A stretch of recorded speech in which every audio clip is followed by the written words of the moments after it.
we've spent quite some time in Sumeru City, but ever since we last said goodbye to...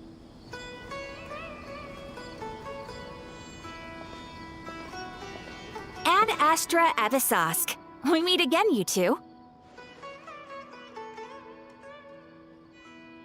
Hi, Catherine! Do you have any commissions for us today?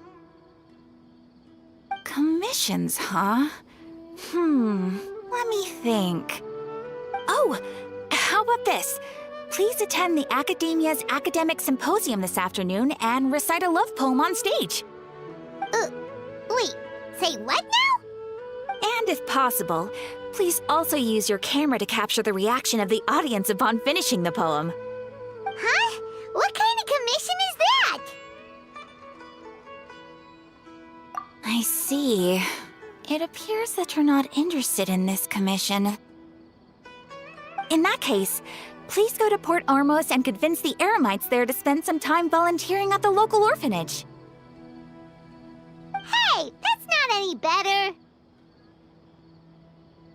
I'm sure the mercenaries will have some interesting reactions as well.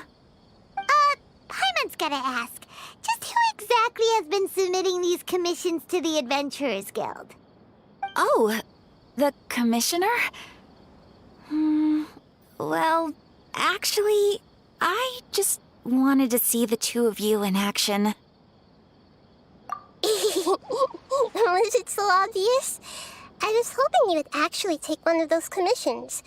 That kind of chance to observe humans doesn't come by often. Ah, so it's Nahida. Paimon just knew Catherine wouldn't crack those kinds of jokes. When did you get into her head?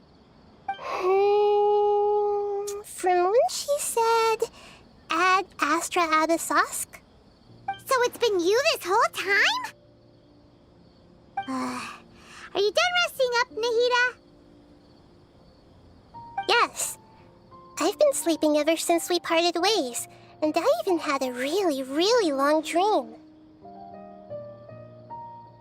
It was another dream about the Sub-Zero's festival, except it was a happy one. In my dream, I was sitting in the middle of a flower terrace, and everyone in Sumeru City was holding hands as they danced in circles around me.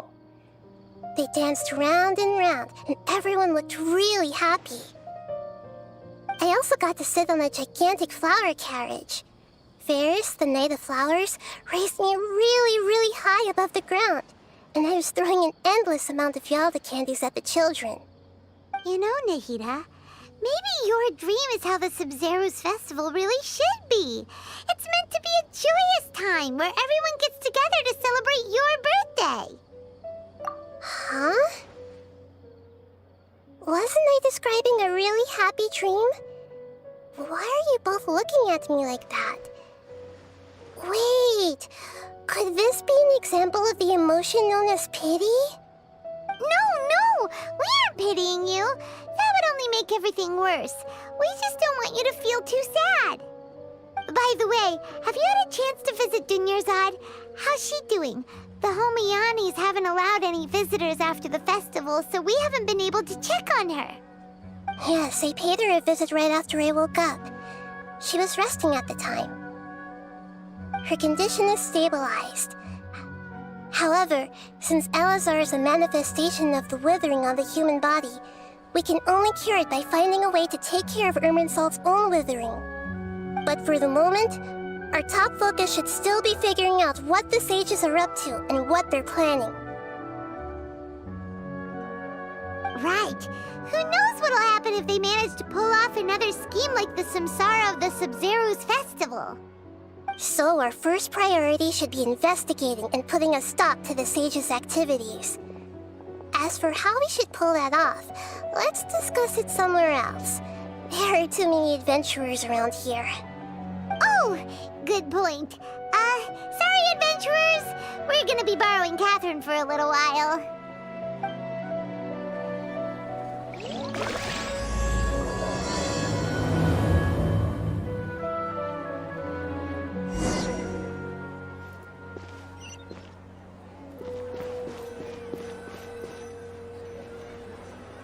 Let's continue our chat here. Okay. Okay, so do you have any ideas on how we can investigate the sages, Nahida? Actually, I've already done a little bit of work on that. But for now, I want to hear your thoughts.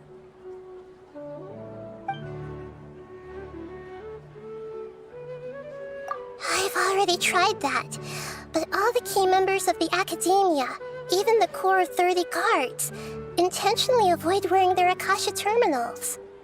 It seems that from the very beginning, they've been guarding against info leaks from the Akasha. Of course, it could also be because they're wary of me. Have you already caught the sage's attention? I'm guessing not yet, but distrusting me would make perfect sense if they've ever paid attention to the urban legends about me.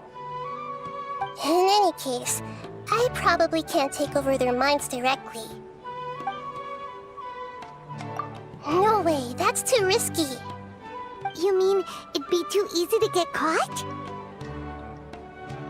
No, it's not that. We shouldn't involve innocent students in this. A single mistake could completely ruin their lives. Doing that would be ignoring the safety of my people for my own selfish goals. How is that any different from what the sages are doing? That's a good point. Spoken like the god of Sumeru. We're in the dark as of now. Since we still don't know anything about their goals, any rash move could tip them off and lead to terrible consequences. After all, every person in Sumeru City is one of their hostages. Are we really out of ideas? Nahida, you're super smart, so you already have something in mind, right? Don't keep us in suspense. Spill the beans already. According to a popular theory from the Vahumana Darshan of the Academia, rejecting impractical motions at the beginning of a planning session will give more weight to the actual proposal. Okay, but aren't you the god of wisdom? You don't have to use that kind of gimmick to make us take your ideas seriously. Well, I've been thinking that if I can't directly possess the leaders, and if I can't get ordinary people involved, then I should find someone who's already involved, but hasn't decided to side with the sages. You're saying we should recruit a spy? That does sound like it could work. Oh, before coming back, we met someone named Alhaitham. He seems like he acts alone, and he likes doing stuff behind the Academia's back. They probably aren't in cahoots. Actually, I already have someone in mind. Do you still remember that female scholar named Sataria? Sataria. Paimon remembers now. Isn't she the one who's always trailing behind the Grand Sage of the Academia? We ran into her basically every time the Sub-Zero's festival repeated itself. You could even say we're old enemies by now. Paimon still remembers the smug and mean way she always spoke to Nilu. I've always liked observing all kinds of people, and Sataria has always stood out from the crowd. She was born in the desert and was hailed as their greatest genius. Her academic gifts allowed her special admission into the Academia, and also gave her the opportunity to serve as the sage's assistant. Oh, Paimon didn't know she was from the desert. She must be pretty special then. Paimon feels like most of the desert dwellers around the city are working as mercenaries. The name Sataria means star. When she lived in the desert, she shone like the brightest star in the night sky. Later on, she was chosen by the sun. The star was given a place in the daytime sky to complement the sun's dazzling light. Soon after, the star witnessed the sun scorching the earth, which brought forth many disasters. The star began to waver. Instead of staying beside such a sun, wouldn't it be better to return and light up part of the night sky? But in the end, she couldn't give up the radiance of daytime. To cope with her shame, the star buried her guilt and closed her eyes. From the sound of it, Sataria's just hung up on the research opportunities here. she doesn't really support the academia. She still feels guilty about not doing more for the desert, right? She's just running away from her problems. Indeed. When they are presented with complex moral issues, many people will simply plug their ears and go with the flow until the problem can't be fixed anymore. She's suppressing a lot of guilt, but before she realized it, she had already become the sage's accomplice. She can't deny her part in their schemes anymore. Right. We must somehow make her face her problems again. That way, not only can we get useful intel from her, but she can also use it as an opportunity to redeem herself. From my past observations, Setaria will take a day off from the academia every 10 days to do some shopping in the city. Tomorrow afternoon just happens to be a shopping day for her. That'll be our chance. To prepare, let's go check out some of her favorite spots and have a quick chat with a few of the vendors there.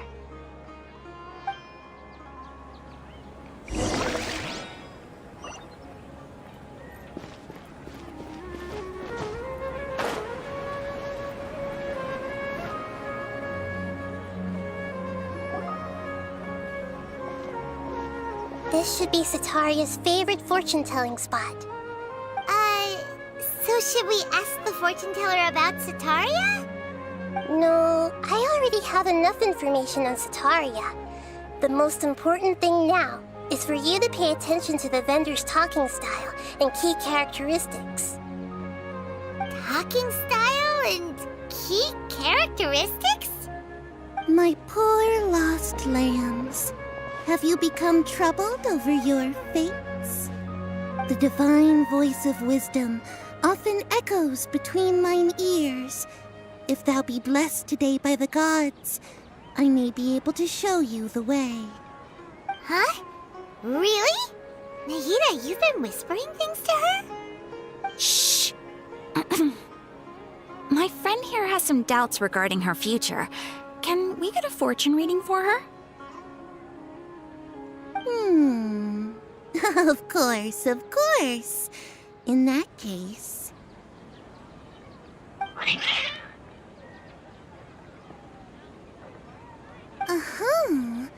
It would seem that Harut and Marut are quite wary of you. Perhaps, at some time in the past, you have somehow offended the gods. Only mocking the god of Animo, questioning the lord of Geo's financial savviness, and brawling with the god of Electro. Do those count? Oh, nothing. Go on, pick an aspect for her to divine.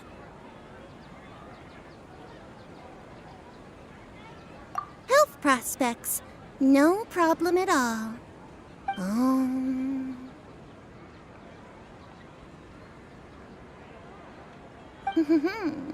The gods have spoken. The truth shall be revealed. Your life shall continue on for... many tens of thousands of years? Impossible. Harut, Marut, did you two spoil my divination? I've never read a fortune so absurd.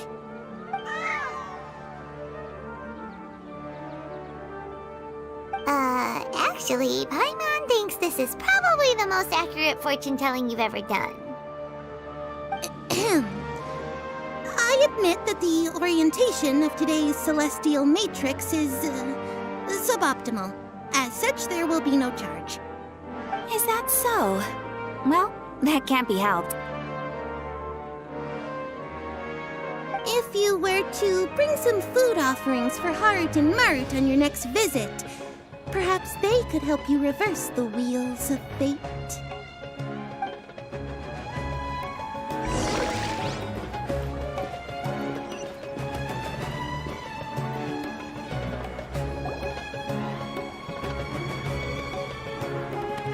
Is this another one of Setaria's favorite stalls? Yep, it belongs to a king. His father helped Setaria a lot when she first moved to Samari City, so she still comes by whenever she has time. When I start talking with him, listen carefully to the details of our conversation. Ah, dear customers. Would you like to look at some pottery? We caught wind of your great craftsmanship, so we specifically came to take a look. Oh, I recognize you. Aren't you Miss Catherine from the Adventurers Guild? Sounds like I'm in for some big business. Speaking of, where did you learn this trade? I suppose you could say it all started with my dad. He's a mason by trade, but I picked up an interest in clay while apprenticing for him. After that, I began making pottery by myself in secret, and I simply changed trades when my works turned out well. Although it's a pity that I'm no longer making much use of the knowledge provided to me by the Akasha. That's nice. You're making a living doing something you love. So is your father still working as a mason? Oh no, not anymore. A few years back, he fell from a roof and broke his leg. Since he had already saved enough mora over all these years, he's just enjoying the retired life in Port Ormos nowadays. I see. We wish him peace and happiness in his retirement. I'll have someone in charge of logistics at the guild come by another day for some goods. We'll leave you to it. Take care now. No problem. Rest easy, all our goods are sure to meet your every need.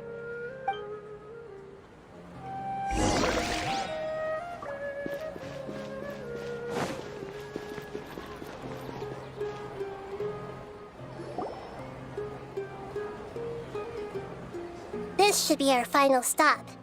Sitaria's always thinking of this restaurant when she's working at the academia, so she always comes by whenever she's out in the city.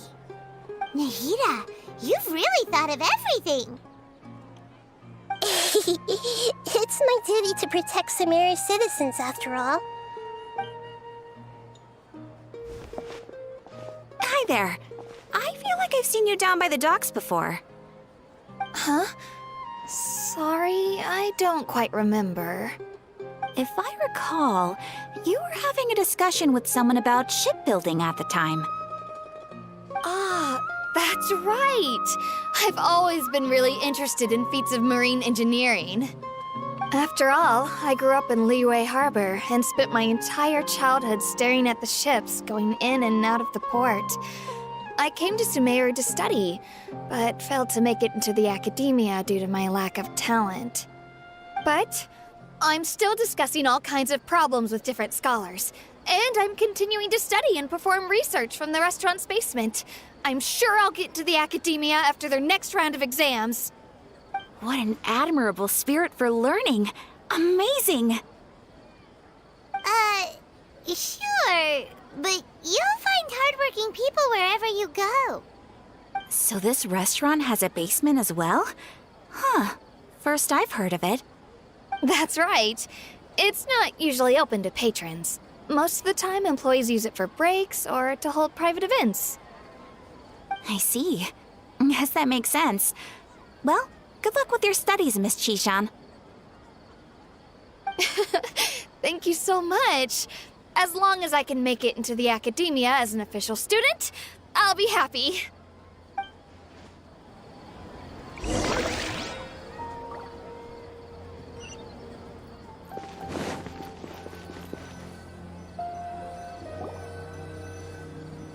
So, was that everybody? Mm-hmm. 3 familiar faces should be enough for Sitaria. What's the point of all the information we've collected? Nahida, you still haven't told us how you're planning to make Sitaria face her problems. Sitaria is already used to avoiding her problems, so we must find a way to break through her usual sensibilities. I remember that you mentioned that the Eremites in Port Ormos are all making a fuss about the upcoming resurrection of the Scarlet King. Although it's all just a boatload of nonsense, the fate of her homeland may turn out to be Sitaria's soft spot. Oh, Paimon gets it now. You want to take advantage of the guilt Sitaria feels about her homeland. Although she knows she should return home to help the people of the desert, all she's done is conspire with the sages.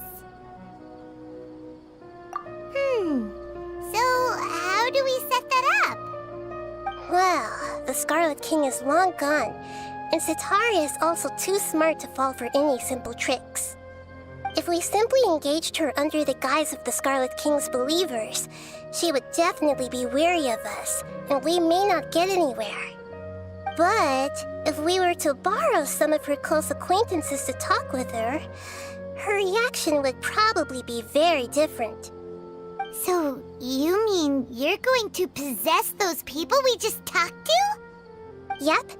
Possess them through the Akasha. Imply that they've already converted to the faith of the Scarlet King, and then convey our made-up will of the Scarlet King. As long as everything goes smoothly, we'll get through to Sitaria for sure. She'll never guess that we had anything to do with it. Ah, so that's how you're going to use all the info we collected on these people. It's so that you won't slip up and break form. Possessing them will only work if you can manage to pass off as them. Exactly. So, best of luck with impersonating them. Huh?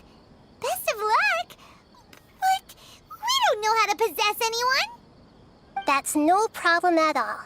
I'll just share all their senses with you once I've possessed them. As long as you're also wearing an Akasha terminal, the effect will basically be as if you've possessed them yourself. Huh. That is pretty convenient. But why does she have to do this? Can't you do it yourself? Although I've been observing humans for a while, I've never been good at imitating them. You're not wrong. It's always been painfully obvious whenever you try to pass as Catherine.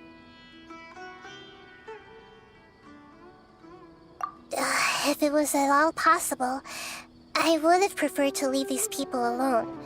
But seeing how things are now, I probably should just accept it and push on. Yeah, don't beat yourself up over it. We're only doing this to help everyone, and we'll only be borrowing them for a little while anyway. Alright, then let's give it a go tomorrow afternoon.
Here she comes. Sitaria's here.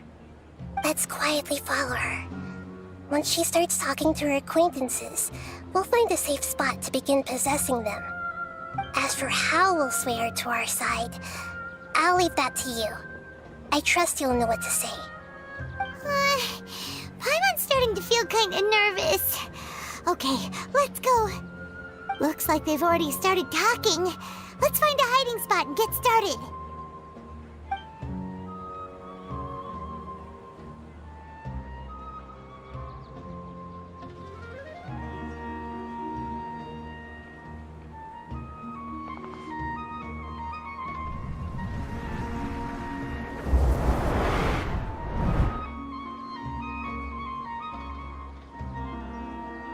That's right.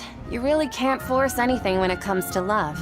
And besides, everyone around me has a very different background and outlook.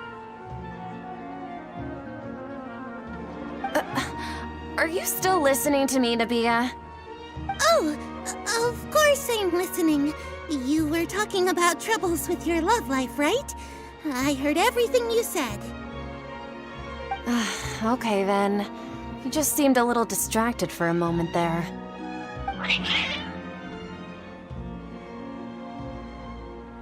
Strange. Your cats seem pretty worked up. Is something wrong? I always thought they were quiet, happy kitties. Oh, what are their names again?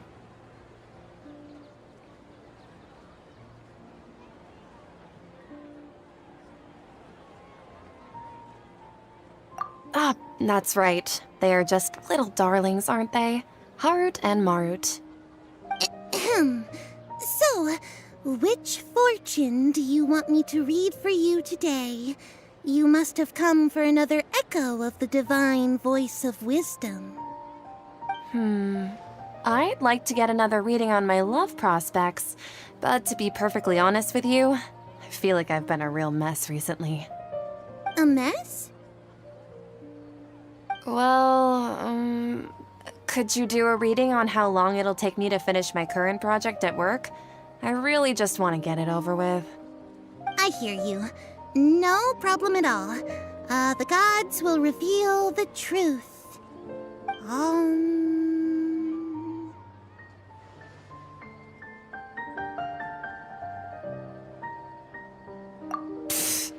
Sorry, your new laugh is just so hilarious. I couldn't help it.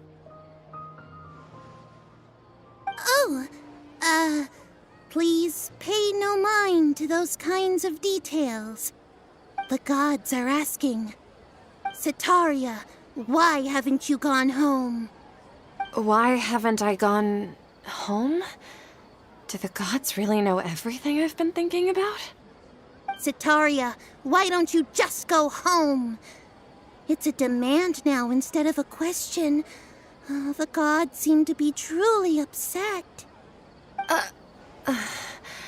I'm sorry. I know I failed the gods. Please pass on my most sincere apologies and ask for their divine forgiveness. And if I may ask, Nabia, is there a specific god who's speaking to you right now?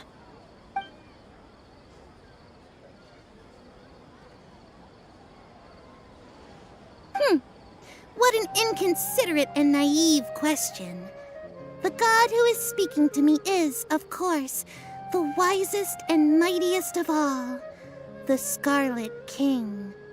The Scarlet King? No wonder he would make such a demand of me. Oh, wait a second. The Scarlet King passed away a long time ago. Even though news of the Scarlet King's resurrection has been spreading like wildfire, it's all just a misinformation campaign from the academia. How can the Scarlet King still exist in real life? What insolence! I am the Scarlet King's most loyal believer. Do you wish to refute his voice of wisdom? Oh, no. As a child of the desert, I am only reveling in his power upon learning that his divine glory has touched even this city. I will think very carefully about his demand of me. I'm sorry. I must go now. Wait!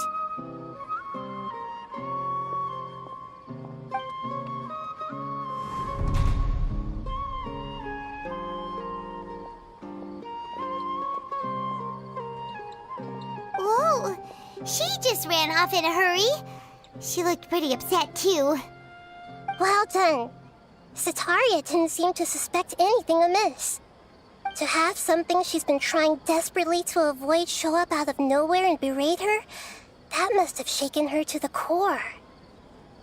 Aw, Nahida, it seems like you understand human emotions really well after all. All I know are some abstract Harabatot theories. In any case, my time with you has shown a lot of them to be utterly useless. I'm still trying to make sense of everything. Anyway, enough of that. Let's hurry and catch up to Sitaria. He's out of teams now, right on cue. Let's get ready to possess him right away!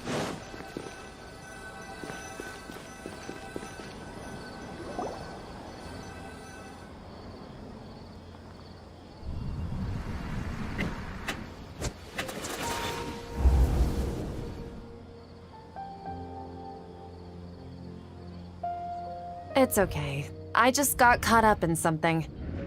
Oh, actually, didn't you ask me to help you look for work? What kind of work were you looking for again? Gardening? But don't you hate everything to do with plants? I still remember getting mad at you for secretly throwing away the bonsai that I gave you as a present. You see, a friend told me that the secret to self-improvement is to work on things you're not so good at. Fair enough. I didn't think that was something you would consider. Speaking of, how's he doing? Is he feeling any better?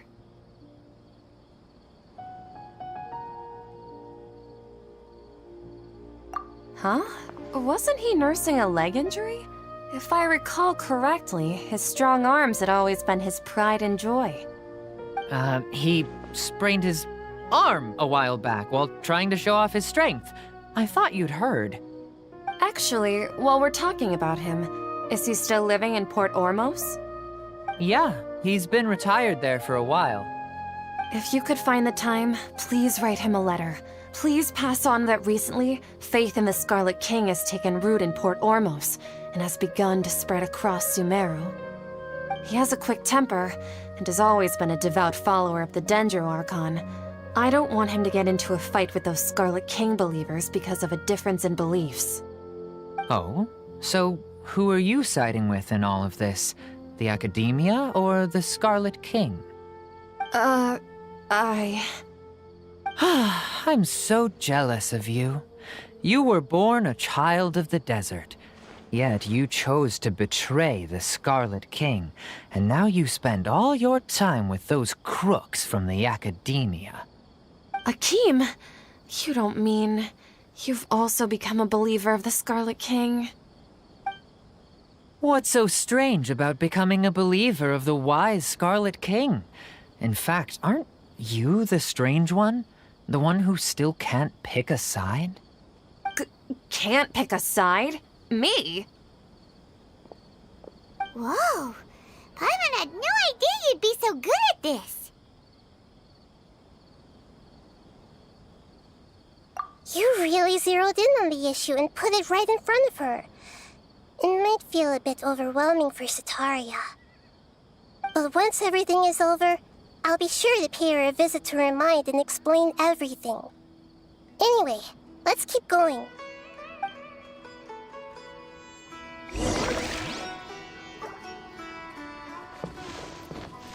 Come on! Sataria's already started talking with Shishan!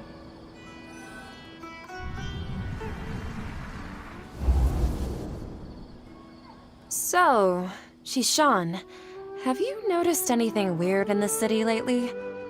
Like, as if someone was trying to preach to you about something?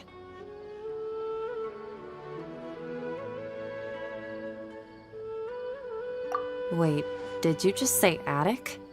I thought this place didn't have an attic. Also, don't you usually study in the basement? Well, the restaurant recently added an attic. I've been studying there because it has better lighting. Oh, right. Speaking of strange things, I celebrated the Sub-Zerus festival so many times that I lost count.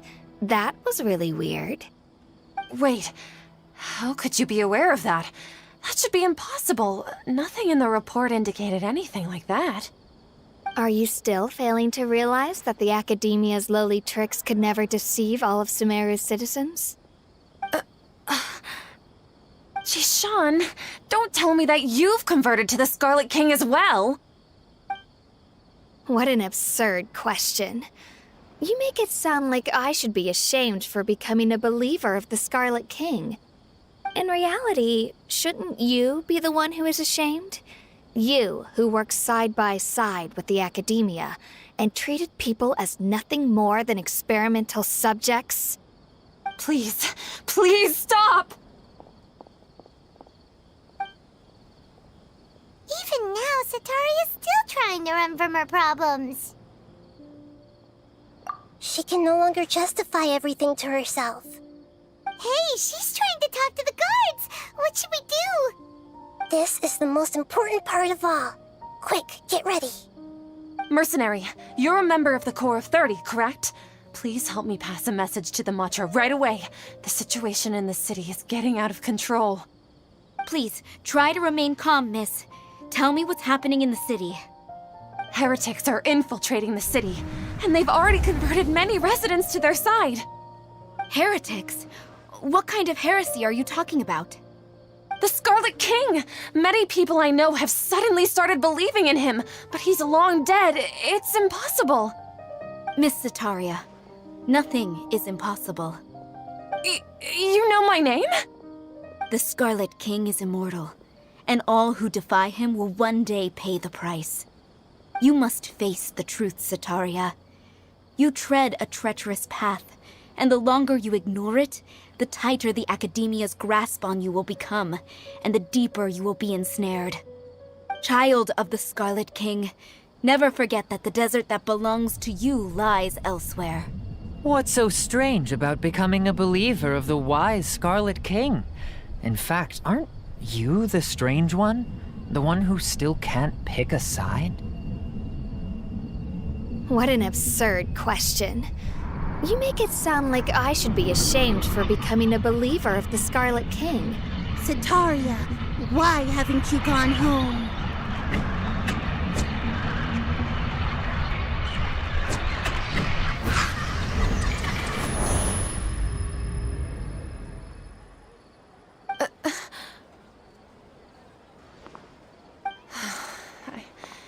It seems that no matter where I run, I only keep finding more believers of the Scarlet King.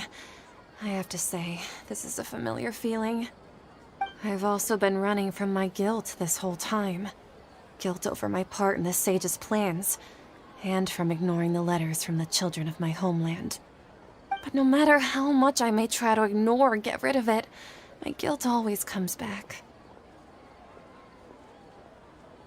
You won't necessarily lose your research opportunities by facing the truth. Besides, did you really want to conduct your research while carrying such heavy feelings of guilt? How do you know me so well? Are you truly just a believer of the Scarlet King? Or are you the god himself? That's not important. The important thing is to pass judgment on the Academia and its sages, and to correct their mistakes. If you could provide some assistance in this matter, perhaps it could serve as a form of atonement. I've actually never believed in the gods, but I've always believed in serendipity. Your appearance must be a fated opportunity for me to get out of this wretched situation. Please tell me, what can I do for you? How much do you know about the sage's current activities? I was just one of the designers for the massed dream harvest scheme, which is what happened around the Sub-Zero's festival. But I know very little about the full scope of the overall project. I'd assume that only staff with the highest clearance would have access to those confidential documents. I've just been working to meet the Grand Sage's specified requirements. However, there's something that's been really bothering me. I heard that a scholar who was previously expelled has returned to the city, and even the sages are still quite wary of him. To fight against the Academia, we will need to figure out the nature and the purpose of their work. Is there a way for us to get access to the confidential documents you mentioned? It should be possible if we're willing to take some risks. After all, I'm an assistant to the Grand Sage, and I've been working on many tasks outside of the project. One thing, though, I won't be able to transfer the documents to you through the Akasha once I get my hands on them. The sages have always closely monitored all activities within the Akasha.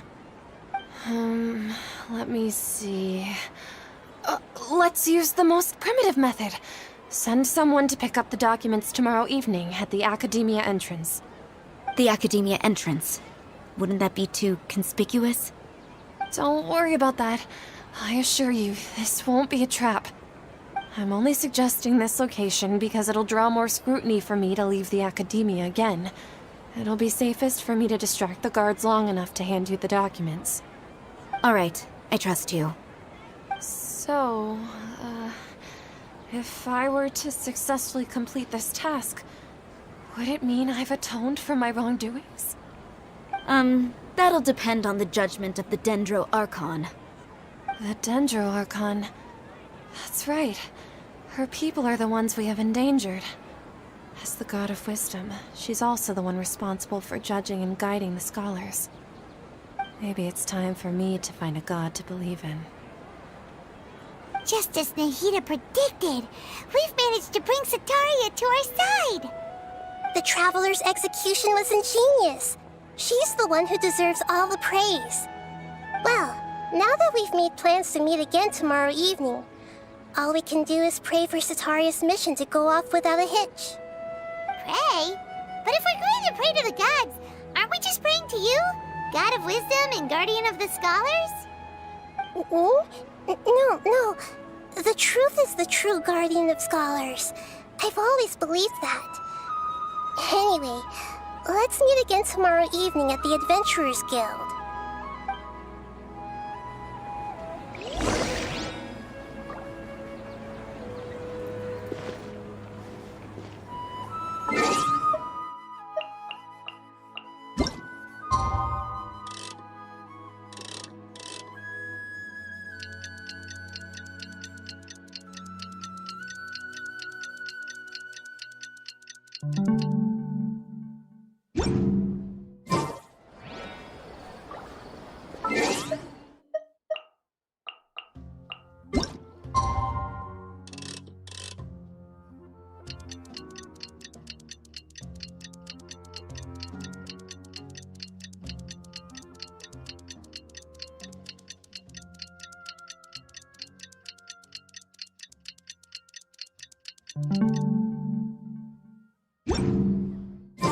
A shield is not enough to protect the most important things. That's why I must also wield a spear.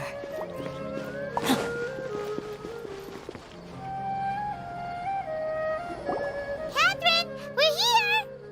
Oh, you are the other Catherine, right? That's right. I suppose I'm the other Catherine in your mind. Shh!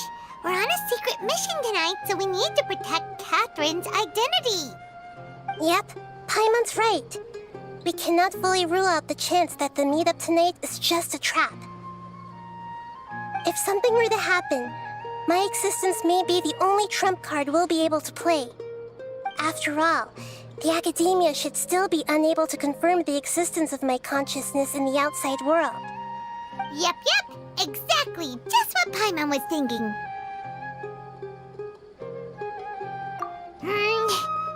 Anyway, enough about that. Let's just make sure to be on our guard.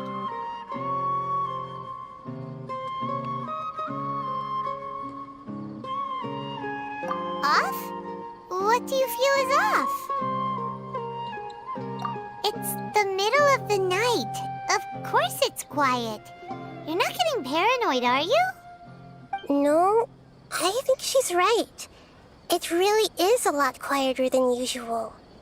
If you look around, there seems to be fewer people on the streets. I'm not sure if this is the case for the entire city, though. Huh. Maybe it's just a coincidence.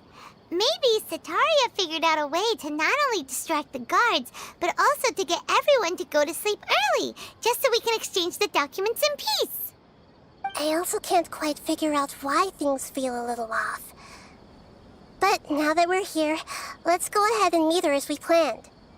Well, regardless, as long as you're here with us, Paimon feels a little safer.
Ah, the triumphant hero returns at last.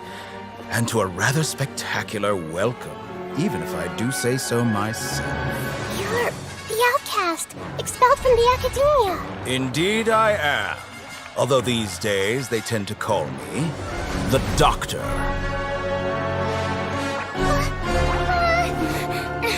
If you're looking for your researcher friend, she has already been taken into confinement. With some basic caution, she could have discovered the listening device on her person. Clearly, she lacks the degree of rigor expected of a true scholar.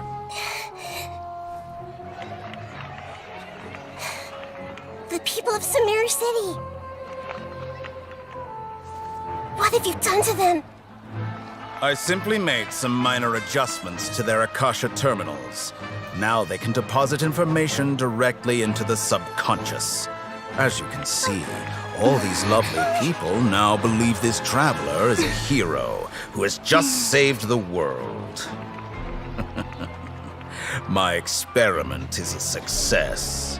And now it seems they can no longer hold back their sheer adoration. No, what should we do? These are all just regular people. Leave now. You need to get out of here. But that guy's a Fatui Harbinger. We can't just leave you here. Nor can I abandon the people of Sumeru.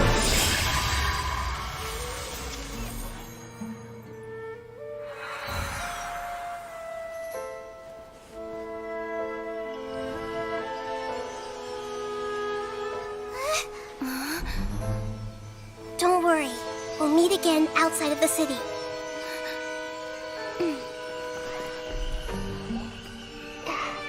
I see.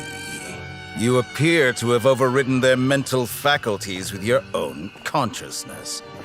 To possess such a powerful mind, you must be the god of wisdom.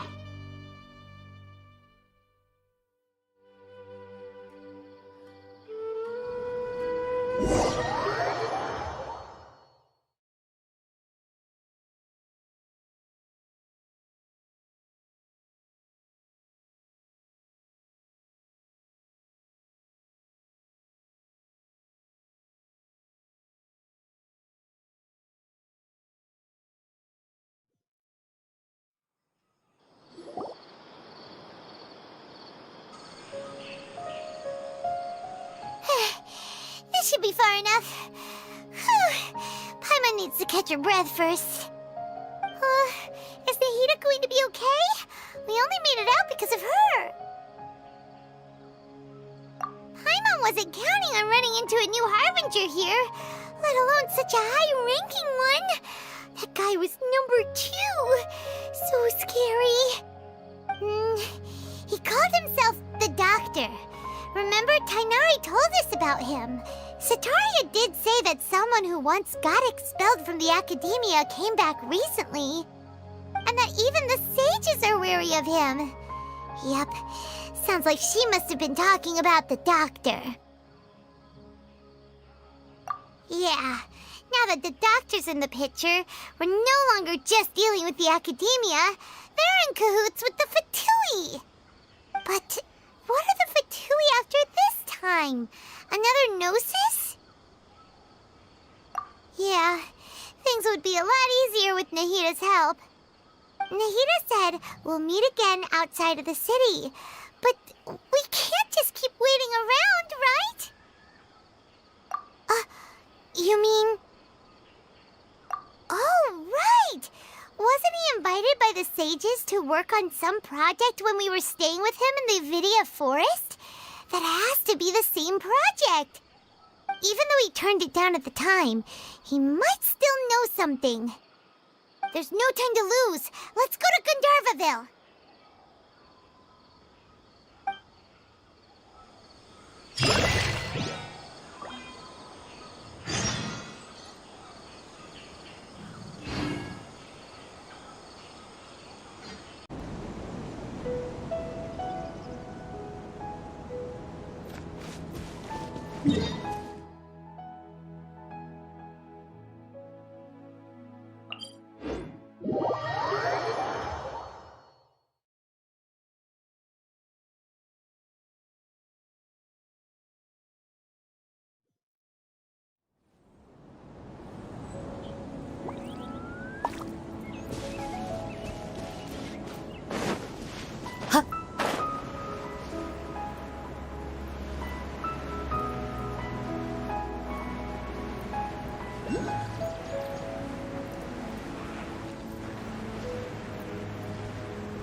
Hold it right there. A blonde-haired traveler and a floating fairy. We've got you all right. Take a look around. You've fallen right into our trap. Are you mercenaries from the Corps of 30? Did you come here to arrest us? Corps of 30? We're nothing like those government lapdogs who don't even get scraps for their work. We are an elite brigade that commands the highest commission rate in all of Sumeru. We're here on the orders of a client known only as the Outcast. The Outcast? An outcast from the Academia? But why wouldn't the doctor just send the Fatui after us? Still wasting time on idle chit-chat. We'll shut you up soon enough. Get them! You're up, Traveler! Following orders. Come into being! Rest and rebuild! Pin them down!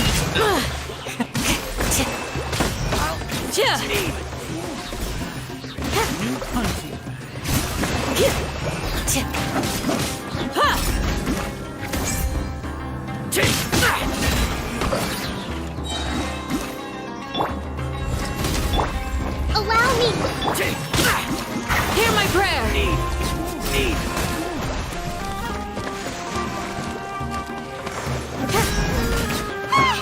It isn't over yet! Here comes reinforcements! Try to keep up! Take that! You're exposed! Hold the line! You want this one? That was pretty rough. Is that what elite mercenaries are like? Yeah, looks like we'll have to keep our guards up. But this doctor guy seems like a pretty tough opponent. He knew exactly where to set up an ambush. Did he predict that we would try to find Tainari? Going up against smart people is tough. Anyway, let's keep going.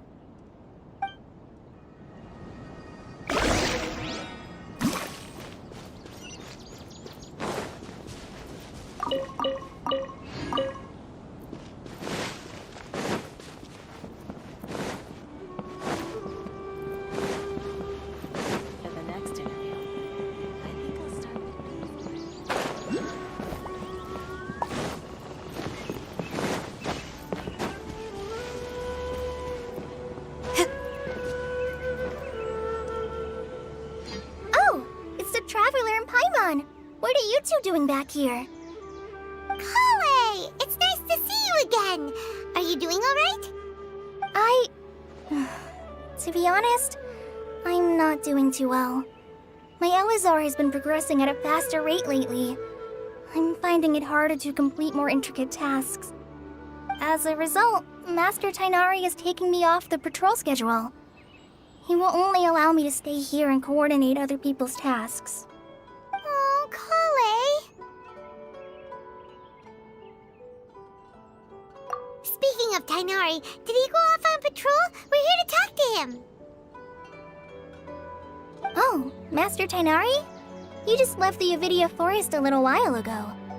He was headed to Party's DI. Huh? He left? But isn't Tainari always saying that he never wants to leave the Avidia Forest? He even turned down the Sage's invitation. I thought it was weird too. Master Tainari always prioritizes his work as a forest watcher above everything. He almost never leaves his post. He left in a hurry this time, though. No, I only found out that he left through a message he left behind. He also made sure to delegate all his tasks using a schedule. To leave in such a hurry? I'd guess he had something urgent to take care of. Master Tainari originally studied in the Amorta Darshan of the Academia, and Partis DI is something like the Amorta's research base. Many rare shrubs and grasses have been planted there for research. I know that before he became a forest watcher, Master Tainari once spent a long time conducting research at Party's DI. A research base, huh? Gotta wonder what kind of research Tainari just decided to work on all of a sudden. Oh, we don't have a lot of time, so let's go look for him at Party's DI. Don't worry, I'm fine. I'm used to living with Elazar by now. If you run into Master Tainari, please send him my regards. Got it. Will do. See you later, Kale.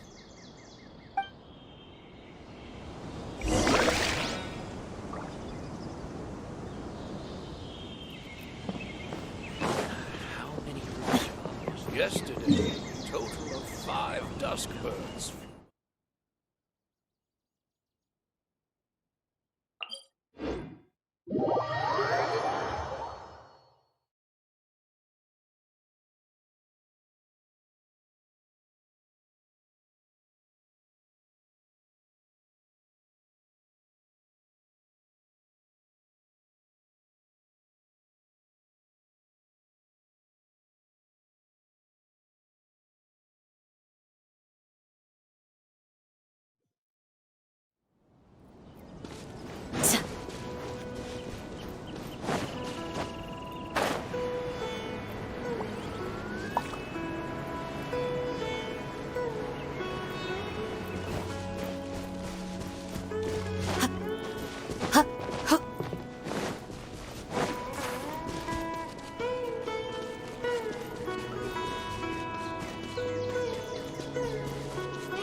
You're okay. We were so worried about you. Hey, this was supposed to be a touching reunion, but you're ruining the moment. Actually, it's very smart of the traveler to be wary of me right now. After all, the doctor has shown that his technology can apparently even control human minds.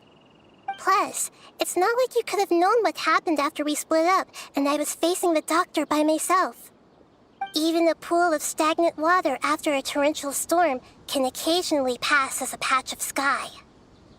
Paimon feels like only the real Nahida could come up with such an obscure analogy. Huh? But I wasn't trying to win your trust or anything. All I wanted was to clarify my point. Well, we understand that point now. Please, Nahida, tell us more about what happened. Are those poor people all right? When you left, I was still in the middle of restoring everyone's minds. Thankfully, when the doctor mentioned depositing information into the subconscious, he didn't mean engraving information into their minds.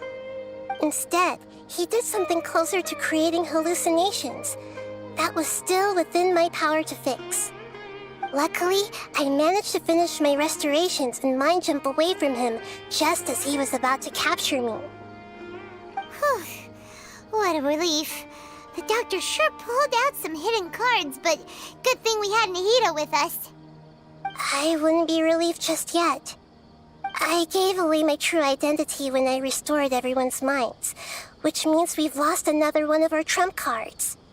Also, the doctor is already an expert at modifying Akasha terminals. Maybe it's only a matter of time until he captures my consciousness inside the Akasha.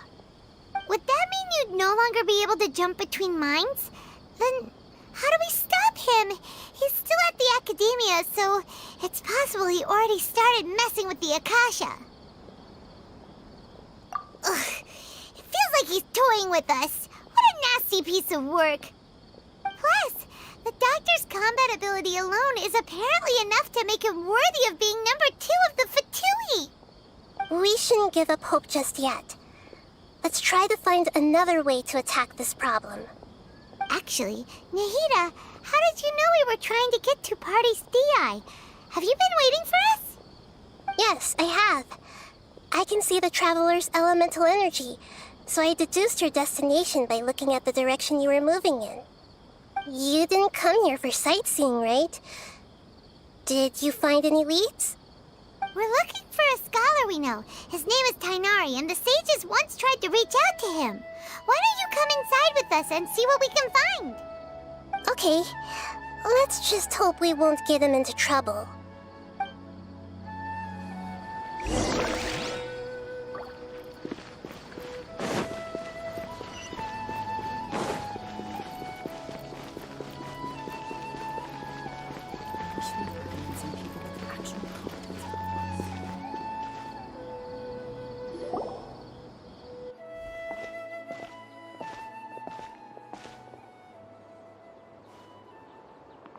Traveler? It is you! Ah! The voice! It's Hypatia! Ah, what a pleasant surprise! It's so nice to see the two of you again. Who's this? She's a scholar we met in the Avidia Forest. When we last saw each other, she was still training in the... what's it called? Satyavada life? Oh, I see. That's right, we're old friends. You've come at just the right time. Ever since I've come here, hardly anyone has even talked to me. Hypatia, you're way too excited about this. Actually, for you to leave the Avidia Forest means... you're not in training anymore? Wait, no. Did you already finish your training and reach Paripurna life? What do you think? My consciousness has already managed to make contact with the divine. You did it! Congratulations!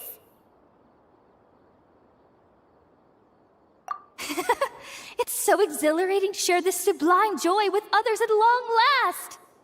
When my consciousness made contact with the gods. Ah, what a supreme and unparalleled experience that was! That sounds incredible!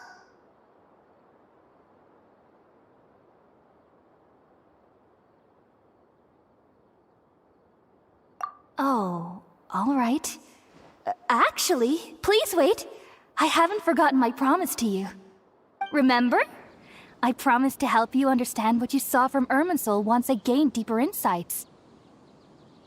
My current self has not only gained true insight, but I can even help you establish a direct connection to the consciousness of the divine.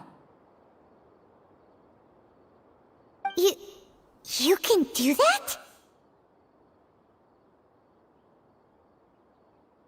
I've never heard of anything like that, but if you want to give it a try, I'll do my best to protect your consciousness during the process. Hold on. I brought some spirit borneal with me. This is still a crucial part of the ceremony. We're using that incense again? All right now. Hold my hand. I'll help you establish a pathway to connect your consciousness. Okay. Ready?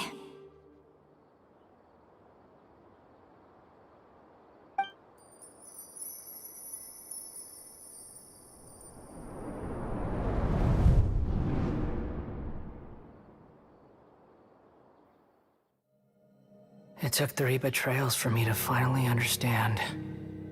The world is just an elaborate tapestry of lies. My fury will never be quelled. The first to betray me was a god, my creator. My mother. Valuing strength above all, she saw no worth in me and I was discarded. The second was a human. My family. My friend. Consumed by fear, he saw me as an abomination. The third was one exactly like me. A hope for the future. A fledgling barely out of the nest. Powerless before his mortality, he broke his promise to me. Humans, they can't be trusted. And the gods fill me with pure loathing. So I said good riddance. I denounced the world and laugh in its face. My chest will never again be defiled by worldly filth. I will scrub away every last trace of human emotion. Then it will be empty, a blank slate, and ready to receive a supreme gnosis, brimming with pure divinity.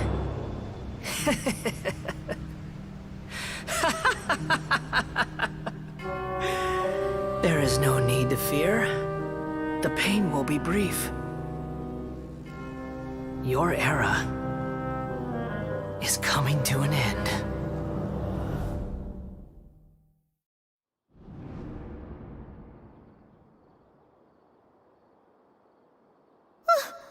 What was that?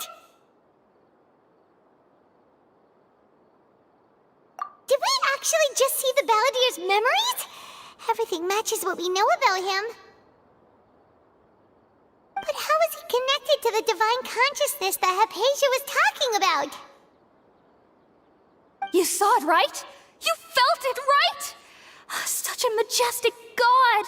Such a noble will! Such sublime emotion!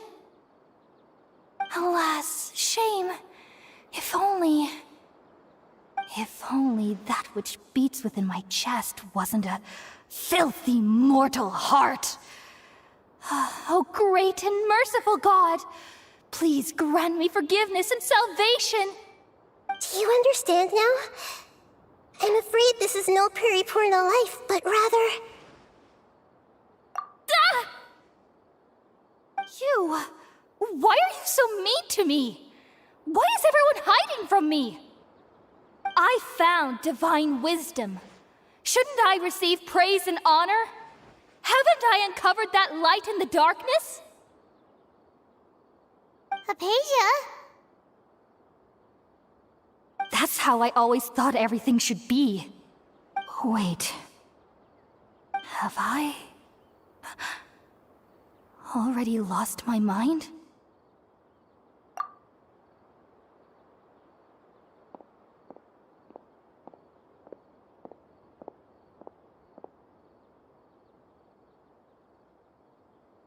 Wait, something isn't right!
Wait, no. Something feels different. You're back! Oh, the Traveler's back?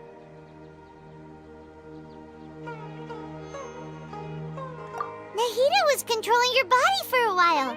It seemed like she jumped over to you as an emergency measure right before the Catherine puppet was destroyed. After that, Tainari heard the commotion and came over. He helped us defeat the mercenaries and then he ran with us all the way here. What? You swapped places? You mean your consciousness also went into Nahida's body? Wait, then where is Nahida's consciousness? Where is she now? I never imagined that an individual's consciousness could be transferred around like this. Had I not seen it with my own eyes, I would have never believed it. I don't think this can be achieved with current human technology. Also, while we were running, the consciousness in your body told me to pass on a message. She said, "The doctor has found a way to trap my consciousness, so I can't journey with you anymore. But even in a moonless night, a shower of starlight can still drown out illusions and lies." Oh no!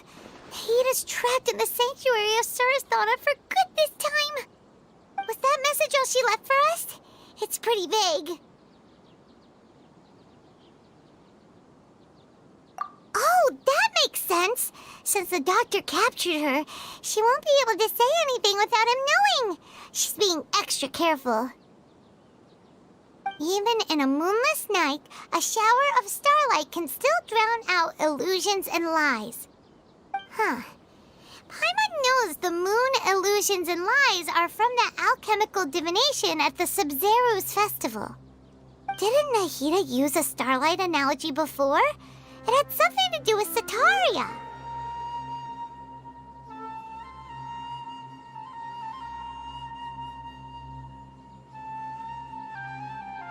Oh, that makes a lot of sense. Huh. Do you think Nahida was telling us to go find help in the desert? But she isn't with us anymore. Think we'll be okay? Paimon, you said Sanctuary of Surasthana. Does this mean that this Nahida you're talking about, the consciousness who was occupying the Traveler's body, is the Dendro Archon? Your guess is correct, but the situation's a bit complicated, so it's really hard for us to explain right now. That's all right. A scholar's curiosity doesn't need to be appeased right away. As for the complicated nature of the situation, safe to say I have witnessed that for myself. I've spent some time with you, and it looks like the Dendro Archon's also on your side, so I trust you. Thank you, Tainari. Oh, actually, we came here to ask you a question. What do you know about the project that the sages have been working on? Ah, that. While I was indeed invited to join that project, the sages were always secretive about its scope and goals, so I eventually declined. All I know is that that project has something to do with the restoration of Irminsul. Huh? Did you see something when you were in Nahida's body? What? Do you have any evidence?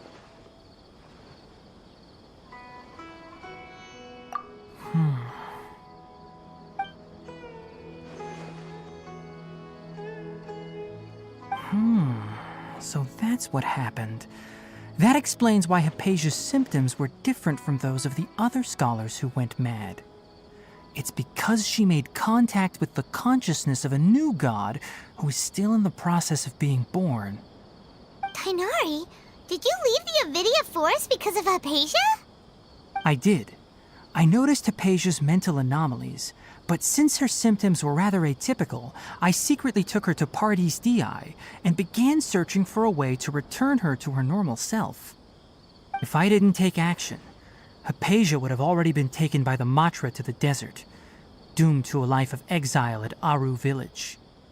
Now that you mention it, I knew the Academia has never thought particularly highly of Lesser Lord Kusanali, but But I still didn't expect them to do something as arrogant as creating a new god. Looks like I made the right decision by not accepting their invitation. The Doctor and the Balladeer. We have 2 Fatui Harbingers in Sumeru. Sounds like we're in for a bad time. From your description, I don't think they've completed their project. There may still be room for us to intervene. But then, what is the connection between creating a new god and restoring Irminsul? Yeah, it feels like we're still nowhere close to figuring out the Sage's goals.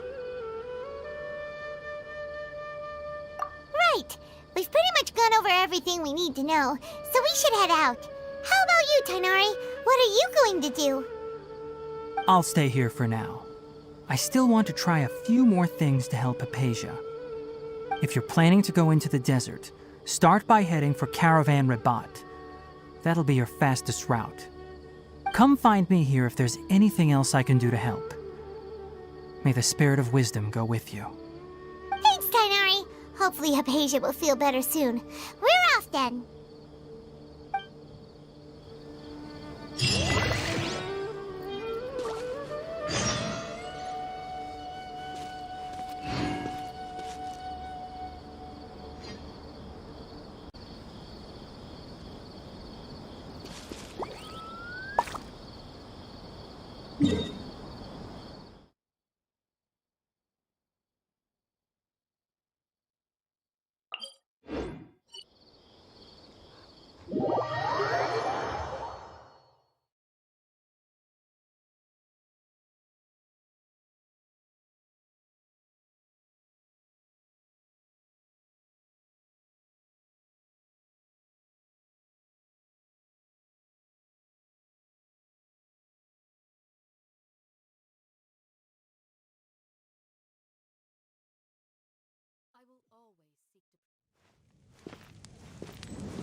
We finally made it to Caravan Rabat.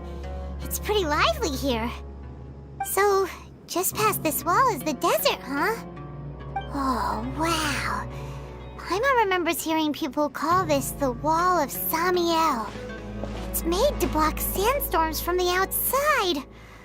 Oh, if it's this tall, it's gotta be the divine work of Greater Lord Rukkhadevata, right?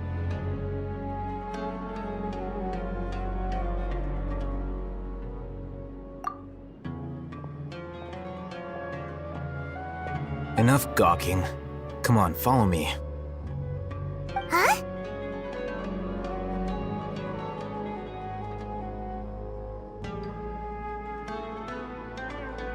Over here.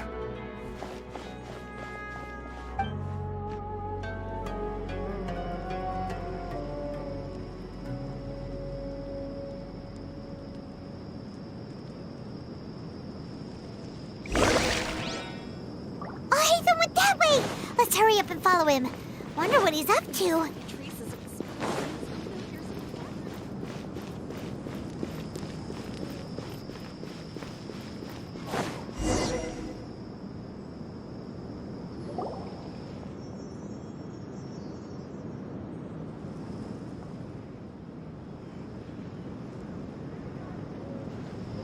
What the?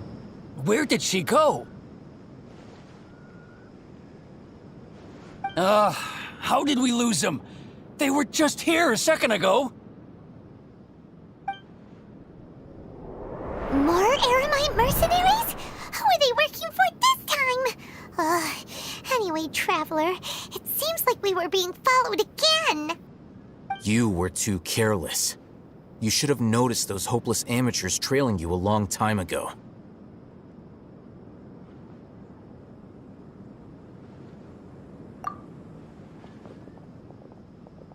There's no need to thank me. I've never cared to keep track of personal favors. All I did was correct a mistake I happened to come across. It's a habit I developed at the academia. You really gave Paimon a scare, Alhaitham. We never thought we'd run into you here. Last time we met at Port Ormos, didn't you say you were going back to the academia? Wait, don't tell Paimon that you're here to take us back on their orders! Oh, so you've already landed yourselves on the academia's hit list. I can't say that I didn't expect it. However, had I wished to turn you over to the academia, don't you think you'd already be the Eremites' honored guests by now? Oh, right. You do have a point. I have no interest in running errands for that project. As a scholar, I've always belonged to the camp that promotes researcher autonomy. And these days, you're more fascinating than anything the sages can offer.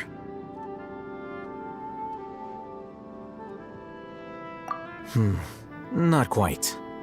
To tell you the truth, I'm still investigating the Divine Knowledge Capsule. Unfortunately, I've run into some difficulties. Everyone says the capsule originated in the desert and was eventually moved to Port Ormos. If I am to get to the bottom of this, I must understand how the capsule first came to be. Which brings me back to you and why you're so interesting. The leader of Ain al-Ahmar used the Divine Knowledge Capsule right in front of you, and upon seeing him, your expression became perplexed, and you were lost in thought for quite some time. To have that kind of reaction, I think you must have realized something. Are you interested at all in sharing what you've been hiding from me?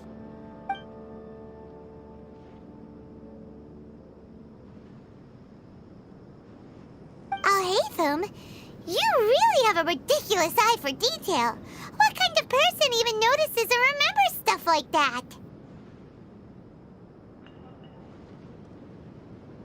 So that's your answer. Well, I do work for the academia after all. So considering that, it is indeed wise to keep your cards close to your chest. But that does prove you do have some undisclosed information about the Divine Knowledge Capsule. Am I right? No matter. Rather than simply learning the answers from you, I'd still prefer to investigate on my own. Speaking of, you two are also headed to the desert? That's right! We have the same plan as you! But we don't really have any concrete goals at the moment. Then I'd suggest starting with Aru Village. It's the largest settlement in the desert, so it'll probably have more resources and intel than anywhere else. Well, would you like to head there together? It's always better to travel with someone you know. Let's go!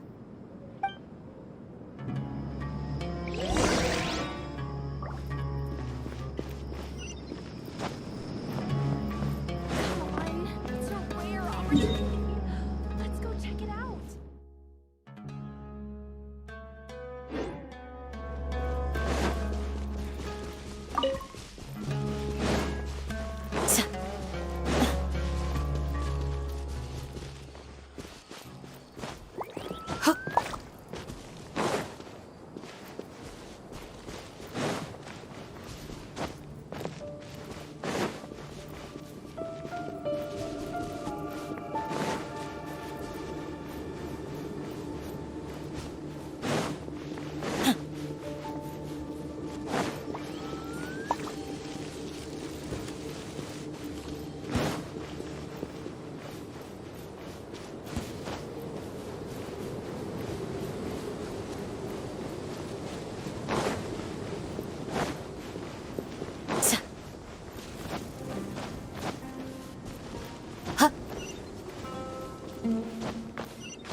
Before us lies Aru Village, the safe haven of the desert folk. Whoa, this landscape is really something else. What a cool place! Let's go check it out!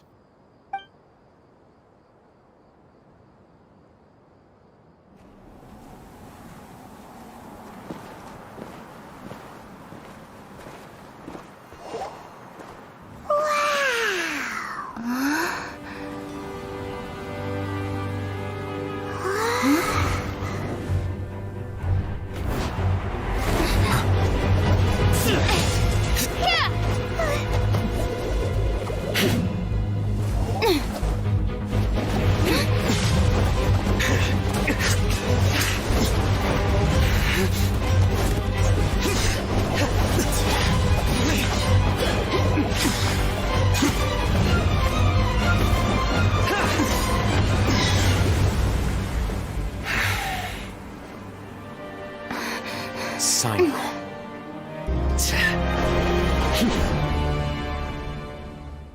Unless my memory fails me, we have barely spoken 2 words to each other before now at the Academia. Would you care to enlighten me as to when and how I invited the General Mahamatra's wrath? Alhaitham, do not think you can escape my judgment just because you managed to escape my attack. Judgment? So that's how you'd characterize your actions here, is it? Or would elimination perhaps be a more accurate description? Had I used my full strength, not even this traveler would have been able to stop me.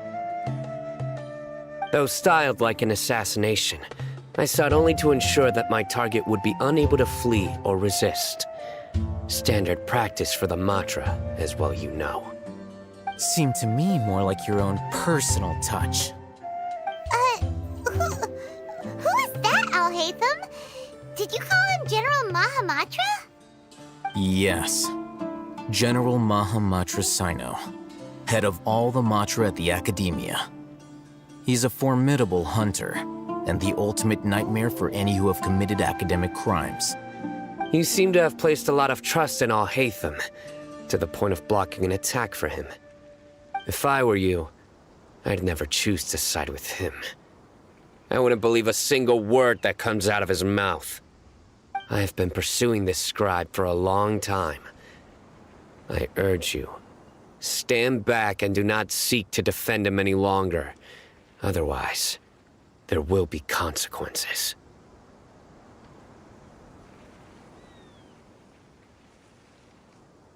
Has Alhaitham done something wrong? Paimon doesn't think he's as bad as you've made him out to be. I won't waste my breath explaining things. Alhaitham, I saw it during our fight.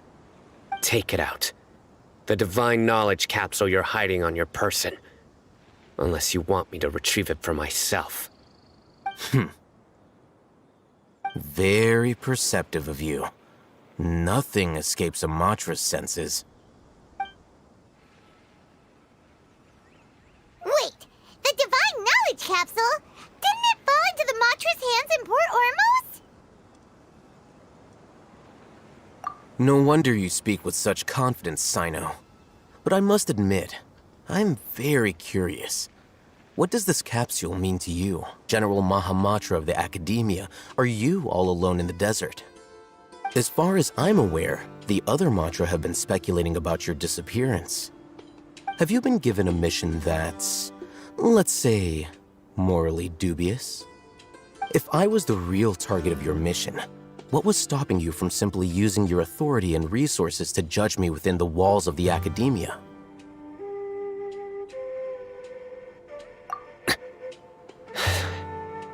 I should have known you'd be difficult to deal with.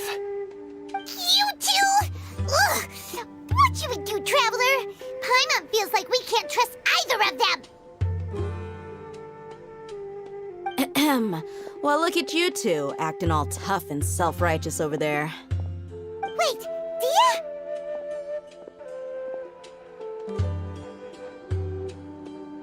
Great! Finally, someone that we can trust! You gotta help us out here, otherwise these two are gonna start fighting again! Yeah, sure looks that way.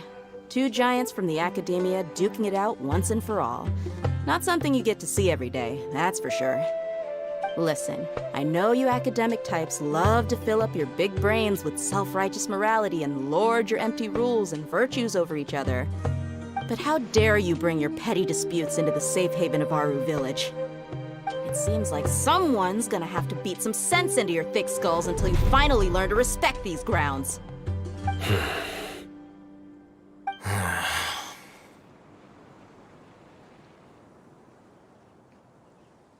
Hey, did either of you hear a word I just said?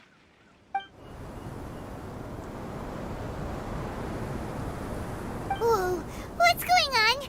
The wind's so strong. Is this a sandstorm? Paimon's gonna get blown away! Another sandstorm? What's up with these recently? Hey! All of you, over here, quickly! We have to take cover! Someone's calling for us! Oh, this wind is too strong! Let's get over there! That sounded like Candace. Come on, you two. Jeez, are all of you academia folks such hard work? Move it! All right, stop yelling.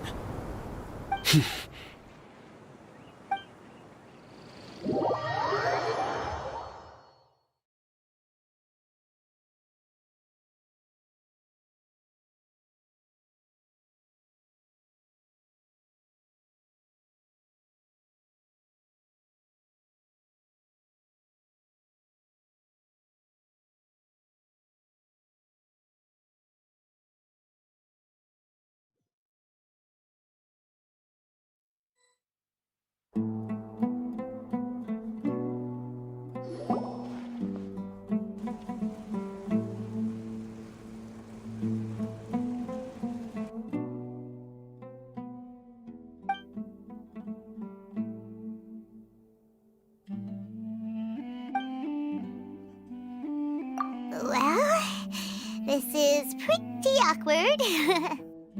Hey, wanna play sardines with 3 people who wanna tear each other limb from limb? Sure, why not? Sounds fun. The air is so thick and heavy. Paimon can hardly keep floating anymore. My sincere apologies, everyone. This is the home of our village chief. I will have to ask you to make do with this small room until the sandstorm dies down. Please, let me introduce myself. I am Candace, protector of Aru Village. Our savior has come at last! Nice to meet you, Candace. The name's Paimon. Thank you so much for helping us. There's no need to thank me. It's only right to help each other when the weather gets rough. Wow, she's so gentle and caring, like a nice older sister. Unlike those guys over there. All right. Now that we're all better acquainted, we should return to the topic at hand. As a guardian charged with the responsibility to protect my fellow villagers from harm, I was observing your conflict from afar, even before the sandstorm started. And now that you have set foot within our village itself, it is all the more my responsibility to make absolutely sure that you pose no threat whatsoever to us. So please, have an honest and sincere conversation with one another and put your hostile feelings to rest. If anyone dares to start anything again while they are under this roof, I will not hesitate to send them out for some quality time with the creatures of the sandstorm. Oh, on second thought, Paimon may have misjudged Candace's character. And that goes for you too, Miss Dia. Do I make myself clear? All right, we got it, Candace. That's what I like to hear. So, which of you will begin? I was supposed to be a mediator, but I might have gotten a little too involved just now. Anyway, one of those two should probably start talking. Wait, that was you trying to be a mediator? I have nothing to hide, so there's no shame in explaining myself. While Al-Haytham wasn't wrong about the other Matra not knowing my whereabouts, it's not because I've been assigned a morally dubious mission. Rather, I've chosen to exile myself. Huh? Exile yourself? A little while ago, I discovered that there was data missing in the Academia's project planning and development files. What little they did report clearly did not match the project's actual progress. As General Mahamatra, I had the responsibility and authority to request an audit. However, to my surprise, the person responsible for the erroneous data was none other than Grand Sage Azar himself. I tried to investigate the issue myself before submitting a formal audit request, But I soon found that all leads and potential pieces of incriminating evidence were carefully concealed from me. I began to realize that they were cautious of me from the very beginning. Unsurprisingly, the Grand Sage rejected my audit request as soon as the submission reached his desk. He even said to me, "The power of the General Mahamatra is granted by the sages. You have no right to judge us." So they really are up to no good. I realized then that to the Grand Sage, the Matra are nothing more than tools for the sages to assert and maintain their control over knowledge. The vows that we took, the principles that we strive to uphold, they are meaningless to the academia of today.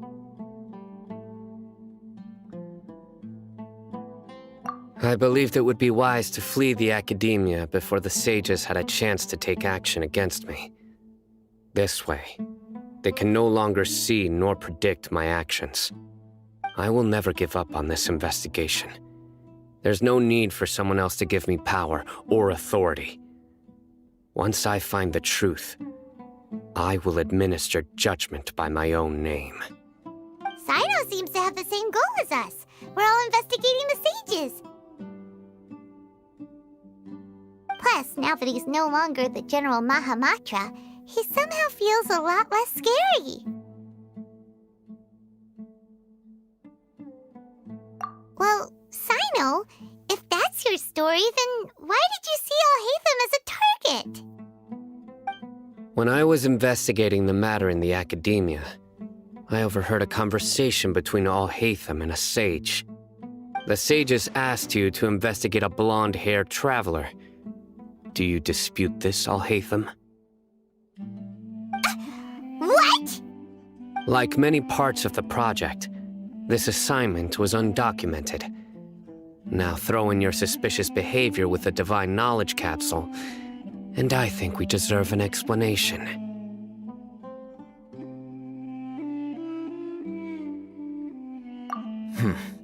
Yes. I was indeed tasked with investigating the Traveler. After all, the promised reward was so great that hardly any scholar could have refused. The sage told me, once you've completed this assignment, I can give you a glimpse of divine knowledge. A most enticing offer. Unfortunately, those academics don't know me at all. Their words contained one key piece of information, namely that divine knowledge indeed exists. That gave me all I needed to know. From my perspective, the sages are far from trustworthy. Think about it. Isn't it a little strange they're so willing to share divine knowledge with anyone, even as a reward? So, I began my own investigation following the lead of the Divine Knowledge Capsule. In the end, I realized my wisdom in committing to this rather than collaborating with the sages. Had I been less guarded, I probably would have ended up like that Ain al-Ahmar mercenary, incapable of remaining sane for long enough to hold a conversation. You mean that the sages originally planned to dispose of you, using one of those capsules that drive people insane?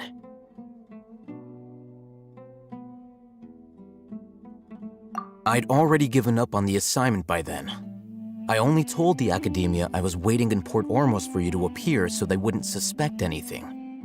So it came as quite a surprise when I encountered my erstwhile target while investigating the Divine Knowledge Capsule. Criminals do love to talk about coincidences. Even though I ran into the Traveler by chance, I had no intention of providing assistance to the academia. Also, you should remember, you were the ones who decided to follow me and strike up a conversation after I left that tavern.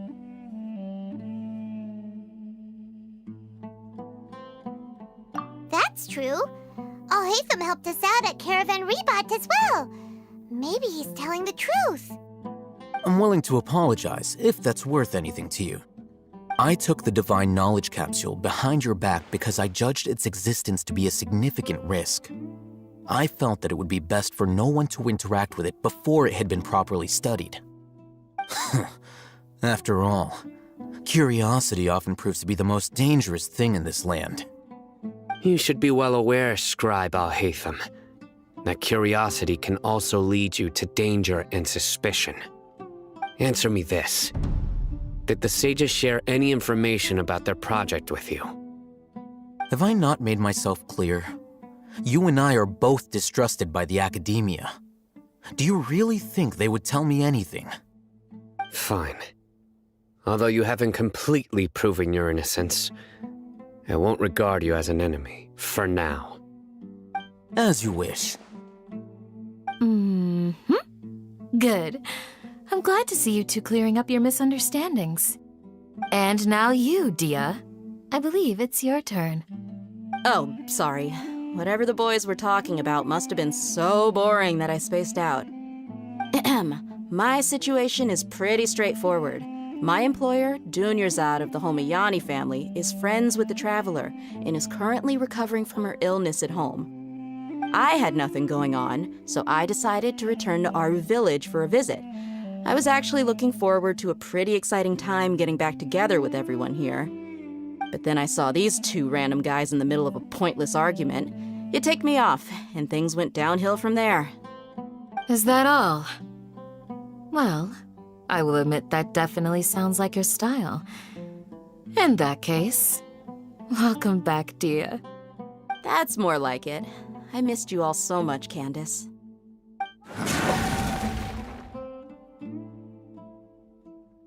Whoa!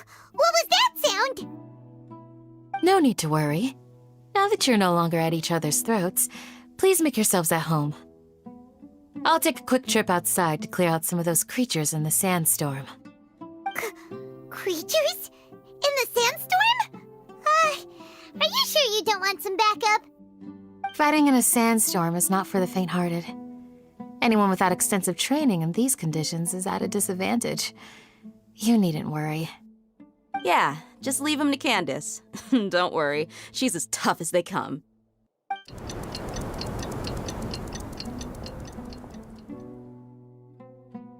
The wind's died down. That means the sandstorm's over, right? Candace still isn't back yet, though. Is she alright? Maybe we should go out and check on her. When you put it that way, even I'm starting to feel a little worried. All right, let's go. We've been here long enough, and the boys are as chatty as the floor.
Candace, you're still fighting?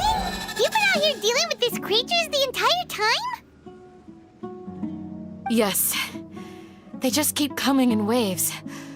I've lost count of how many I've defeated. Before I realized it, even the sandstorm had stopped. Ah! Here comes another wave! Leave this round to us. I got interrupted earlier, but now I have something to take my anger out on. It's been quite a while since I've seen the Flame Mane in action. I'll leave these to you then. I'll be sure to put on a good show. Let's go!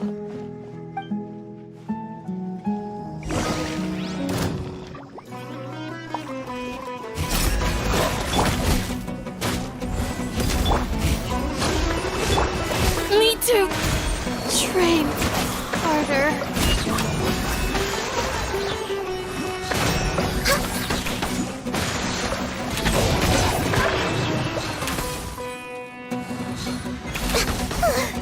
Here comes another wave!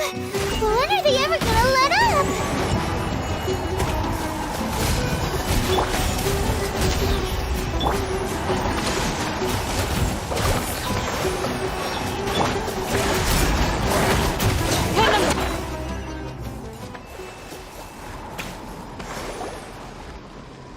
The creature stopped appearing. Was that the last of them? What we fought just now was probably the aftermath of the sandstorm. So we should be safe for the time being. Well fought, everyone. No injuries, I hope. Huh? Who are you? Ah, my apologies. I haven't had a chance to greet you yet. I had my hands full taking care of the village's elderly and children. I am the chief of Aru Village. Everyone usually calls me Uncle Anpu.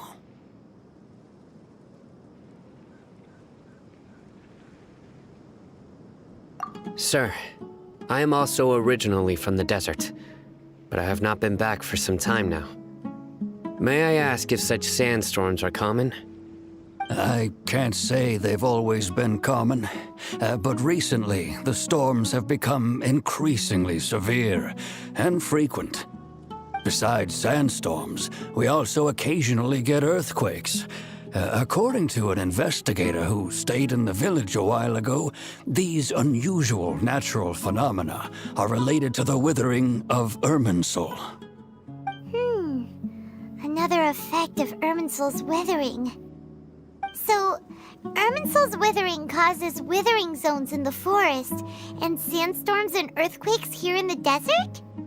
Everything in the natural world is inextricably connected to Irminsul. These regional symptoms can indeed be a reflection of Irminsul's present state. Everyone in Aru Village needs to take good care of themselves. Speaking of which, why haven't I seen a single village keeper since I got here? Village keeper? Who are they? Village guards like Candace? Does your curiosity know no bounds? Village Keeper is how Aru Village refers to mad scholars exiled here by the Academia. Most of them are scholars who lost their sanity after a period of training in the Avidia Forest. The Academia believes that their crazed mutterings may have a negative effect on the psyches of other scholars. So, they're forcibly exiled to the desert. Though if you ask me, it's all a boatload of nonsense. Alas, that's exactly what we've been trying to investigate. One by one, the village keepers have been mysteriously disappearing without a trace. But no one in the village has ever seen them leave. If you're planning to stay around the village for the next few days, I'd appreciate it if you could keep an eye out for them. I've had encounters with those people in the past. I'll see what I can do to help. The Matra are the ones responsible for their exile. Now that you're no longer with them, are you trying to alleviate your guilt and atone for your past sins? I'm fascinated by how you think. Mock me if you will, but if you are guilty, I will eliminate you, regardless of my position or identity. Oh, you're the former General Mahamatra. You must be an expert in these kinds of investigations. Thank you for your help. Is it because you're reminded of Hypatia? Oh, these poor scholars. First they lose their sanity, now this! We need to help get them back home, safe and sound. But, is it really a good idea to tag along with Sino? You seem like you really don't trust him. I'll be grateful for the assistance. No doubt you will do a better job than some of my former subordinates. Let's start by finding a spot to share what we know so far.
Although I've sent myself into exile, I'm still doing essentially the same things as before.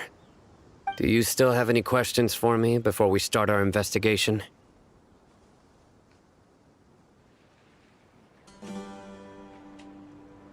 One of my former subordinates told me that this title has its origins in a strange incident. The Academia has long exiled mad scholars to Aru Village. A mysterious phenomenon exists here. When mad scholars first arrive, they are as incoherent and deranged as before. But after spending some time here, they invariably begin to calm down. Initially, the people of Aru Village greatly resented having to take in the mad scholars. But a strange incident one night changed that. Aru Village was struck by the strongest earthquake in living memory. Seeing buildings on the verge of collapse all around him, the then chief of the village was preparing to take everyone to safety. Suddenly, he noticed a mad scholar crouching in a corner, caressing the ground with his hands. A soft, green light radiated from him, like a divine glow against the backdrop of night. Despite the powerful tremors that ripped through the ground that night, all the houses remained upright, almost as if they had grown roots reaching deep into the ground. In the end, not a single building collapsed, and no one was hurt. After that, the people of Aru Village treated the mad scholars with greater kindness, and began to refer to them as the village keepers. The soft green light? A mad scholar protecting Aru Village? What do you make of it, Traveler?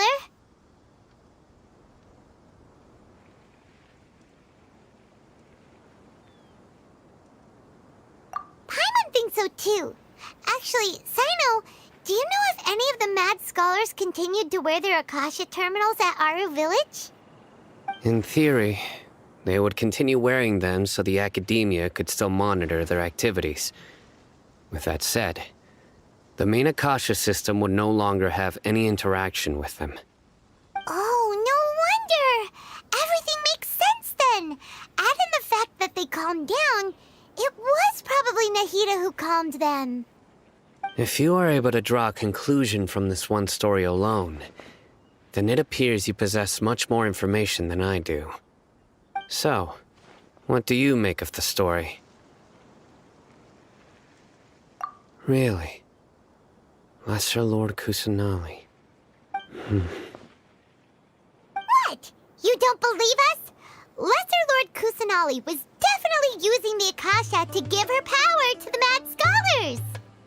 No, it's not so much that I don't believe you. I'm just struck by your reasoning. Lesser Lord Kusanali, the current Dendro Archon. Is she really active in Sumeru? The Academia has always placed far greater importance on the late Greater Lord Rukkhadevata. They've more or less ignored Lesser Lord Kusanali, and I've never had any reason to doubt their views. In addition, I've never heard any stories about Lesser Lord Kusanali and her deeds. To me, she might as well have been a god that never existed. No way! Nahida definitely exists! She's a... How should Paimon put it? She's a good Archon who's kind and wise, even if she says weird stuff sometimes. I've spent many years interrogating criminals, so I can easily tell when someone is lying. Good! Then you should know that we're telling the truth. That look in your eyes. I've never seen that from a liar. You two really must have met Lesser Lord Kusanali. How can this be? To think, our Archon has been amongst us this entire time. All right, now it's our turn to put our skills to good use for this investigation. But easier said than done, especially since we don't have any leads. Maybe we can start by knocking on some doors. Excuse me, are you here to help me find my grandpa? Huh? Who are you? By the sounds of it, a resident of this village. My name is Isak. You'll help me find my grandpa, right? Is your grandpa a mad scholar? Hey, don't say that. Grandpa is just Grandpa. Why do you have to call him that? It's not like he's a bad person or anything. The person you're referring to is not a local, yet you are. Why do you call him Grandpa? Grandpa is just Grandpa. He's my family. I heard everything you said to the village chief. Please, you gotta take me with you. I want to find my grandpa. I swear I'll help. I won't be a nuisance. Ah, so you're the one who was eavesdropping on us around the village chief's house. I was planning to go out and take care of whoever it was, but I had a vague feeling that they didn't harbor any ill intent. Whoa. Ethan wasn't kidding about Matra having sharp senses. Sino, he's just a kid. All he wants is to find his grandpa. Let's find a way to help him. Sorry, I was only listening in because I wanted to know where Grandpa went. Honest. If you don't believe me, you can ask Miss Candace. All right. But first, let's confirm the facts with Candace.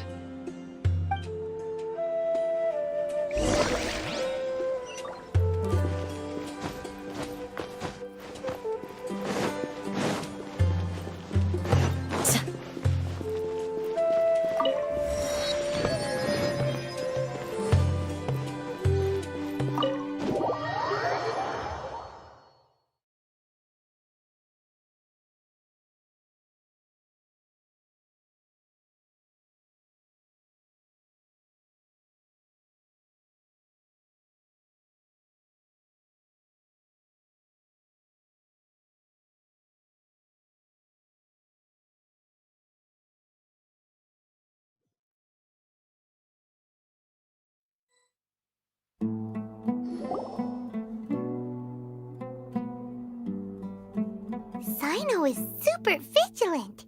Is this what all the Matra are like? Ah, you're back already. We just wanted to confirm something with you. Do you know a boy by the name of Isak? I had a feeling he'd go looking for you. Huh? You knew this would happen? Yes. Although he tried his best to stay hidden, I still noticed him eavesdropping outside the window. He really wants to get his grandfather back. Isak's parents were both Aramite mercenaries who rarely returned to the village after finding employment in the city. He was raised by his grandfather. Unfortunately, it was only a few years before his grandpa passed away. Isak was still very young at the time, so various families in the village took turns caring for him so he could survive. Later, An elderly mad scholar arrived at the village. Isak thought the scholar bore a striking resemblance to his grandfather, and thus often spied on the man. However, the scholar was unkempt in appearance and incoherent in speech. Although Isak referred to the man as his grandpa, he was afraid and didn't dare to approach him. One summer night, the oft mumbling and bumbling grandpa suddenly calmed down and seemed to become more lucid. He even noticed Isak hiding in the distance.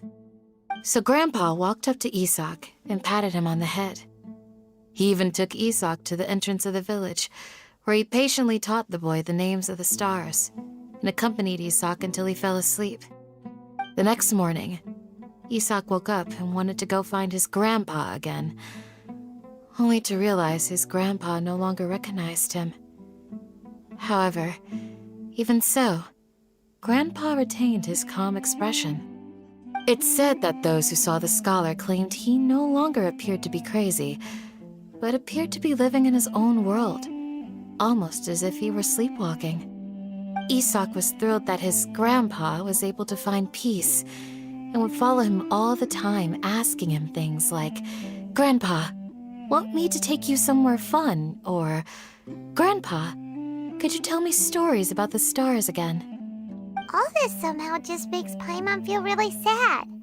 It seems like they both deserve so much better. Perhaps. Nearly everyone who lives in the desert has some form of hardship or regret.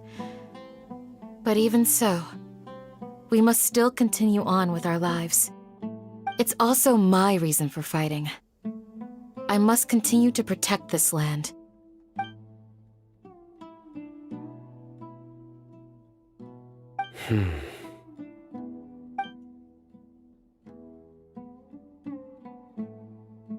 Maybe the people have always had a considerate god watching over them. Huh? What did you say, Sino? No, nothing.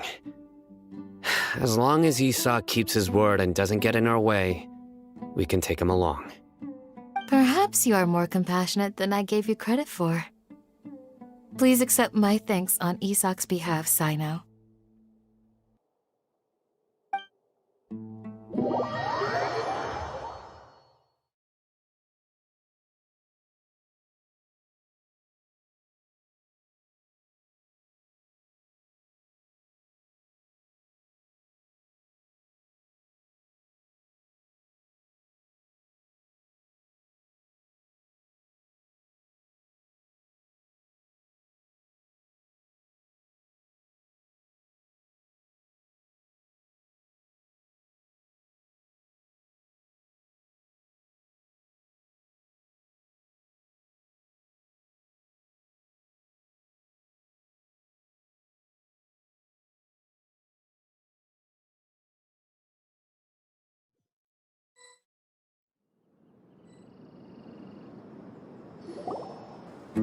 Hey, Isak! Oh, it's you guys! We've cleared everything up. Let's go find your grandpa! Really? Wow! Thank you so much! Yeah! All right. Let's ask the local residents some questions first.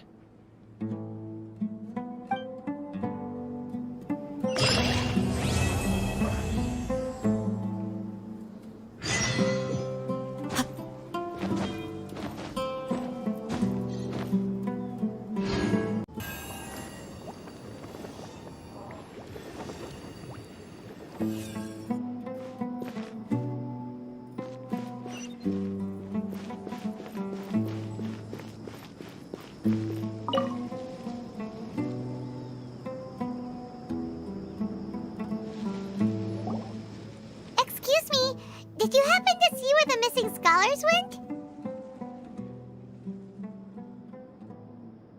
You mean the village keepers?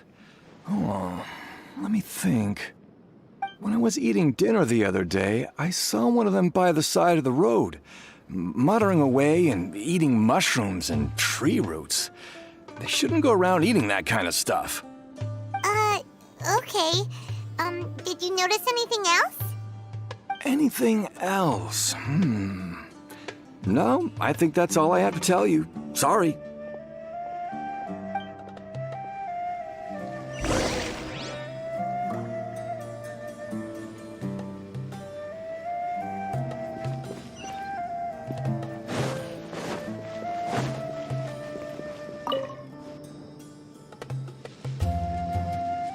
The scholars that have gone missing. Have you seen them? Those eyes. Those fierce eyes. You look like a real fighter. Don't change the subject. Right. You were asking about the the mad scholars. I think it's been a few days since I last saw them. I usually go to bed pretty early, so I'm not too familiar with what goes on at night. But honestly, I feel quite sympathetic towards them. Even though they act a little strange, they've helped me in the past. If it weren't for them, my house would have collapsed long ago. Do you also think Grandpa and the others are good people? Grandpa? Oh, hello there. It's little Isak. You mean that nice man who looks like your grandpa's long-lost twin, right? He was actually the one who protected my house. I saw it with my own eyes. He happened to be staying near my house that day and was doing something with his hands on the ground. It still feels pretty surreal now that I think back on it. Did someone teach them how to do that? Well, whatever the case, I'll always be thankful to him and whoever taught him to look out for others. I'm pretty sure that if I ever went mad, I wouldn't be able to do anything like that.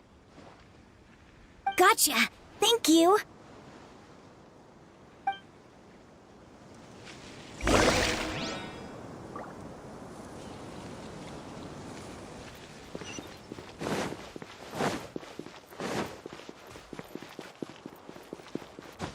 Stay safe. Don't get hurt.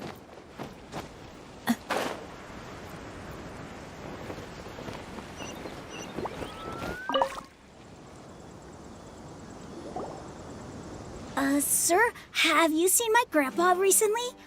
You know, the one who likes to sit and space out near the village entrance.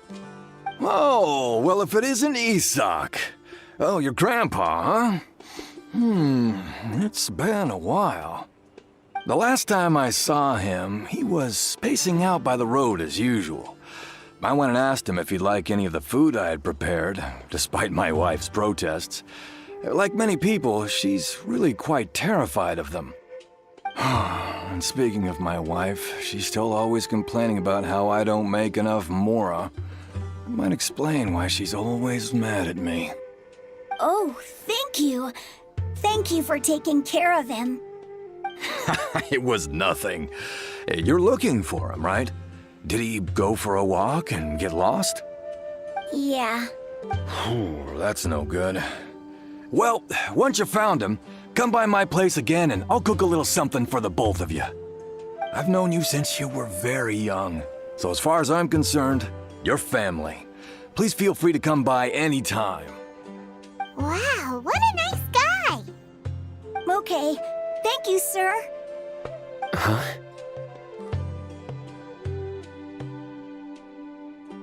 Don't say anything for now. Isak, stay here. Let's head over there. Stay quiet as you move.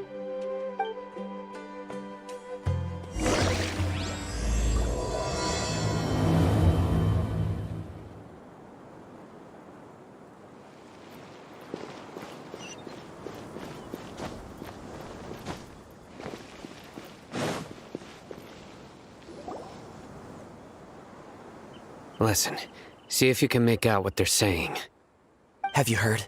The mighty Scarlet King, the sovereign of our faith, will soon return to this world. Yes, of course I have.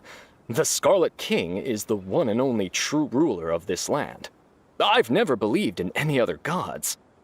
Still, you say he's coming back, but it sure doesn't feel like life's about to change around here anytime soon. What's your proof? Haven't you noticed?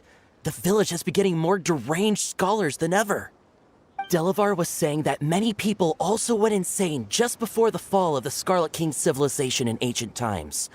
We don't quite know why, but it seems like there's some sort of connection between insanity and the Scarlet King. Isn't it a sign of the Scarlet King's power that all the mad scholars have disappeared? If you ask me, they must have been chosen as the final sacrifice for the Scarlet King's resurrection. Huh. Now that you say it, that does make some sense. Does this mean our lives are finally going to take a turn for the better? Exactly. Those city folks will get what's coming to them. Now, repeat everything you've just said from the very beginning. Huh? Who are you? Where did you come from? My patience is running thin. You heard what I asked.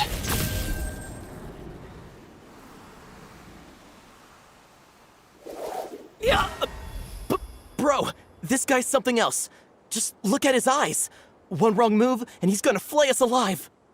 Let's not get on his bad side, okay? I am no match for this guy.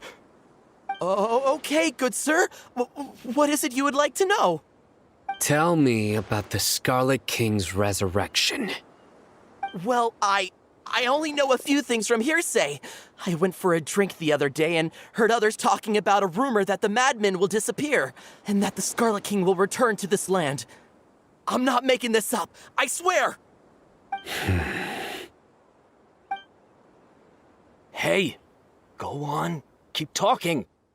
It's true. It's all true, sir. We desert folk have had more than enough of those people at the academia. They keep sending us all their mad scholars and won't let us have a good life. Would you want to live like this if you were in our place? The radicals were even more thrilled than me when they heard the news.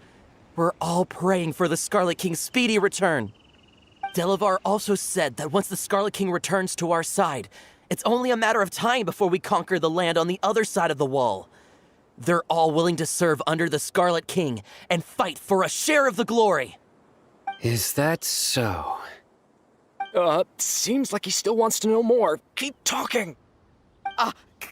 Got it. At first, I told myself it was just the drink talking, but then all the mad scholars vanished without a trace, just as the rumors said. Please don't beat me up just for mentioning these rumors. If I'm guilty, then everyone else around here is also guilty. I'm just saying what the others said. The people here really like the Scarlet King, but dislike the Dendro Archon.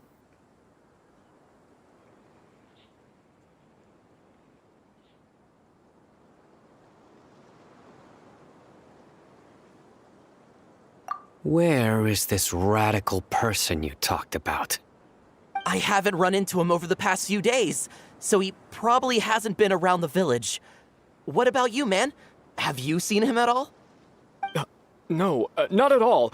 We wouldn't dare lie to you. He's really not here right now. Sounds like you're not too close with the radicals. No, of course not. All we know are their names.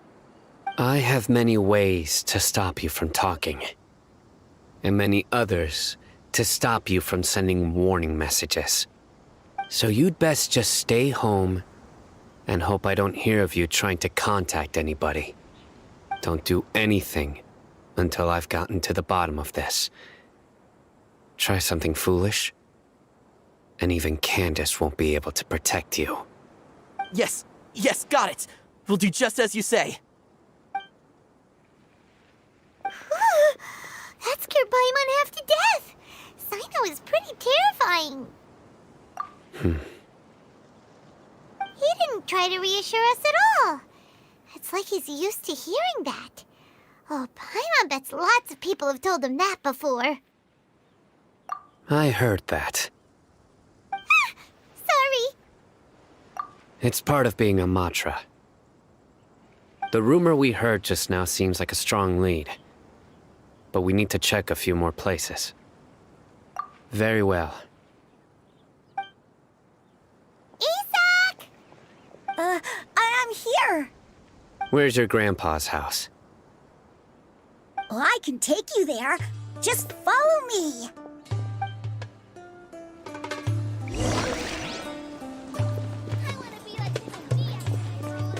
Join the Eremites and embrace a wonderful new life.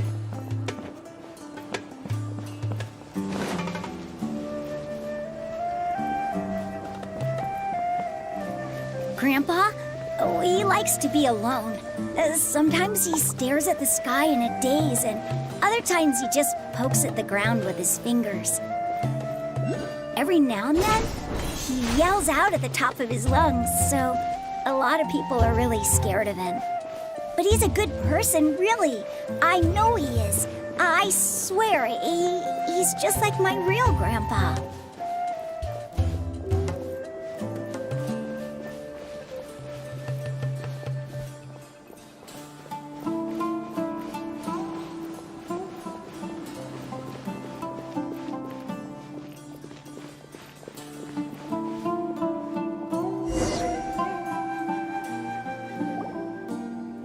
This is where Grandpa usually stays. There sure isn't much here. No. Incense? Please don't say it's the same one as before. But are you okay? Are you getting dizzy or need to lie down? There's a scent that you can sense, but I can't. A certain traveler here once passed out from that smell. Thankfully, Tainari saved the day. And then he gave us a long lecture to explain all about how it worked. So, you know Tainari. Huh? You know him too? Are you two friends? Yes. Now that I concentrate, I can also make out the scent of incense. Wait, surely Tainari didn't lecture you too? No. No need. Did you first encounter this scent at Tainari's house? In the forest. From a scholar.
What are you looking for, Sino?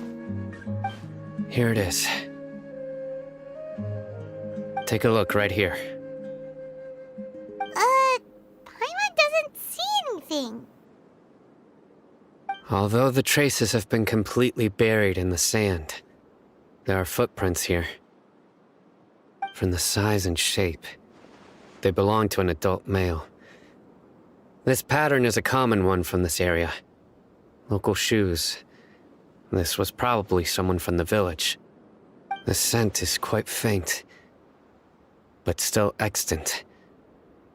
The footprints head in the direction of the door. But who would come looking for Grandpa? He doesn't have any friends. We'd have to ask whoever lured him away with the incense.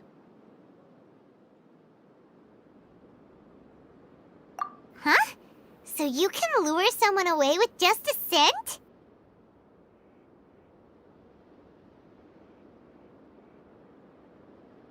Hey! What's wrong with liking good food? Everyone's got something they love in life. Exactly. Most scholars are fond of incense, since the smell supposedly helps them clear their minds and discover new knowledge. Even deep within the clutches of madness, they still yearn for their knowledge-seeking days, and will follow the scent whenever it presents itself. No, Grandpa. So, someone's taking advantage of their weakness? Huh. Still, why would anyone want to abduct all the the scholars. Are the rumors really true?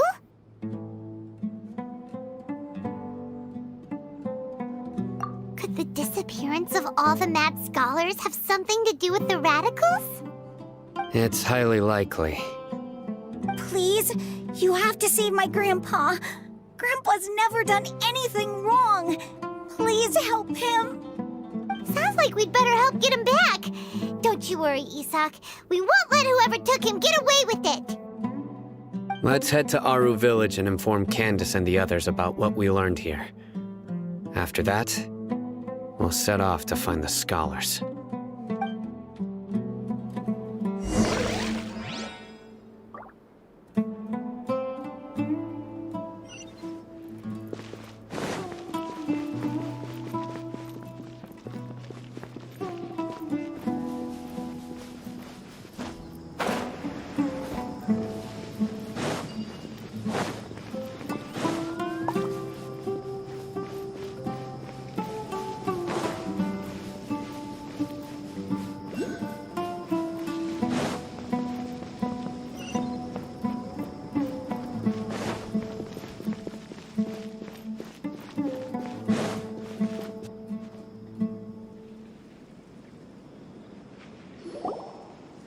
Right.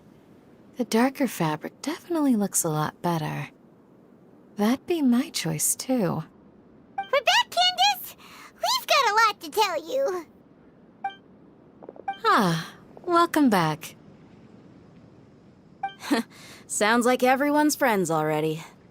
Oh, Dia's here too! You bet. So, everything goes smoothly? Reasonably. Alhaitham didn't go with you? We haven't seen him at all. Huh. I saw him around the village entrance earlier and figured he was investigating with you. I guess he must have gone off on his own. Did you find out anything useful?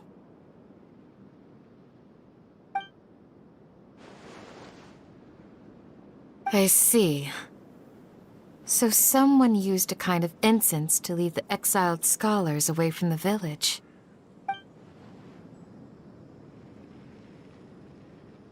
The resurrection of the Scarlet King? First I've heard of it. Far as I know, the kind of incense you just mentioned is only popular beyond the wall. Scholars are fond of it, but as you can see, there aren't many scholars still studying around these parts. No seller would be able to make a profit here. Not to mention, making incense is a labor-intensive process. You won't see anybody in the desert with the patience to make or sell something that requires that kind of effort. It seems someone from beyond the wall must have been supporting this. Makes sense. So what should we do then? Do we go back to the academia and search for leads there? If it was any other day, that would be your next logical step. But today, you've got me on your team, so you get an extra tip. Didn't you say that the villager got his news from the tavern? Well, I also like to drink at the tavern, so I know a thing or two about these radicals he mentioned. If Paimon remembers correctly, the leader of the radicals is some guy called Delavar. Ah, yeah. Delavar, the scar-riddled bandit, Enger, the wide-eyed butcher, and Jabari, the duck-tailed bearded crook. The whole lot of them are known around these parts.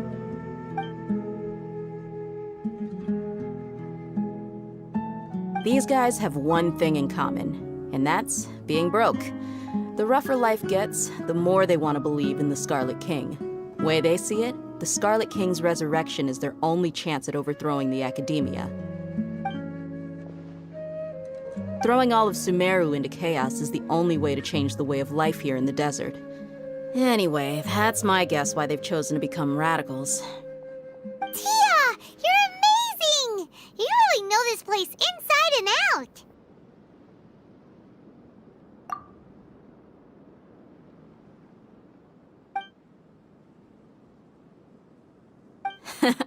No merc can afford to slack off on gathering intelligence. Every mora I've spent in the tavern has been a valuable investment. Let's head out. Now hold on, you're staying right here, Sino. Why? Aru Village is not a big place. Outsiders stand out here like a sore thumb. I'd bet word about you has already gotten out. The desert is unforgiving, so the way of life here is also a lot tougher than on the outside of the wall. You survive on making connections out here. Compared to you, mercs like me are just third-rate amateurs. I've got no actual fighting skills to speak of. But that also makes it a whole lot easier for me to gain the locals' trust. I need to go around and ask some questions, but it'll be difficult if you're with me. Fine. Good. Then we've got a plan. The Traveler and Paimon will go to Caravan Rebot with me, and we'll try our best to figure out where the Mad Scholars have been taken. Sino, you'll have to stay in the village and continue investigating on your own. All right, sounds like a plan.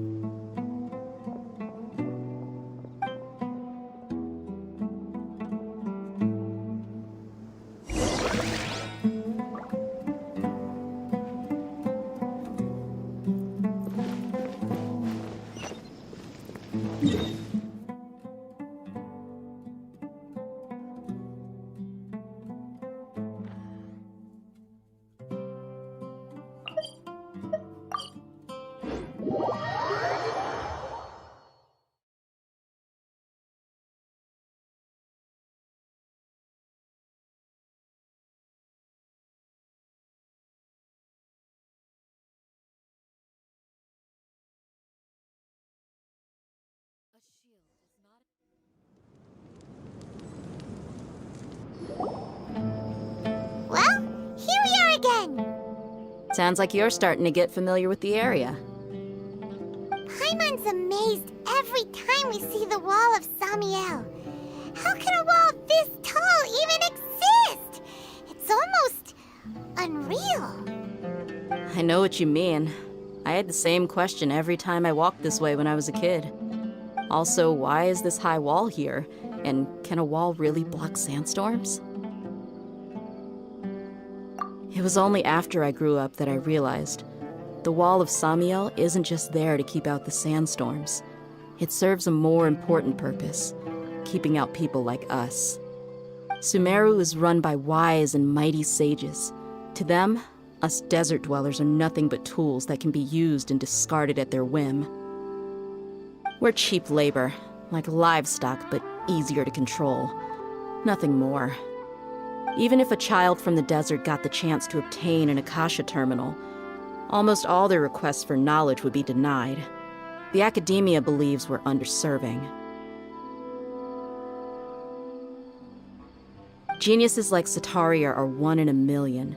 The other children never get a single chance to try and rewrite their fate, even though the academia knows very well that we're humans, just as they are. That's terrible. I would tear down this wall with my own hands if I could. Hey, Dia. You're not thinking about doing anything scary, are you? No, not at all. This place just gets me thinking, that's all. Besides, we're here to procure information, aren't we? Yep, we gotta catch those. Shh. Caravan Rebot is crawling with people, so be careful what you say. We don't want anyone to find out what we're here for. Our mission started the moment we arrived here. Let's go check out the tavern. Maybe we'll find someone I know.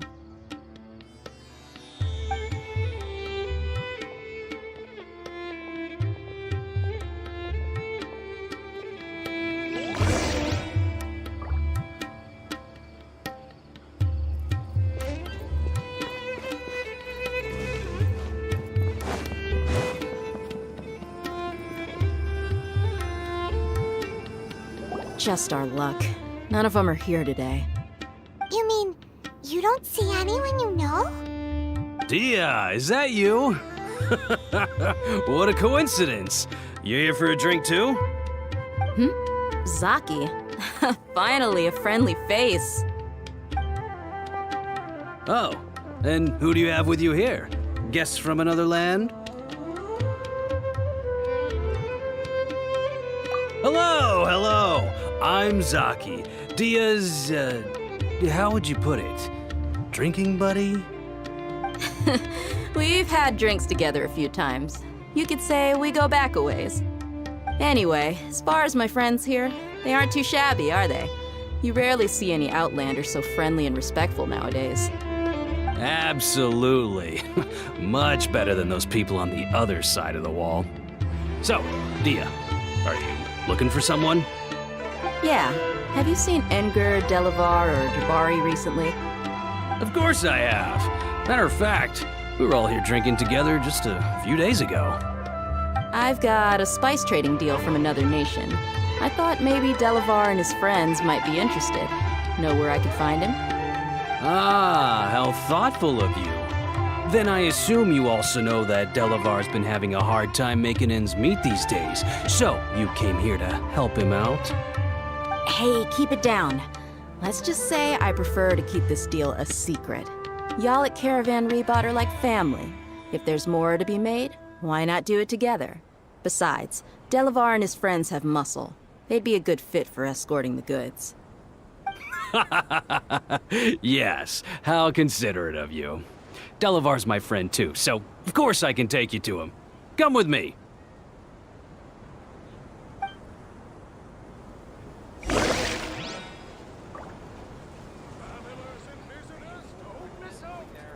Welcome, weary travelers. All who seek rest will find it here.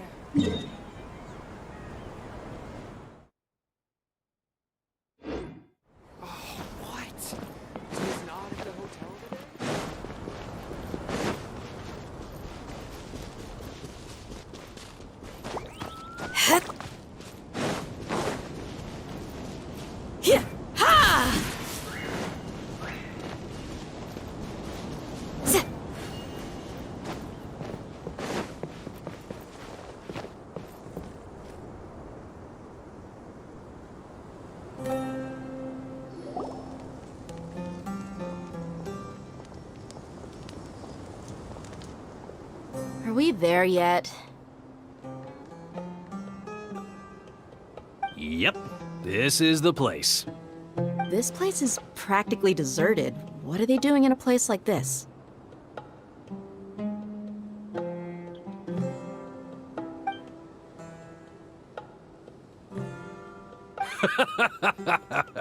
Why don't you take a guess? Go on, a wild stab in the dark. You're like lambs to the slaughter.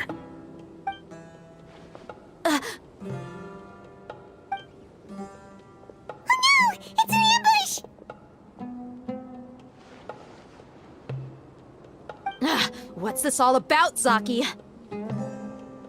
Come on, Dia. You really think we didn't hear about what you said back in Aru village?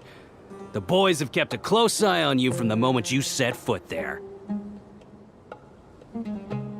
Not only do I know that you're looking for Delavar, I also know that you've teamed up with people from the Academia to look for the missing scholars.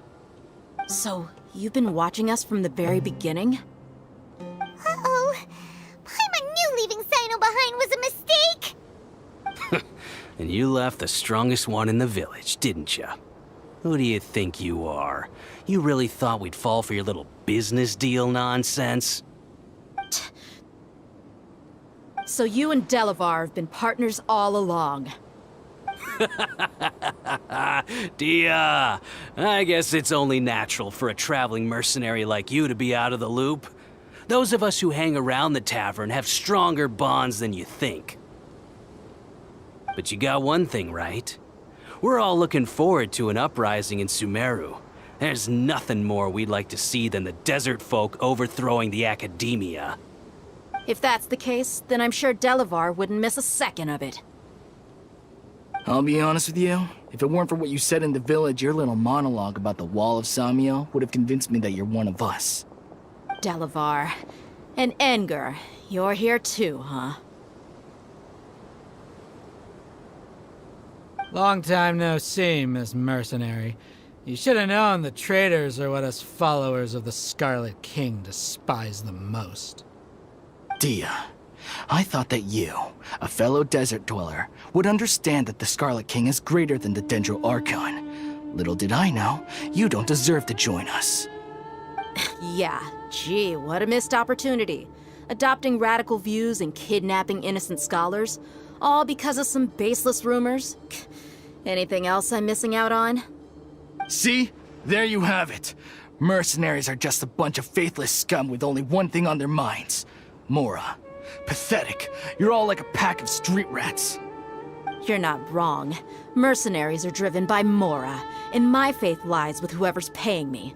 As long as there's a profit to be made, anyone can become my friend. Enough talking! Get him!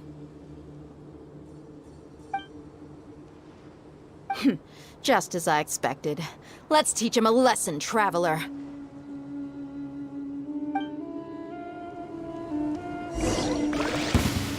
Following orders. Rest and rebuild!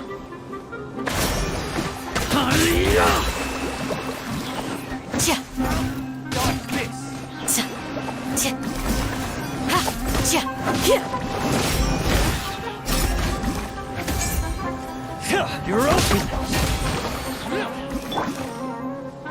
Hold the line!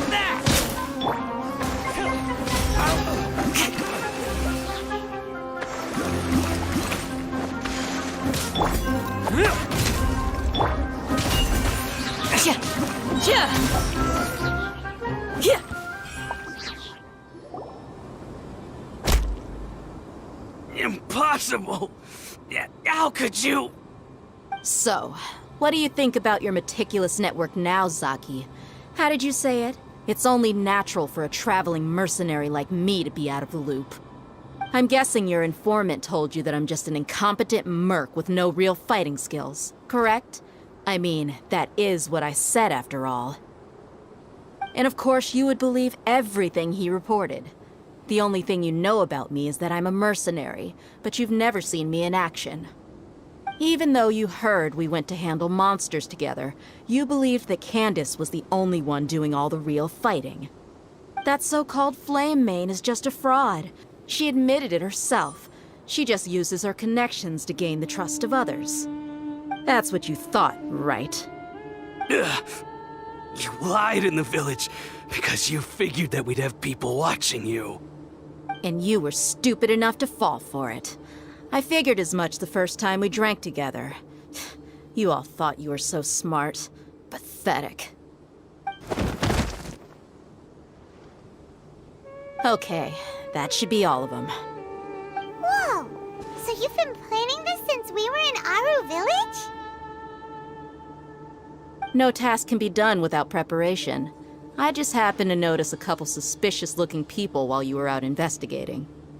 Oh, but instead of catching them right away, you let them report back. Those two who were snooping around were just a couple small fries. If we want to get the real catch, we have to be patient and give it some time. Oh, you mean the funny name she mentioned back in Uncle Ampu's house? The wide-eyed butcher, scar-riddled bandit, Paimon can't remember them all. That's just a bunch of drunk talk. Edgar and Delavar like to talk themselves up when they're drinking. Edgar, the wide-eyed butcher, and Delavar, the scar-riddled bandit, are the nicknames they came up with for themselves. Alcohol has a way of making people share what they really think.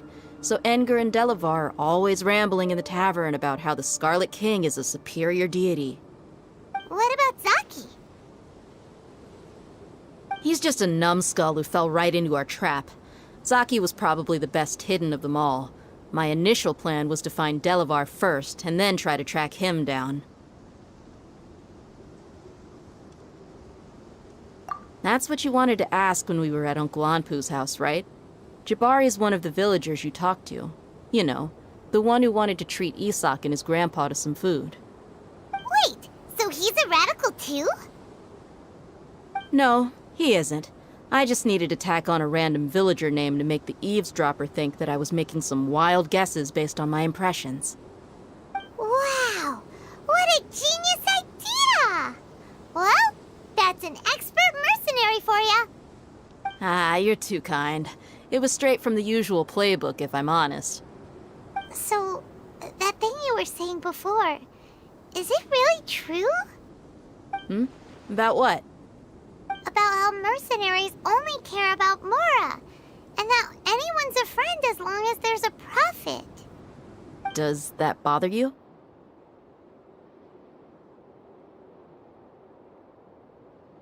What makes you so sure?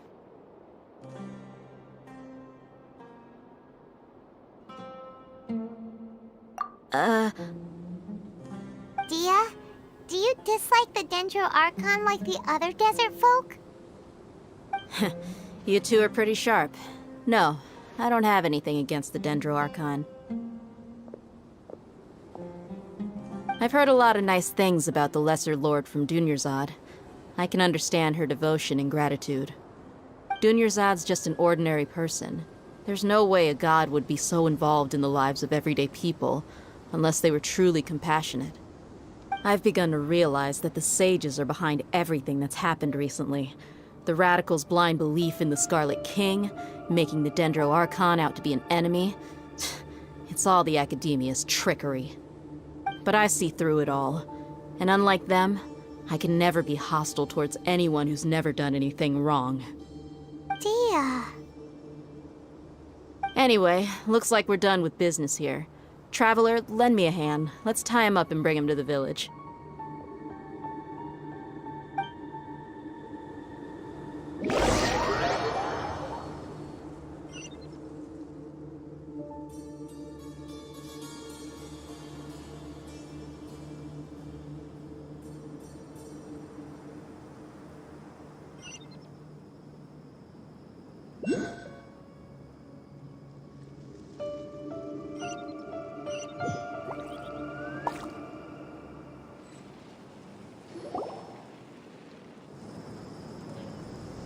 This should be all of them. I'll let you take it from here. All right. I'll be in touch. Until then, please stand by. Candace, do you need any help? Candace will be okay on her own. I trust her, so you can too. She's been guarding Aru village for quite some time now. If anyone is qualified to question the offenders, it's her. While I'm questioning them, why don't you pass some time by exploring the area? I'll meet you back here tomorrow morning, Traveler.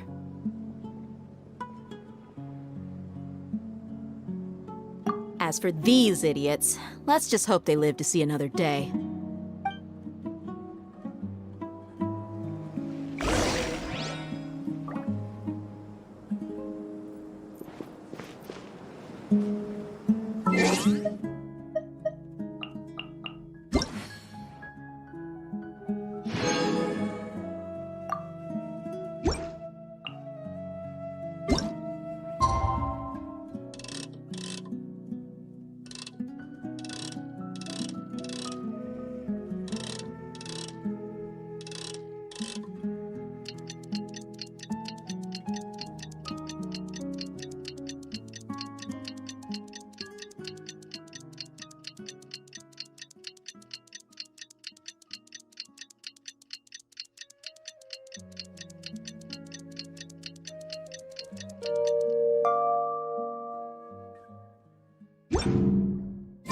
Peace and good.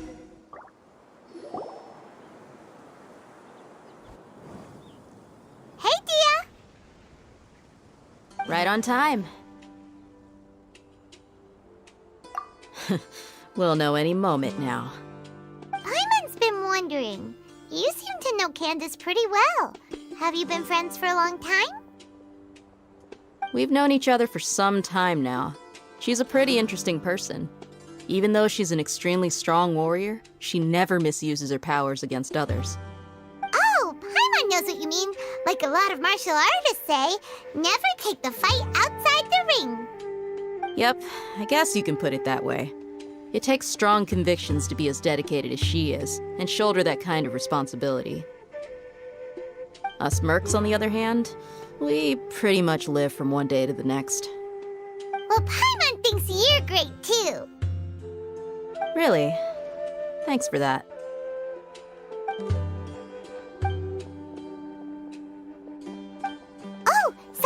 here, and he's pretty early, too. Yes, I was here yesterday to help out a little. To help out? By doing what? Sharing some interrogation techniques. Oh! You mean you taught Candace some more persuasive methods? Right. Come on in, everyone. Come on, let's go inside.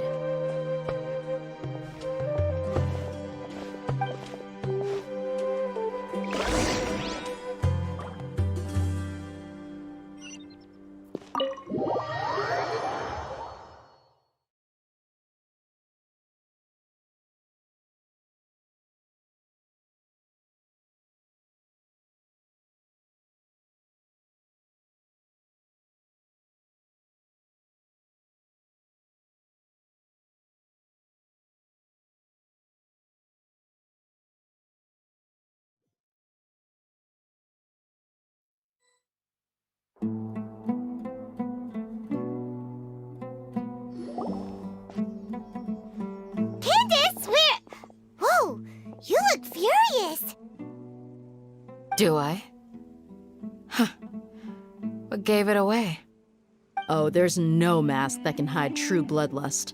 Cover up your eyes, and it'll still show itself at the corners of your mouth. Perhaps I need to work on my composure.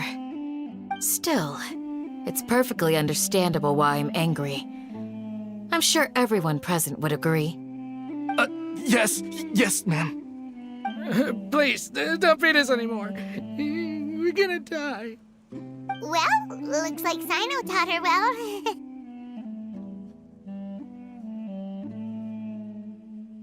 You fear death yourselves, yet you do not hesitate to place the lives of others at risk.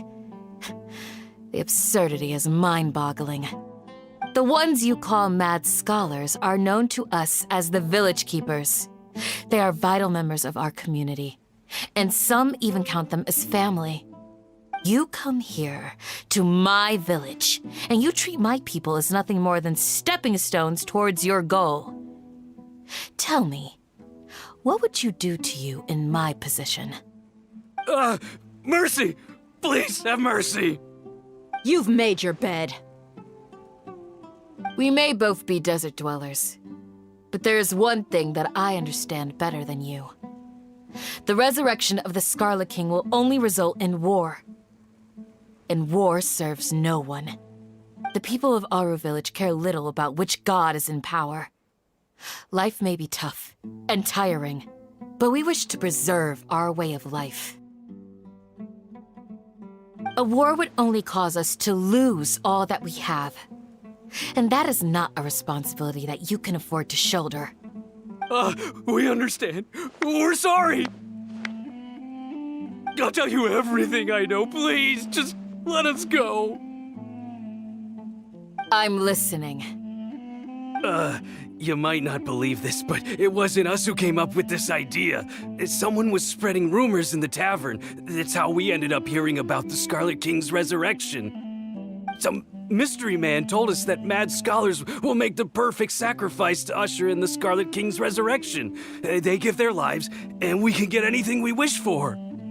They're called Village Keepers.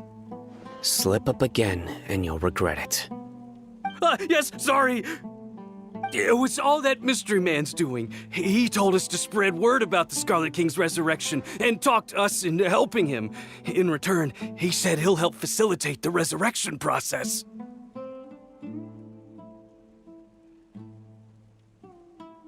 I'm not sure. That's one. Huh? One what? Strike. You get a total of 3. Then, you die by my hand.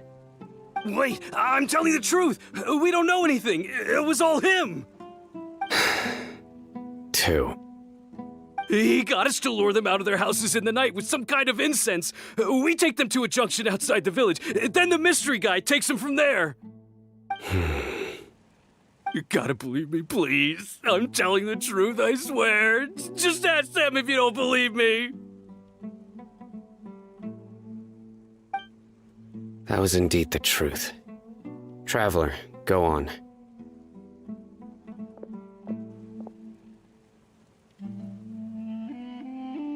You have to believe me. If I knew that, I would have told you his name right away. I'm not risking another beating to keep his secrets. No way. That guy, he wears a cloak, and he's always careful to cover his face. He calls himself the Scarlet King's envoy. I believe I may know what's going on. Uncle Anpu? What do you mean?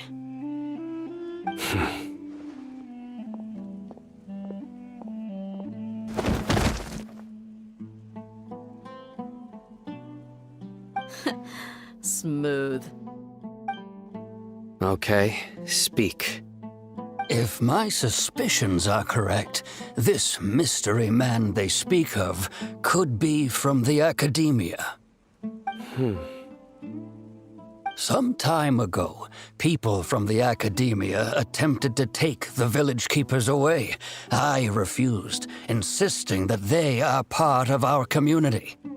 It strikes me now that this secretive character shares the same goal they had. Which means it's highly likely that the Academia was purposely spreading a false rumor to trick the radicals into delivering the village keepers right into their hands. They were the ones who brought them here to begin with. Now they're trying to take them back? We aren't gonna let that happen. Not the Academia again.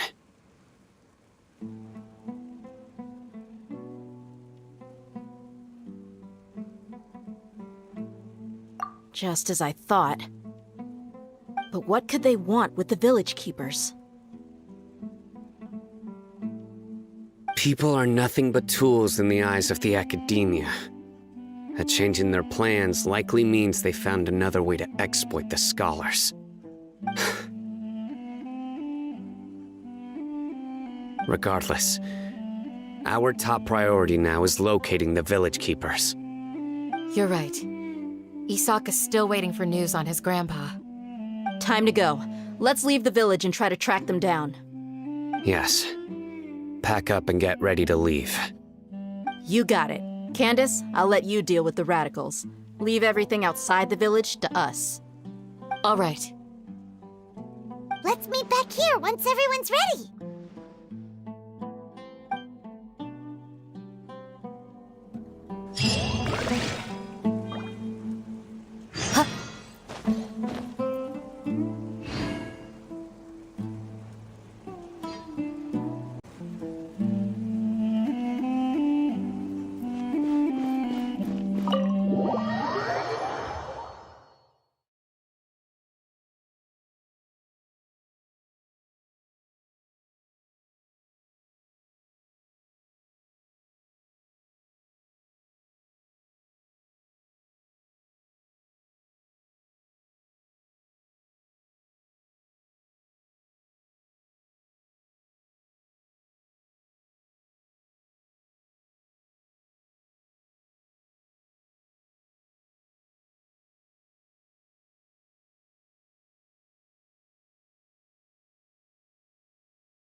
Let's get some food in us and then we'll... Whoa! Where did you come from? Well, as you can see, I am merely sitting here and reviewing what we have deduced thus far. You were gone for ages! And now you're suddenly sitting here musing to yourself? Where have you been anyway?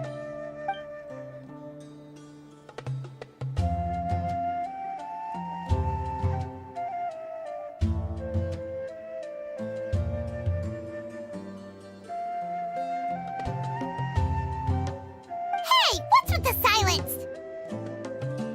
You never think things through before asking questions. I'm giving you some time to make up for that. Paimon's so mad! Paimon's gonna give you an ugly nickname!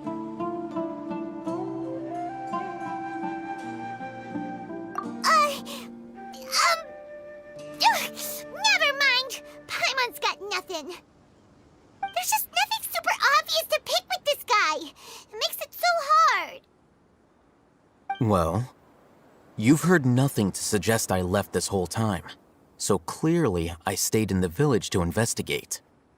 Anyway, you plan to leave Aru Village and keep searching for the truth of this matter, yes? Yep. We're not gonna find out anything more by staying here, so we thought that we might as well take the search elsewhere. Enough with the silent treatment!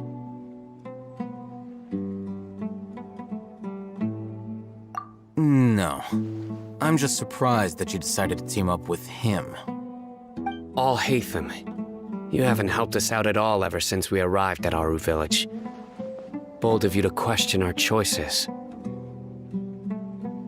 Yeah, you're all talk! While you were investigating, I had my own work to do, which I've now finished. Really? Paimon doesn't believe you. To be honest, we aren't really a team, so I have no obligation to inform you of my whereabouts. Not to mention that going separate ways allowed me to find some important information that you all had missed. Huh? Right here in the village? Correct. What did you learn? I'm going to take you to someone. But before that, you need to understand where she's coming from. What does that mean? How do you think the residents of Aru Village feel about what we're doing?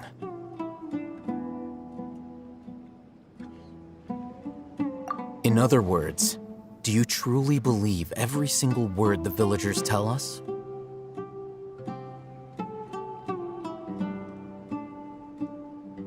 You mean some of them lied to us? Hiding the truth does not necessarily equate to lying. Again, these people have their... Remember what Gandis said? Most people in Aru Village don't necessarily care which deity is in charge of Sumeru. That's because whether the Scarlet King or the Dendro Archon has power is of little significance to them.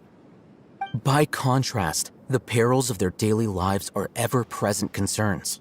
They won't simply share everything they know with you without good reason. That's why you believed there was no further information to be found in this village.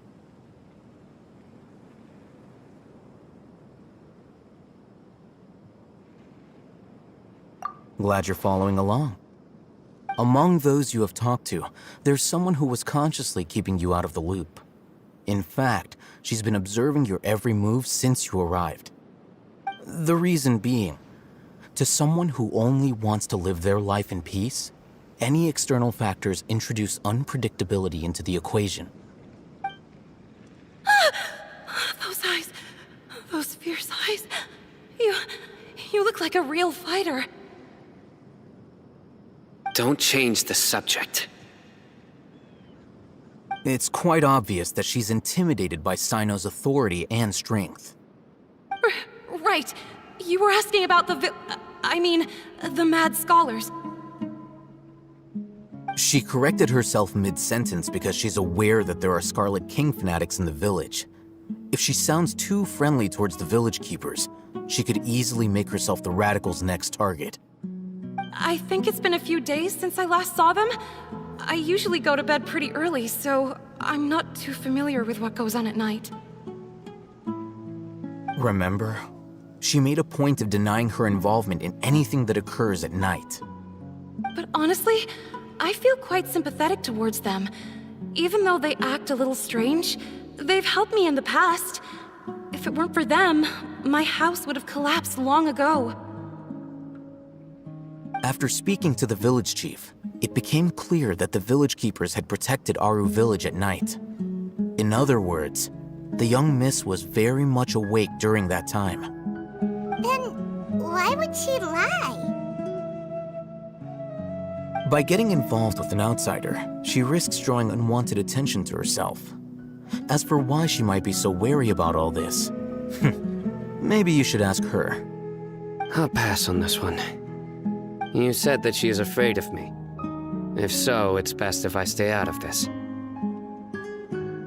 We're on it!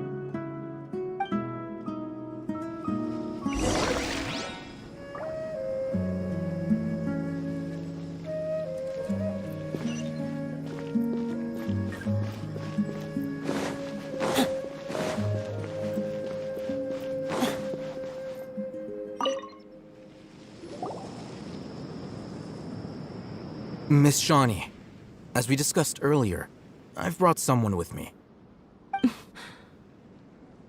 Mr. Alhaitham, I'm aware of where you stand, but how can I make sure that your friends think the same as you? Huh? What do you mean? We need to clarify our stance or something? Go ahead and talk to her. You'll get the answers you want. Go on. Earn her trust. Is it really that simple?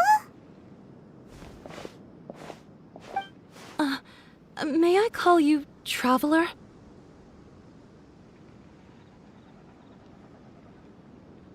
Hi, Traveler. I want to ask you something.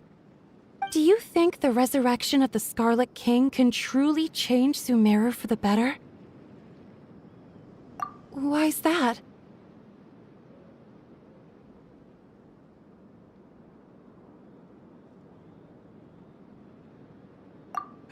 That's very similar to what Miss Candace says.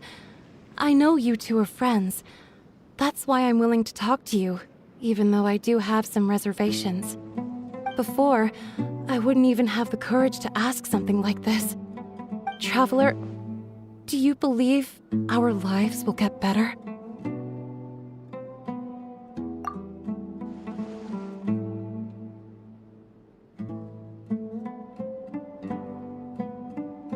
Yeah! We came here from another nation, so it isn't wrong of you to be weary. And we aren't really residents of any one nation. But even so, we've met lots of people from different places, and we've always fought for what we believed in. We have friends in Sumeru, and we want to help them. That's why we decided to stay here for a while.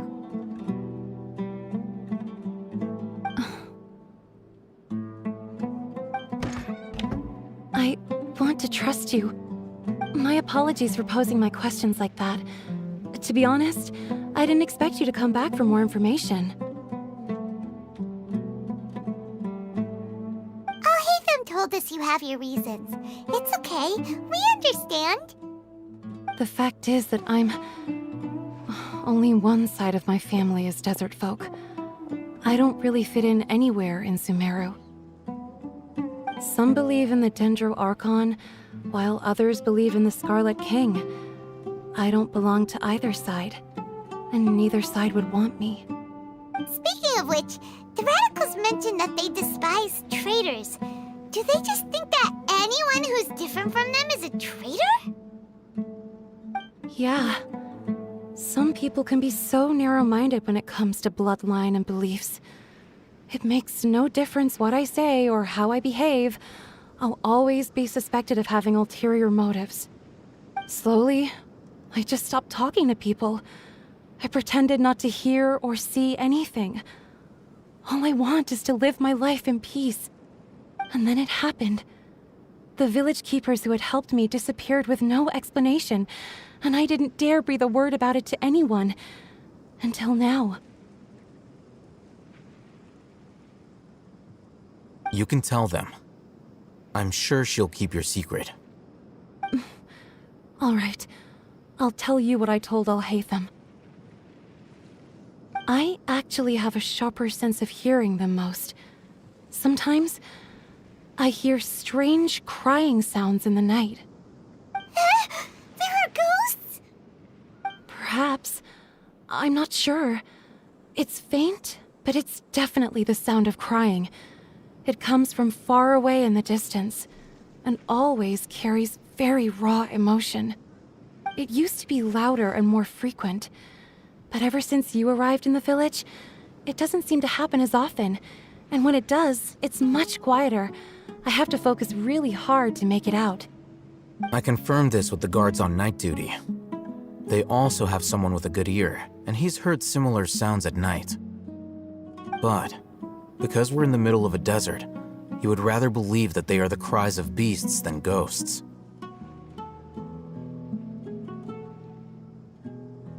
There's really nothing around these parts, except for an old hospital not far from the village.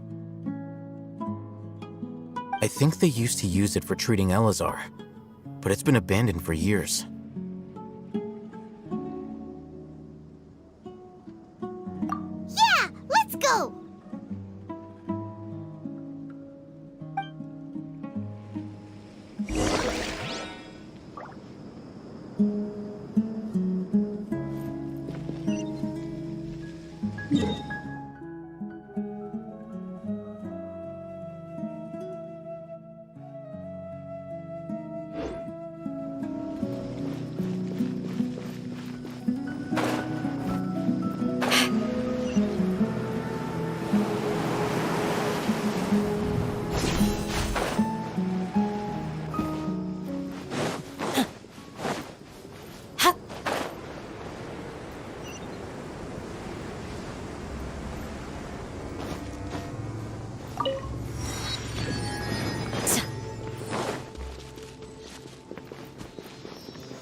I am right by your side. But if you're still nervous... Oh, is this the place? It's in terrible shape. Ah! Monsters! Watch out!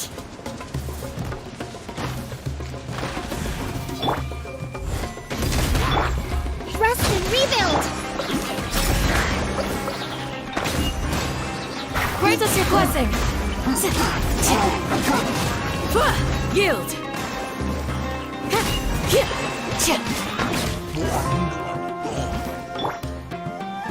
Burst forth!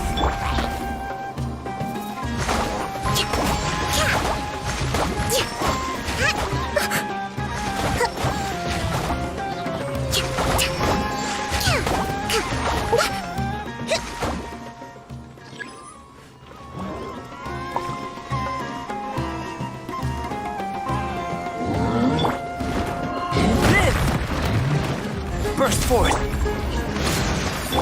No touching! All hail!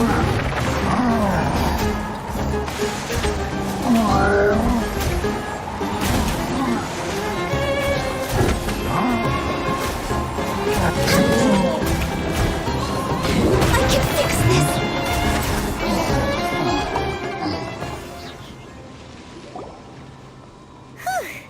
They were easier to deal with than Paimon had expected. Super strong bandits?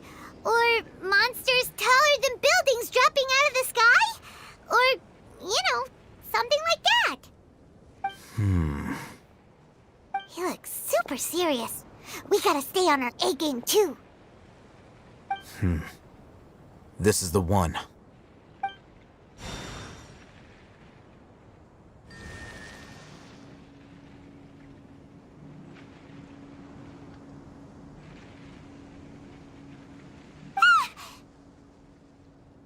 Let's go in and take a look.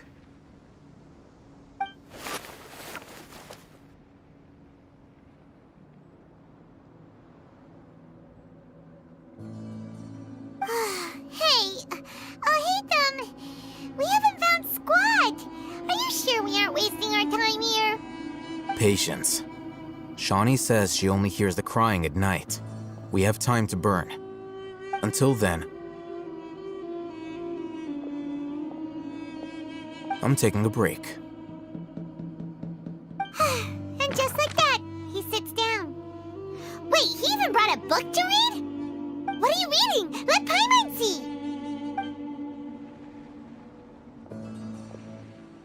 Okay, sure.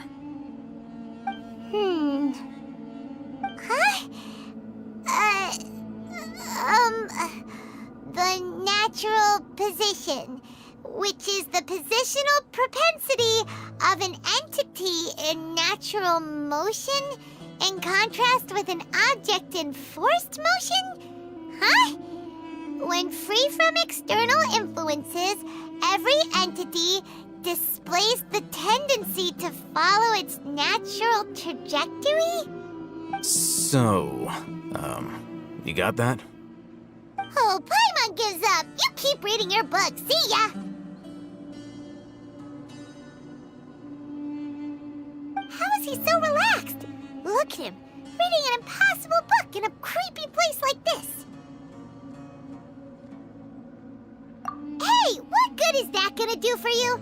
You're acting like one of those annoying grown-ups who go around nagging people to focus on their studies. Hey, what gives? Shouldn't you be the one providing for Paimon? Oh, right. Okay then. Thank you for working so hard and earning so much more. If it weren't for you, Paimon would probably still be floating around in the ocean somewhere. Thank you.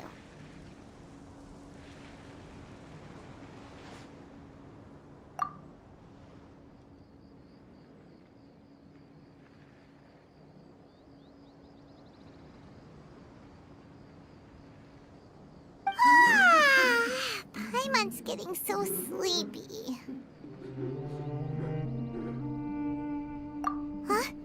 What was that sound? There it is. coming from that direction.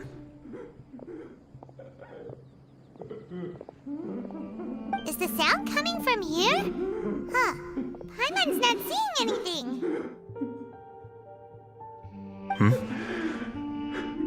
It's from below. But there's no way we can get down there. Something is off about the interior here.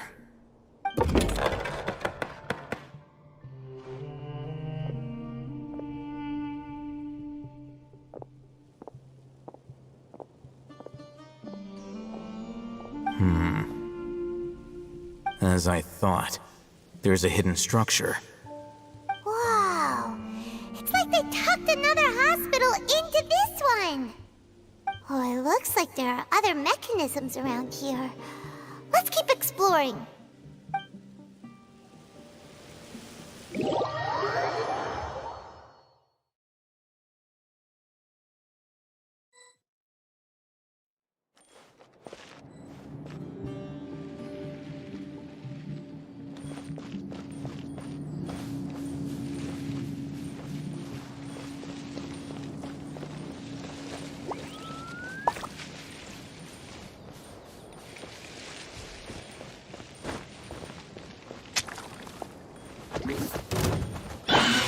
Coming to be!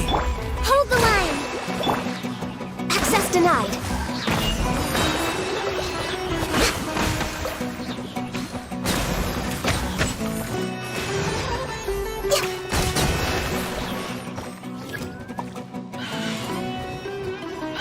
Born of ice and frost.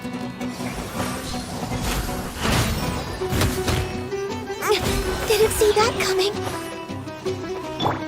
Live! Rest and rebuild! Access denied.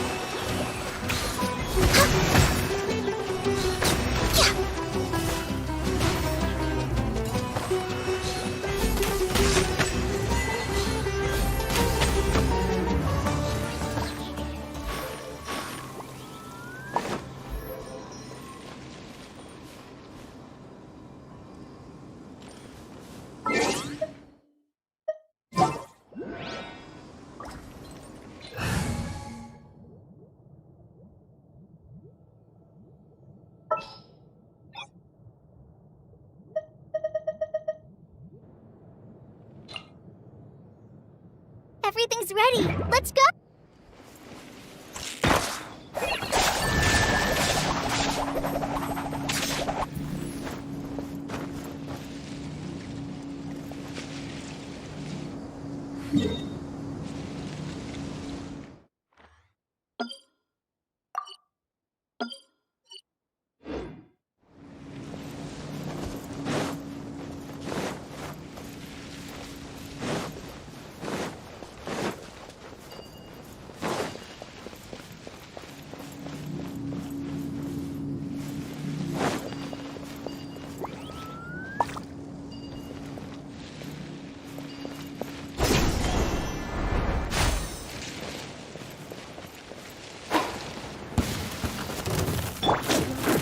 Coming to be!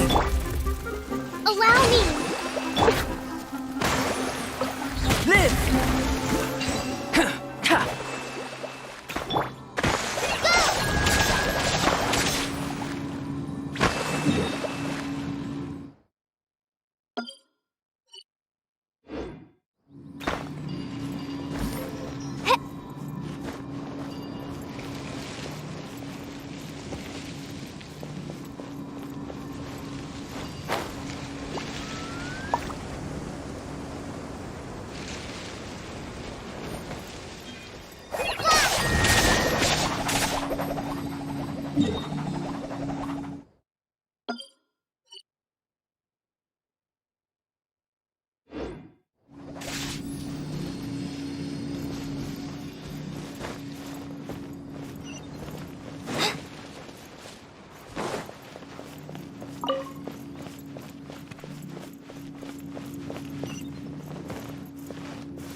idea. Let's approach him slowly without alarming him.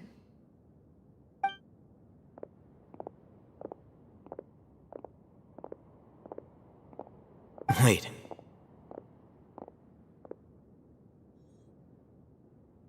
You're...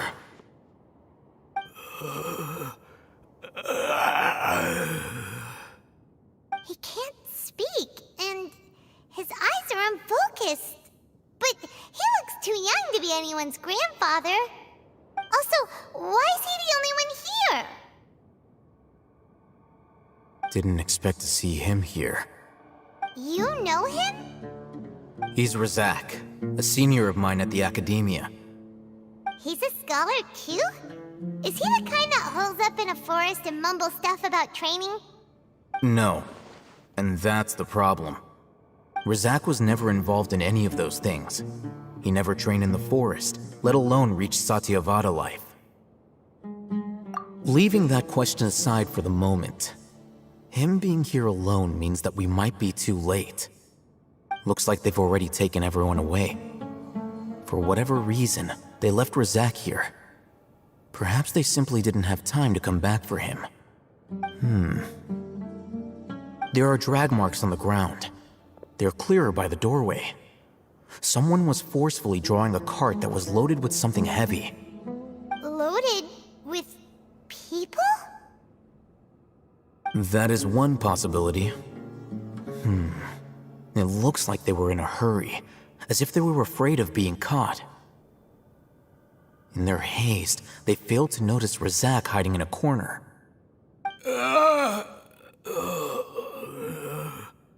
The symptoms are identical. Looks like we found living proof. Huh? Why do you say that? Allow me to jog your memory. Recall your time at Port Ormos. Don't you think his symptoms look familiar?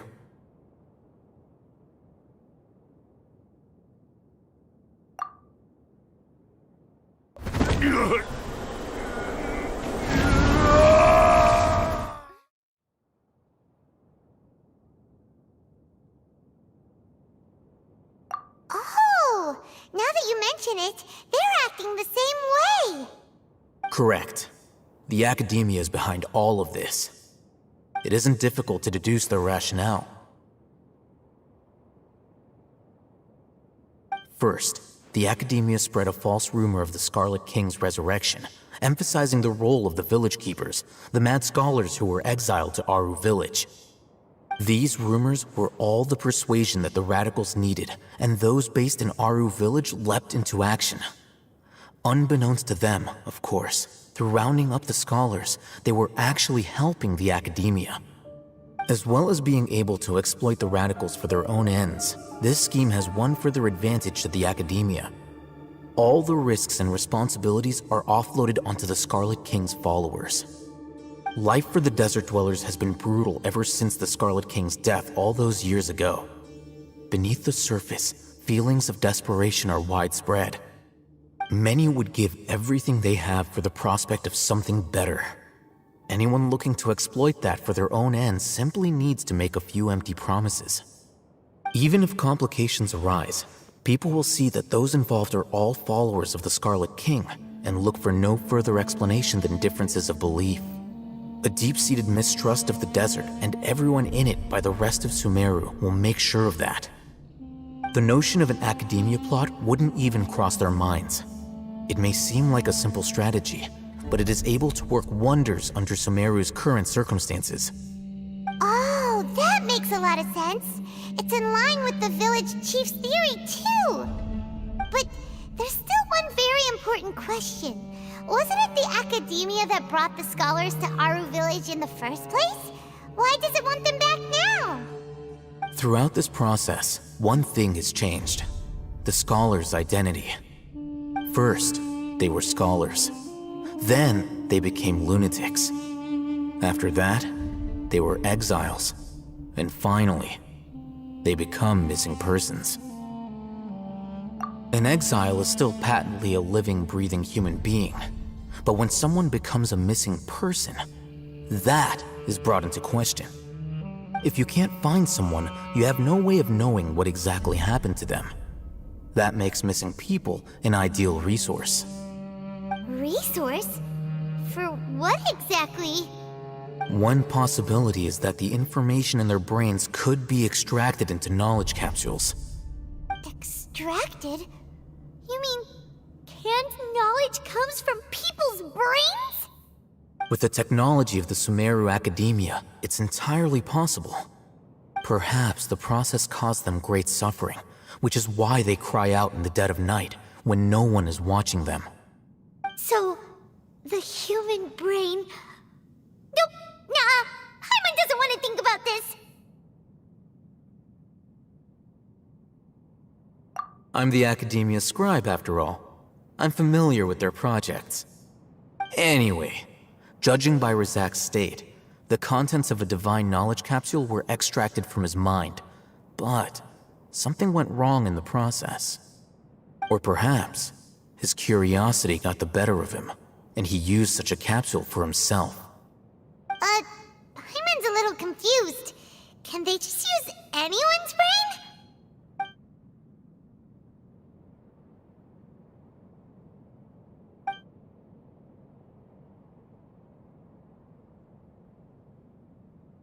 The look on your face tells me you've realized the answer. That's right. To some scholars, gaining knowledge about the gods is their entire life's pursuit. Extracting canned knowledge is just one of the extreme measures they turn to. However, I can't help but wonder, what do they seek to gain from divine knowledge? The Academia is going out of their way to look for forbidden knowledge, but what is their ultimate goal? I've spent quite some time trying to analyze the contents of the divine knowledge capsule, but to no avail. It seems like my way of thinking is too different from theirs. You mean you're not even slightly interested in getting your hands on this forbidden stuff? All scholars seek to expand the horizons of knowledge, but I'm not particularly interested in gods, so I don't share their degree of zealotry. Extracting information from people as if they were lifeless objects? If this is the direction of academic progress, then the Academia may as well shut its doors. Sounds like you're really against all this. Of course. The Academia's actions run contrary to their rules. Whether it be academics or knowledge, everything has its boundaries. If those lines are crossed, the rules and order that govern everything in the world will be destroyed. This matter needs to be corrected, just like fixing a typo in a book. Wait, didn't you step in to help because you felt sympathy for those poor people? Not to be callous, but no. My criteria are a little more restrictive than that. There is no shortage of suffering in Sumeru, and the same can be said for the rest of Teyvat as well. What do you plan to do about that? Save every last person? Probably not. Paimon's not sure. You can say that. Simply put, I don't blindly place my faith into strength or heroism. I do what I want. The divine knowledge capsule is something I want to investigate in full. That doesn't mean I'm willing to take action for the sake of a few strangers.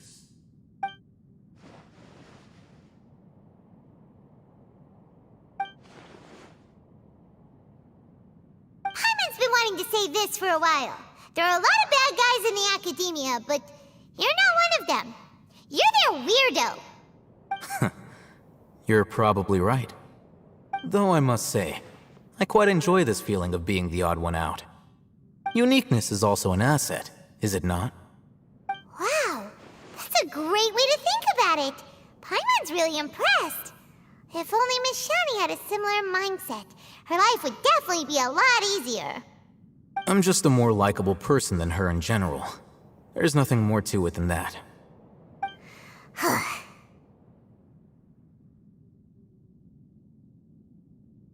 He won't last long if we leave him here. Let's take him with us. We'll work out our next step after we return to Aru Village.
We're back! You must be tired. You should rest and take some water. What's the situation? Who's this? Unfortunately, somebody who's too young to take on the role of Isak's grandfather. Nevertheless, he's one of the people we're trying to find.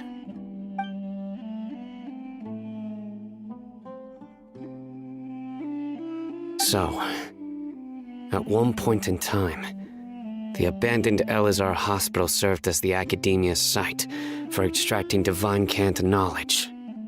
Yep, pretty much. Their plan must have been implemented at some point before we arrived at Aru Village, since divine cant knowledge has been in circulation for a while now. Yet, they fled once we were headed to the village, almost as if they knew we were on their trail. Why is that? Yeah, why is that? We may have a mole in our midst. One of us could be secretly revealing our whereabouts to the Academia. Huh? Are our friendships that shallow? Looks like none of you have realized wherein lies the issue. Sino, you're the reason why they can predict our movements. Wait, what's that supposed to mean? Choose your next words very carefully. It is simply a logical inference. I have my reasons. So what you're saying is, Sino's the mole. Interesting. And here I thought you were the most suspicious one, Alhaitham, since you were always acting alone. I know. You have a point, but I realized something as we were returning from the hospital. Sino isn't like any of us. What are you trying to say? Do you still remember who you are, General Mahamatra? As a Matra, you are no doubt privy to certain kinds of information. Before you can take action against someone, you are required to have all the facts available, including the less than savory details. Simply put, the Academia has traditionally allowed you access to a wealth of sensitive information. Knowing their modus operandi, wouldn't you expect them to take precautions against you? If you want to raise a vicious wolf, you need to make sure that you can avoid its bite. The Academia is monitoring me? It's not that simple. The Academia has eyes all over Sumeru, but they have a special protocol for dealing with you. Every so often comes a Nyagarbaha Day. On this day, the Academia enters new information into the Akasha through knowledge capsules. I remember seeing the thick notebook next to the control panel once. Its contents were all about the General Mahamatra, his activities throughout the day, preferred methods of enacting judgment, everything. You're saying that the Academia entered mine to the Akasha too? That my actions aren't important enough to be added into the Akasha. The Akasha is capable of computation. The Akasha's algorithms are entirely capable of predicting your movements using the data entered. When you would depart, the route you would follow, your destination. It knew all of this. It predicted my every move. The Academia has been watching you longer than you think. So that's how it is. Sino adheres to his principles so strongly that he's actually a thorn in their side. Tenacity of will and steadfast faith are worthless to the Academia. They need scholars who are easily pliable and mindlessly go after anything they can profit from. Sino, don't take it to heart. This just proves how much of a trustworthy ally you are. They escaped because of me. Don't blame yourself. It's not like any of us would have known. I have an idea. If they predicted my movements, then I might be able to guess where they went. Whoa, you bounced back fast. There is always an opportunity for safety after danger passes. Oh, so that's how it is! Paimon gets it now! If the Academia is trying to avoid Sino, then the safest place would be...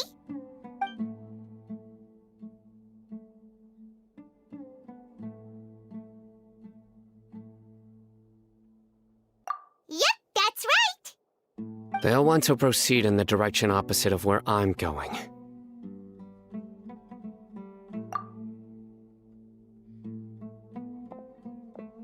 I must go. There's also something I want to investigate. Let's go, guys! After him! Please, wait! I want to go too! You want to go too? If so, you have to promise you'll stay safe. I want to find Grandpa. I promise I'll be careful and not cause any trouble. Everyone, I leave him in your hands. Yay! Let's go! Remember to pack some food with you! Paimon feels like we're missing someone, though.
So, where do we go from here?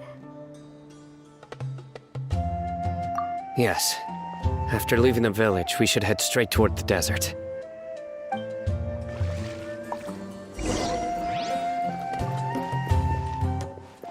I know the desert like the back of my hand. Is that because you play here a lot? Yep. One time, Grandpa almost got lost in the desert, but I was the one who brought him back. There's something here. What's this? It's buried in the sand. Looks like we'll need to roll up our sleeves and do some work. And Paimon thought running around everywhere was already enough work.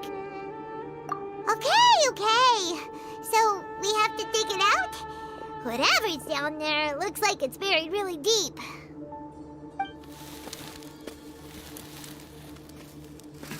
These are likely fragments of an Academia-developed device, something akin to a headset. Looks like there were more than one village keeper. They must have been escorted this way because there are device fragments scattered around here. Let's split up and search the area. Chances are that we'll find other things nearby.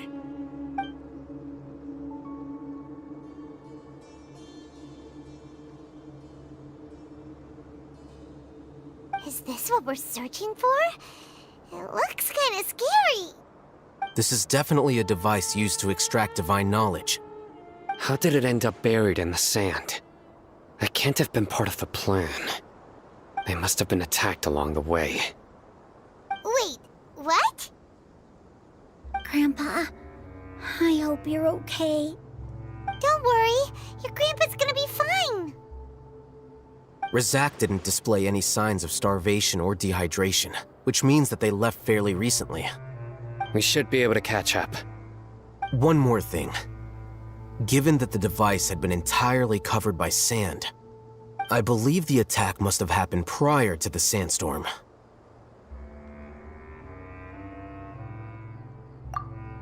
Let's keep going.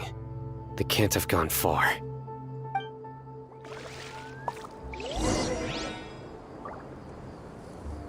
Ugh, but running on sand is so tiring. But you're flying, aren't you, Paimon? Is flying over sand tiring too? Ugh, of course it is.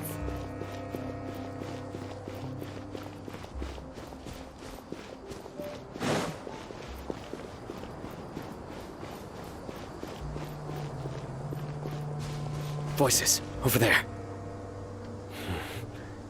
It sounds like an argument. Whoa, you have really good ears.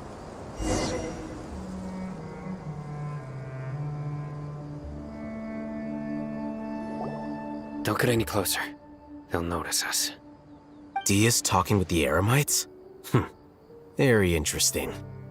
Let's listen in. If you had informed me sooner, there'd be plenty of room for us to... You're one of us. We would never lie. Scholars. You don't know as much as I do. Need me to... I knew it. That's our Dia. Dia? Why would you... Dia! Hey, what are you doing? Huh? Didn't you say you'd help me find Grandpa?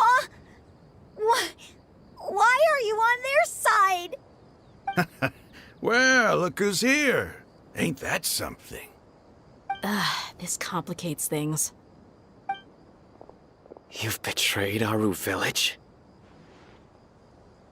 So, this is the great General Mahamatra. Dear, you'd be better off as my assistant than hanging around with this motley crew. Seen for yourself, I have the means and methods, and my ideals are far more admirable than theirs. I'm not the type that's easily swayed, Raman. You of all people should know that. Wait, what's going on, Dia? Whose side are you on here? Shut it, Paimon. It doesn't matter. Whichever side you pick, nothing could deter us from the grand mission of resurrecting the Scarlet King. Once our Lord of Old returns to this land, we will have a new beginning. Face the facts, Raman. It's not gonna happen. You should understand that more than anyone. Have all your years as a merc taught you nothing about placing hopes in a ruler? I'm a desert dweller and a proud follower of the Scarlet King. Whether I live by the edge of the sword or in peaceful comfort, my soul will always carry this conviction. It's not too late yet. The village mad scholars aren't gonna bring the Scarlet King back to life. You don't understand, my dear lady. Pursuing our faith is our purpose in life. Even if the chance of success is 1 in a million, we must be willing to give everything we have. Even if it'll expose you to the Academia? Even if they end up disbanding the Eremites? Your Eremites, which you've worked so hard for all these years? Yes. We've waited a long time for this day to come. The sun and the moon no longer shine here. All you see now is cracks in this desiccated land. But fate has finally dealt me a hand to play against the Academia. With these scholars in our custody, we'll stomp the Academia's forces and fight our way beyond the wall of Samiel. Ridiculous. Think about it. The Academia controls the entirety of Sumeru. Your powers are negligible in comparison. If you still don't believe me, then try asking these two men. They're also against the Academia, but neither of them are as arrogant as you are. They look more like pawns of the Academia to me. Why would I listen to anything the people of Greater Lord Rukkhadevada have to say? Filthy traitors. Your god abandoned all honor and betrayed the Scarlet King. We desert dwellers will never trust the likes of you. It's impossible to communicate with someone so hostile. Perhaps we should. Do you really believe that by kidnapping the scholars, you'll be able to negotiate with the Academia?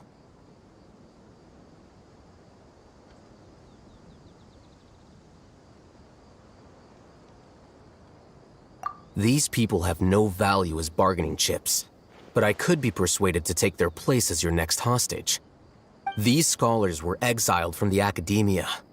I, on the other hand, am their current scribe, and will be a much greater asset to you. Wait, you can't be serious. So, you want to trade places with the hostages, do you? Precisely.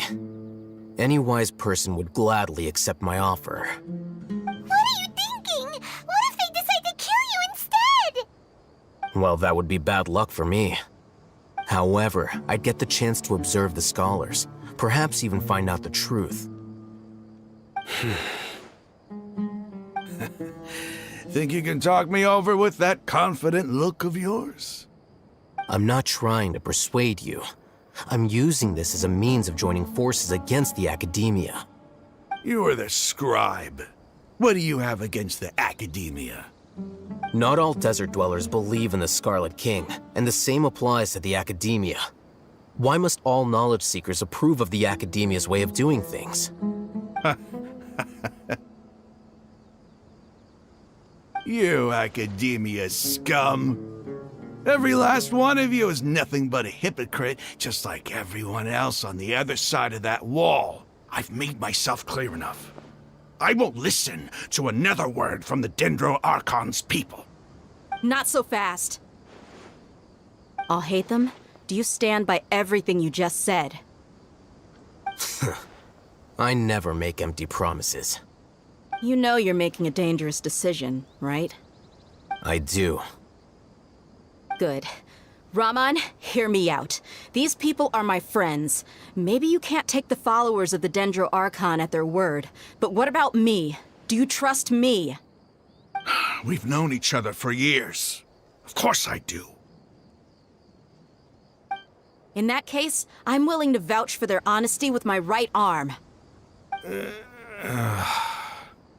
Come on, Raman, don't be a coward.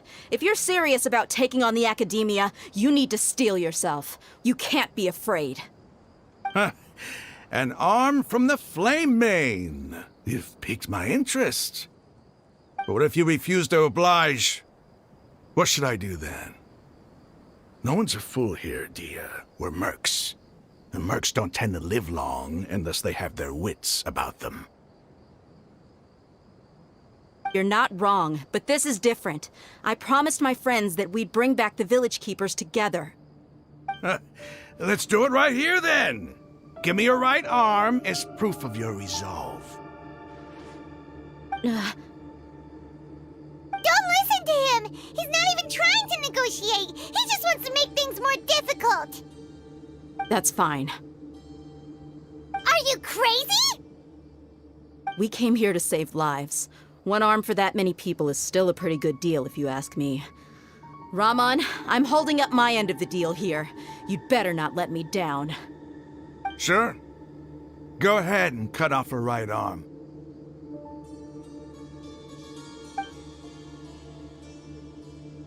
No! Dia!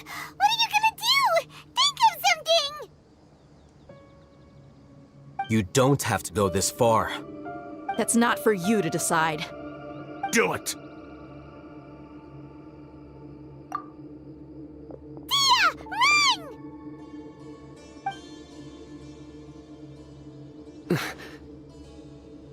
Run!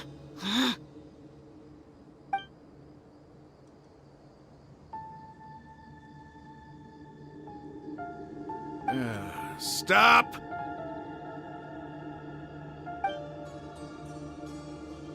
What's wrong? Can't do it? Flame Mane, you and I are both desert folk. Cutting off your arm is no different than cutting off my own fingers. Where's the sense in cutting my own kin to pieces? You've shown me that you're serious. Go on now, take your friends and leave. Meet me in the desert at noon tomorrow.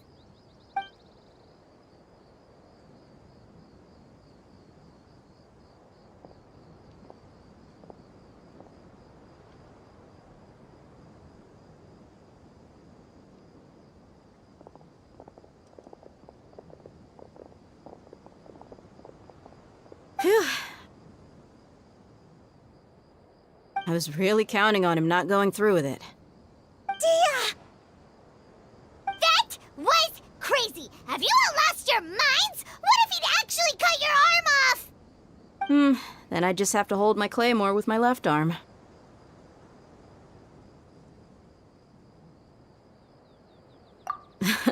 Okay, I'm sorry. But sometimes when you're out on a limb, you gotta double down to seal the deal, you know? Don't ever make a promise like that again. I can deal with the likes of them. If it came down to it, you would not lose to them either. I don't doubt it, Sino. But this is about more than me and them. There's a lot more where they came from. Even if we got rid of one bunch of radicals, there are others out there. Wiping them out would do more harm than good. As you wish. I'm sorry, Dia. I should have stayed put and listened. I should have trusted you. It's okay. I promised you I'd help find your grandpa, so I'll do whatever it takes. Whatever it takes? You just might be scholar material. Huh? Are you serious? The Eremites once said that I was a lunatic. Perhaps a little madness is essential to be successful in research. Why does it feel like he's using his praise for me as an excuse to brag about himself?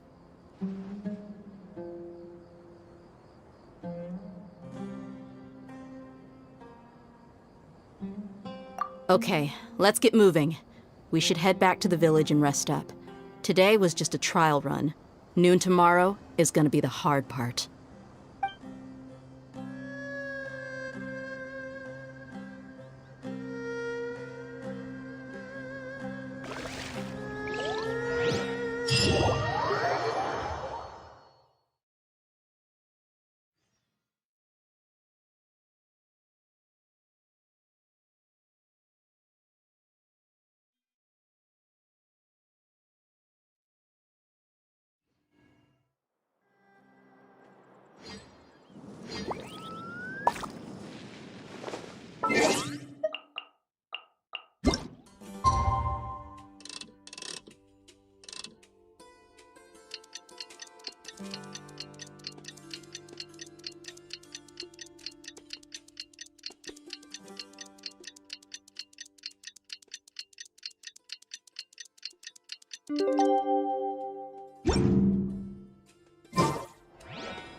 Peace and good health should be enjoyed by all.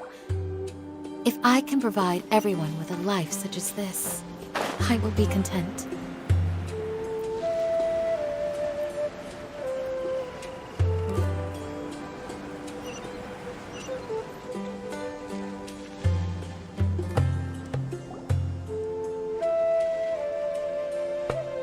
here so early? Looks like we have everyone here. Isak, are you sure you want to come with us?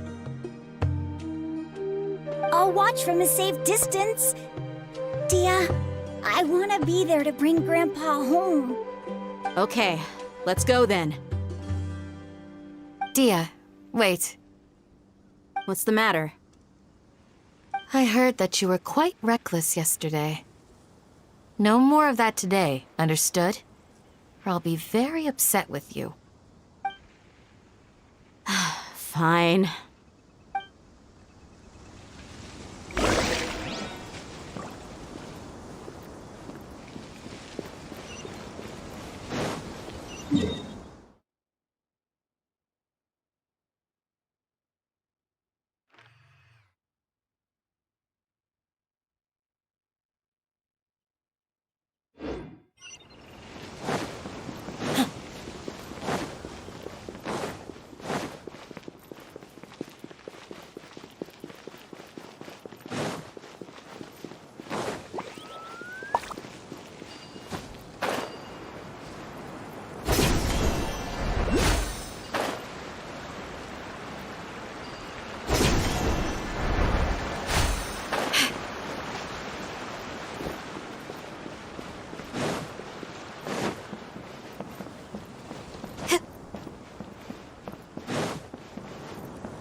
I am right by your side.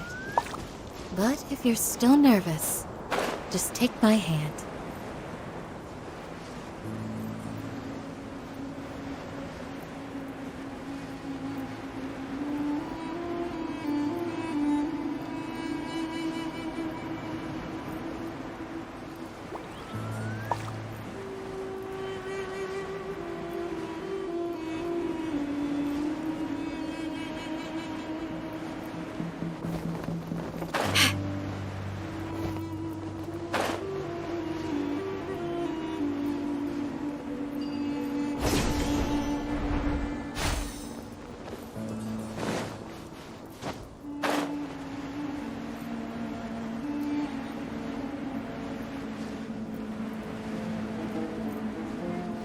Like a lamb to the slaughter. Trouble?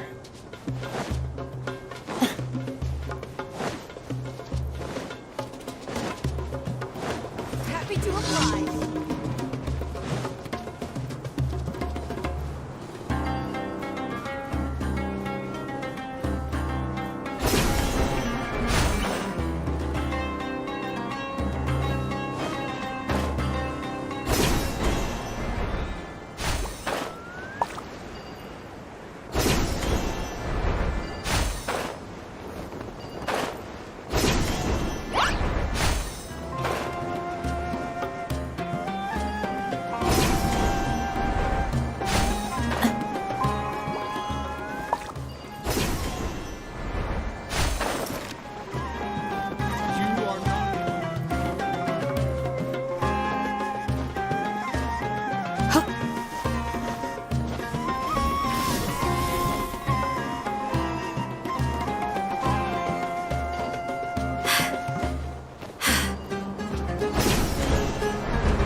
They got here before us. Uh-oh. Is it because Paimon overslept by 5 minutes and held everyone up? Is everything ready? Absolutely. Although, you brought fewer people than I imagined. Bring him over.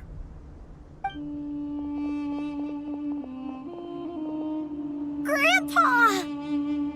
Why is there only one of them? Rahman, I've always thought of you as a man of his word. What's this about? It's a one-for-one exchange. Sounds fair, don't you think? And let me put it this way. Agreeing to any kind of deal with the Dendro Archon's people is already a huge compromise on my part. Don't you think you've asked enough?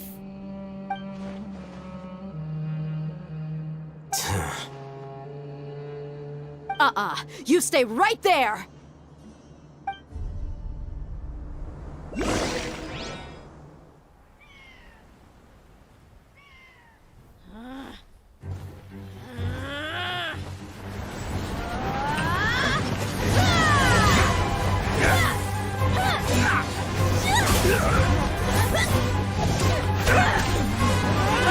Playmate!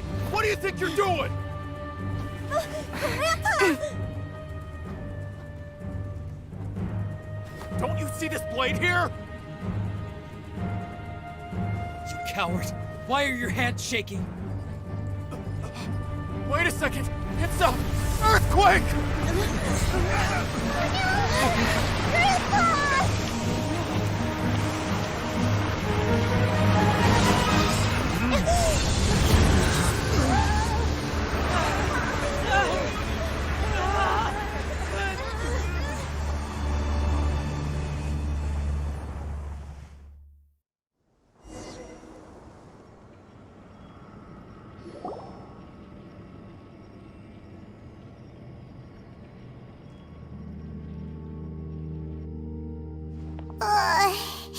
Paimon's dizzy.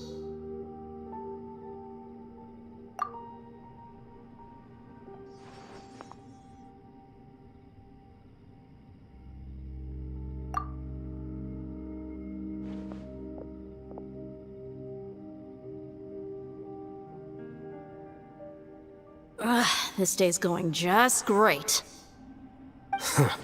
What a nuisance. The sand dune collapsed. I saw an energy field. It glowed green with dendro. Just like you said, it may well have been the remains of Lesser Lord Kusanali's power inside the scholar's body.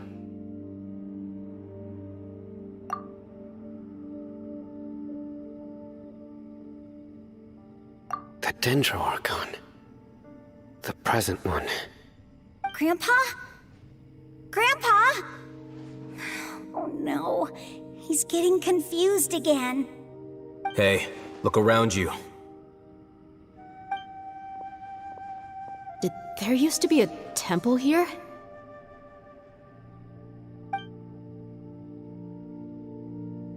It seems that when the sand dune collapsed, it exposed these underground structures. The symbols on the gate belong to the Scarlet King's civilization. This structure must be ancient. Over time, the sandstorms completely buried it and left it in the state we see now. It could have been an underground palace in the distant past. Oh, a miracle. Praise the Scarlet King! What's he doing here? And his men too? They must have fallen down here with us. Pretty lucky if you ask me. Most of them seem in really bad shape. Except for him. He got off lightly. Mind your head. No, this isn't the time for conflict. Our exalted lord has shown us the way to his sacred palace. He's not actually gonna go in there, is he? As it happens, I want to take a look inside too. What are you doing? Don't you think it's curious? 1 minute, Lesser Lord Kusanali's power protects us from harm, and the next, remnants of the Scarlet King's civilization appear. Two major deities are vying to showcase their power to us. It would be a shame not to witness them both. Paimon thought you weren't interested in gods. Indeed. In my view, gods are just a higher form of living being, or creature, you could say. New discoveries are always worth investigating. Whether they have anything to do with gods is neither here nor there. Raman, what are you gonna do about your men? I'll just let them lay here. The Scarlet King will take care of his people. Right now, I'm going inside.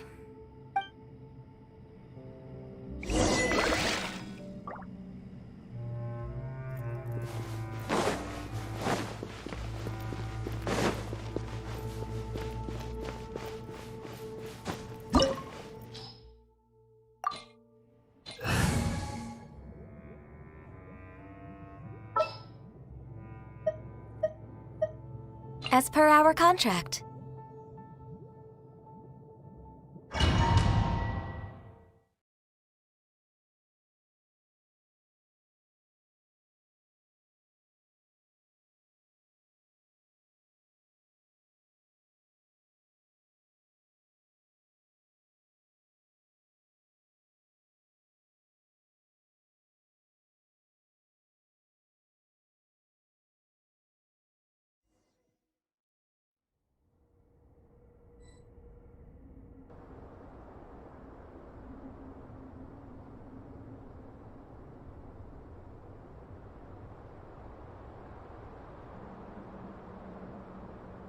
It's full of life here.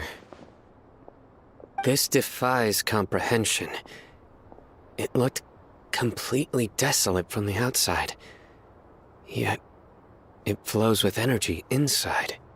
Yeah, and there's so many plants. It's so pretty. Sir Raman. What, huh? Me? Do you see another Raman here? Are you mocking me? What do you mean, sir? Interpret it however you want, but there's something I'd like to draw your attention to. While this structure is clearly left over from the Scarlet King civilization, the energy that flows in here is that of the Dendro Archon. Whatever you say. It's not like I have a vision. There's nothing to be angry about. Think of this as an academic journey. It does seem kinda strange. If that's true, then we might have to explore this whole area to find an explanation.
Burst forth! Born of ice and frost. This is long overdue.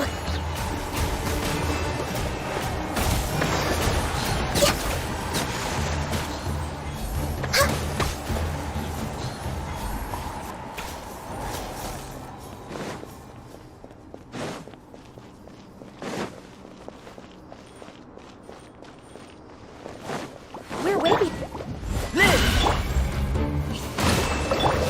No touching.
Coming to be!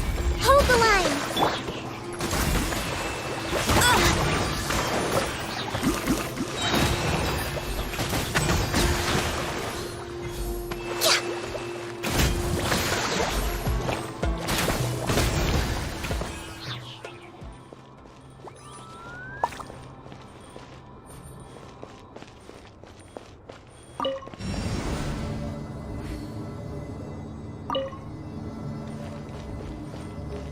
Next on the agenda.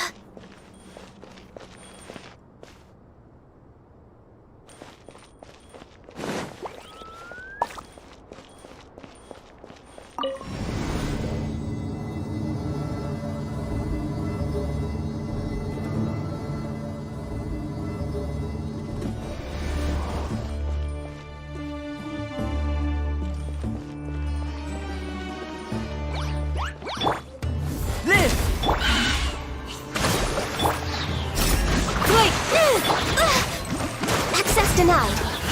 All hail.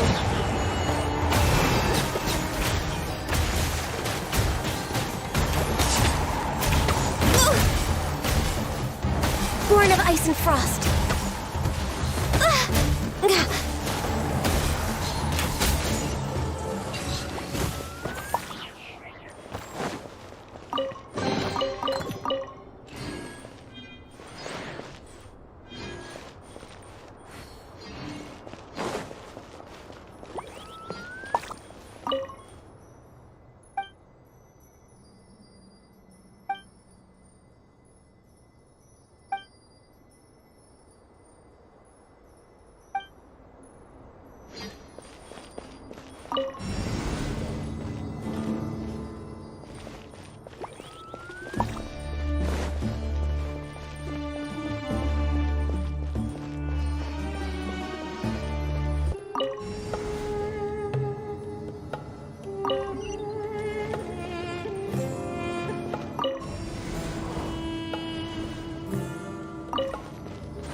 Burst forth!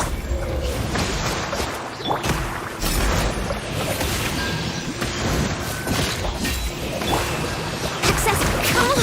Oh, no touching.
It's a sight to see. The Scarlet King's splendor surrounds us. There's so much vegetation here. It's different than what I expected. Sure are a lot of plants for a desert. That's what I call divine providence of the Scarlet King.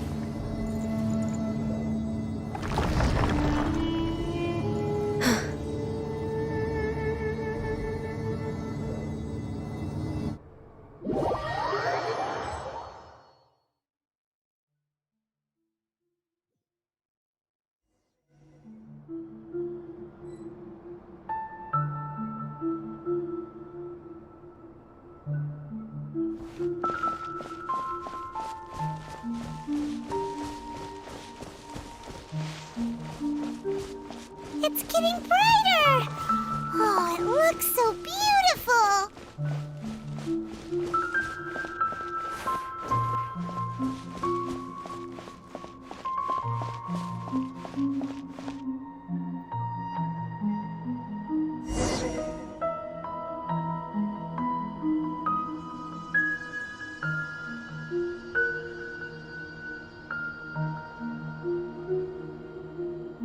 Wait. What's that?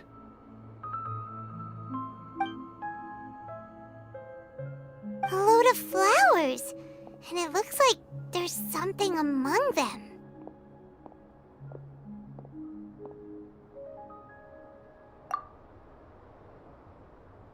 Oh, these are Scarlet King runes. They left something behind. Yes. It's an elegy written in an ancient script. What does it say? Here lies our faithful priest Kasala. His wisdom is a miracle among the people, deserving of high praise and admiration. You can read ancient Scarlet King script? Of course. Every student needs to master at least 20 languages before they graduate. He's not serious, right? There's still something off about this place. The elemental energy here is too concentrated. The scent of life. Is it trying to tell us something? Is this it? Analyzing.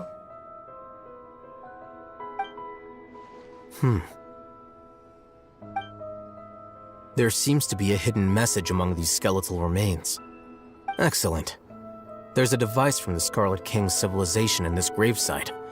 I'll transmit the information over and project it for everyone to see. Isn't sharing knowledge against the Academia's rules? Yes. However, under the circumstances, I'd prefer you to see this for yourself. You'll understand after watching it.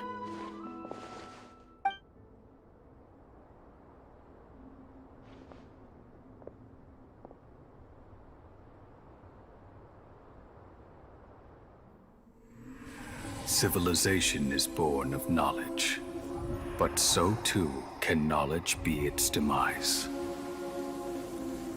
A disaster caught us unaware. It was knowledge that did not belong to this world. The Scarlet King brought this forbidden knowledge into our world, and it quickly spread like a plague. People's minds were filled with crazed whispers. Dark gray scales spread across their bodies. Even the land was stripped of its vigor. Only a desperate, deathly silence remained. Were it not for greater Lord Rukkhadevata from the forests, the damage would have been irreversible. She summoned the priests to build temples and infused into them the divine power of life. The disaster was miraculously tempered, and the embers of our civilization were preserved in Aru village. Alas, the miracle could not last. As long as forbidden knowledge continued to exist, it would forever blight this world. In the end, the proud king of the desert, my eternal lord, chose to sacrifice himself. I have spent my whole life since guarding one of these many temples. But now, My duty is coming to an end. As I close my eyes for the final time, the sight of that noble deity will appear in my vision once more. In helping the Scarlet King to eradicate forbidden knowledge, she exhausted her strength, and her form became that of a small child. How strange. Now that I think of her, I no longer have any fear of death, for I sense that the spirit of life will abide with me during my eternal sleep. Children of the desert, cling no longer to past grievances, but hold tight to the memory of this act of benevolence. What was that? The priest's memories. No, impossible. Greater Lord Rukkhadevata. So the former Dendro Archon and the Scarlet King were never enemies at all. But this doesn't make any sense. The Dendro Archon's followers, they're clearly... Was that the former Dendro Archon? He became so tiny in the end.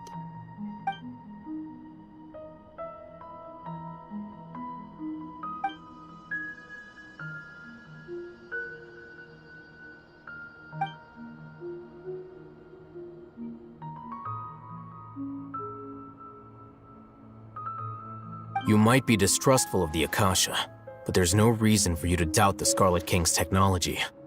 You've just witnessed his priest's last words. I've never heard about any of this before.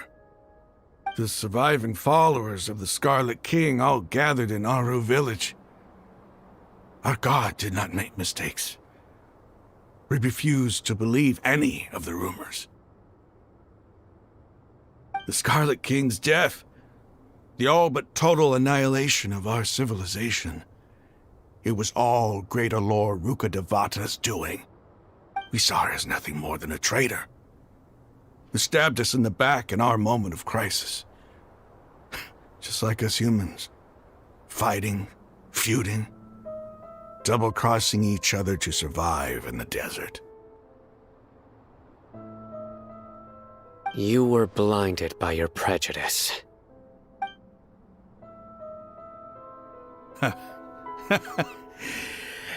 If I hadn't seen this for myself, if I hadn't witnessed his last words with my own eyes, ears, and heart,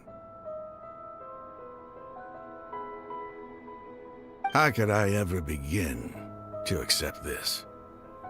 The truth is so far from what I've always known. Am I really supposed to believe that after all these years, all this time seeking revenge, suddenly now my enemy is my savior? Raman, that's enough. Give it a rest. You're starting to make a fool of yourself. Dia, tell me, my Aramites and I, what are we even fighting for?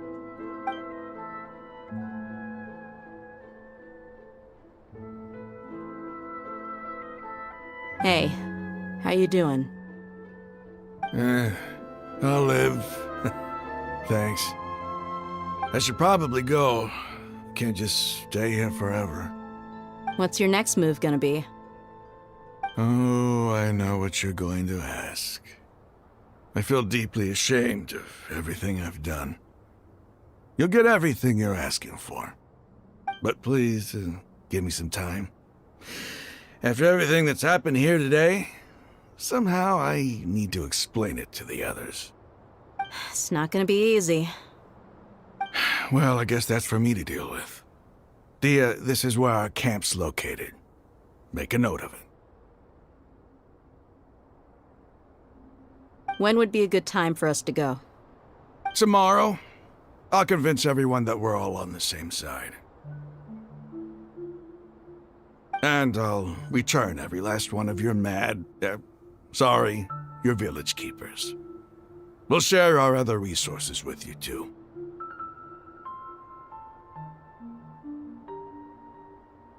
You seem to finally understand that our true enemy is the sages. Yes. The gods never gave up on anyone. It's the people responsible for all this that need to face the consequences of their actions. That must have been rough, but he seems to have figured things out now. Ramon's no fool. Being the leader of your own faction in the desert is no easy feat. It's too bad he was held back by his belief in the Scarlet King. But now that that's changed, I guess we have a few more people on our side. The outcome, at least, is favorable. We should get going too. Let's head back, have a proper meal, and a nice, long sleep. We'll need all our energy tomorrow.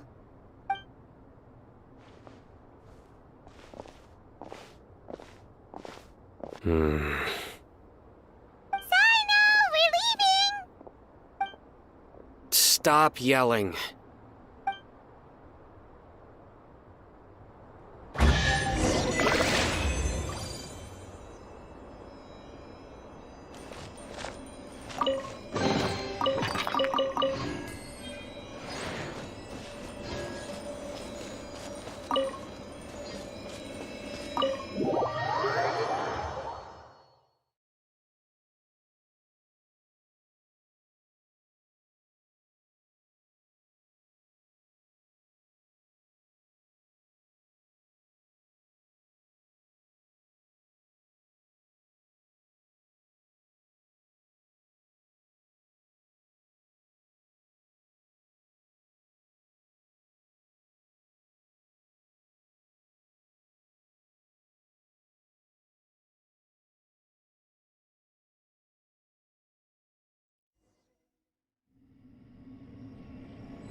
Important things. That's why I must also wield a spear.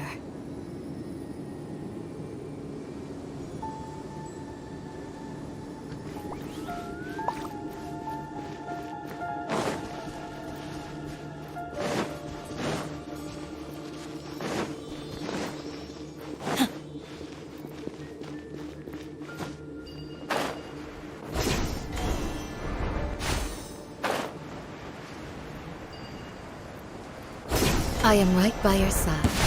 Like a lamb to the You're slaughter. still nervous. Just take my hand.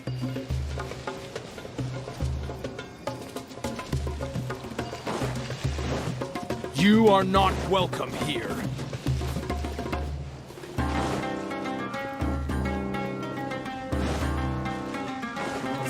Following orders.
That's close enough.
It's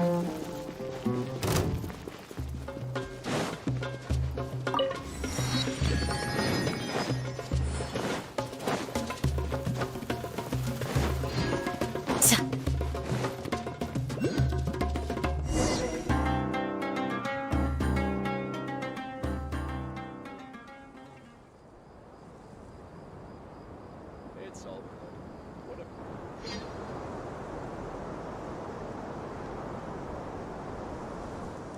Raman, we're here.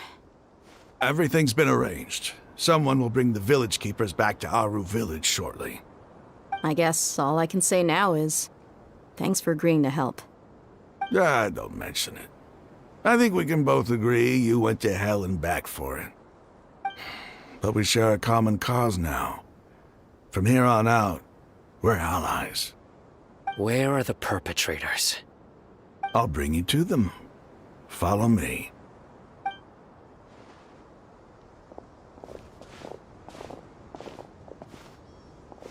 So these are the people who kidnapped the village keepers.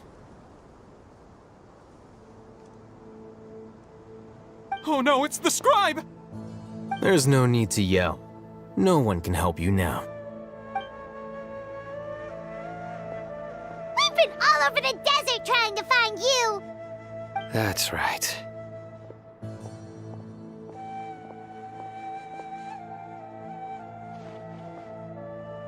General Mahamatra? No, no! Make it quick, please! Swift and painless! Whoa. The moment they set eyes on Sino, they turn pale like they've seen a ghost! You should have known that I would be coming for you.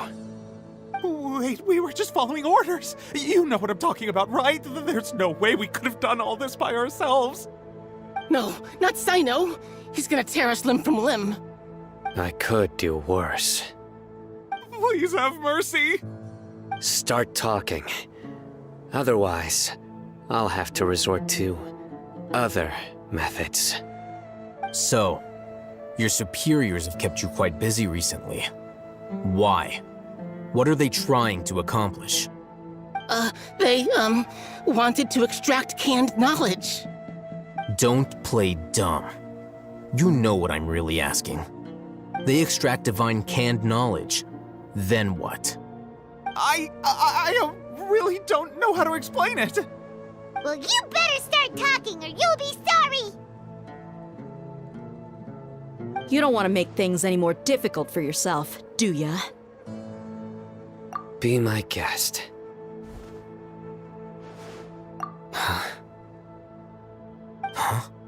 Uh-huh. That sure didn't sound like a fancy metaphor or anything. You're serious, aren't you? How did you know? There's no use hiding it now. Yes, you're right. The Academia is working on an important and potentially world-changing project. They are creating a new god. A god that will belong to them and to the people of Sumeru. It may seem as if Sumeru's academics are thriving, but ever since the death of Greater Lord Rukkhadevata, scholarly breakthroughs have been few and far between. The withering of Irminsul has been getting worse recently. The sages have tried everything they could think of, but nothing's worked. I'm always hearing them say things like, if only Greater Lord Rukkhadevata was still with us. Continue. And then, someone from the Fatui showed up. They called him the Doctor. He brought a gnosis and said he wanted to borrow the Academia's research facilities. The Doctor was previously expelled from the Academia. At first, the sages looked down at him in disdain. But when he said those words, everyone's expression changed. He asked them, "Do you wish to create a god?" This is what the arrogant ignorance at the extreme end of academia looks like. First, the Academia spent a long time constructing a divine vessel, which was based on an exquisite humanoid puppet. After that, they harvested dreams via the Zeb-Zerus Festival Samsara, maximizing the Akasha's output. With the Doctor's help, and the Akasha now functioning at maximum efficiency, they were able to use it to extract the power from the Gnosis and convert it into a divine core. Next, they decided that their new god needed to possess divine wisdom. For that to happen, they needed a huge quantity of divine canned knowledge. It adds up. But how do you determine whether the knowledge extracted is of divine origin? Call it an educated guess? The Academia has been trying to figure out the exact source of the Scholar's madness for centuries, but to no avail. Nobody can explain the cause of this phenomenon. Surely you can see what that implies, Scribe Alhaitham. If it's knowledge no mortal can comprehend, then it must be something only gods are able to decipher. In other words, it's the source of the God of Wisdom's omniscience and omnipotence.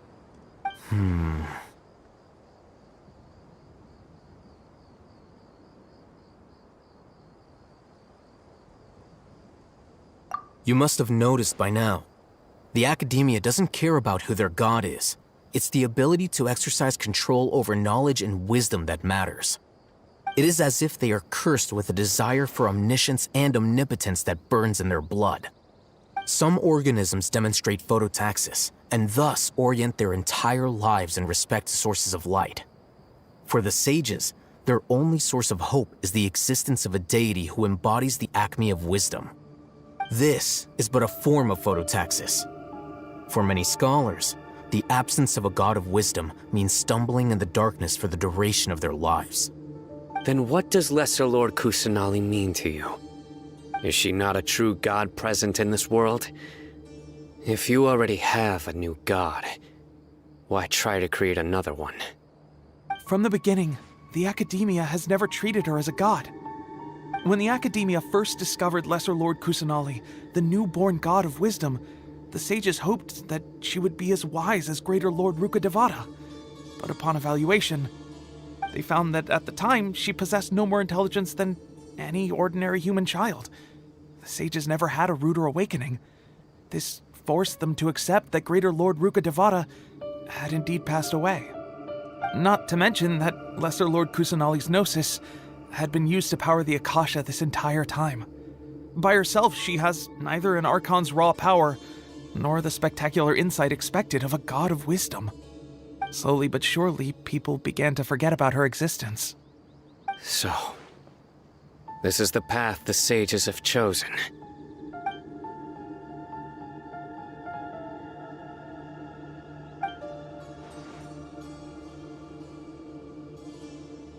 All right, let's try to keep our cool. If everyone's in a bad mood, then let's change up our scenery. Raman, give me a few men to help us escort the village keepers back to the village. And these two scholars, they're coming too.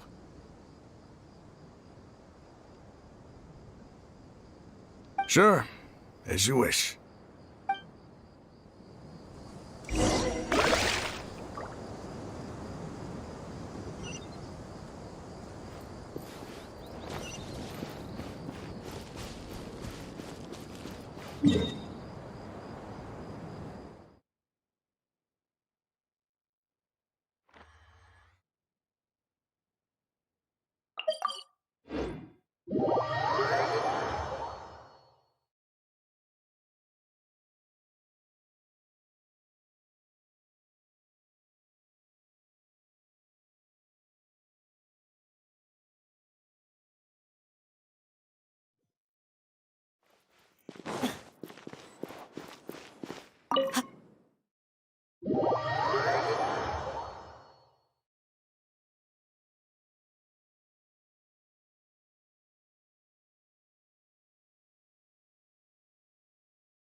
The village keepers you found have all been returned to their homes, and each one has a dedicated caregiver to look after them.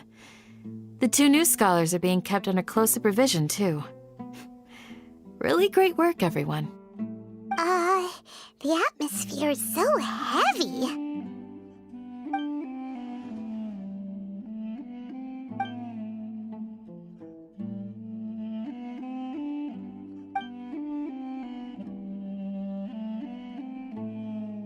Hey! Say something! Stop spacing out! Come on, is there nothing left to talk about? In that case, let's all get some water and try to think about something else. Or I can go fetch some snacks. Oh, Paimon's so coming with you. Do you have any plans, Traveler? Gods above, you're not talking about work, are you?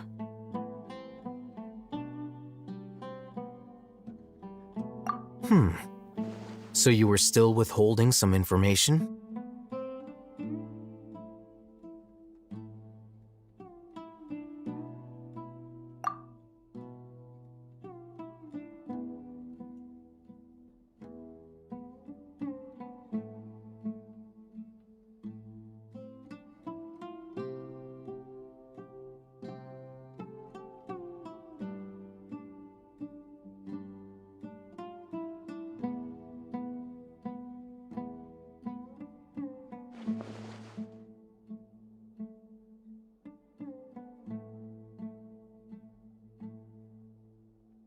Even though we lived through all of this firsthand, it still feels super surreal to hear you talk about it again.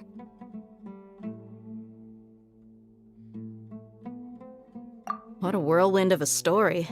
I felt like I was holding my breath the whole time. It seems like there'll be more issues to face in the days ahead than I'd anticipated. Still, now's a good time to make our next move.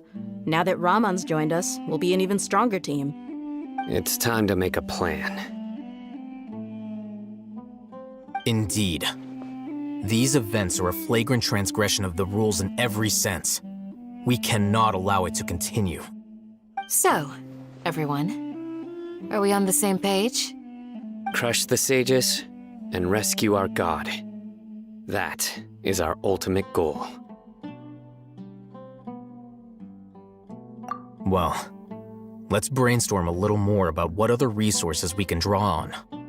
The next time we gather here, we must have a solid plan. Yep, it'll work out for sure.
If you lie on the grass, you can feel the heartbeat of the world.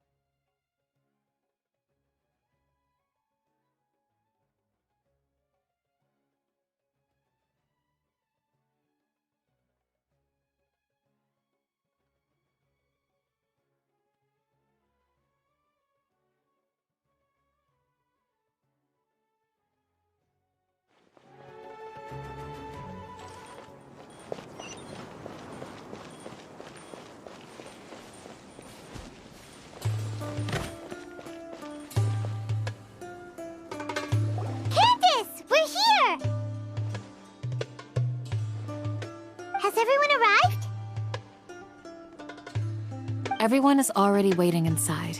Well, what are we waiting for? Let's join them! Please, wait a moment. Before attending the meeting, I hope you can promise me one thing. What do you need? Promise me that you won't commit to anything too reckless. What do you think? Okay.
Everyone's here so early! But why isn't anybody talking? We already discussed things a bit. Hey, where have you been? I've missed you too. Are you ready? Very well.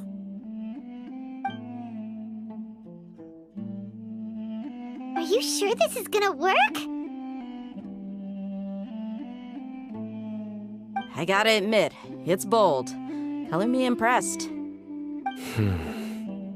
It's worth a try. The point of discussion is to arrive at a solution. Let's cut the small talk and move to the next point.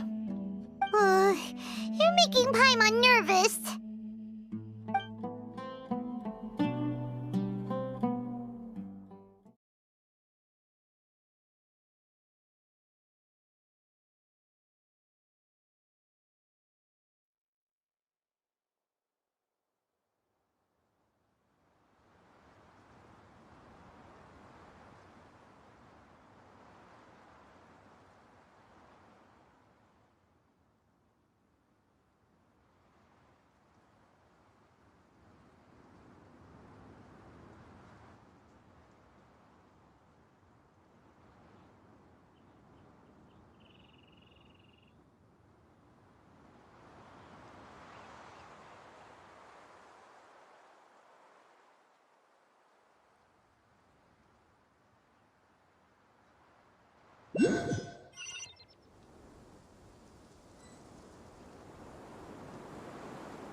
You're finally done.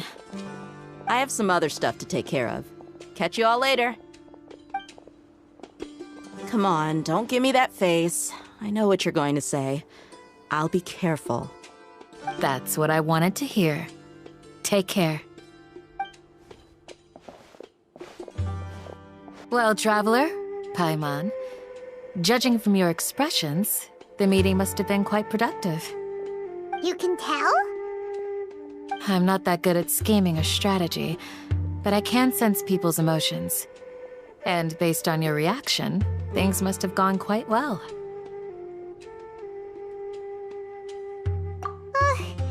Paimon's a little worried. Hopefully nothing will go wrong. To be honest, I feel the same. But you're so you have my trust. Candace gave us a compliment. Your deeds speak for themselves. Candace, we stayed behind to tell you that, although you won't be coming with us, we'll be sure to remember your words. I'm very glad to hear that. I've said the same thing to everyone here today as I said to you when you arrived. Your safety is the most important thing. Only when you're safe can the plan be successful. So please, take care. You're welcome. And thank you for taking my advice. Good luck with everything. I'll be here in the village praying for you.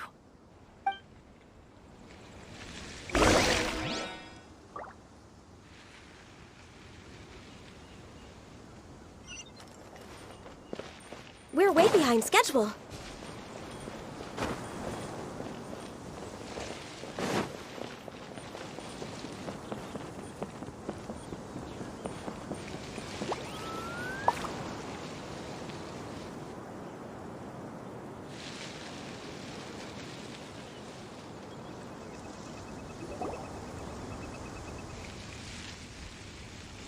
Sounds good. I'll go make some preparations. Okay. I'll hit them! Have you finished saying your goodbyes? Yeah! Also, Candace told everyone to be careful. Yes, she did. But I think my point also bears repeating. Our plan is not child's play. We won't be able to achieve anything if we're simply careful. We must go beyond that and fully commit ourselves to it. I hope this is clear to you.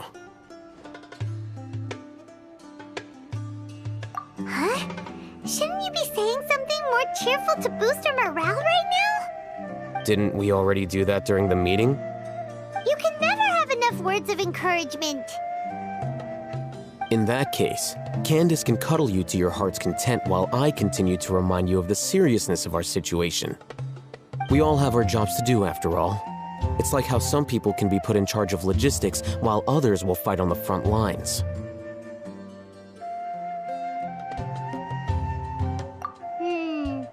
Speaking of the front lines, you don't look anything like a soldier. Of course. Compared to the mercenaries, I'm merely a feeble scholar. But the advantage of not being a mercenary is that I get to stay in a safer place and offer my strategic insight. Just think about that mercenary who lost his mind. Mercenary groups are facing constant danger every single day. Well, being a scholar is also a high-risk occupation, and you are a scholar. I'm not like the rest of them. Even among members of the same species, some will exhibit far more potential than others. This guy. Paimon still remembers when those mercenaries in Port Ormos called you a lunatic.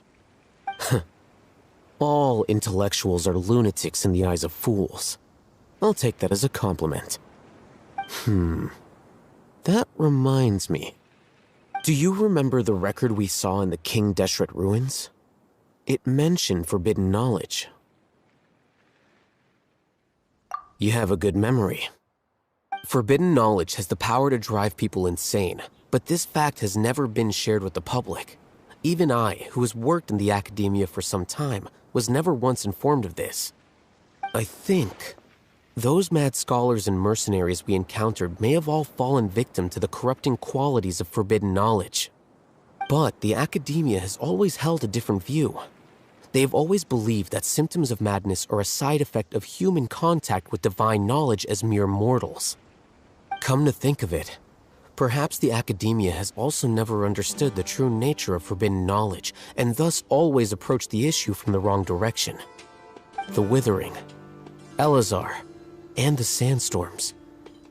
Don't you think what is happening right now across Sumeru is rather similar to the forbidden knowledge pollution that occurred in the desert thousands of years ago?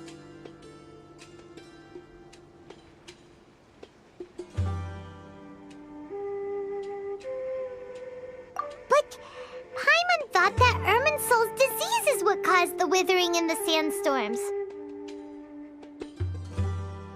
At least, that's what Tainari told us. Wait a second. Could it be that?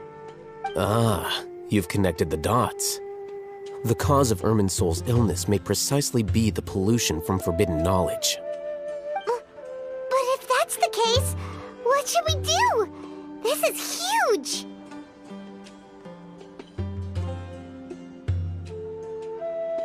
Wait. Why do you think Lesser Lord Kusanali would have a solution to this situation?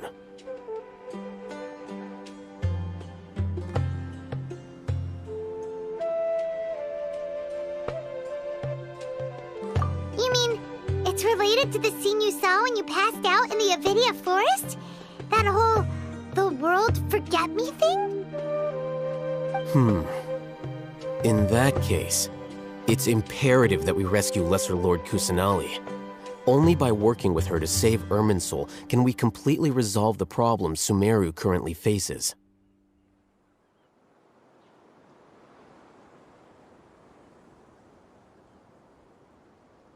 To make sure we're still on track, I would like to check on the state of some of our preparatory work. Where are we going? To an Eremite base.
Oh, you made it. Huh? What are they doing here? I gave them some technical work to do. Ah, it's the scribe. And is that the traveler I see? How's the work going? Ah, yes! We have fixed the devices according to your instructions. One of them is already ready for use, while the others are still under repair. Aren't those devices for canned knowledge extraction?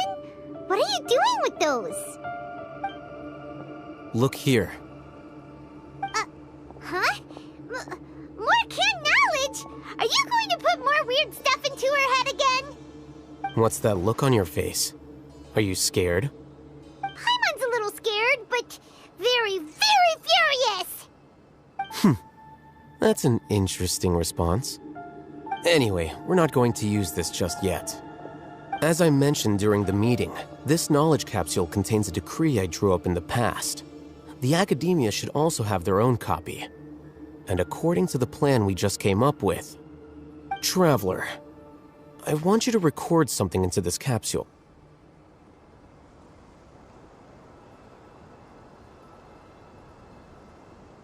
Do you believe we can save Lesser Lord Kusanali?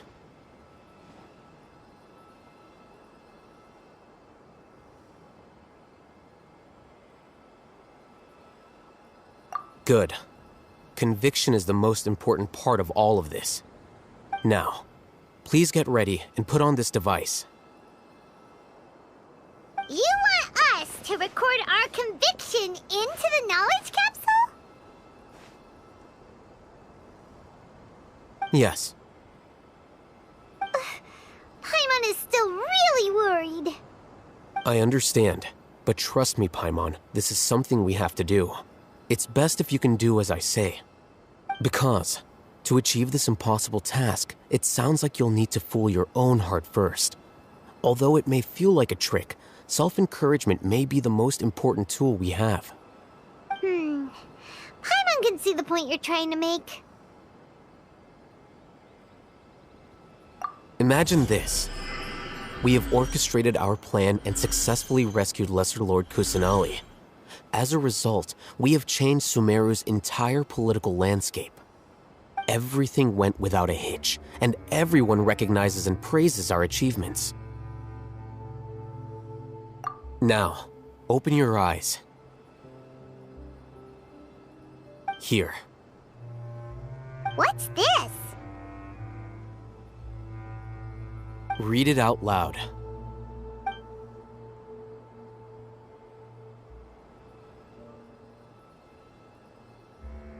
It's done. Is your head okay? Does anything hurt? It's just a recording. There should be no negative effects. But what was the point of doing this? Paimon doesn't get it. And that's perfectly fine. In any case, these capsules aren't meant to be used by you. Huh? What do you mean? Have you forgotten? Our plan needs to account for those who have long relied on the Akasha. You may find it hard to believe, but for those people, everything the Akasha transmits to them is nothing short of absolute truth. Imagine if you've been using a device like the Akasha since the day you were born, and this device has always supported you during times of need. After all that time, what do you think you'd become? A fool? A machine? A slave to orders. And that's why rules are so important. In addition, those who understand the rules can delineate boundaries and identify gray areas. But why would you need to identify the gray areas? You could say that those kinds of ambiguous zones can be very interesting. One might even say they're advantageous in the right hands. The things you're interested in are really out there. Are all Sumeru scholars like this? Anyway, that's enough chit-chat. I'm going to take those two to work on some small projects. You can head to Caravan Rebot and start preparing for the next step. Small projects? We're going to tinker with the Akasha terminal and make a few modifications.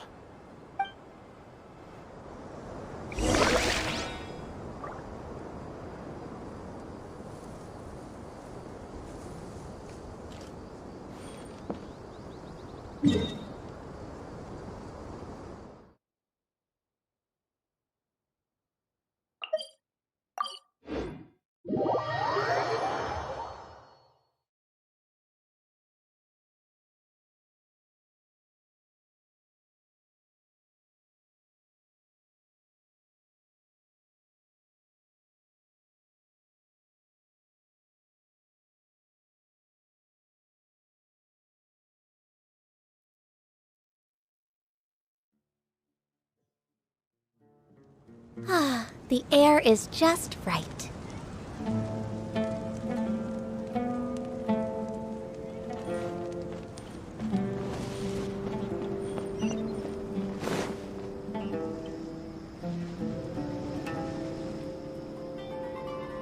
I thought we agreed on a plan.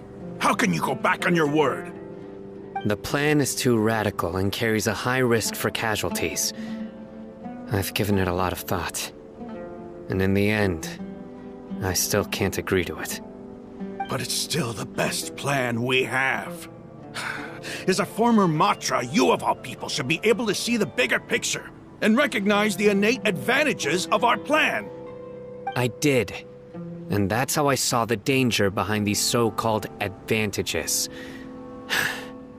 Hatham's plan is even more radical than I imagined. Huh? Why are you guys arguing? My friend, you're just in time. Why don't you help me persuade Sino?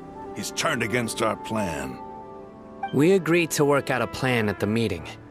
As mercenaries, you're familiar with the local environment, so you'll take care of the specifics. But then, you went to Al-Haytham for suggestions. Had I known Al-Haytham would give you those kinds of suggestions, I would not have agreed to the plan. Look, you already know that we're all on the same side here, don't you? Mercenaries place a lot of importance on their bonds of friendship, but also will not hesitate to make sacrifices if they deem the situation to be sufficiently dire.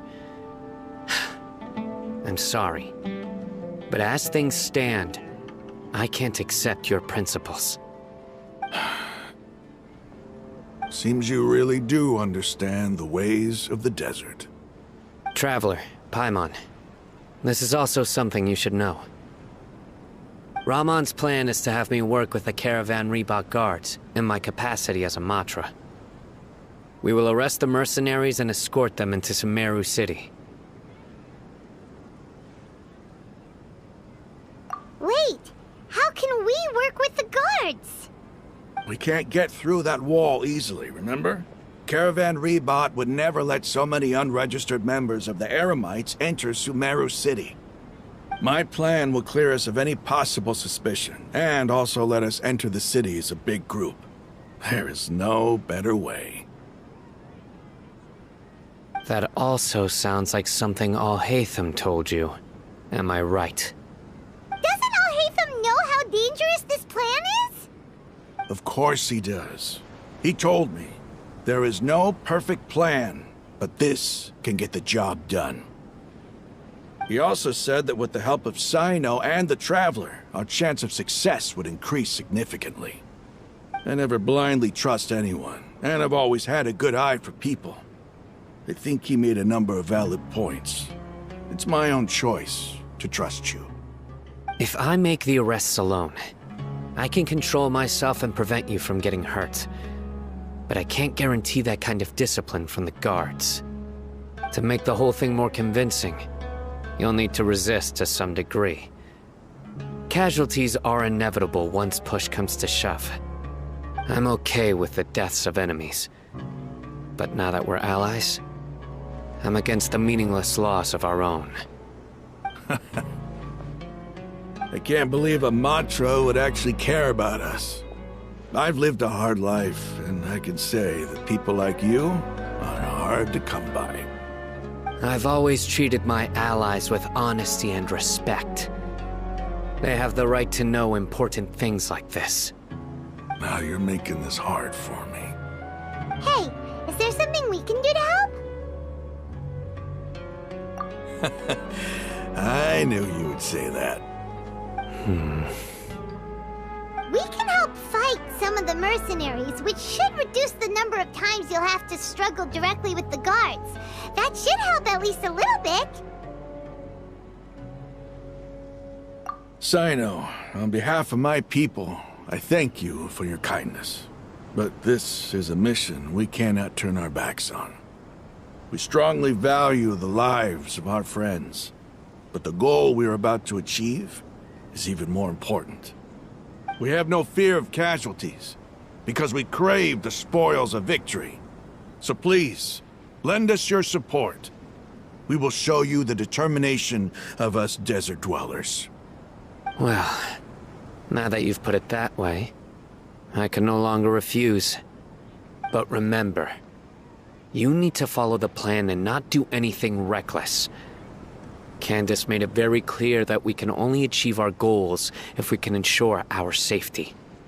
Since you and I both recognize the significance of this operation, there should be no more animosity between the followers of the Dendro Archon and those of King Deshret. Everyone's life is equally important. Okay, you have a deal. Let's do this for our shared dream. The guards should be stationed in the courtyard nearby. You can find them there.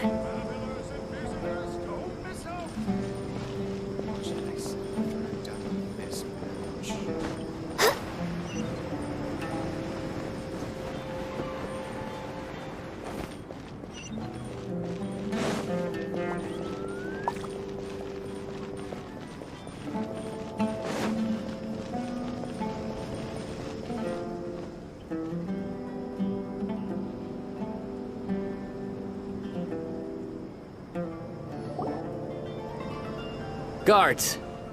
General Mahamatra! To what do we owe the honor? Keep your voice down. This is a secret operation.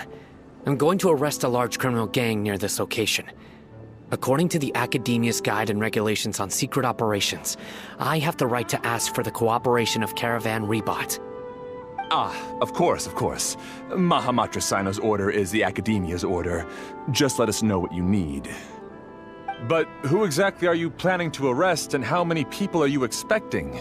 Depending on the scale of this operation, we may need to report it to our superiors. They're a squad of Eremites whose number is comparable to Ain el Akhmar in Port Ormos. They're involved in the theft and resale of supplies from the Academia. As many as Ain el Akhmar? This should definitely be classified as a joint operation. Then I suggest that you report this to your superiors as soon as possible, and treat it as a top priority desert operation. I will need personnel. Got it. Please wait a moment. I'll contact them immediately.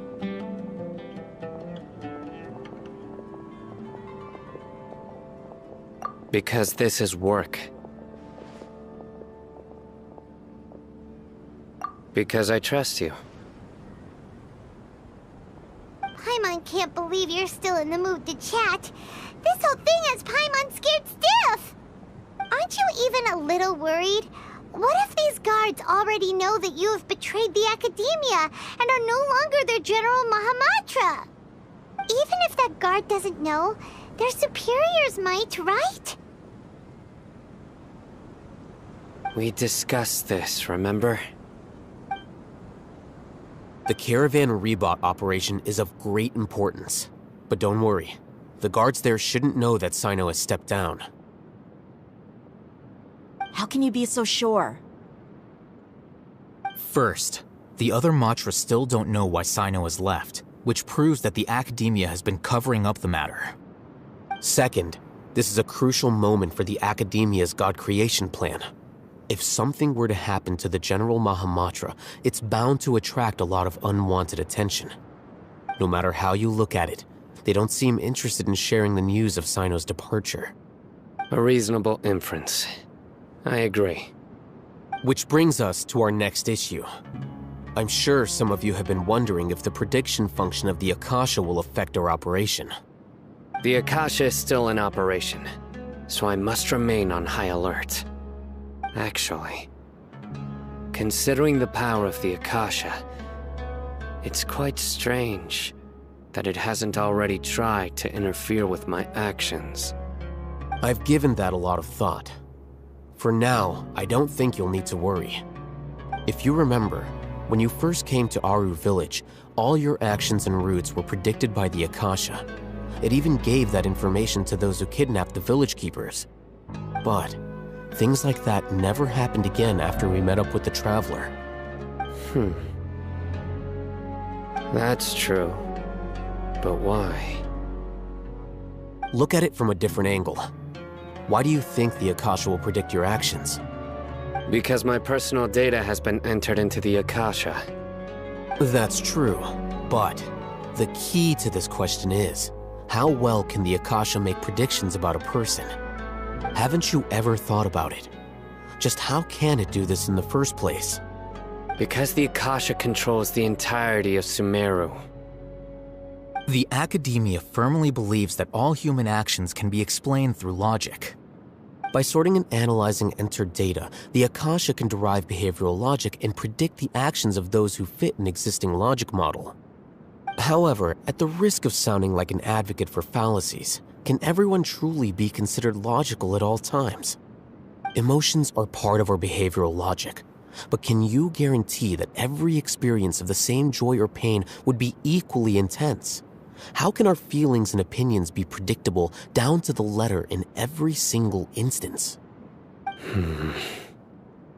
Sino, in the past, you've always worked alone. In the absence of another person who could sway you or your thoughts, the Akasha could produce predictions that were similar to your real-life behavioral principles. Decisive and principled, you were used to solving problems alone. That's why the Akasha could figure you out. But now, you've joined a team. And I believe the Akasha hasn't yet figured out the full composition of it. Our thoughts and logic have intermingled and weaved themselves together to become a complicated, chaotic mess. Any one of us could potentially disagree with another. The Akasha lacks data on these interactions, and it's impossible for it to predict your actions in the future based on your decisions in the past. After all, there's probably a limit to just how much we can be modeled or controlled by data. So, in my opinion, you're probably safe for now. Makes sense to me. I agree. The Akasha is not alive, and I don't think we can be completely controlled by something without a mind of its own.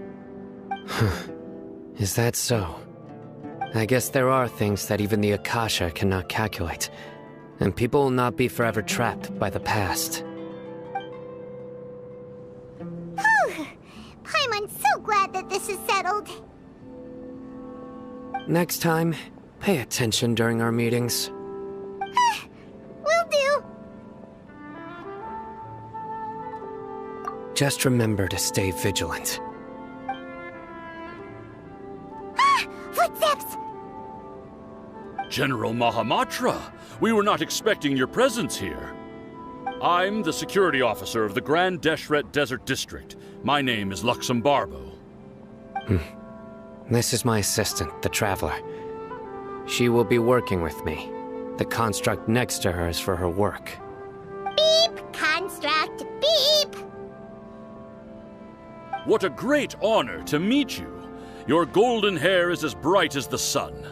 And, is this the latest technology from the Academia? Have you made a decision regarding the matter I mentioned to your subordinate? It seems to be a dire situation, so of course you will have our full cooperation. To be perfectly honest, I've always longed to go on a mission with someone as well known as yourself. There's no need for flattery. Yes, sir. Take your most elite platoon and follow me to the eastern side of the district. We will carry out the operation there. Understood. Map. Hurry, bring the map!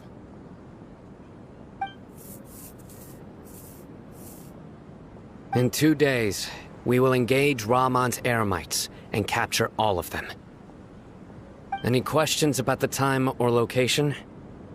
None at all, sir. Good. See you then. Yes, sir.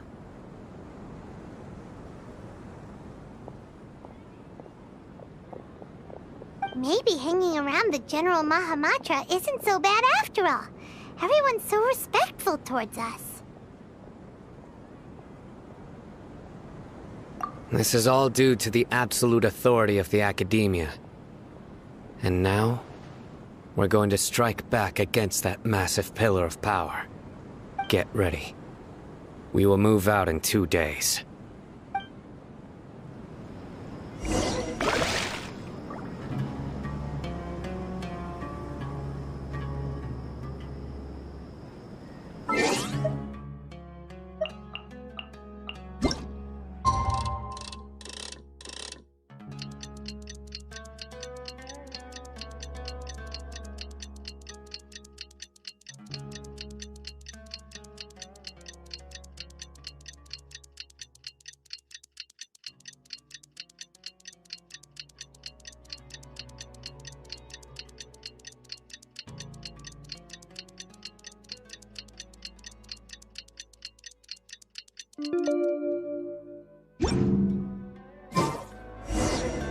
It's time for the operation! Let's go meet Sino in the desert!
Let's hurry over! Wait a moment. Ah! Oh, it's you. You're my assistant, remember? Being my assistant, you must stay with me. Now let's head over there. It's General Mahamatra and his assistants. We meet again.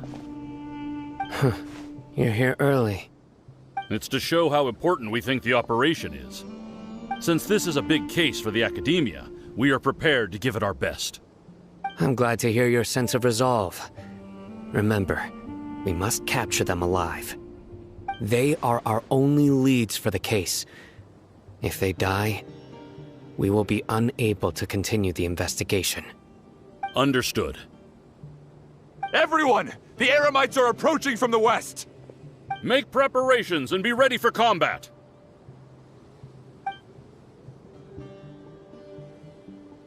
Halt! Oh? What a warm welcome!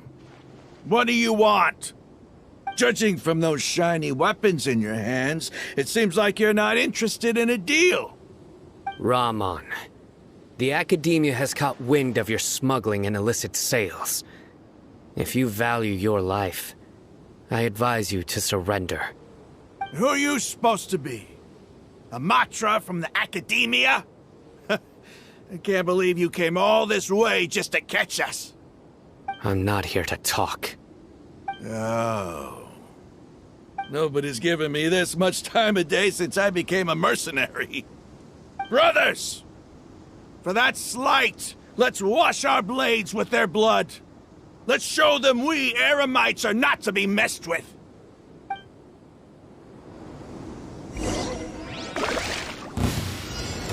Access denied. Come into being. Emerged. Hold the line. No touching!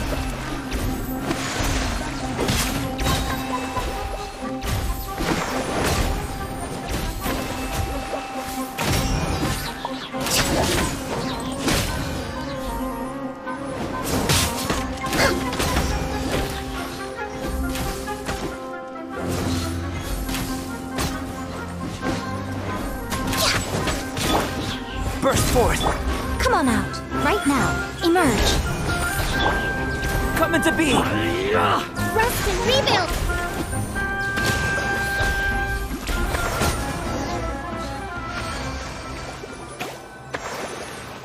It's over. We have subdued them. The operation is now over. All Aramite mercenaries and related personnel in the area have been arrested. You pitiful Dendro Archon dogs! You'll regret this! I'm afraid you'll regret it first. King Jeshred will curse you, and you will all! Silence! Oh, Restrain them and take them back to Caravan Rebot. Count their numbers and send them to the Academia as instructed by the General Mahamatra. Yes, sir!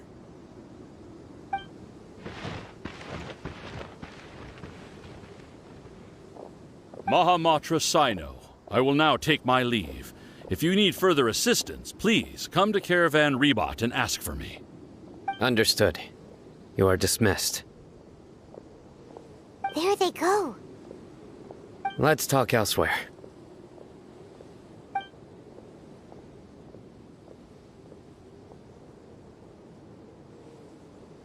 This part of the plan went really well. Yes, things went perfectly. That's fantastic! And that punch you gave Ramon there sure looked convincing enough. Once we're done here, I'll return to Caravan Rebot and oversee the group's transport. I promise. I'll get everyone into Sumeru City safely. Yeah, you're the reason why everything went so well. It's not the time to celebrate yet. I believe Dia should already be waiting for you. Go join up with her. She will need you to introduce her to Tainari. Speaking of which, is it really okay for us not to share the full plan with Tainari? What if he'll feel miffed about it and refuse to work with us? I have a very close relationship with Tainari. Given how well we know each other, I believe my message alone should be enough to bring him to our side. He knows I won't make jokes about things like this. If we need help, Tainari is the best option. Get ready for the next phase of the plan. Don't keep them waiting.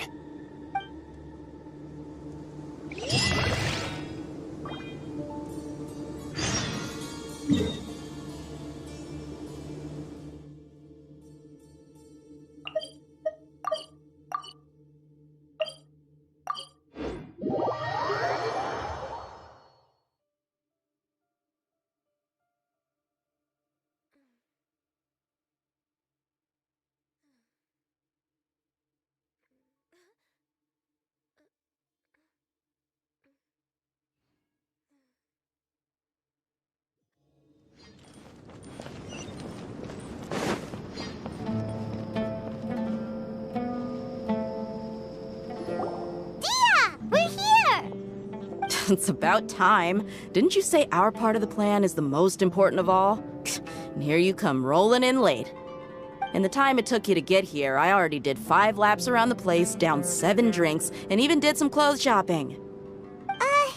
Sorry. We didn't mean to keep you waiting. I just wanted to fix your attitude and rub it in a little. After all, you took your sweet time getting here, and we've got important stuff to take care of. I just like seeing that serious look on your face. All right, I'll stop. All joking aside, I'm glad you're here. Let's get moving and take care of this as soon as possible. But where should we start? Our responsibility is to get a status update on the Fatui Harbinger known as the Doctor. We need to make sure he won't get in our way when we rescue Lesser Lord Kusanali. Dealing with an institution that controls all of Sumeru is already hard enough. If the doctor were to crash the party, it would be next to impossible for us to achieve our goals. Yeah, we sure don't want him showing up. Ooh, he really gives Paimon the creeps. Right? Hearing his name just reminds me of those stuffy old geezers in the academia. I'd rather not have to deal with someone like that.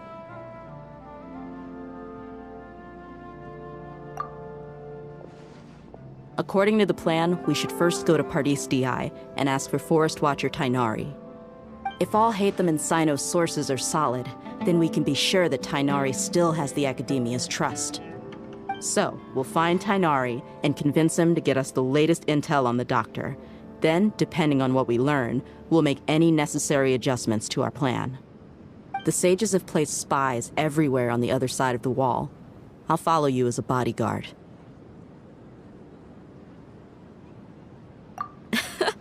You should be honored.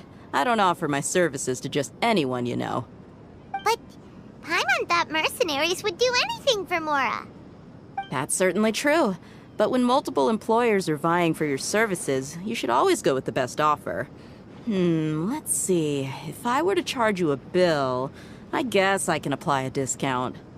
How much more do you want? Paimon's not sure we can afford it.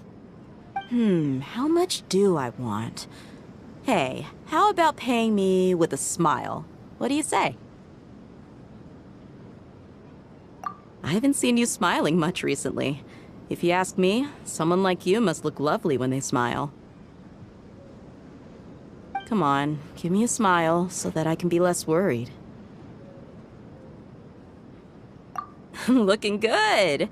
I hope this pretty smile will become our lucky charm.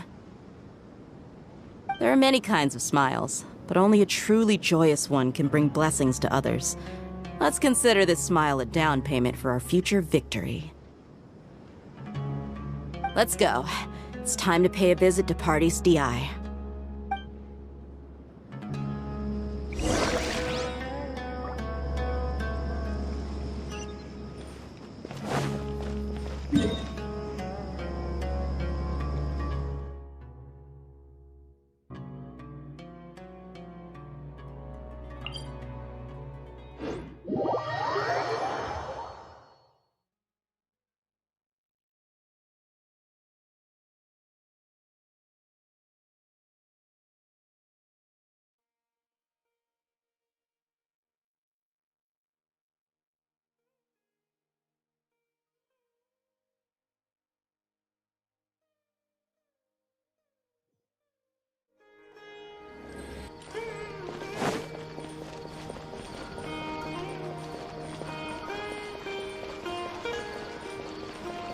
He's over there! Let's go say hi!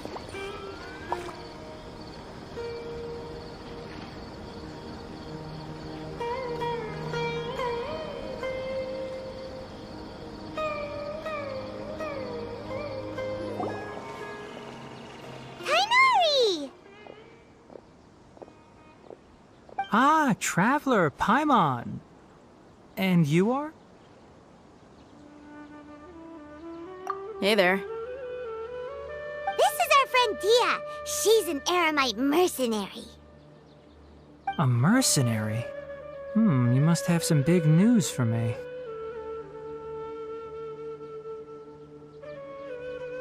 It's something really important. Please help us out. All right, then follow me.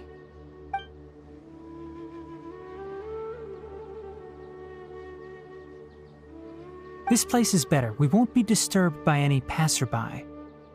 Okay, what is this important thing you want to ask me?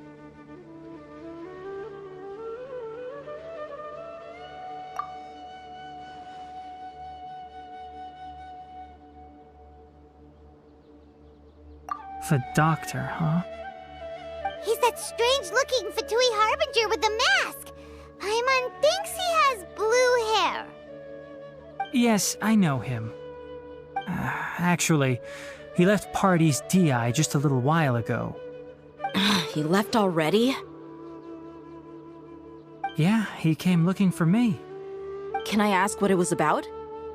Sorry to ask you like this after having just met, but your answer is very important to us. For now, all we can share with you is that your friend Sino is working with us. Sino, you say?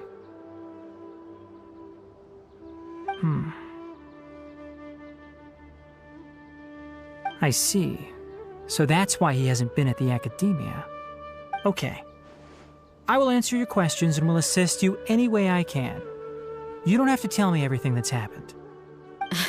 Sino's name really does work wonders. You're not even a little worried that we might have made it all up?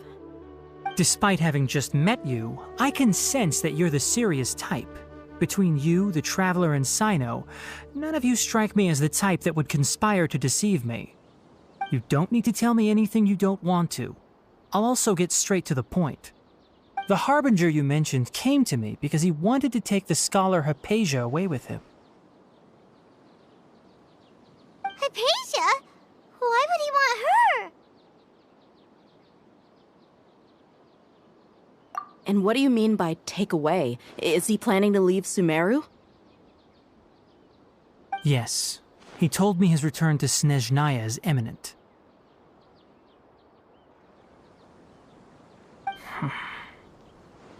So you mean... you're leaving this place soon? Indeed. Otherwise, we could have perhaps talked a little more. I was just about to set out when I remembered something important. To that end, I made a final trip to Pardis Di.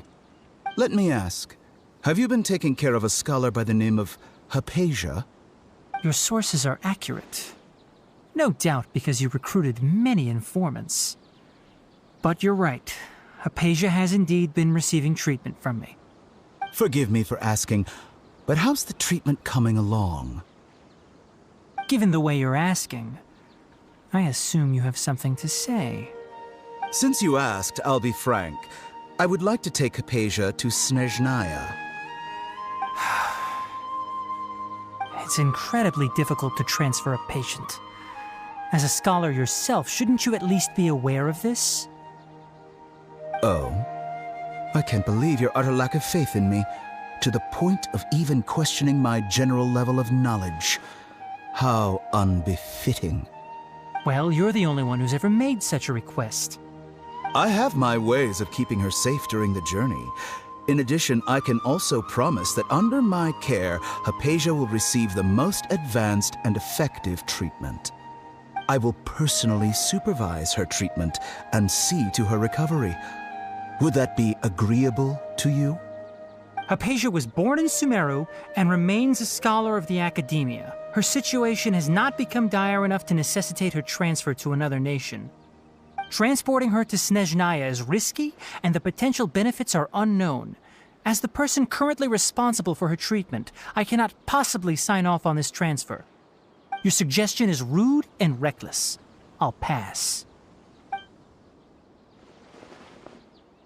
I don't know much about the doctor, but after talking with him, I realized that, just like many other scholars, he possesses an aura of arrogance that I've come to detest. It's not so much that he's looking down on others, but more that he's so confident in himself and his abilities, to a point of near insanity. I would never refer a patient to someone like him. I prepared myself for a protracted battle of wits, and was really surprised to see him just give up on the topic. Still, his reaction really concerned me.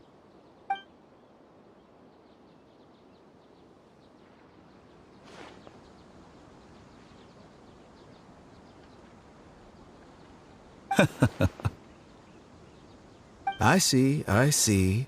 Of course, your opinion makes perfect sense.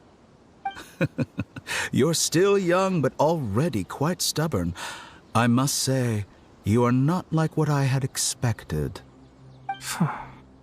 Under normal circumstances, I wouldn't just let you off the hook like this.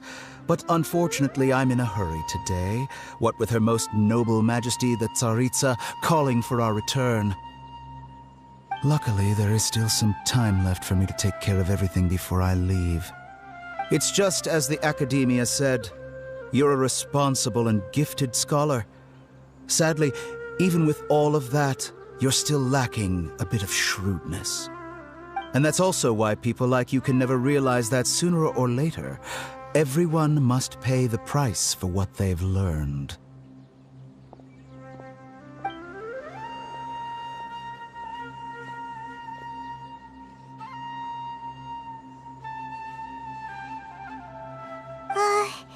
Paimon can't help but feel like he's hinting at something unpleasant. He asked a question, yet didn't care for my answer. Perhaps I'm nothing but a talking rock in his eyes. He never came off as malicious, but an utter lack of compassion permeated throughout our conversation.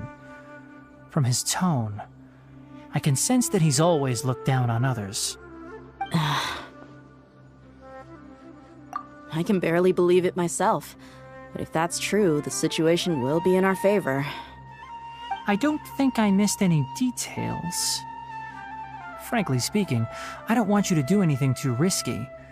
Now that you know a little more, it should be easier for you to stay safe.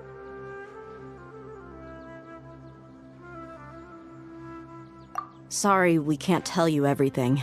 We appreciate that you helped us anyway. I won't forget your kindness. It's okay. I have an obligation to do so. To be perfectly honest, all of this may have started because of me.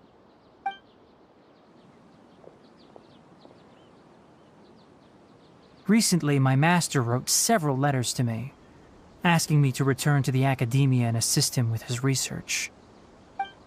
Hasn't he already asked you several times before? Yes, but there's something off about this most recent batch of letters. The handwriting and tone are both familiar, but some details have been omitted. My master will occasionally leave a few dots on the back of the letter. 1 dot means that he wrote the letter on a sunny day, and 3 dots stand for a rainy day. This has been a habit of his for many years, but I didn't find any dots in his recent letters. I believe something may have happened to him. I get it. Since you are always at Gandharvaville, you would like me, someone already working at the academia, to investigate this matter, right? I'd like to ask you to do that for me. If you can keep yourself safe, please withdraw immediately at the first hint of danger. I can do that, but I have a feeling it won't be that simple. The academia has been working on a big project. I'm not quite sure what it is, but your master might be involved with it. If the higher-ups really are hiding something, then it will be difficult to remove myself from the situation once the investigation starts. If the situation becomes critical, I'll leave the academia. If you don't see me there for an extended period, that's your cue. All right, we've got a plan. I'll stay at Gandharvaville to support you. If that scenario comes to pass, you must be extra vigilant. And be wary of any messages or direct requests from the academia. I must say, I didn't expect a warning like this from the General Mahamatra. Being loyal to the academia doesn't mean blindly doing whatever the sages say. I know what I'm doing. On that note, aren't you also being quite distrustful of your alma mater? The academia, yes, but my master is a man of integrity. Even when I was a student, I was worried he'd get in trouble for sticking to his beliefs. I suppose he's lucky to have lasted so long. But in the end, it still caught up to him.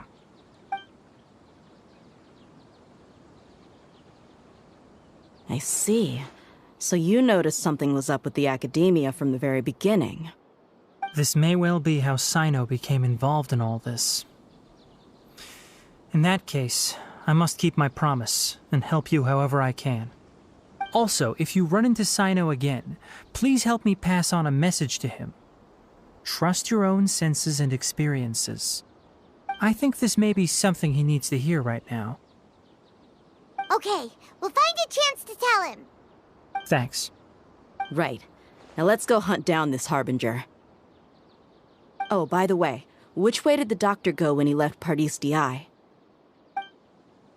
That way. Gotcha.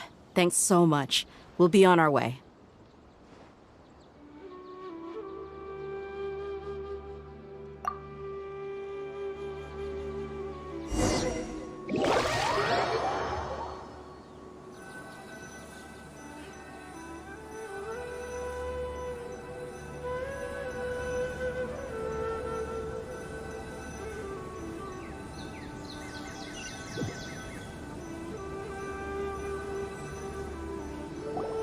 According to Tainari, the doctor is leaving Sumeru soon. I want to check if the doctor was actually telling the truth. He also said that he'll take care of everything before he leaves. What did he mean by that? We need to be extra careful when dealing with a person like him. Just to be safe, let's chase him and see what we find. But we have no idea where he went! How can we start chasing him? We'll do it the mercenary way. I'll find leads as we go. All you have to do is just follow me. That Harbinger may have tried to cover his trail, but he still left some traces. Or perhaps he never even thought about concealing his whereabouts. Maybe that's just how arrogant he really is. Yep, we're headed in the right direction. The traces are still fresh, but there's no sign of his entourage. Clearly they're in a hurry. It's just as I thought.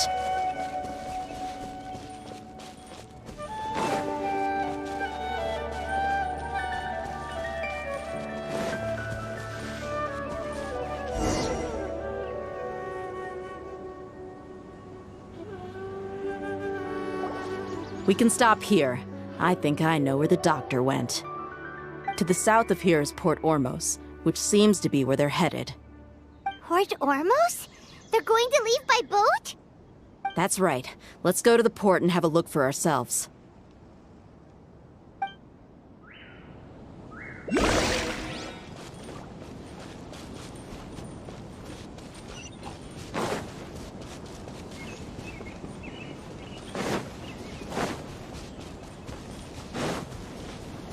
We're way behind schedule.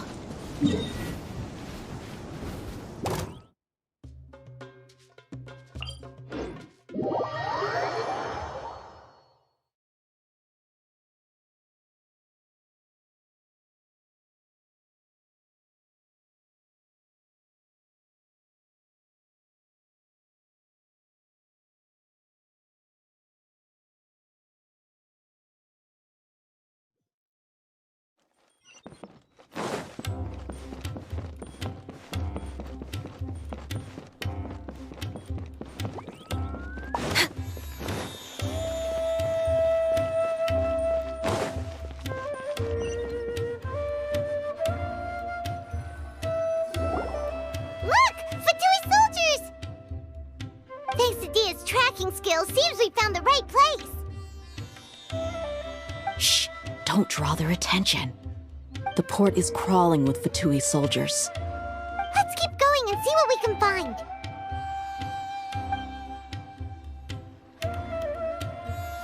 Now this is a proper farewell ceremony for a Snezhnayan Harbinger.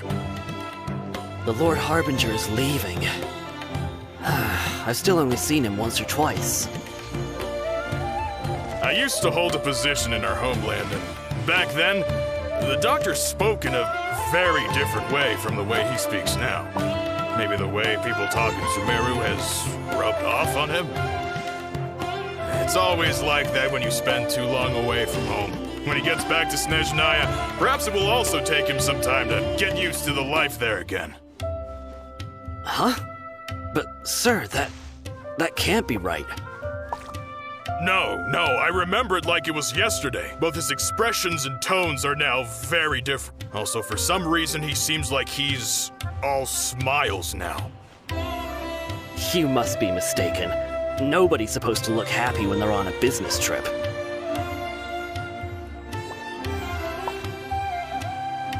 The doctor is on that boat. So he told the truth after all. He is actually leaving Sumeru. Let's get closer and find a place to hide so we can observe him.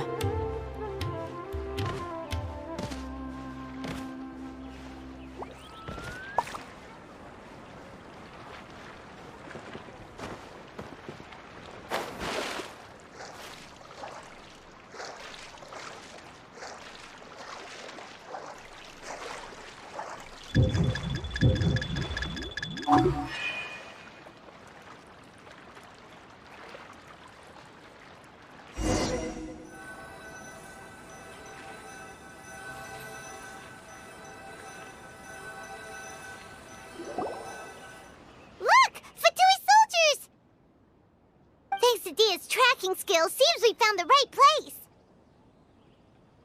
Shh! Don't draw their attention. The port is crawling with Fatui soldiers. Let's keep going and see what we can find. Now this is a proper farewell ceremony for a Snezhnayan Harbinger. The Lord Harbinger is leaving. I've still only seen him once or twice. I used to hold a position in our homeland, and back then, the doctor spoke in a very different way from the way he speaks now. Maybe the way people talk in Sumeru has rubbed off on him? It's always like that when you spend too long away from home. When he gets back to Snezhnaya, perhaps it will also take him some time to get used to the life there again. Huh? But, sir, that can't be right. No, I remember it like it was yesterday. Both his expressions and tones are now very... Also, for some reason, he seems like he's all smiles now. You must be mistaken. Nobody's supposed to look happy when they're on a business trip.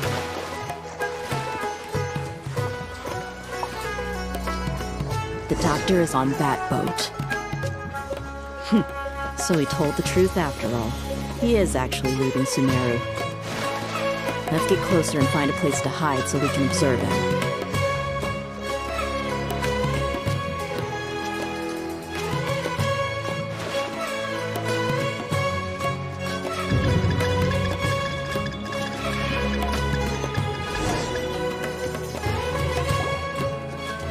Look! Fatui soldiers! Thanks to Dia's tracking skills. Shh! Don't draw their... The port is crawling with... Let's keep going and... Now this is a proper farewell ceremony for a Snezhnayan Harbinger.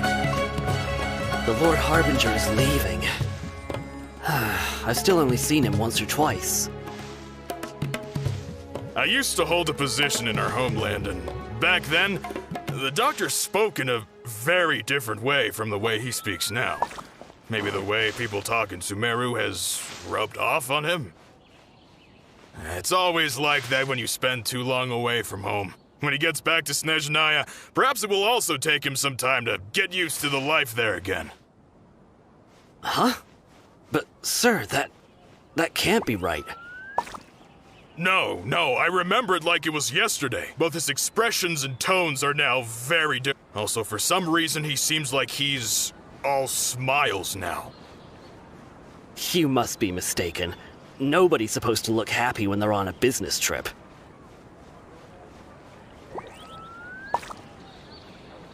The doctor is on that boat. So he told the truth after all. He is actually leaving Sumeru. Let's get closer and find a place to hide so we can observe him.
Look!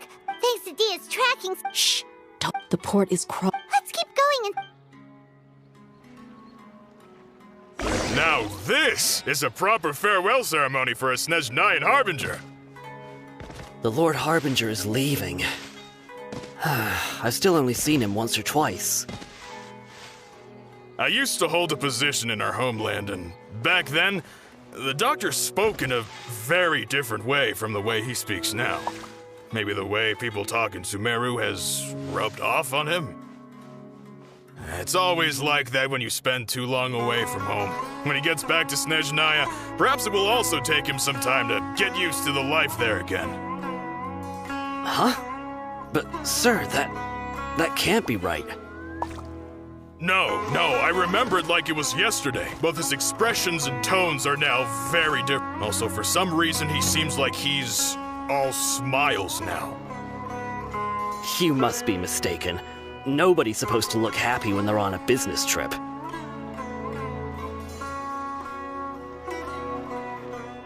The doctor is on that boat. So he told the truth after all. He is actually leaving Sumeru. Let's get closer and find a place to hide so we can observe him.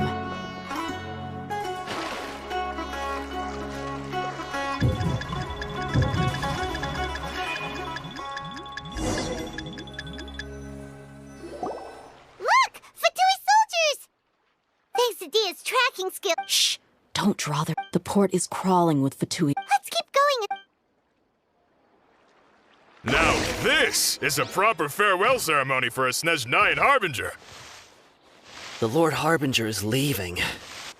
I've still only seen him once or twice. Look!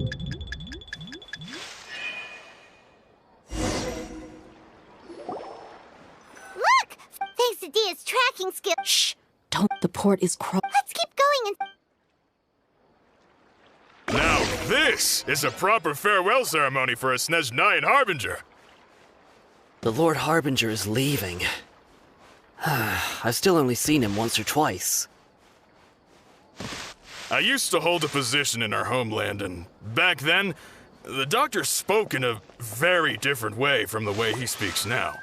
Maybe the way people talk in Sumeru has rubbed off on him? It's always like that when you spend too long away from home. When he gets back to Snezhnaya, perhaps it will also take him some time to get used to the life there again. Huh? But, sir, that can't be right. No, I remember it like it was yesterday. Both his expressions and tones are now very different. Also, for some reason, he seems like he's all smiles now. You must be mistaken. Nobody's supposed to look happy when they're on a business trip.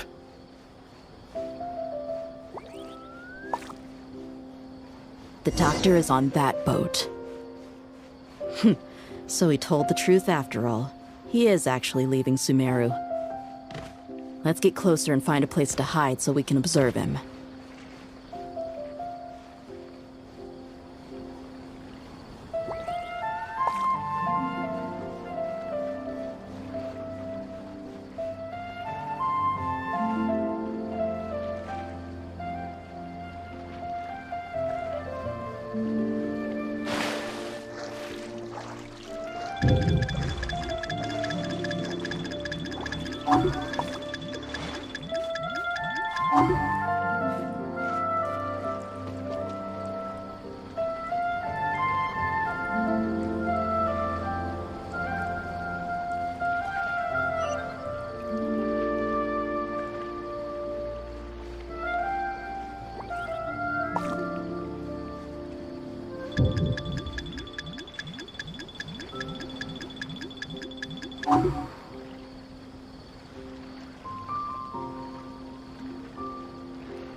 This place'll do.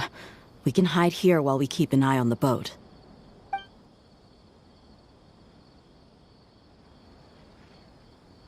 Uh-oh.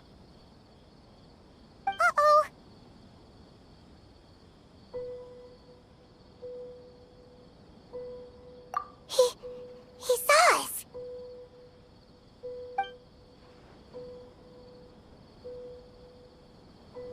Huh? Is he waving at us? It's time to say goodbye. Wait, is he the only person on the boat? Huh? You mean there's nobody with him? And where are all the soldiers we saw in the port just now? They were all here just a few minutes ago, but now they've vanished. So this was a trap. Wait, don't tell me that. Luckily, there is still some time left for me to take care of everything before I leave. Oh no. They might be after Hypatia. Let's get back to Party's DI. Huh? What do you mean?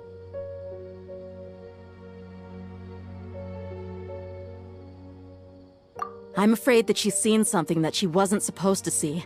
If I were the Fatui, I would also try to take her away. And if I couldn't... Oh no!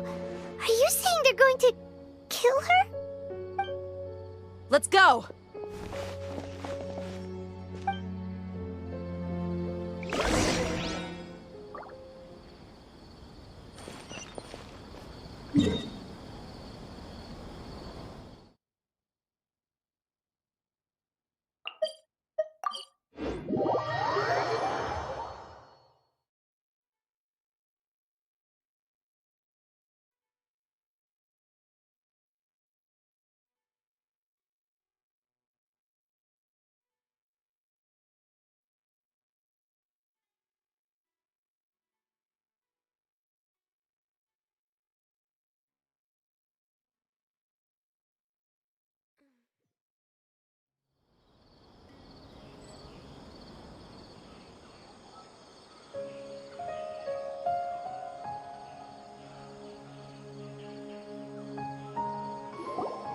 Pardes Dii is not a place you Fatui can just show up and do as you please.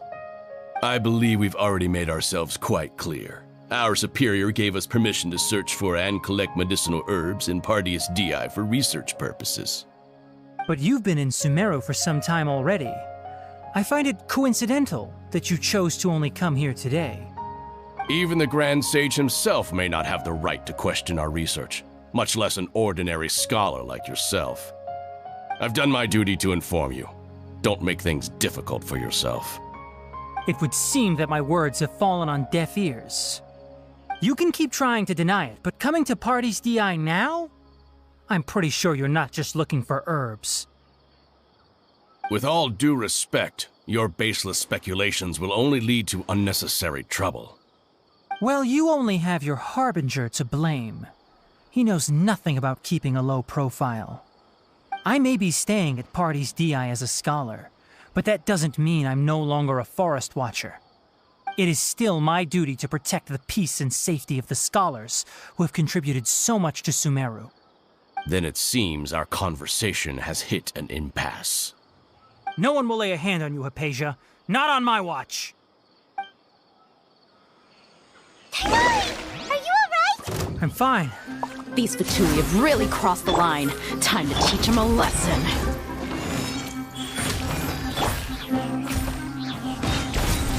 There's no use resisting! Give us Hypatia! Keep dreaming! Yeah, Kainari! Beat him up!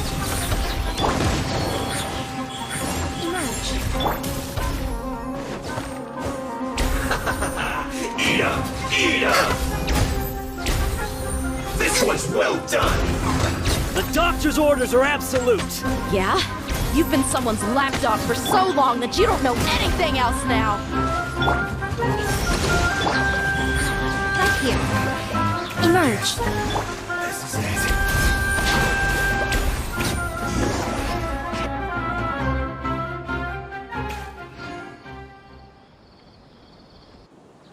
We're not getting anywhere.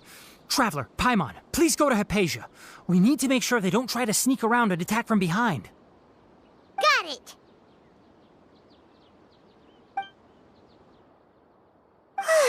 Hypatia's still here. Doesn't look like anyone's broken in.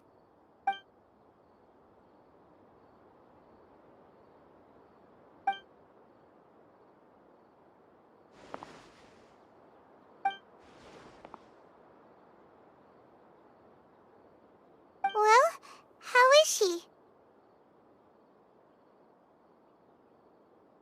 Oh, that's good.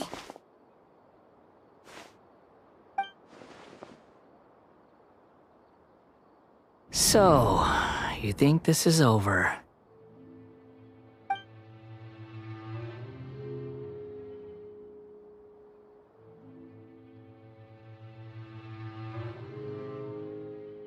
What? The Balladeer is here?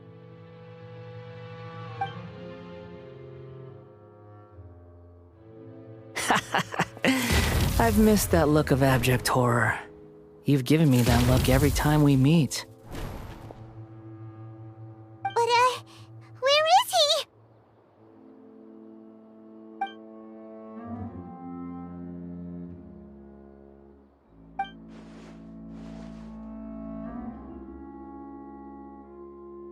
I can hear all of your thoughts, you know. Don't you remember? I already saw you the first time you came to Parties Di and made contact with Hypatia. I didn't need to do anything. It is her honor to be able to connect her consciousness with me. Who are you talking to? It can't be the Balladeer, right? That's impossible. I know you must be curious.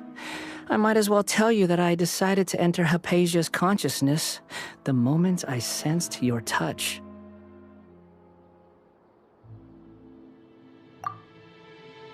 I wanted to observe you on a fool's errand. Hey, Traveler! What are you doing? My deification is nearly complete. All that's left now are just some final details. Do you understand? Even if you manage to rescue Lesser Lord Kusanali, it will be impossible for you to defeat a bona fide god like me. Is it wise to force that childlike god into a divine battle against me? Scholars consider the God of Wisdom to be the sum total of their faith. It's how they can justify reverence for a god as they construct it. But this also shows that humanity's worship of gods is a combination of blasphemy and exaltation. It's truly laughable.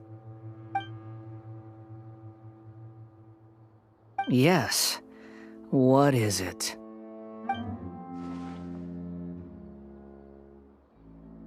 Yeah, I'm in a good mood, which is why I'm talking to you like this. What do you mean?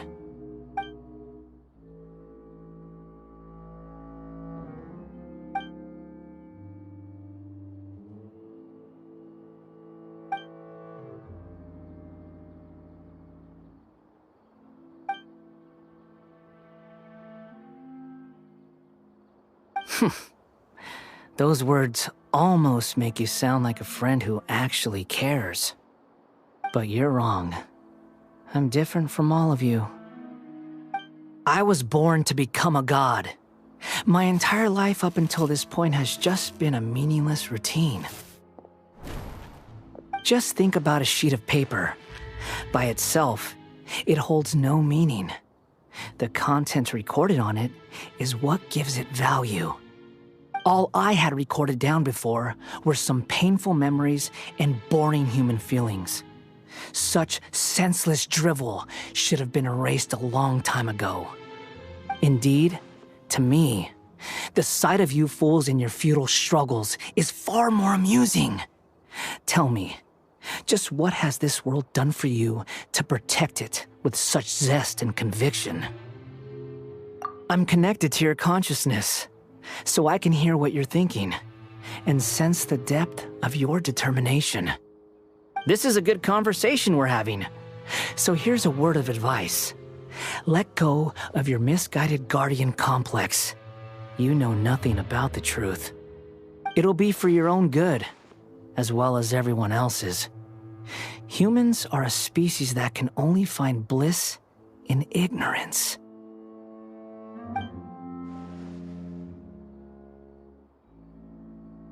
Ah, you've seen my affection for her. If you were in my position, I think you'd feel the same way. She peered into my consciousness and saw my past. Someone like that is qualified to become my first follower. All gods need followers. So Hypatia has been chosen. Her appearance heralds my imminent arrival at the throne of divinity, while her worship shall become my glory. You're doubting me again? No matter. Soon, you'll know what kind of authority you're challenging.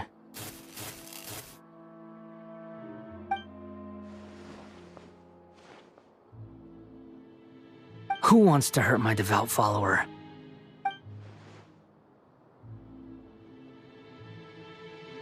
The doctor wants to hurt my first follower?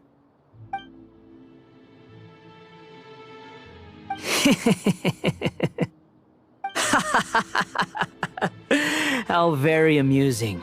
Has anyone ever told you that you're not good at sowing discord? The doctor has never known his place. Even now, the puny human thinks himself capable of interfering in the business of the new god. You're still too naive if you think a few words will be enough to convince me to destroy the doctor. But I'm willing to give you a gift, just like my expression of affection towards Hypatia. It is an honor for you to be able to stand here and speak with me. As my listener, you will be rewarded.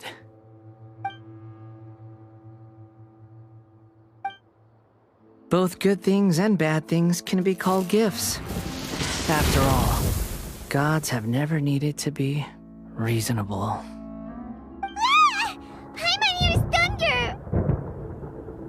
That person Paimon couldn't see was the Palantir? Oh, he sure chatted with you for a while.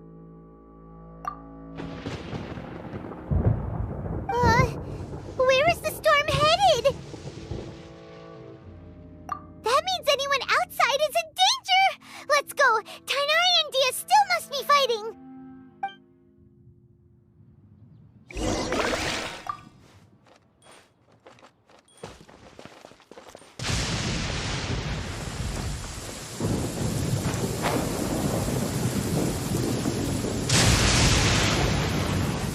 Oh! Have the Fatui retreated?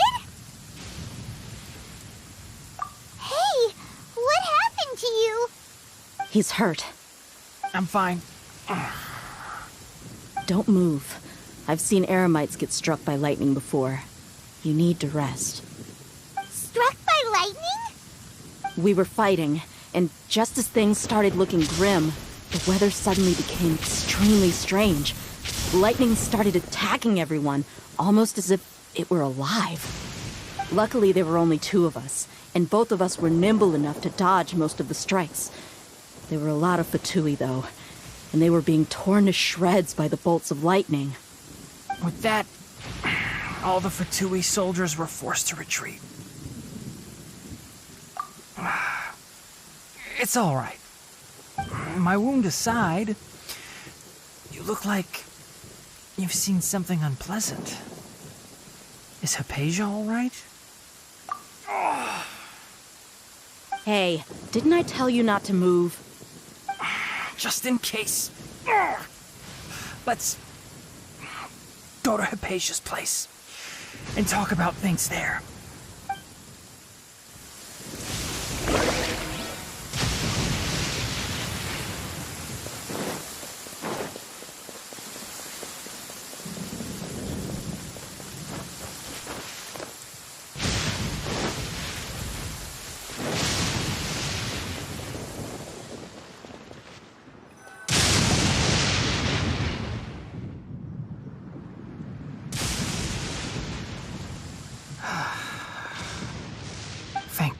She's fine.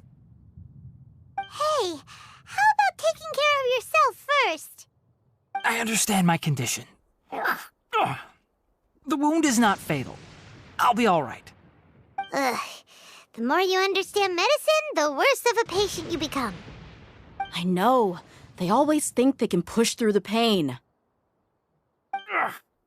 Oh, he sat down. Let me rest for a bit. Sorry, Traveler. Now you may start.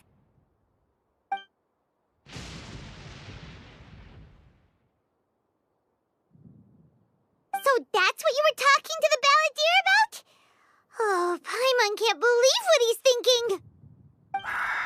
The Academia's God creation plan. How ridiculous. That sounds, ambitious, I guess? Anyway, this is all way beyond me. As long as I can enjoy every day with a drink in my hand, tasty food in my stomach, and a good night's rest, that's enough. I'll only work when I have to. I must be the least ambitious person who's ever set foot in Party's DI. Don't say that. I haven't even thanked you for your help back there. Don't mention it. Well, if nothing else, all this proves that the doctor really did have some urgent matter to attend to and left Sumeru in a hurry.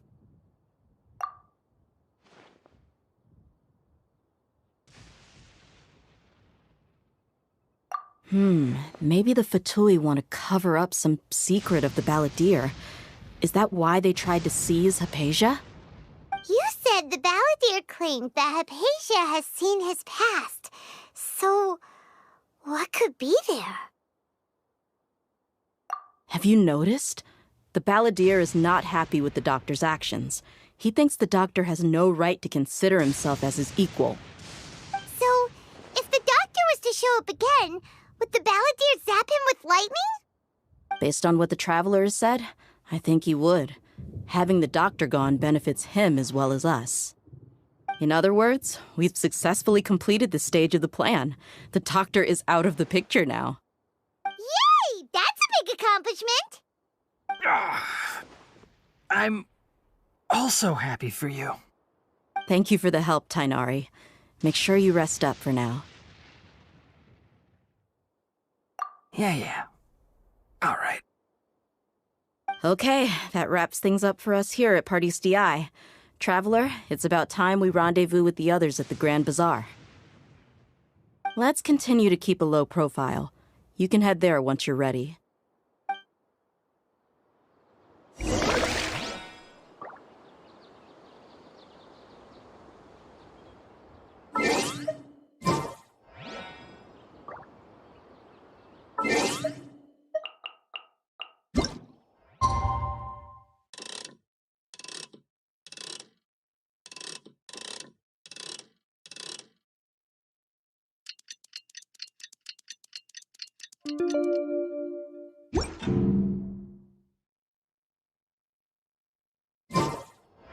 Oh, the sun's out. When did that happen?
Next on the agenda...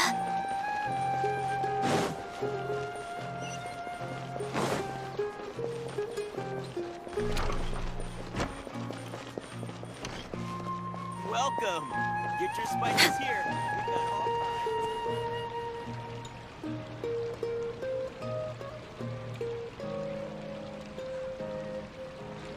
All right, everyone is here. How did everything go? Any luck with your missions? Let's report back one by one. I'll start first. We've made the necessary modifications to the Akasha terminal. In addition, the props required are also ready. I'll go next. The Traveler and I went to Party's DI. The situation was a bit complicated, but we found Tainari. Unfortunately, he was wounded during a fight. Who was behind it? Well, that's the tough part. What should I say, Traveler? The Fatui or the Balladeer?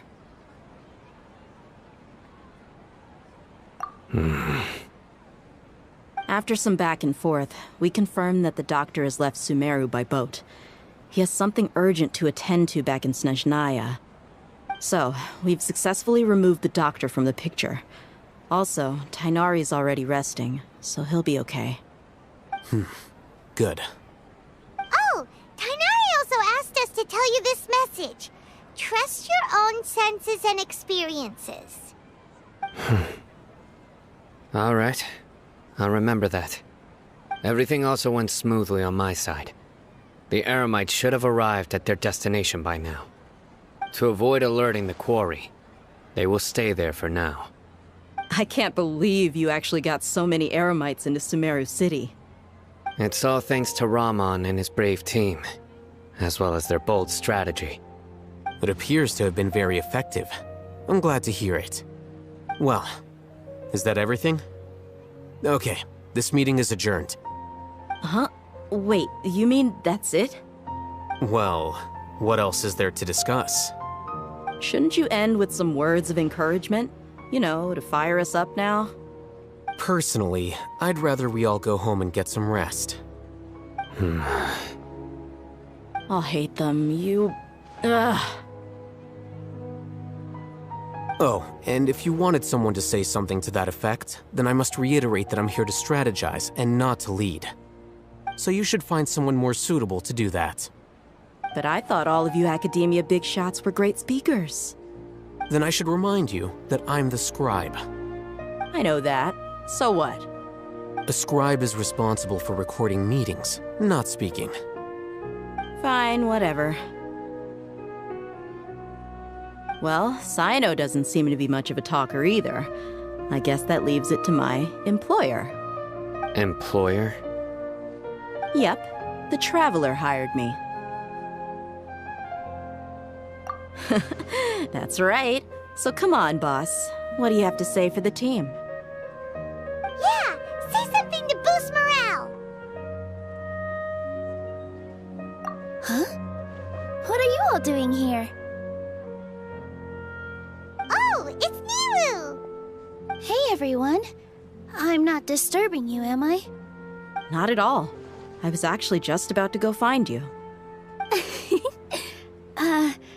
Judging from the group and all your serious faces, you were discussing something important, weren't you?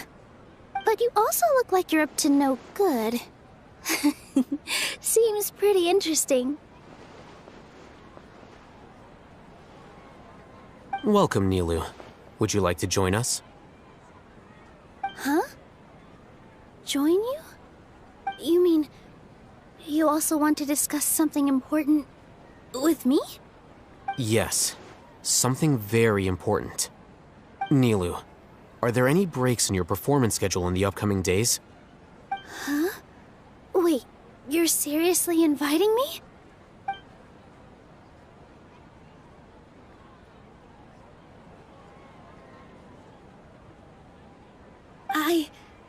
I can't believe my ears.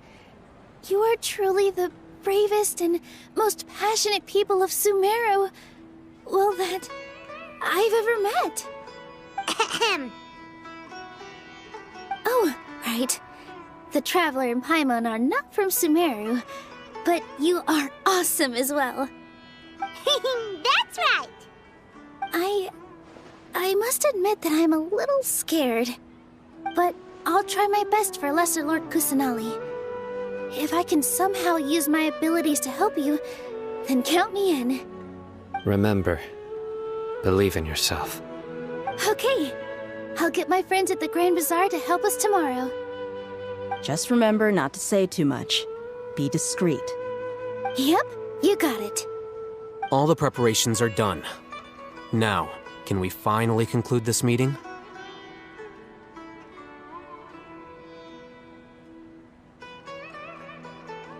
So, have you thought up what you'd like to say, boss? Yep, yep! It's a grand plan and we're all super awesome!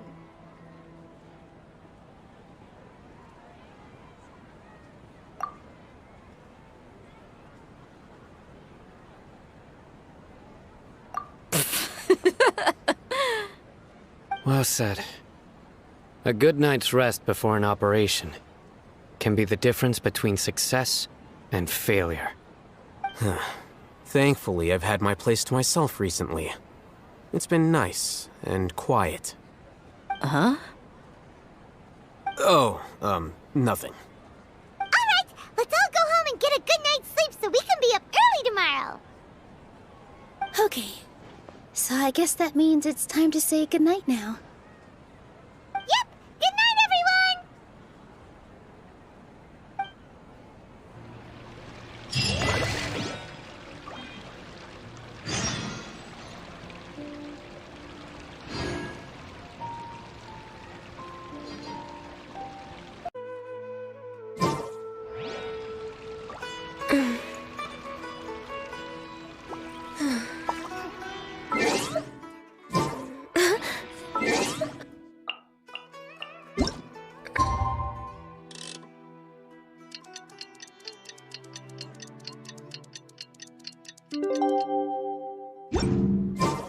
Today is the Academia's Mia Garbaha Day.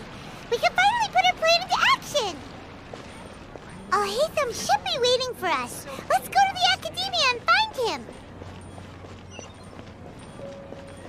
I've got great food and great drinks that everyone can... Next on the agenda...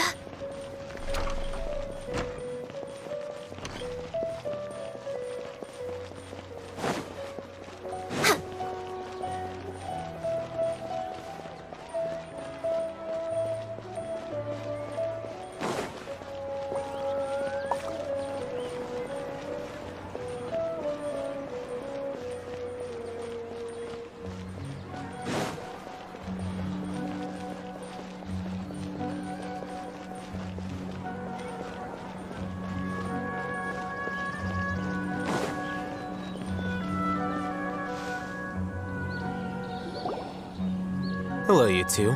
Sleep well? Not really. Paimon got too nervous thinking about today and didn't fall asleep until the sun was almost up. What about you all, Haytham? Naturally, I slept just fine. After all, a good rest should be considered part of the plan, since energy is an important resource. You just want to show off how calm you are. It's crucial to dissipate any tension before we execute our plan. The only thing you're doing is being annoying. Anyway, do you need me to go over the game plan again?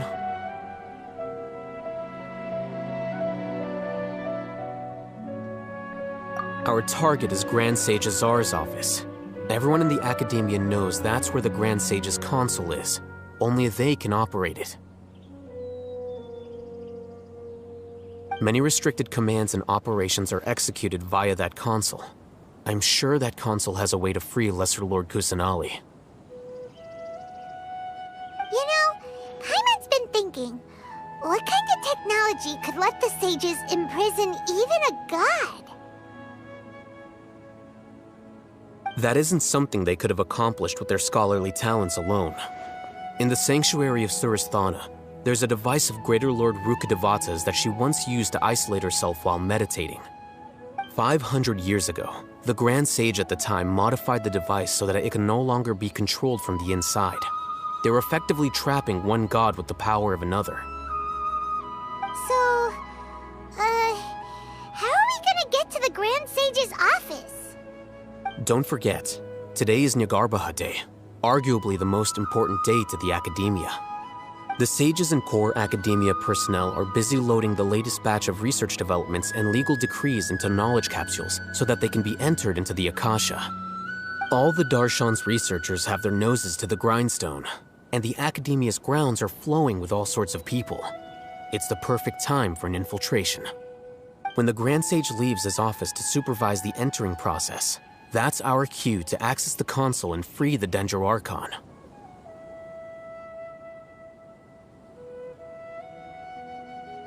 Well, yes. That's just the visible side of our plan, after all. If precedence holds, the Academia should have already started preparing for Nyargarbaha Day. Everyone should be in position. All that's left is for us to lead the charge.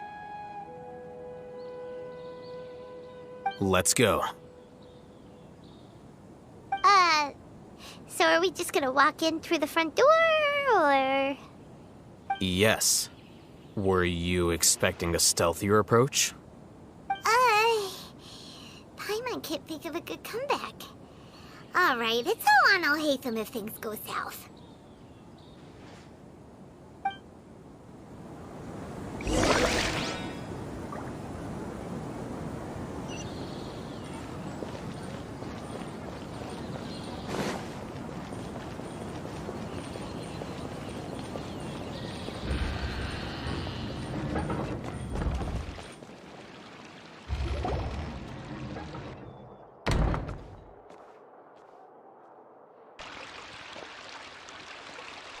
Scribe?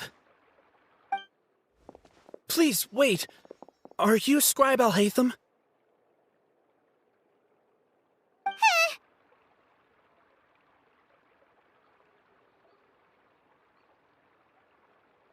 That's me. Is something the matter? I'm in a hurry. No. I was just surprised to see you here. I had heard that the sages were looking for you not long ago, but I didn't know what for. And, also, please don't bring outside guests into the Academia.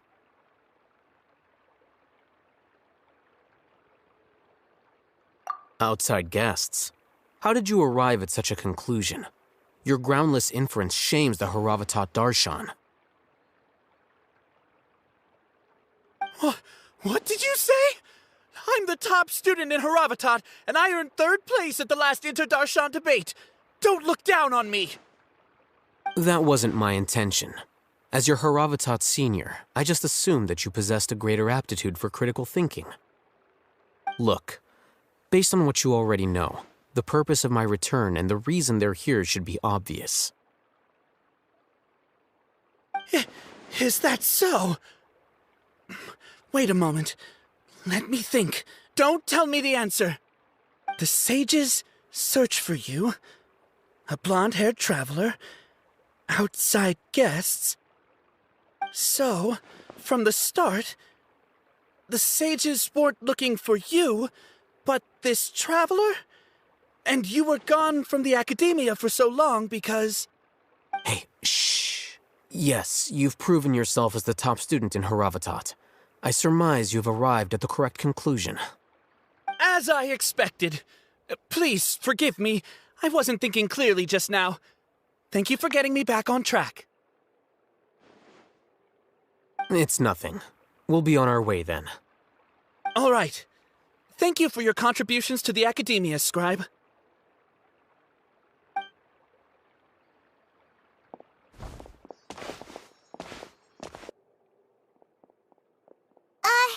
What the heck just happened now? What did he just guess? I'm afraid I don't know either. You have no idea? Mm-hmm. He convinced himself of whatever truth he came up with. That is the so-called pride of a scholar. If someone questions their academic facility, they will instantly feign understanding to keep up appearances. Nowadays, the Academia is rampant with this type of scholar. Their obvious farces of intellect only serve to highlight themselves as fools. Wow, so there are special ways to deal with smart people. We don't even need to make up our own excuses. We shouldn't waste any more time. It would be problematic if we missed our window of opportunity. Let's go.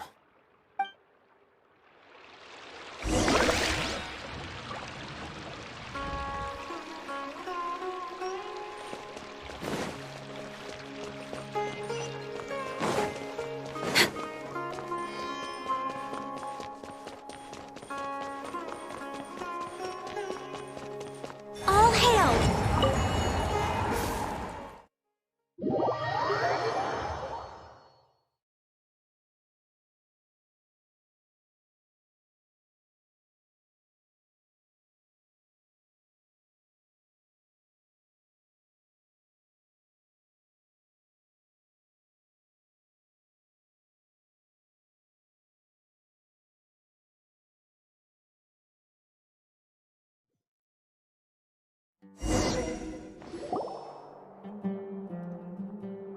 Is this the Academia's library? Indeed. Known as the House of Dana, it is quite possibly the most extensive special collections library in Teyvat. There are a lot of students going through here.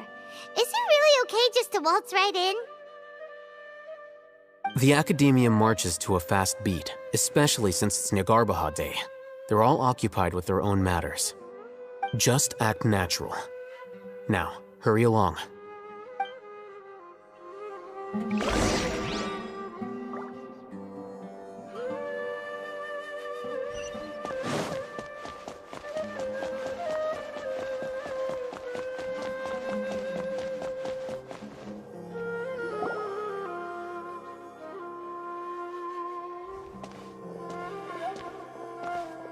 What's this platform for? It's a lift that Academia personnel use to access higher floors. Are we gonna take it then? The Grand Sage's office is up there somewhere. No, not right now. We can't guarantee that we won't run into the Great Sage. Let's step back and observe for now.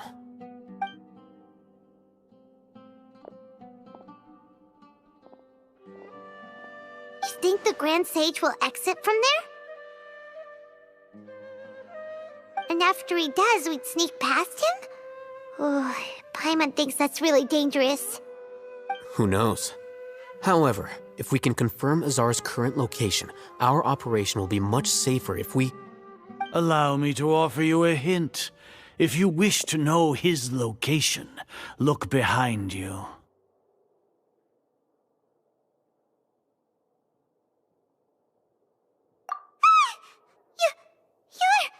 What's Grand Sage Azar doing here?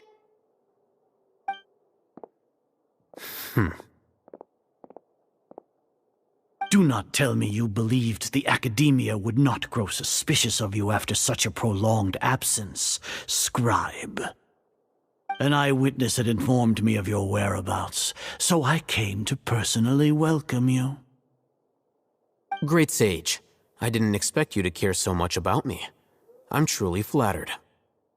I'm sure, but compared to you, I am far more interested in these two unexpected guests. You are the Traveler and Paimon, correct? It's a pity that only now have I been afforded the opportunity to formally meet two of Sumeru's most esteemed guests. I do apologize for my lack of decorum.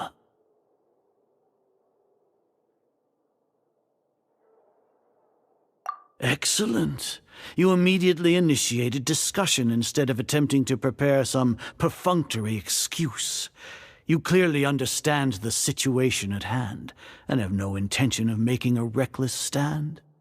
The foot traffic here renders this place unsuitable for discussion. Please, follow me to my office.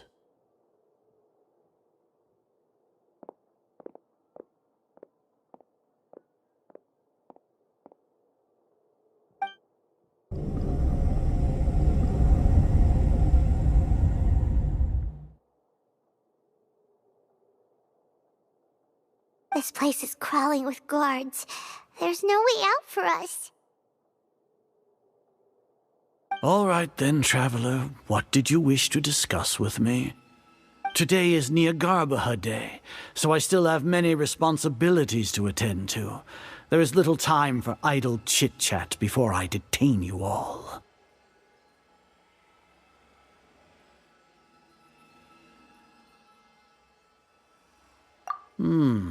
You seem to know quite a bit about our endeavors. If that is so, then you should be praising our great work, rather than using your trivial misgivings in a futile attempt to sway me. Trivial? Then tell me, what do the Fatui want from me?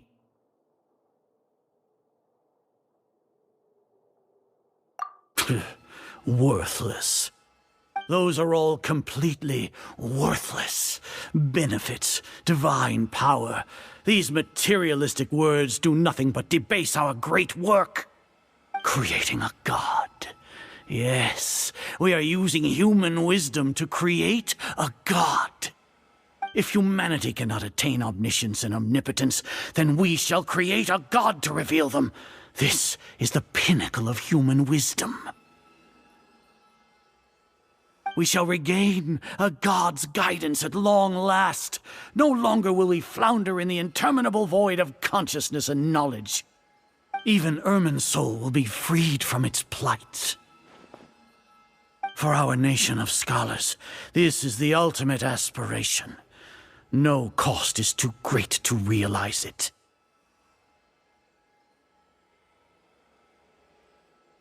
You will never understand the rapture of having a god be born within your very hands. With your degree of knowledge, you cannot even comprehend such an emotion. Gods exist on a plane that far eclipses humanity's. Lesser Lord Kusanali, what can she even do? Care for the people? Fend off sandstorms? Fabricate silly fairy tales? These are but child's play for the academia. Does that make us equal to the gods? We are a people favored by Greater Lord Rukadevata. Though I may have personally not seen it, our forefathers bore witness to true wisdom. The ascension of the Lesser Lord has brought nothing but bewilderment to the scholars. They all ask, is that truly what true wisdom is supposed to look like? With that in mind, it is better to keep her isolated in the sanctuary of Suristhana, so our academy will not become embroiled in turmoil. What a pathetic justification! Do you really think that only the super smart or powerful should be able to call themselves gods? As per your judgment, Grand Sage, they are indeed dangerous individuals. Not only are they acting against the academia, but their ideologies have the potential to lead scholars astray. Looks like there really was merit in my assignment. Hatham? Are you talking about us? Anyway, I've brought them to the academia as ordered, but it took some time and trouble. Oh, that reminds me. Here's the investigation report you had requested. It's a summary of my time spent with the Traveler, an array of information about her ready for your perusal.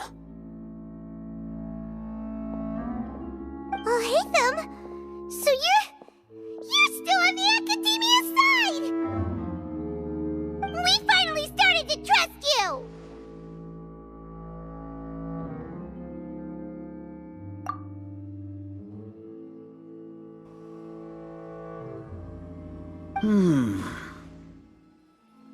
Excellent. Detailed contents with no errors. I would expect nothing less than an immaculate report from the scribe. As it is Niagarbaha Day, I'll enter the information on you into the Akasha. Surely you know what that means. We'll be monitored, just like Sino.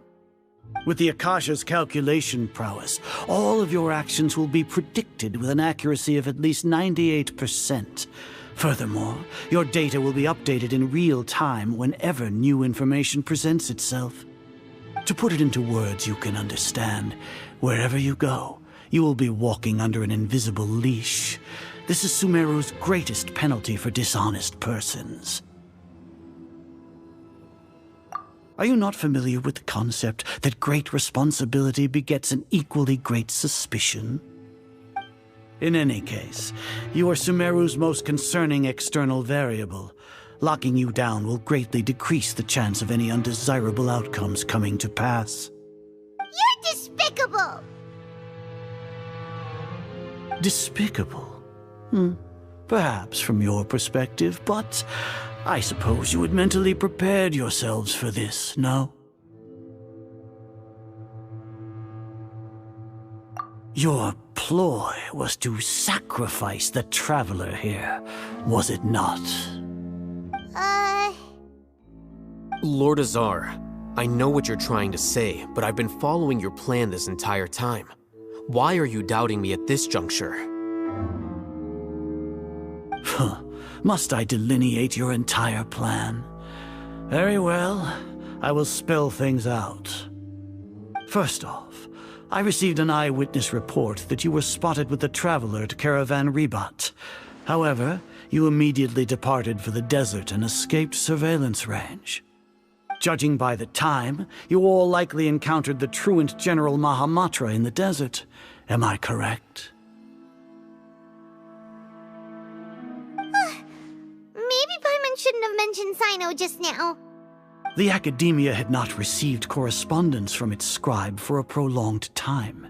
You were also in the company of the Traveler, a close associate of Lesser Lord Kusanali and General Mahamatra Sino, who had defected from the Academia.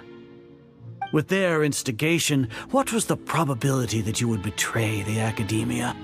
Rationally speaking, 50%? 70%? What do you think? Regardless, that's only a guess. The facts are that I've brought the Traveler right before you, and I gave you my report. Indeed, your boldness deserves praise. To think that despite status as an outlander, the Traveler is still willing to sacrifice for the sake of your plan. If I'm correct, you have a contingency plan to save Lesser Lord Kusanali and ruin our great work. Sneak into the Academia on Nia Garbaha Day, using Alhaitham's status as the scribe, for there is a good chance that an opportunity to save the Lesser Lord will arise. Should your intentions be discovered, Alhaitham will turn traitor and sacrifice the Traveler, thus proving his innocence. He can then stay inside the Academia and continue searching for a way to proceed forward. As for Sino, according to the Akasha's calculations, he will soon return to the Academia and confront me in person. I suppose this is also a part of your plan?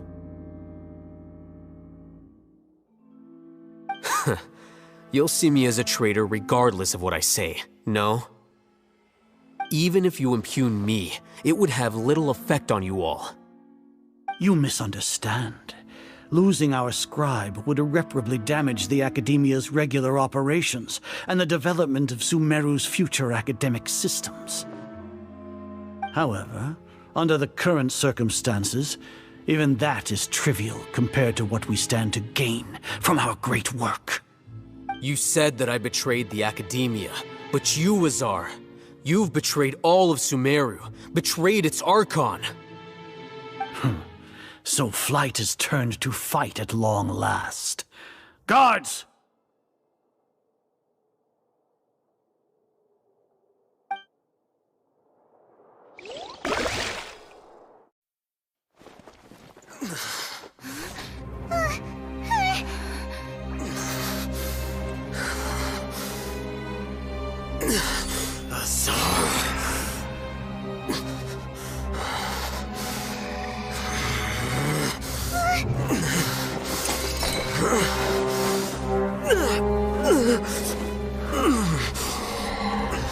Well, what do we have here? So you stole that divine knowledge capsule. Traitor! You traitor! Even the most rational scholar will yearn for the power of a god in a moment of desperation. Aren't you doing the exact same thing as me, Alhaitham? Unfortunately for you, no god will lend you their power.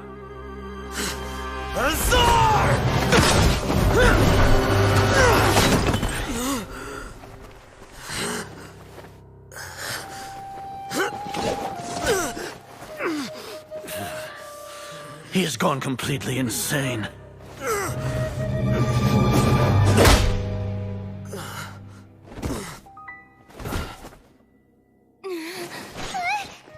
Take him to the Matra and exile him to Aru village. Then find someone to take these two to the confinement room. I'll deal with them later. Grand Sage, we've finished all required preparations for Nyargarbaha Day. We may begin to enter the capsules now. Excellent. You may begin.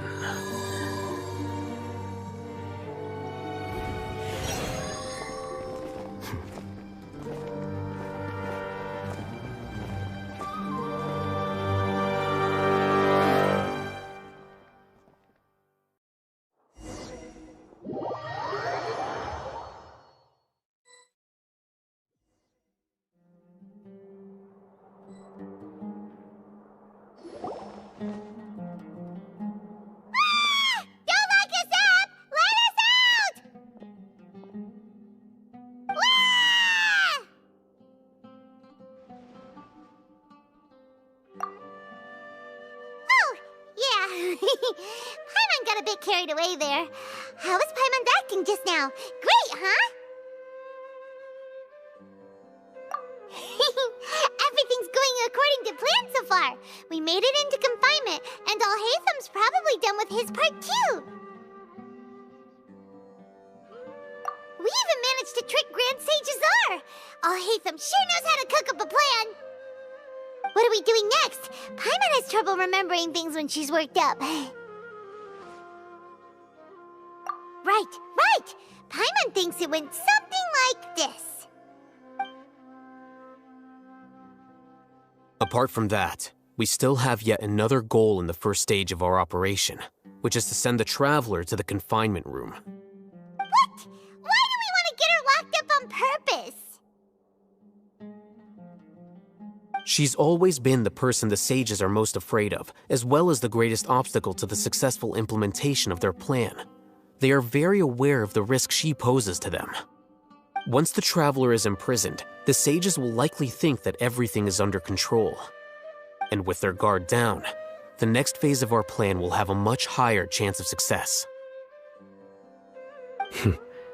I can already see the pompous looks on their faces.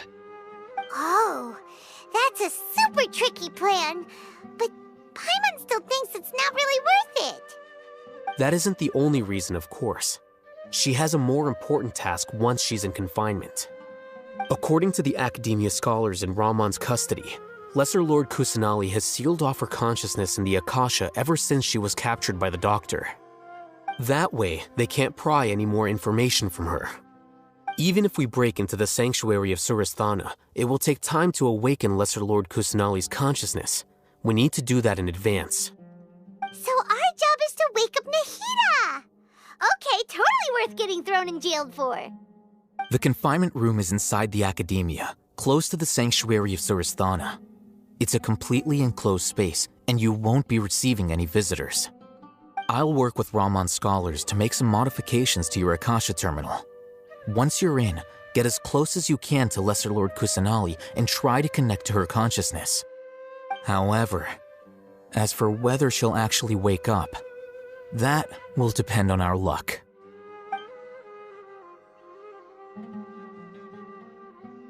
Oh, no wonder you've been wearing your Akasha terminal today. It's the one that Alhaitham modified. Paimon thought they'd take our Akasha terminals when they locked us up in here. Were they being careless? Alright, so what now? Sounds easy enough. We can finally talk with Nahida after all this time. Let's do it.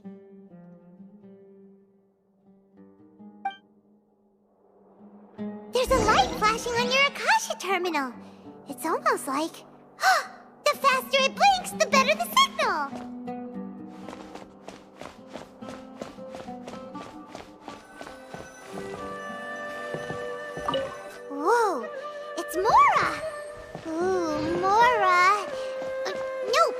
are not here to hunt for treasure. Here? No signal again. Is it getting jammed?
No signal again.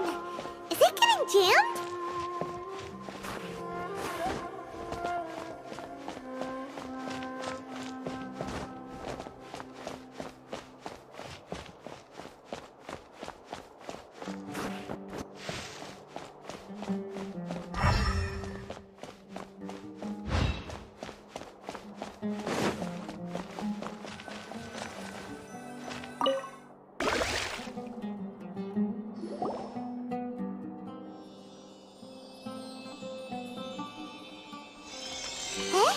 Is this the right spot?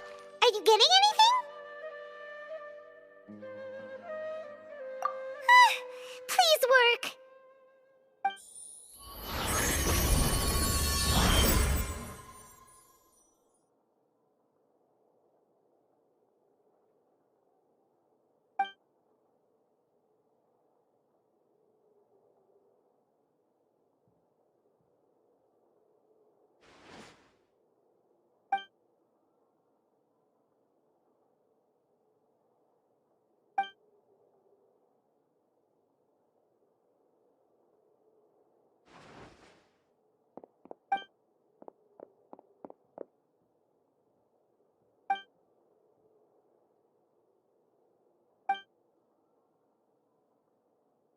Nahida!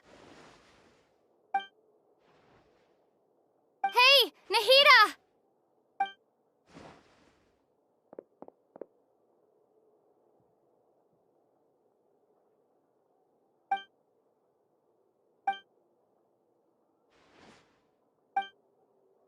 When did it first start? Oh, right. It started from the moment I was born. I want to become a worthy Archon. So I've kept studying. Kept listening to my people and their hearts. Kept looking for a way to save Irminsul. So I can catch up. Catch up to Greater Lord Rukkhadevata. But I'm stuck in the sanctuary of Sarasthana. The sages are creating a god to replace me. And I'm forced to lock my consciousness in this boundless darkness. Nahida!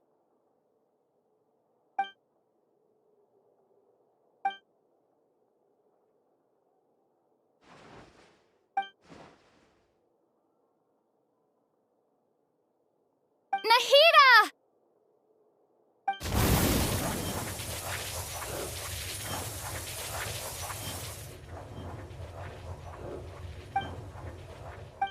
It's so quiet here.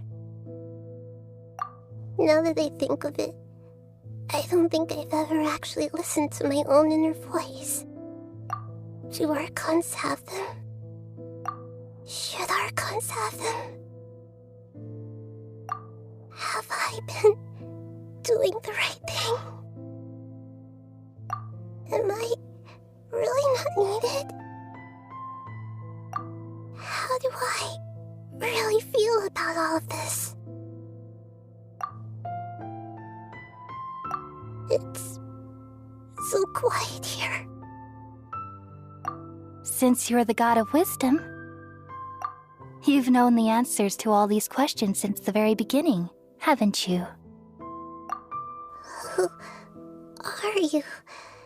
Whose voice is that? It sounds familiar. You're right, though.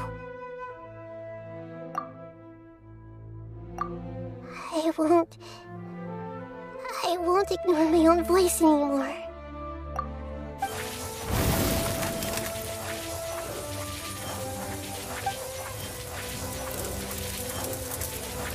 Nahida!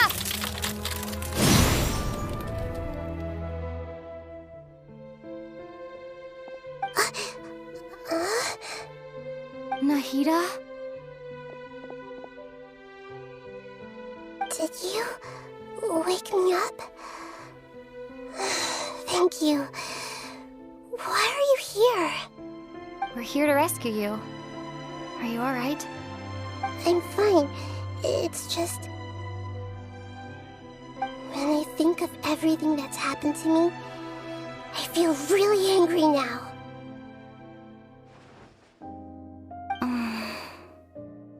You should have been angry ages ago.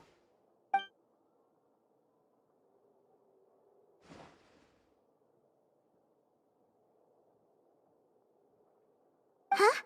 Oh, you're back! How's everything?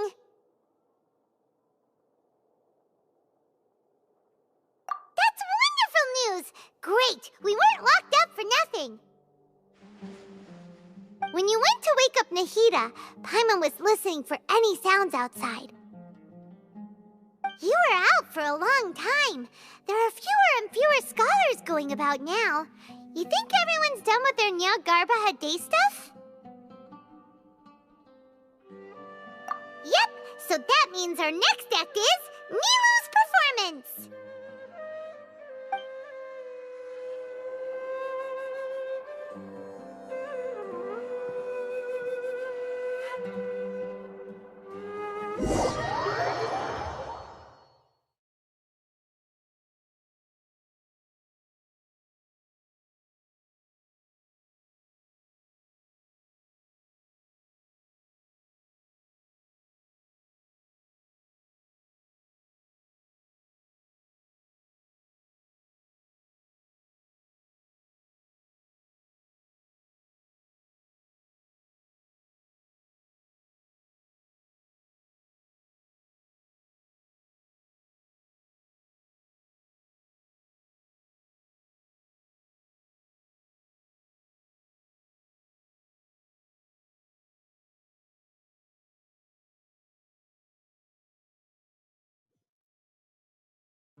Nilu, are you sure about this?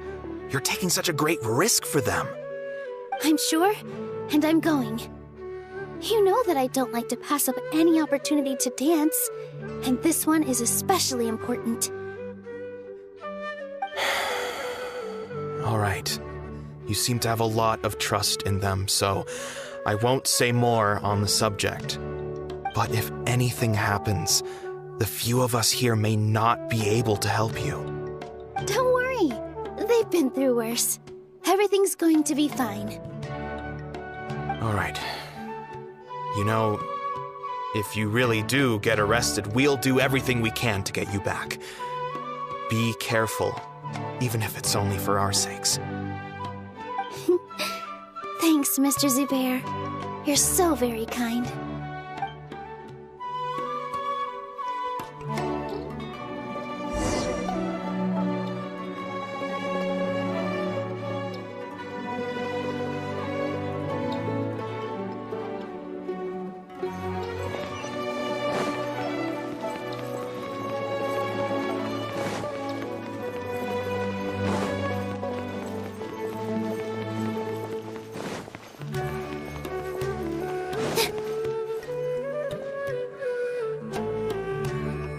Nilu, how's it going? Nervous? Definitely more than usual. But it's because I'm worried I won't dance well enough. It's okay. Just focus on your performance. We'll take care of everything else. You sure know how to talk. Taking all the credit, even though we came here together to help out. Well, thank you both. I'll have to treat you to a meal after all this ends. I really, really appreciate all of your help. Ooh, that sounds great. Huh? How can we say no to that? All right, let's get back to business. Nilu, we'll be here to keep people from going to the academia so they don't interrupt your performance. I was planning on telling them something like, the Academia's been conducting a weird experiment, and some of their test subjects escaped. It's really dangerous there, so stay away. Oh, you couldn't think of anything better? Oh well, I guess it does sound like something the Academia would do. I think it sounds great. I'm counting on you guys. Don't worry, it'll be a piece of cake.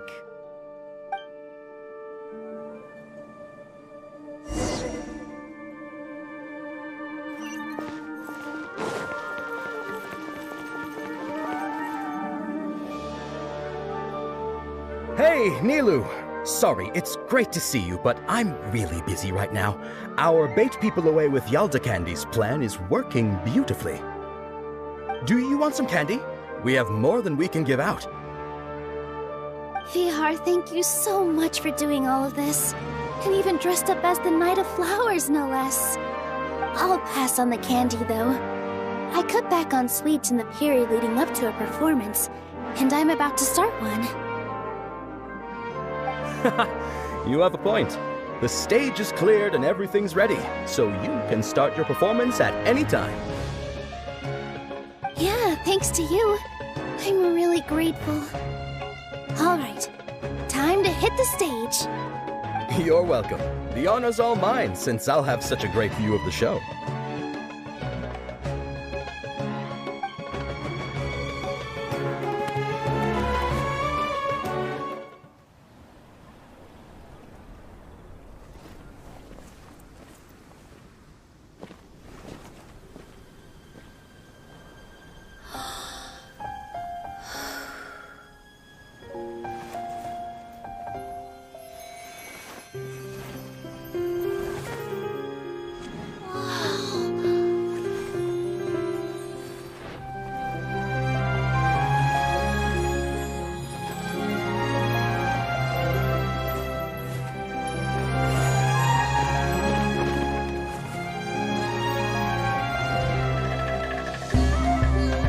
I've never seen a performance like this. This is incredible. Yeah, but I heard that public performances like these have been banned. I can't believe she's doing this here.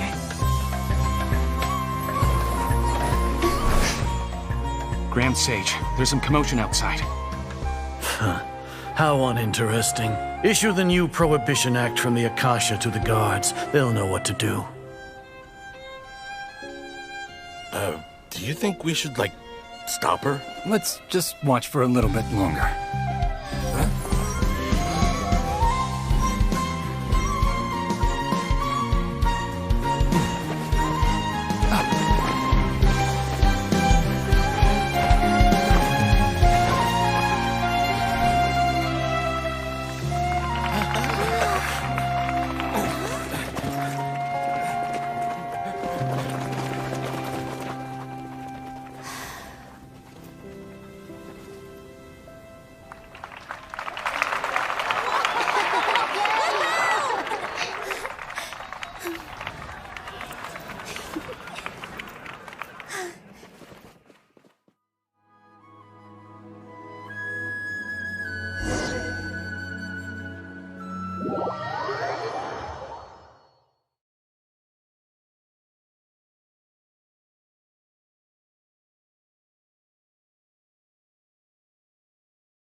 Did you hear that?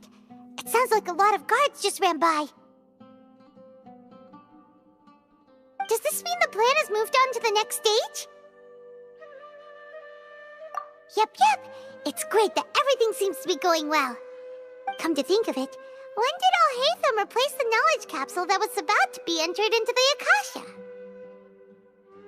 Oh, so that's when he did it! Paimon was too nervous to notice. Speaking of, didn't Alhaitham also yoink the divine knowledge capsule from that mercenary leader in Port Ormos when everyone else was distracted? It's a time-tested trick of his. Why are we complimenting him? Yeah, he's smart and all, but he still makes Paimon's blood boil. Let's review our plan for this stage again. It's not like we have anything else to do right now anyway, and it'll help us feel more confident. Paimon remembers that Nilu's task was supposed to go a bit like this. Now that Lesser Lord Kusanali's consciousness has been forcefully sealed, the core figures of the Academia and their guards have started to wear their Akasha terminals again. With the Doctor's technological support, they think they have nothing to fear. How despicable of them to rely on such a person. But this is also our chance. I was originally asked to draft the knowledge capsule for the Artistic Performances Prohibition Act when I was still at the Academia. It should be on the Grand Sage's desk right now, and will be entered into the Akasha during the next Nyargarbaha Day. Are they really going to stop all artistic performances? That's horrible! I'll make an identical knowledge capsule, but this time, I'll smuggle some misleading information into it. We only need to find an opportunity to switch the capsules. Once it's been entered into the Akasha on Nyargarbaha Day, if someone were to be seen performing in public, the sages would definitely use that opportunity to announce the ban, and so the misleading information will be disseminated amongst the guards. Sure sounds complicated, but it seems like if everything goes well, we'll be able to get rid of all the guards in the Academia without any effort. That's pretty clever, getting right into their heads. I just have one question. Even if we manage to get the misleading info out to the guards, how can we be sure that they'll believe it? People who are used to relying on the Akasha become less inquisitive, and their ability to distinguish truth from misinformation is significantly reduced. They will view everything the Akasha releases to them as the unequivocal truth. The Akasha will turn humans into machines. I've seen it happen many times. Yikes. Good thing I didn't wear it for long when I was working in Sumeru City. At first, I thought it was a good thing too. By the way, this plan still requires a performer, right? Do you have someone in mind? Nilu of Zubair Theater. I know her really well. We can trust her. I'm kinda hesitant to ask her to participate in a dangerous plan like this, but we can ask her in person. All right. After the guards in the Academia are gone, then it'll be time for me and my stowaway brothers to shine.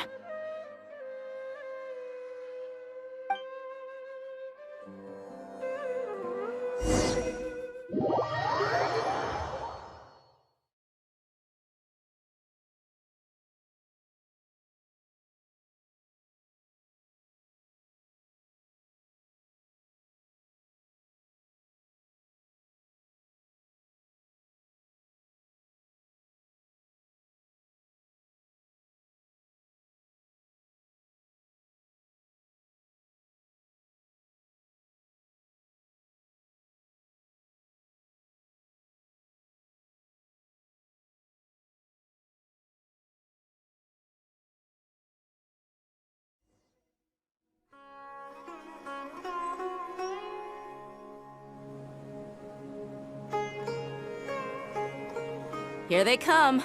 Did you see that, Raman? They came out from the Academia in droves.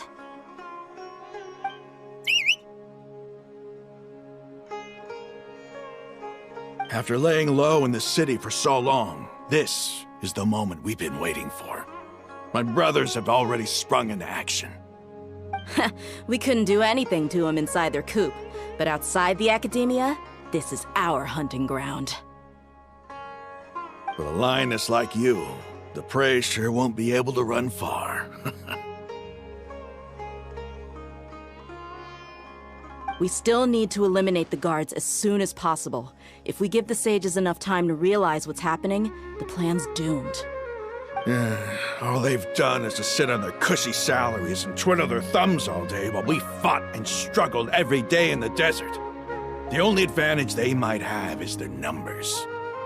Speaking of which, most of the guards who report directly to the 6 sages belong to the Corps of 30, but they have a completely different reputation. Following those blasted sages every whim, throwing away all the principles of being a mercenary. As someone in the same profession, I'm obligated to teach them a good lesson today. Indeed, the trap has been set. All we need to do is lead them there. All right, let's each take a road and herd those scattered guards back into one place. Make sure to attract their attention. Isak will be the key. You gave such an important task to that child. Will he be okay? It'll be fine.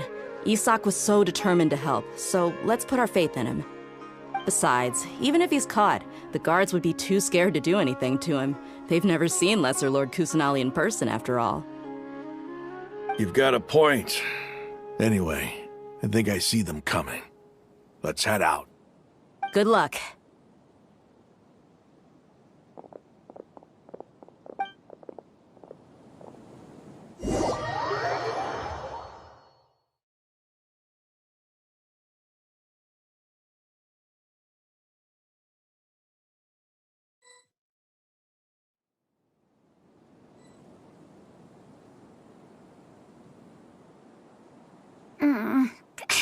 This outfit.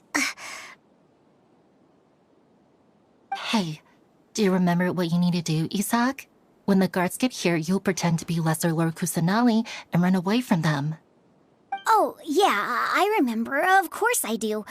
I'm just a little nervous. Relax. Don't think about getting caught. Even if that happens, we won't leave you behind. You only need to think about getting the guards' attention and leading them to the Grand Bazaar. Leave the rest to us. Okay, got it. I'm here to pay back Lesser Lord Kusanali for helping Grandpa.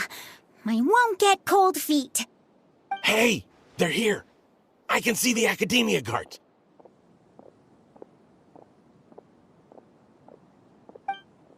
All right, it's time, Isak. Take a deep breath and go. You can do this.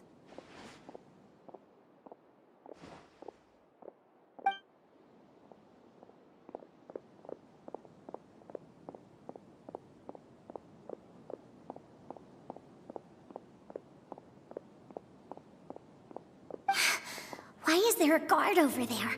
Did he already run ahead of me? This is different from our plan. But there's no time. I need to make a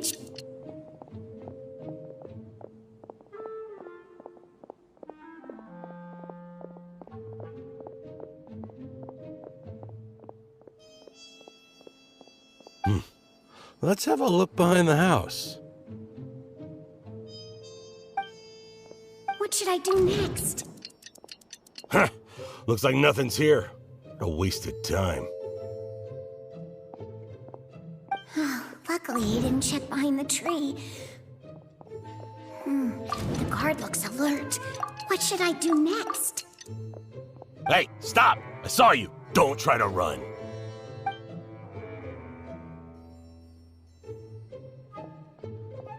The guard looks alert. What should I... Doesn't seem like anything unusual's around here. Looks like the guard finally left. I need to go.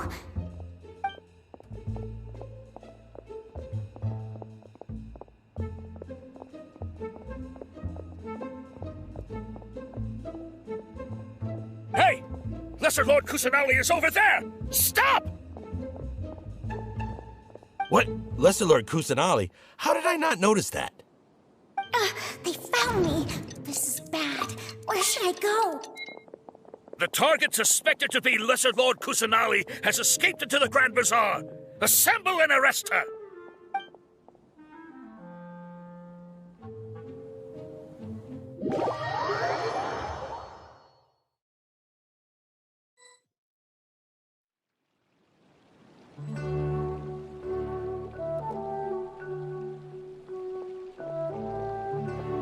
Where did she go? How did she disappear? Did we lose her? Hurry up and find her! Hey, why is your team here? Didn't we say to split up our search? Hurry! Hurry! This place is... Why are you all here? Yeah, isn't it one heck of a coincidence? Everybody's here. What on earth is going on? I suppose that's all of you? Who are you? Did you set us up? What are you planning? Phew, that was rough. I almost got caught. Little brat! So you're not actually Lesser Lord Kusanali. Who exactly are you all? Eremites from the desert? Just some colleagues. Think of this as a business competition, or a personal grudge. After stepping into our traps, stop thinking of yourselves as hunters. Behave like the prey you are.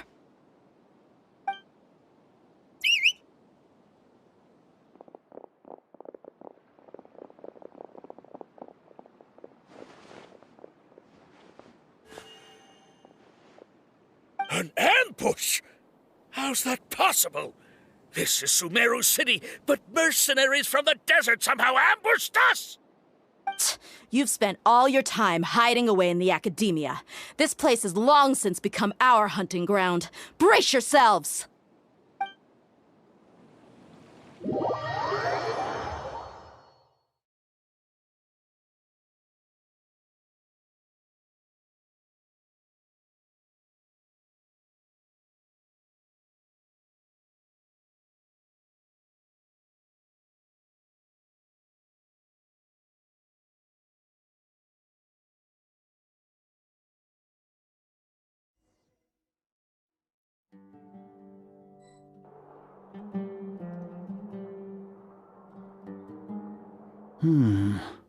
This is odd.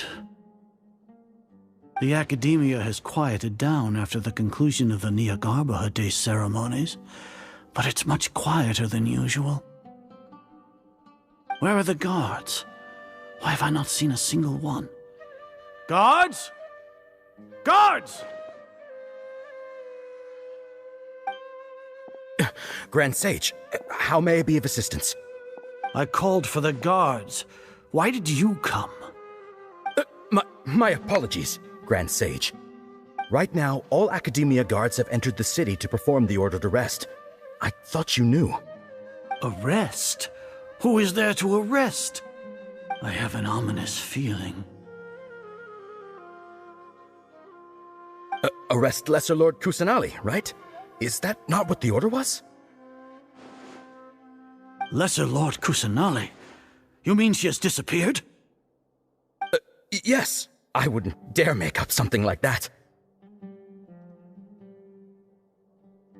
Right now, everyone is in a panic, and many are saying that Lesser Lord Kusanali will take revenge on us. What happened? Just what is going on? Lesser Lord Kusanali somehow escaped? Was it Alhaitham and his party that freed her? That's impossible. The Academia is heavily guarded today, and any order to release Lesser Lord Kusanali would be strictly confidential. Besides, Alhaitham and the Traveler are already in our hands. What manner of trickery did they employ? How could Lesser Lord Kusanali disappear into thin air? Disappear? Wait. How was the arrest order distributed to the guards? It was issued by the Akasha earlier today. Only you have the authority to send messages like that, so I thought it was your order. Let me check.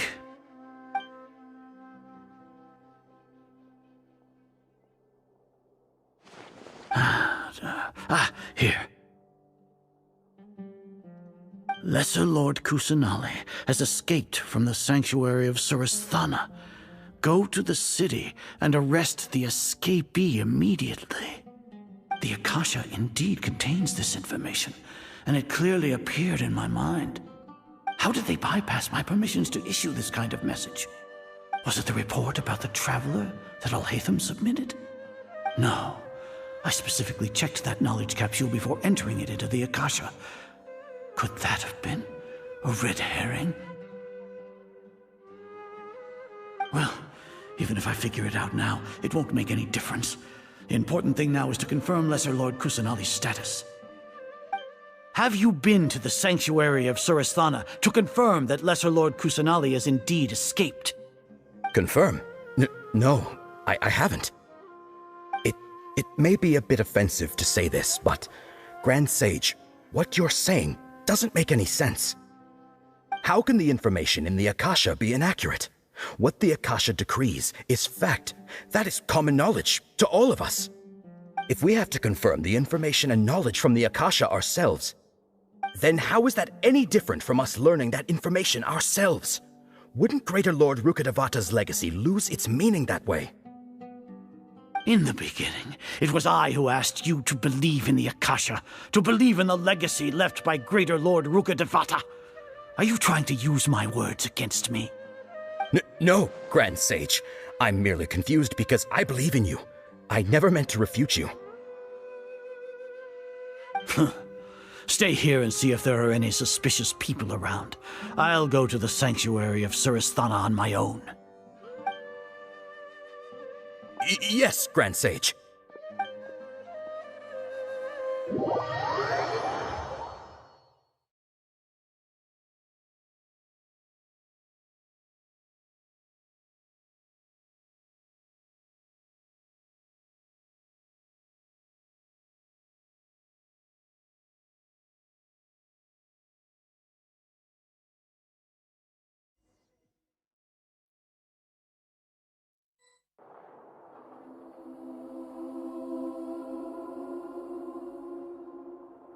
Lesser Lord Kusanali has escaped from the sanctuary of Surasthana.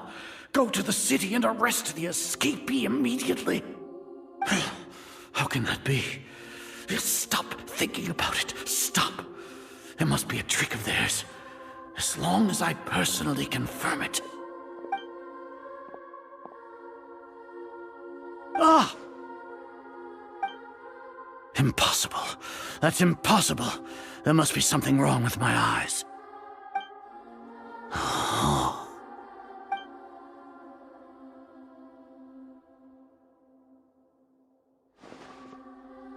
What a comical sight, Azar. Once the Akasha has put certain thoughts into your head, even the Grand Sage can no longer see what's right in front of him. You all can only see the world in your mind, the one you think you know.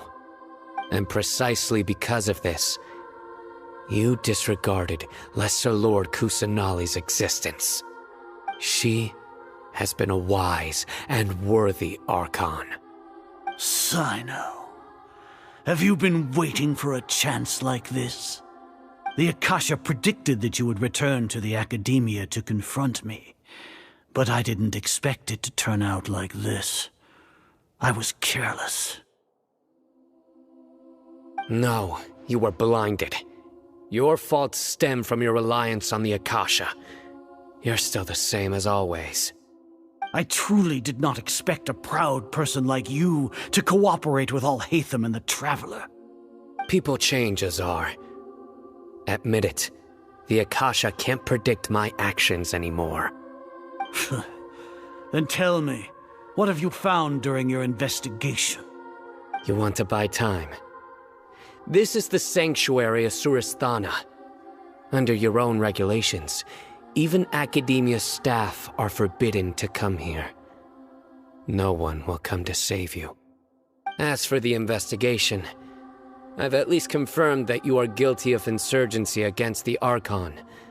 A serious crime. So what?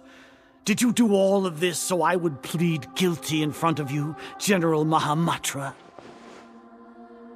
No. I want you to plead guilty in front of the Archon herself. You once said that I had no standing to judge you. So now, how about judgment in the name of a god?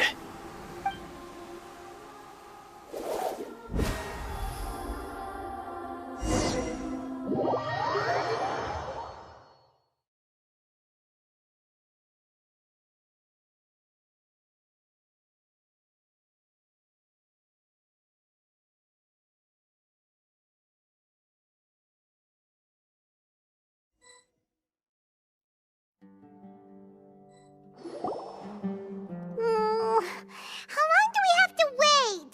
Paimon wants to know how things are going out there. Paimon hasn't heard any sounds outside for a while. Hopefully something bad didn't happen. Yeah, but aren't you scared that we might be locked up in here for the rest of our lives? Thinking about it, at least Paimon has you. We could still chat like this.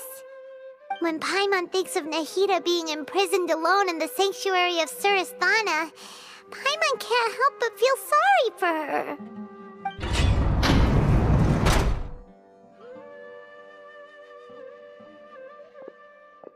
Here comes your savior. Tia! Paimon just knew you would come to rescue us! You two really owe me some big thanks. I had to search through who knows how many guards to find the key here. It felt even more tiring than whacking them. I'm exhausted. Thanks a lot. Need Paimon to rub your shoulders? No, that's, I'll pass. What are you afraid of? Oh, are you ticklish? Now isn't the time to talk about being ticklish. Things in the city and on Sino's side are both going well. The guards that stormed out of the Academia are all taken care of. The Corps of 30 is in charge of the city's defenses, but we already talked to Asfand. They've been fed up with the sages bossing them around. As long as it doesn't break their employment contracts, they'll turn a blind eye.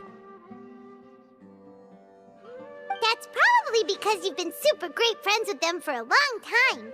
So, how's Sino doing? The Grand Sage is in his custody.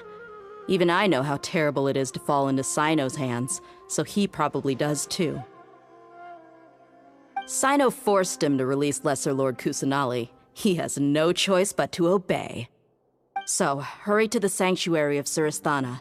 Assuming nothing weird happened, we should have already rescued our Archon.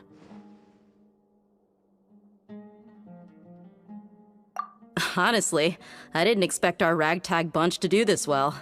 We just came together last minute to save the Archon, you know? Alright, you two better go. I still have to clean up some messes in the city. See you around.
We're way behind schedule.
Should I say it's nice to meet you?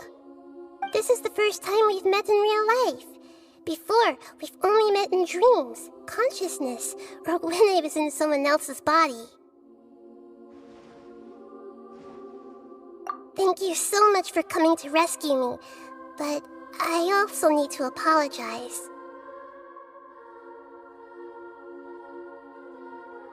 During this time, I did some self-reflection. My sense of inferiority and yielding to the academia led to all of this, and created so much trouble for you all. Exactly! We're here because you're a good Archon and one of our friends! Thanks, you too. Amazing. So this is how it feels to walk out of that cage with my own body. It's like I just had an endlessly long dream. I can't even tell if I just woke up or was only now born into this world. My concept of self has become so clear. But now doesn't seem to be the time to indulge in this feeling. This is really embarrassing. You all just rescued an Archon, and now she needs your help to save her country, and even the entire world. It's okay. With you here, Paimon's sure that everything will work out. There's one more thing. What is it? For all the things the Academia did to me, and for all the folly it committed in the name of wisdom, as their Archon, I will make them pay. Ah! Wow! That's the spirit! You're finally standing up for yourself and not letting people walk all over you! I understand now. To be a better Archon, I first need to better myself. If you haven't even figured out how to be a caterpillar, how can you be a butterfly? Yes, true. That reminds me. I wonder how far along the Academia is with their god creation plan. We need to hurry and prevent the birth of that false god. I need to make some preparations. Since I'm now free, I can establish a direct link to the Akasha and control it.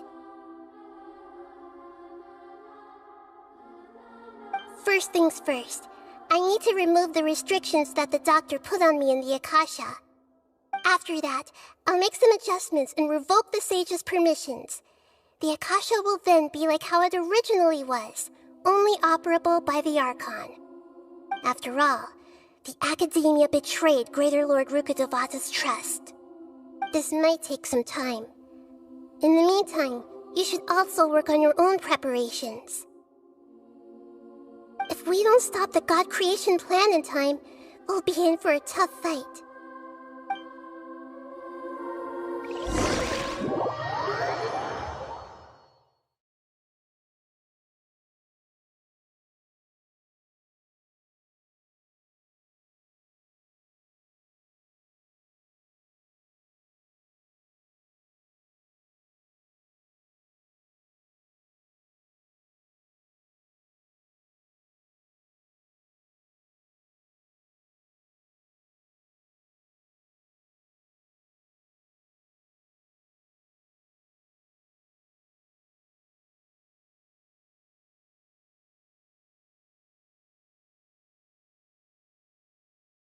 We might as well prepare for a fight.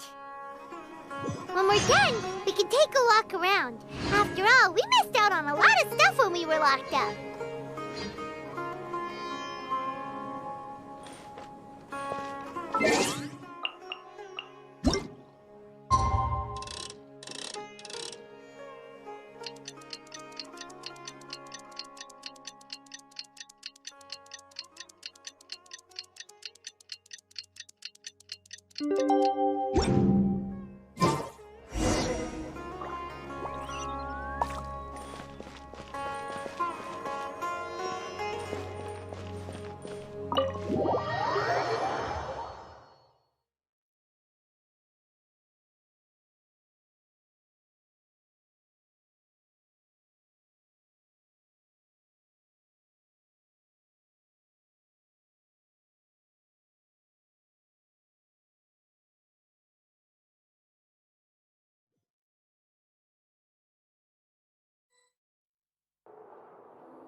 How's it going, Nahida? I'm done with the parts that needed my involvement to complete. Although it's my first time working with the Akasha like this, its internal structure and operation procedures are easy for me to understand. Greater Lord Rukkhadevata's design is truly brilliant. Oh, also, this is for you. Huh? What's this little floaty thingy? It's a small device I put together just now. You can think of it as an upgraded Akasha terminal. You may not need it right now, but it should be helpful in certain situations. Wait! This thing has the same characteristics as Paimon! We're both small things that float! Oh, all the things that make Paimon special got copied! When Paimon appears with the Traveler from now on, people won't remember Paimon because she isn't unique anymore! It's alright, Paimon. It can't replace you.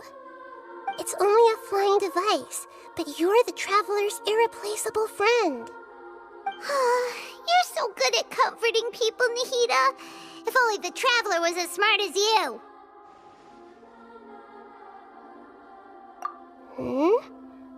I was simply telling you what I feel to be the truth. I wasn't trying to comfort you. Nahida, you're natural at this. What you just said made Paimon even happier. By the way, there's something I need to confess. Even though I'm the Archon and in control of myself again, I'm not very good at fighting. You may have heard that an Archon's power is derived from their people's faith. However, I'm not as well loved as Greater Lord Rukkhadevata. If we get into a situation where combat is our only option, I'll have to count on you, and I'll do my best to provide support. I'm glad I can rely on you. So the God of Wisdom isn't good at fighting? That actually sounds about right. I've located where the false god is. Time is of the essence, so let's skip to it.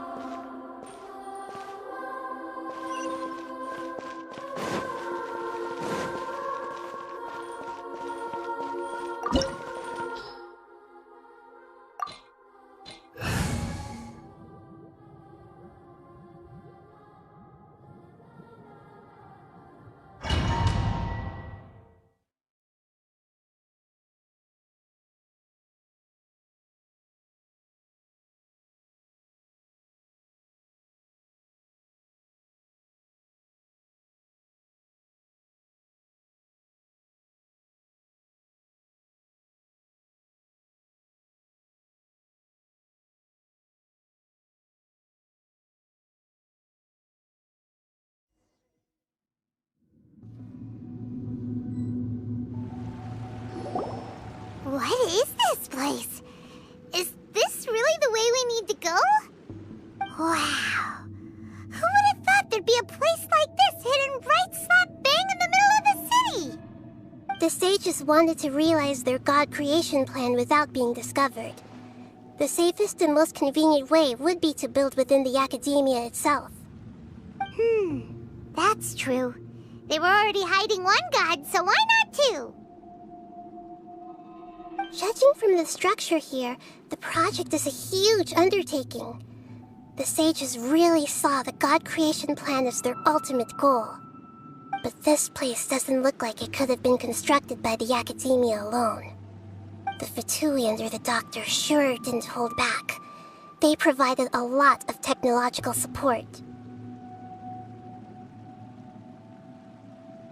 Yeah, or else they wouldn't have been that generous. Is that it, though? I've always felt that this Doctor is different from the academia sages. He doesn't seem to share their sense of urgency. Instead of being interested in the end product, it's like he's enjoying the experimental process. The Fatui Harbingers are all such weirdos. So, the Doctor being weird is actually normal.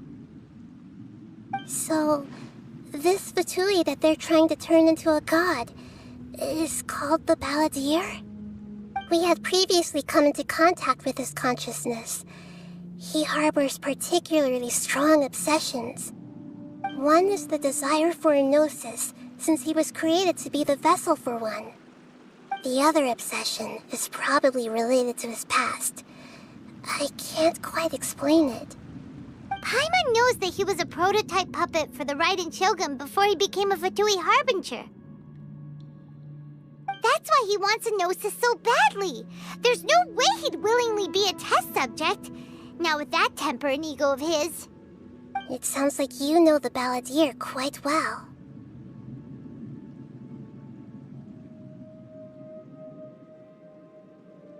I see. Tell me more about him and what he's like. The more we know now, the better we can plan for and react to any future situation.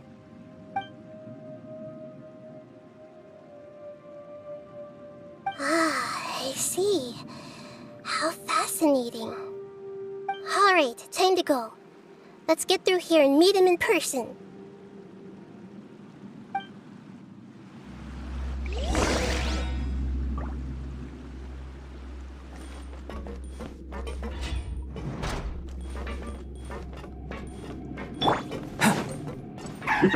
Work time! Time to work! Right here, right now. Emerge. Born of ice and frost. This isn't good.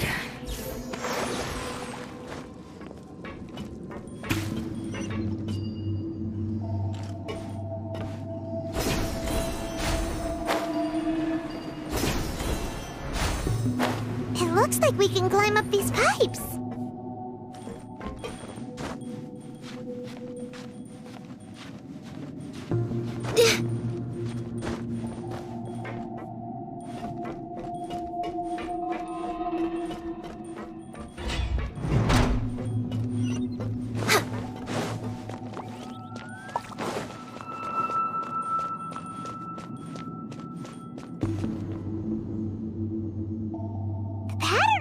Seems all messed up. Let's go around and see if there's a way to fix it.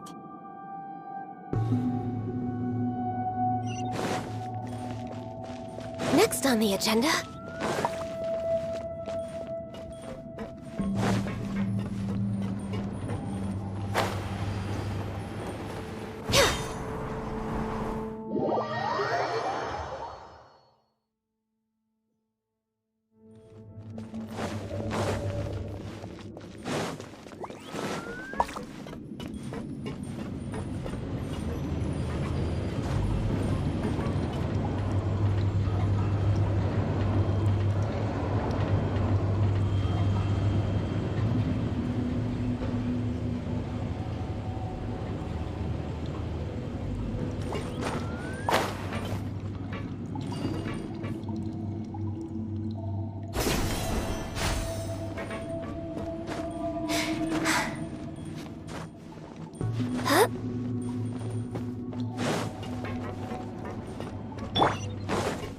Coming to be! Let's begin! Right now. Let's end this quickly!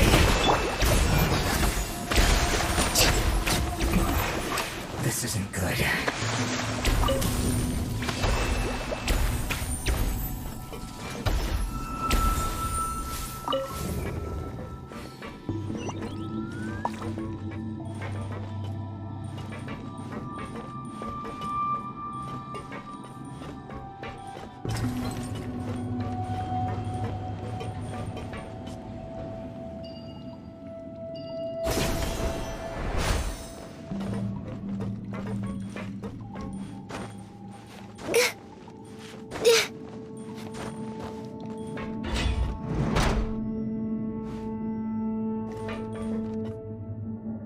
Frozen.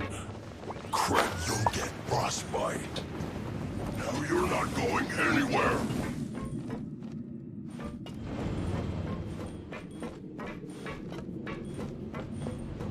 Frozen descent.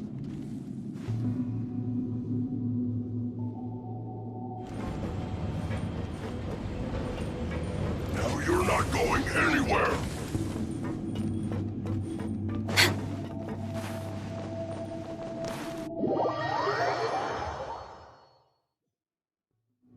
We're way behind schedule. You're not going anywhere!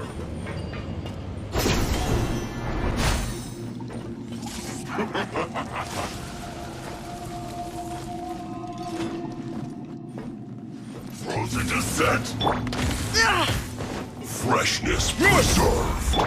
Hold the line! To the bone! Show them. Emerge.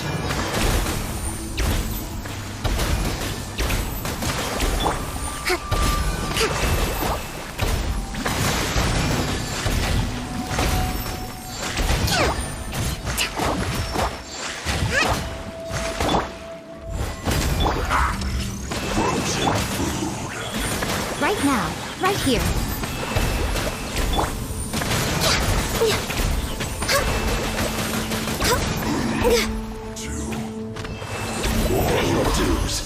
No touching. Coming to be. Right now. Access denied. You can't run from debt.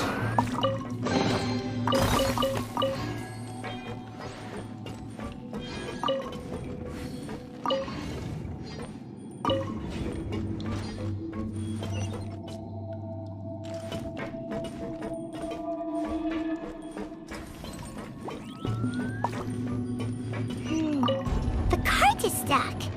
Maybe there's something wrong with the tracks. Let's try adjusting the direction of the device to clear the tracks.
I'll put you on Coming to load of this! Rest and Emerge.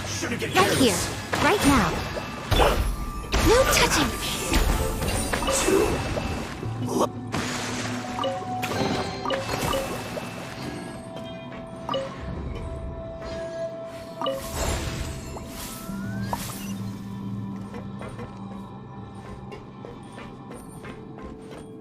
Next on the agenda.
Let's begin.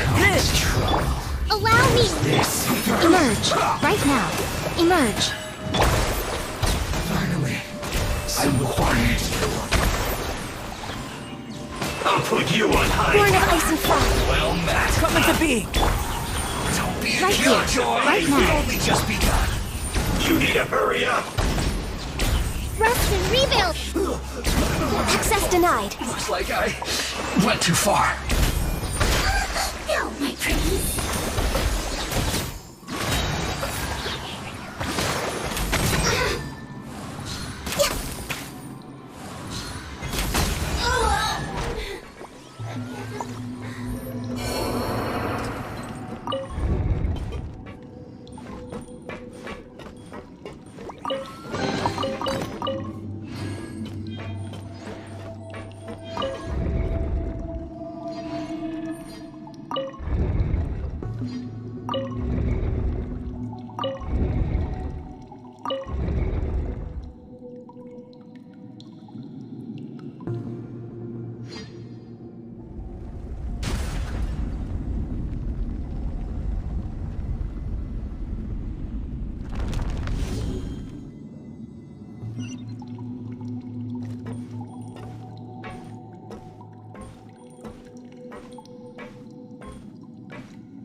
Looking at its operational status, we must prepare for the worst.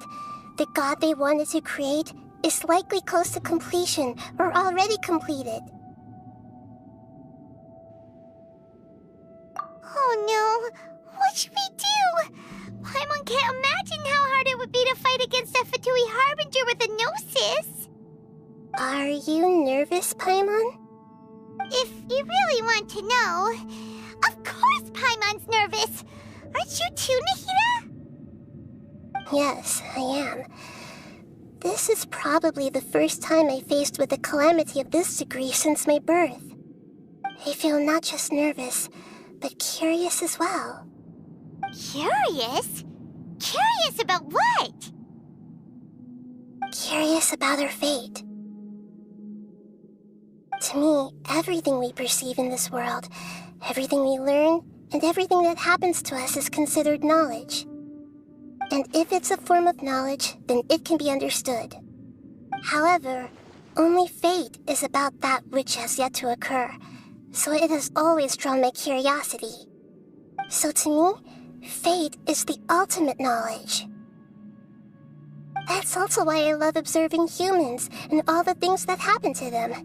It all brings me great satisfaction.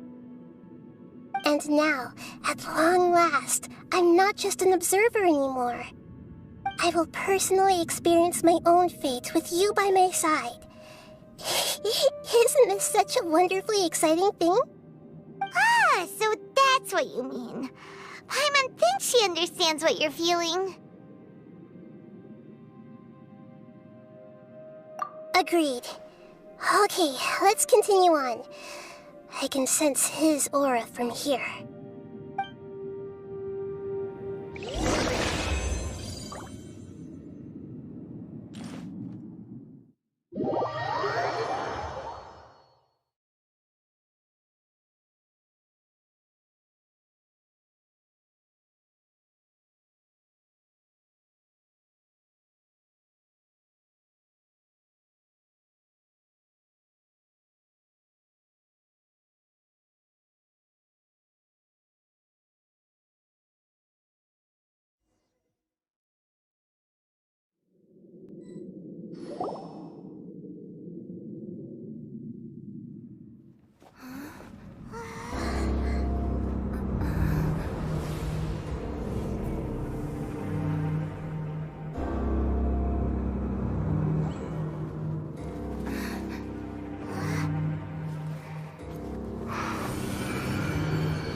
Who would have thought the world would be so eager for my birth?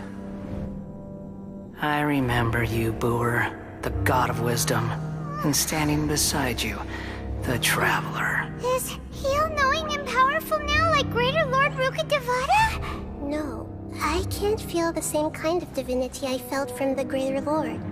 It seems that the sages didn't get the chance to infuse the divine knowledge capsules into him. But even still, he has undoubtedly become a true god now.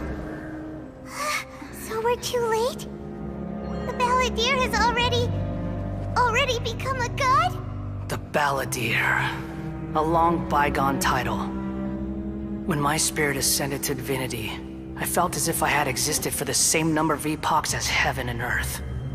Looking back, the existence of what once called itself Kunikazushi appears infinitely small and ugly.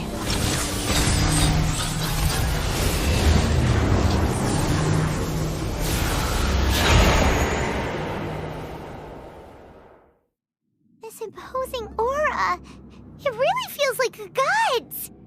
A body that capitalizes on the Balladeer's original construction as a mechanical puppet, with the Gnosis serving as a constant power supply. How much effort and resources did the sages put into this? From a purely technological perspective, it's a commendable achievement indeed. It's no exaggeration to say, this is the culmination of human wisdom. You sure are something! Dishing out compliments at a time like this? But I don't think he's reached the spiritual height of a god.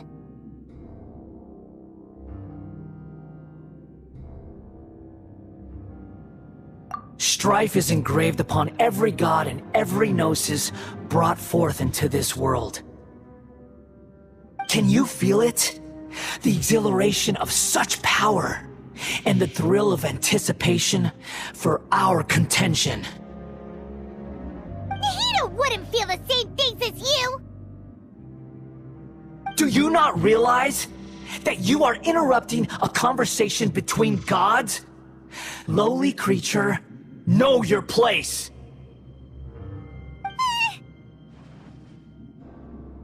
The strife engraved upon a gnosis. You're talking about the Archon War. Tevat's current peace was not easily won. I didn't personally participate in the Archon War, but the way I see it, all those losses were meaningless, driven by the demands of the laws. There's no point in bringing it up again. Is that so? Yet I am deeply disappointed that I was never allowed the fortuity to personally participate in the Archon War. This is a first. Encountering a god in this world who does not crave power. No wonder your own people have abandoned you, god of wisdom. Your judgment is as your existence, unsubstantial. This is where everything ends, Booer, the god of wisdom. You should know that wisdom cannot solve every problem. Like now, where your only option is to face me in combat. Come! Let us reenact a scene of the Archon War. Come and inaugurate my birth as a god.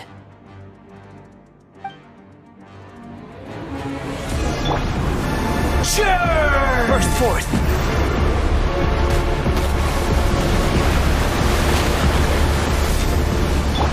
Hold the line! Right here. Emerge. Right now. Insignificant past!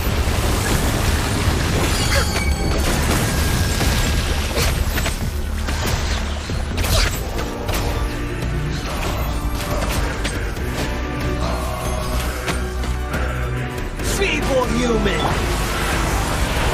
Live! Moments of birth! Allow me. Emerge.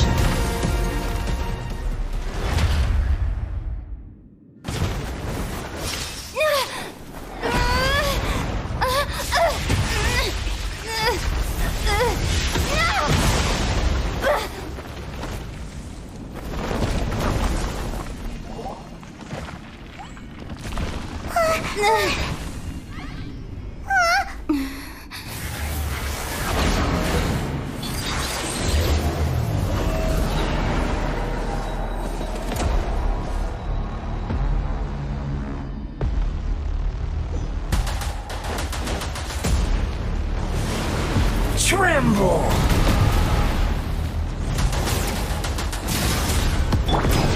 Come into being! Burn to oblivion! Right now. Right here. We're way behind schedule. Kneel!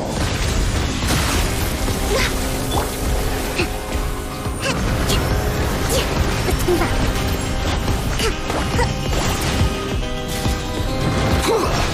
Uphill battle! Let's move out. Tremble! Rebuild! Born of, I can fix this! Huh? Let's move out. Torrent, bring refuge! Reality is pain!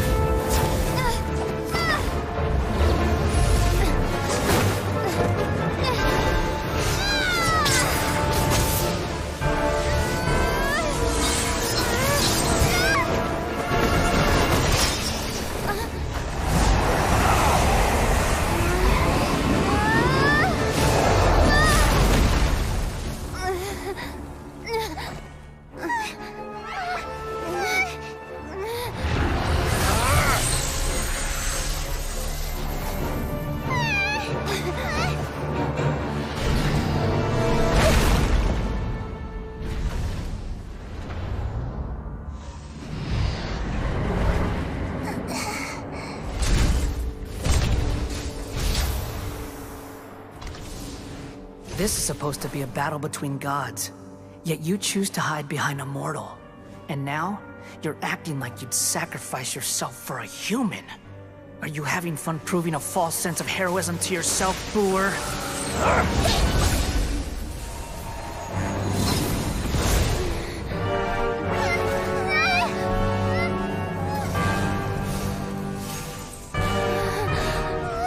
The data collection is almost complete. Do you even know how many times you've tried to take my gnosis from me?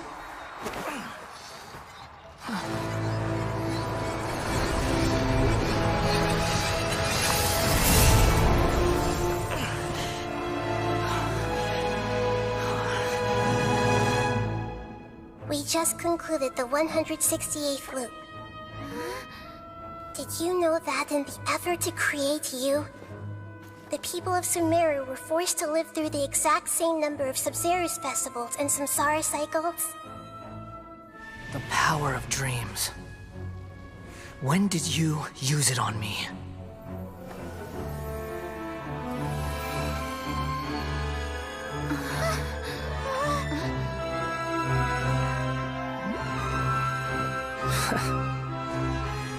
You can't even defeat me in a dream. What do you hope to achieve with this little trick? Come, Traveler. Just like before. Allow me to awaken the memories in your dreams. All that battle experience! It's more than that. Compile everyone's wisdom in the name of the Archon. That is the original function of the Akasha. I've sent everything that happened just now to the people of Sumeru in the form of knowledge. I've asked them to help you find a way to defeat the false god.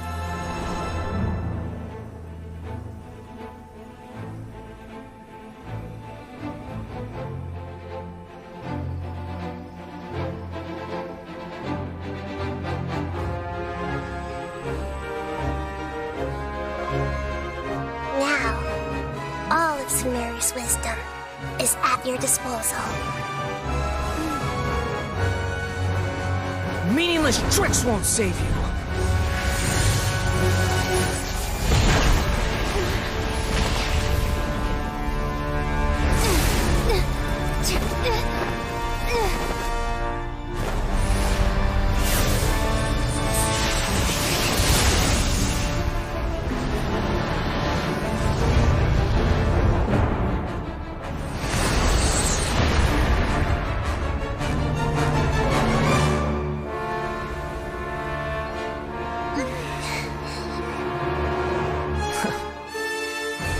Are you done with your tricks? Can I finally take this as a real battle between gods? I'll leave this to you. The first sage of Boor.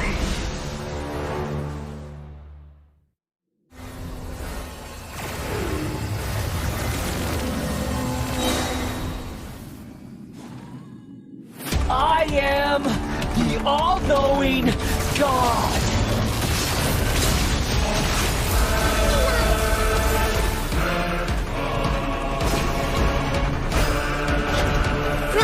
Bro! Burn to oblivion!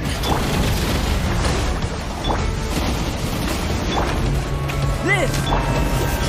Right now.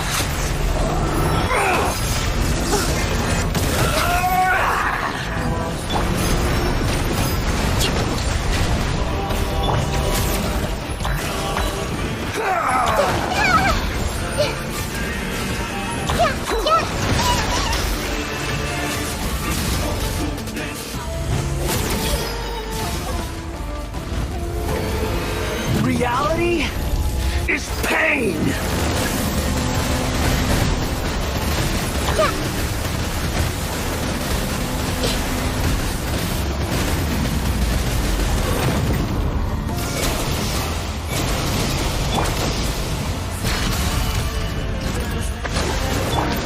Burst forth! Good riddance, cruel world! Emerge. Right here. Emerge. Access denied.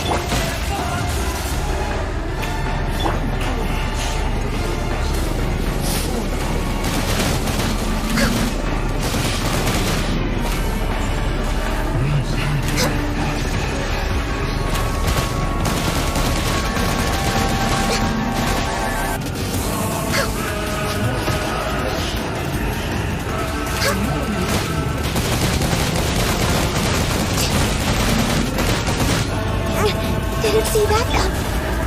Hold the line.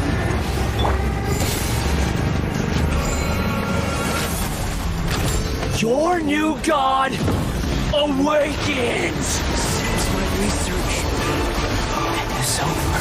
Now, your eyes have been opened.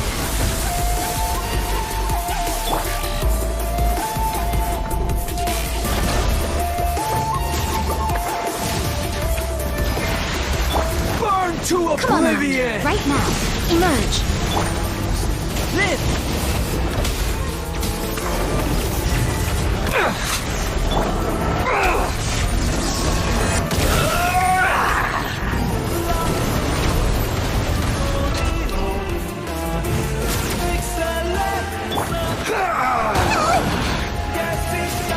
I see everything.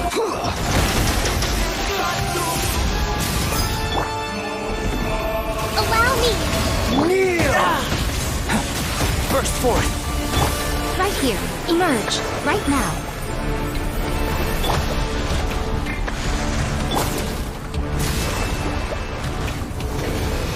Reality is pain!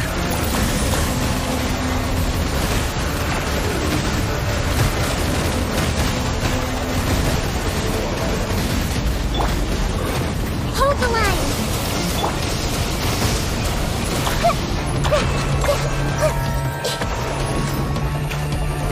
Everyone hold hands. Kneel!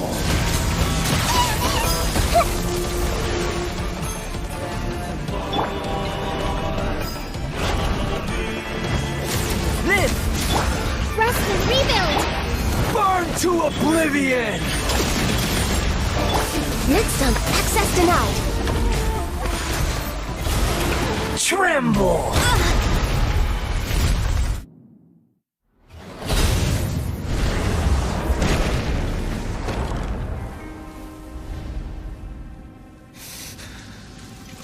Humans. Filthy humans.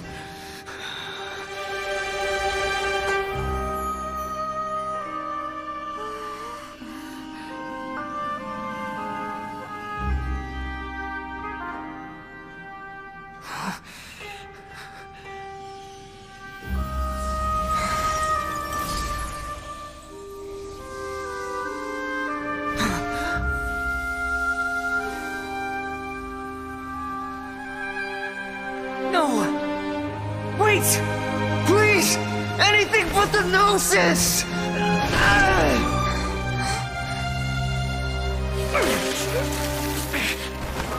That's mine! Don't even try! I'll never go back!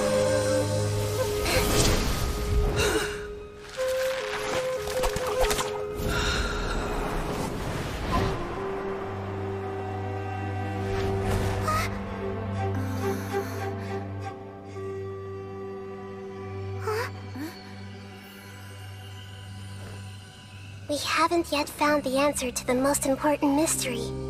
Irminsul is still waiting to be saved. With the power of another Gnosis, we may now finally understand the last memory of Greater Lord Rukkhadevata.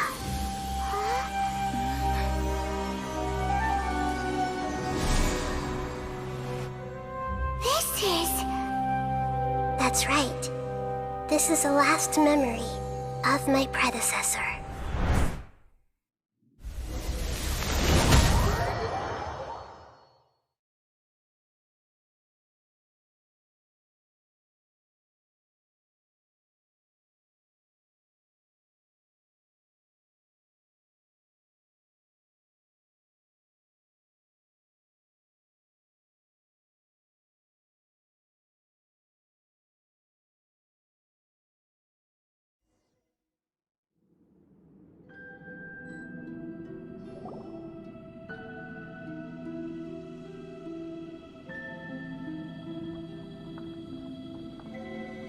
Huh. This sure seems very different from what Paimon imagined. Shouldn't Irminsul be in this realm of consciousness? Yes, that is our destination. But I didn't expect the remaining consciousness of Greater Lord Rukkhadevata to be as polluted as this.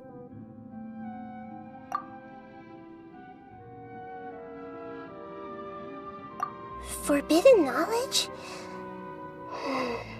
It seems you know about a concept that even I don't completely understand. Could you tell me what you know?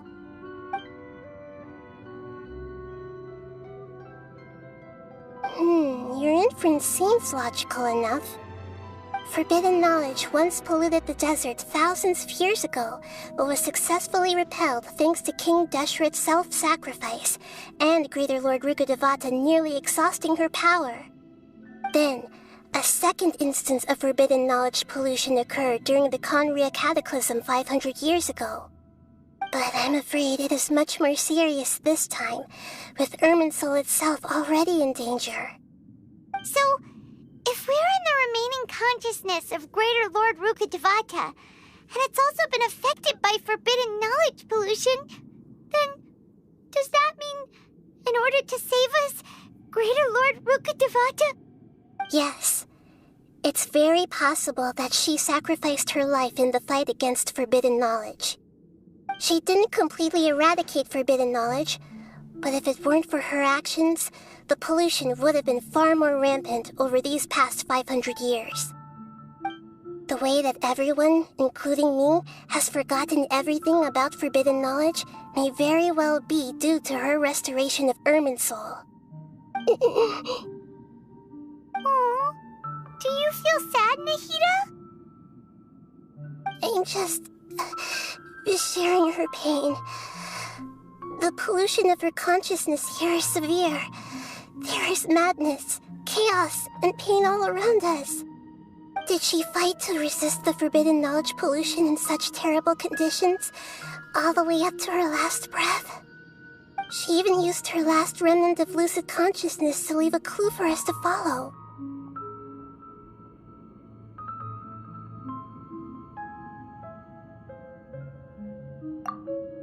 Yes, her words were distorted by forbidden knowledge, so that's all we could hear.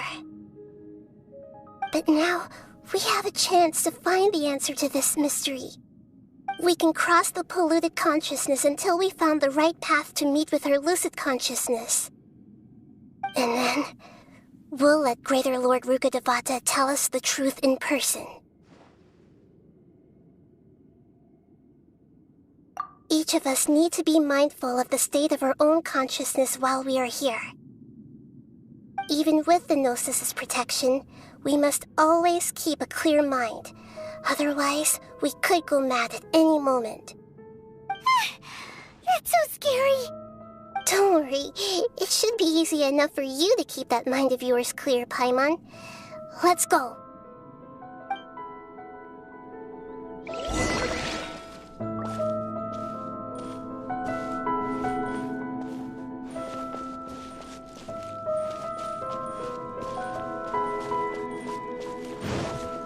Are we in the air? And why is there a huge boat? That's the boat of consciousness, which symbolizes reason here. It's court. Wow. What are these? The monsters seem to have been affected by them.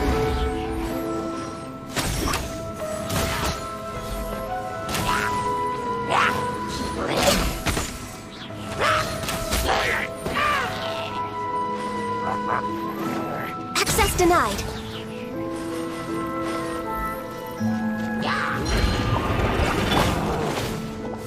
Burst forth. Allow me. No touching.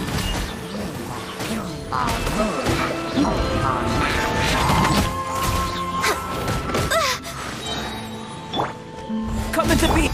Emerge, right now. We're born of ice and frost.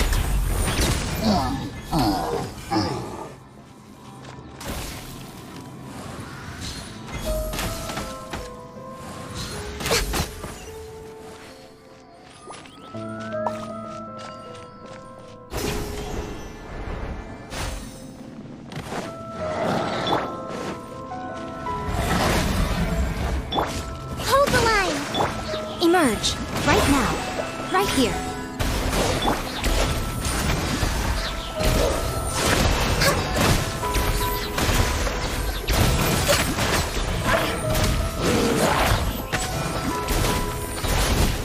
No touching.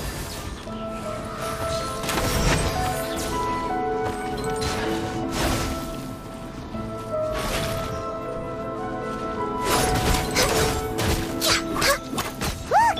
A four-leaf sigil has appeared in the sky!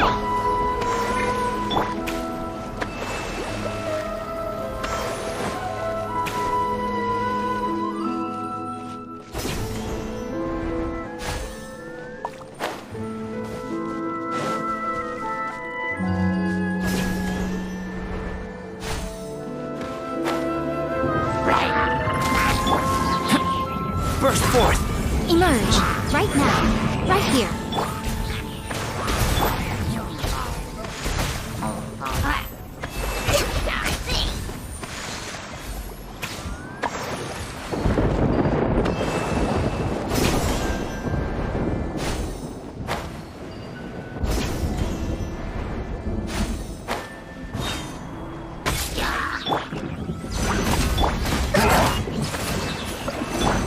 Right now. Right here. Emerge. Access denied.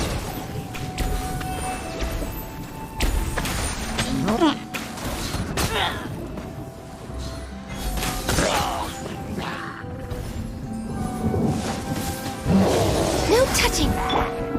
Live. Is that all? Right now. For Rex Lapis! Born of ice and frost, I can fix this! Hold the line.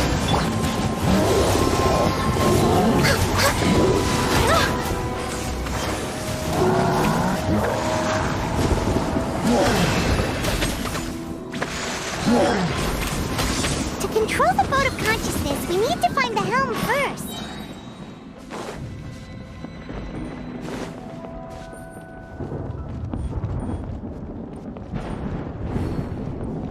Blaze over!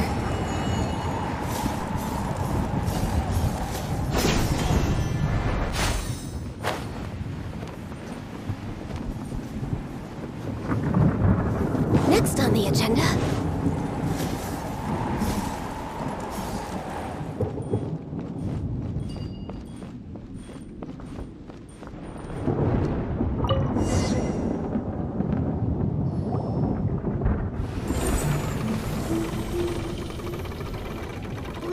direction. Are we still going the right way, Nahida? Mm-hmm. Judging from the current route, the boat of consciousness will soon take us out of here.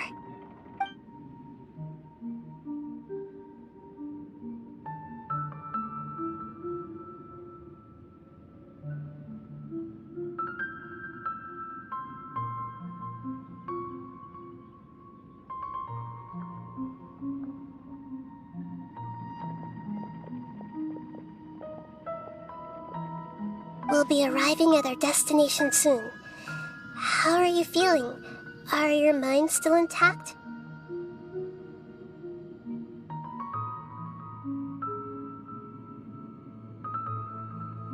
Huh? But everything's been completely normal for Paimon. Hopefully there won't be any more interruptions. This time, we should be able to meet Greater Lord Rukkhadevata. Are you saying you've never met Greater Lord Rukkhadevata before? No.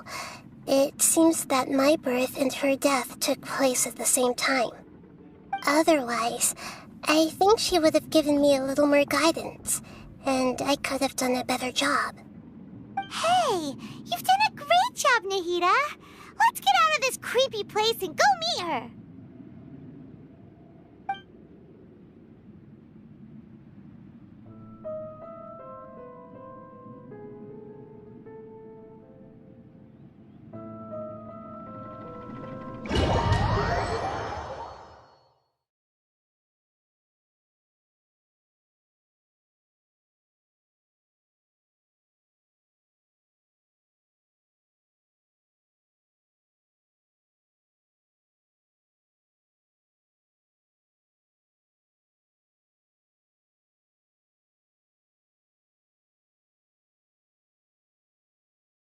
So, is this the place you were talking about?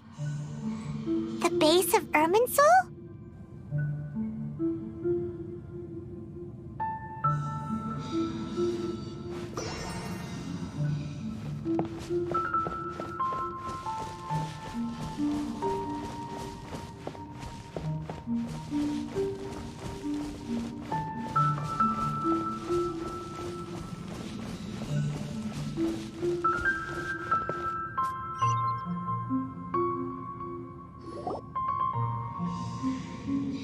Well, this is the place.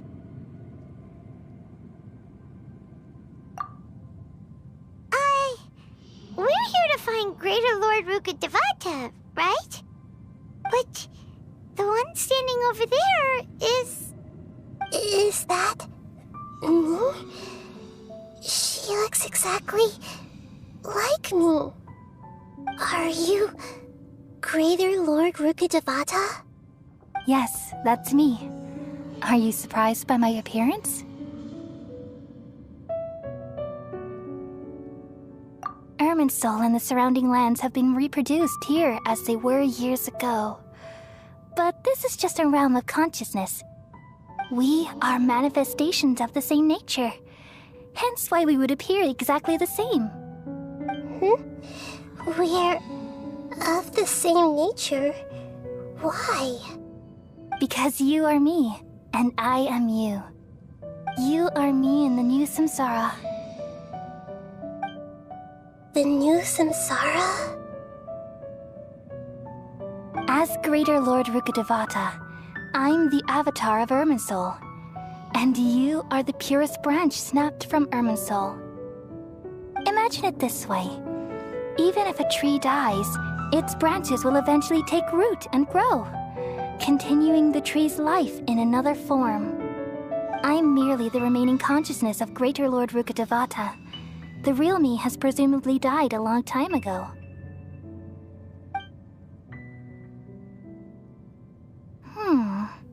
Judging from your appearance, I've probably been dead for 500 years. But you're finally here. My new self in the samsara. If this is true, then am I going to be a great Archon like you someday? Though we share the same nature, our fates are bound to be different. All things have their own fate. When a branch grows into a mature tree, it won't be the same as the original tree. That's why fate is the ultimate knowledge, isn't it? That's a great insight. Yes, very good. It's also precisely why you won't become like me. Really? But perhaps you may become an even greater Archon than I. I already see a determination in you that I didn't possess in my time, and the future that it leads you to will be yours alone. Along with the blessings from your past experiences. Don't worry. The growth of wisdom is like that of a plant. You only need to wait quietly for the flower to bloom.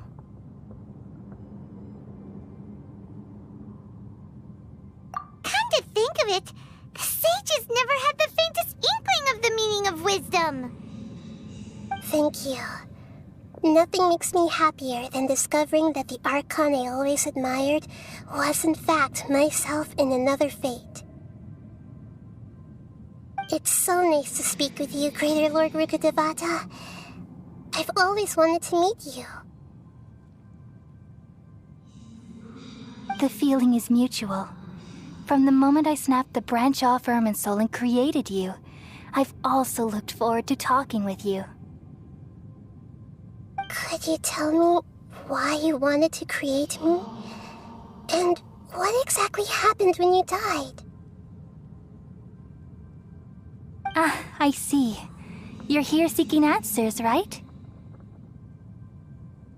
Everything that day, even the sky itself, changed into a color like this. At that time, the Seven were all summoned to the nation of Conria. Except for me. I had a more important task to attend to. I had to protect Irminsul. The disaster occurred together with the pollution of forbidden knowledge. At that very moment, with my consciousness connected to Irminsul, I sensed something was wrong.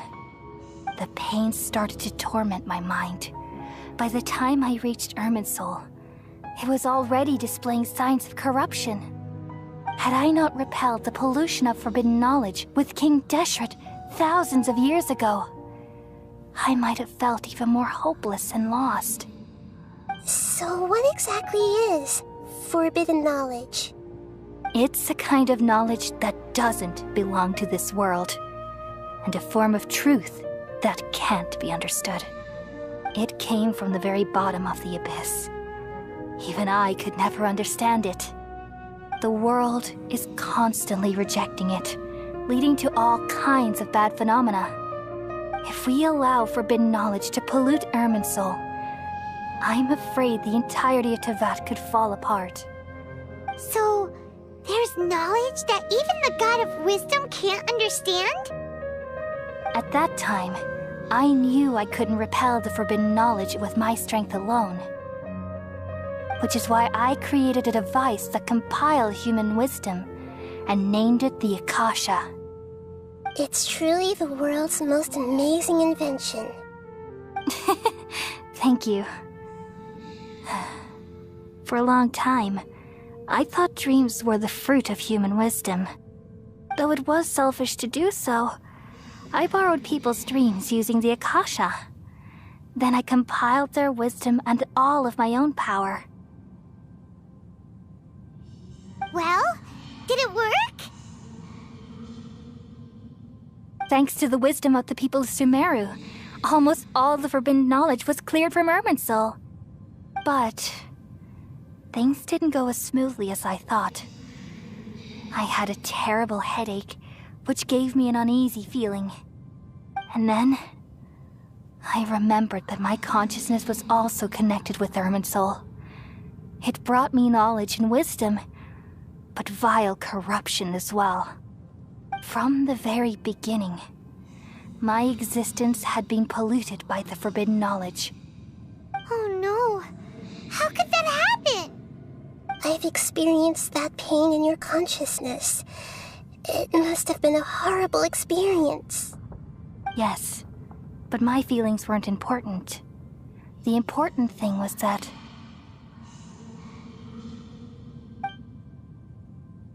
even if I died, my existence and everything related to me would continue to exist in Irminsul as memories and knowledge, meaning that the forbidden knowledge couldn't ever be permanently eradicated. And there's no way for me to eliminate myself. It would be a sort of paradox. So, I took the purest branch of Irminsul as my incarnation in the next samsara, and left a trail of clues, all in hopes that you would come here and remove me and my pollution from Irminsul forever. Wait, no, I can't. So you realize what that implies. You are very smart indeed. Irminsul has all the knowledge and memories of this world. And as you've realized just now, removing me from Irminsul means I essentially will never have existed in this world. But this is the only way to save Irminsul. People love you so much, and they've missed you so much over the past 500 years. I am exactly the same. So how can we just forget you like this? Is there really no other way? There must be something else I can do. You're the god of wisdom, Booer. You should know that there is no other way. But this is so cruel. I don't want to forget you. No need to feel so sad, Booer. As someone who delights in wisdom, you should feel joy at finally finding the answer. These are the words in their entirety. The answer you've been seeking all along. Let the world completely forget me.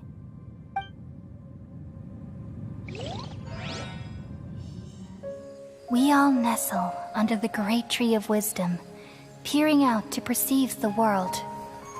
From the earth and from the rain, we perceive its wonders, until we become a white bird to perch atop a branch, and finally snap off the most important leaf. Once upon a time, I alone dreamed in this world. In my dreams, everybody would also dream after they fell asleep. Wild and wonderful thoughts would emerge from their minds. Some tumbled to the ground, and others floated to the sky, connecting all things in the world into one dazzling net. Among a plethora of worlds were numerous smaller worlds, all of fate, finding within the tapestry their brilliant glow. I gradually understood that these indescribable and constantly changing things are the most profound things in the world. Only they can completely repel the madness. Only dreams can awaken consciousness from the deepest darkness.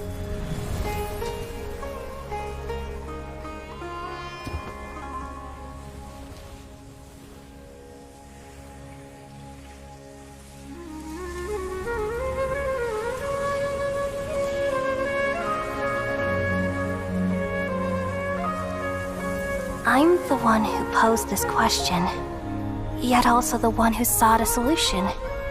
Saving the world with the dreams of the people used to be my answer. And now, you've also found your own answer, and I shall return all the dreams to the people.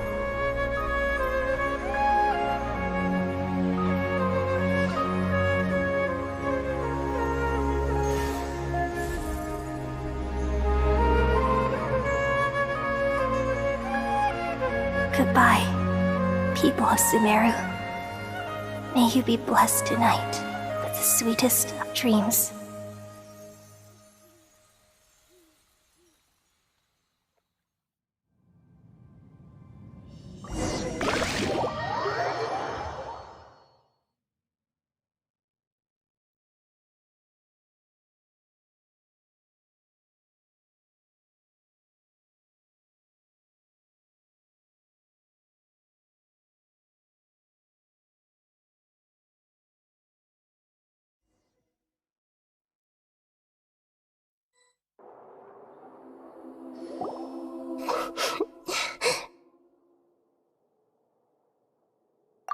I'm alright. I'm just a little confused. We've just saved the world, right? So why am I crying?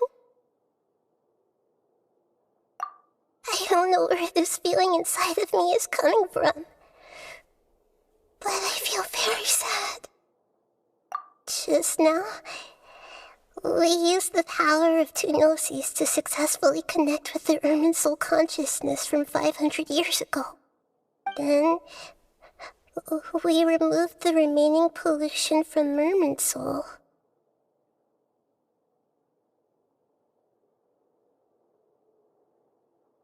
Yeah, what's wrong? Weren't you there just now?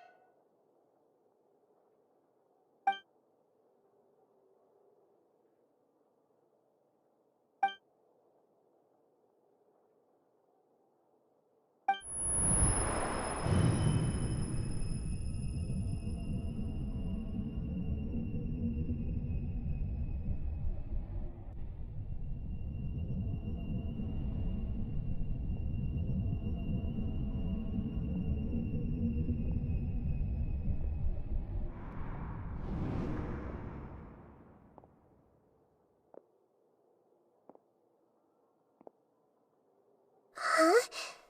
That sound. Traveler! Paimon! I've been waiting here far too long. But finally I have the chance to be alone with you. All the precious time I wasted has finally paid off. The doctor! What have you done? Just a type of sound wave that can quickly put defenseless people into a dream. As I expected, it doesn't have any effect on gods. This is the only thing of interest I found among the sage's research. I thought I'd take it for a little spin. Don't worry. I know you would never forgive me if I actually killed them. I'm here to negotiate with you. Naturally, I won't do anything dangerous that could potentially damage our relationship. Negotiate with me? I heard you had already left Sumeru.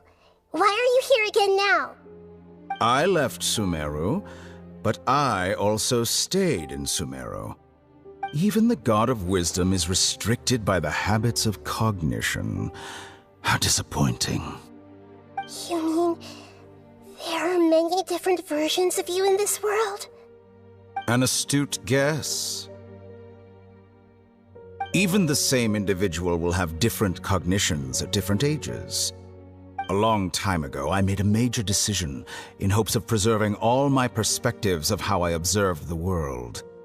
Observation is the first step of any experiment, but observing the current world doesn't satisfy me. It lacks an important dimension, that of time.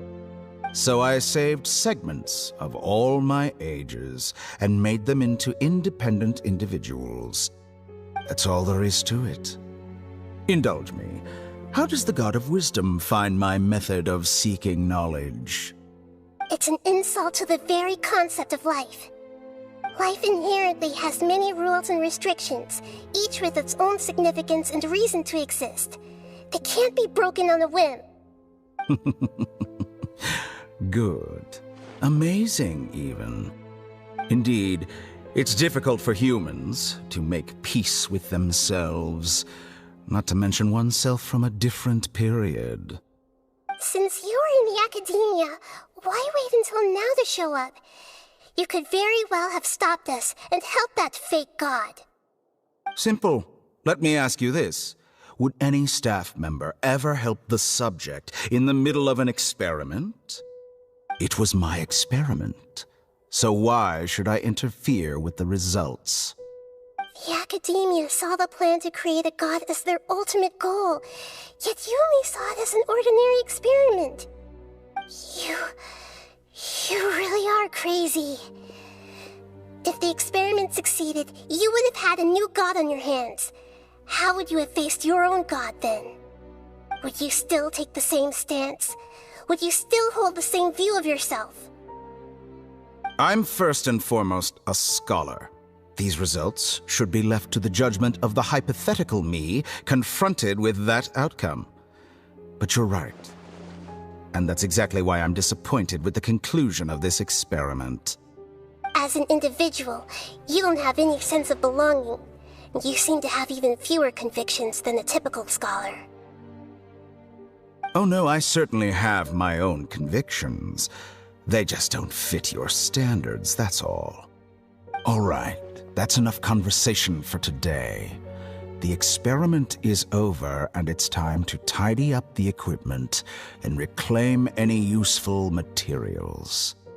For example, the Gnosis. Lesser Lord Kusanali, you're an intelligent Archon. I'm sure you understand the disparity in our combat abilities at this time. Besides, you have no way to use that Electro-Gnosis in battle. Didn't you say you were here to negotiate with me? Somehow, it's starting to force now. I'm merely stating a fact. After all, I'm also a scholar. Naturally, I hope to show proper respect and dignity to the God of Wisdom. Your hypocrisy is built on absolute confidence. I understand your scheme, but... what if I were to destroy the Gnosis now and awaken the heavenly principles? Awaken the heavenly principles? Do you think that's really possible? The heavenly principles have been silent for many years, but the Gnosis are symbols of their control over Teyvat and all the laws. Will the destruction of a Gnosis attract the attention of the heavenly principles? And if so, how do the Fatui plan to deal with the consequences? Do you dare to gamble such a possibility with me? Gamble? How surprising. I thought you would show evidence or use rigorous reasoning to prove your point. The word gamble is the last thing I expected to hear from the God of Wisdom. But this is a clever move. You must have seen through me when I first captured your consciousness. As a scholar, I respect all possibilities. This has always been my principle and is an essential trait as an experimenter. Indeed, I can't ignore this possibility. So tell me then, what are your conditions? This foreign Gnosis will only lead to disaster if it stays in Sumeru. But this Electro-Gnosis is the prize I obtained after defeating one of your fellow Harbingers. Now, as the one who initiated this cascade of events, shouldn't you pay the corresponding price? Price? Interesting. What price would you have me pay? How about erasing all your other segments? So this is how you wish to restrict me, the most threatening opponent of the Nation of Wisdom. What you request of me is like plucking out the eyes I have placed in the dimension of time. Segments are extraordinarily difficult to make. They require extremely rare resources and enormous amounts of time and effort, requiring me to destroy them all here and now. Bravo. A suitably wise decision on your part. Yes, how very interesting. Can I assume that you have long been wary of me? Among all the versions of me, this segment you see now is the most selfish. If it weren't me, your idea wouldn't have worked. What did you see when you were imprisoned? You were observing me, and that's how you know I've long grown tired of their doubts and endless arguments. Like you said, it's difficult to make peace with yourself. Being as smart as you are, have you managed to do that? I see. If you think all those versions of me are worth a gnosis, then deal. You sure didn't hesitate much. Is the relationship between all the versions of you really that bad? I don't think there's any need to dwell on that. The surplus versions of me can be exchanged for a gnosis. Do you think anyone can offer themselves at a higher price? Besides, with my abilities, it's only a matter of time until I find better perspectives. Perhaps it's best to say, you're just temporarily ahead. But what I'd like to know is, how can you be sure that I've really erased them? I can see your remaining honesty.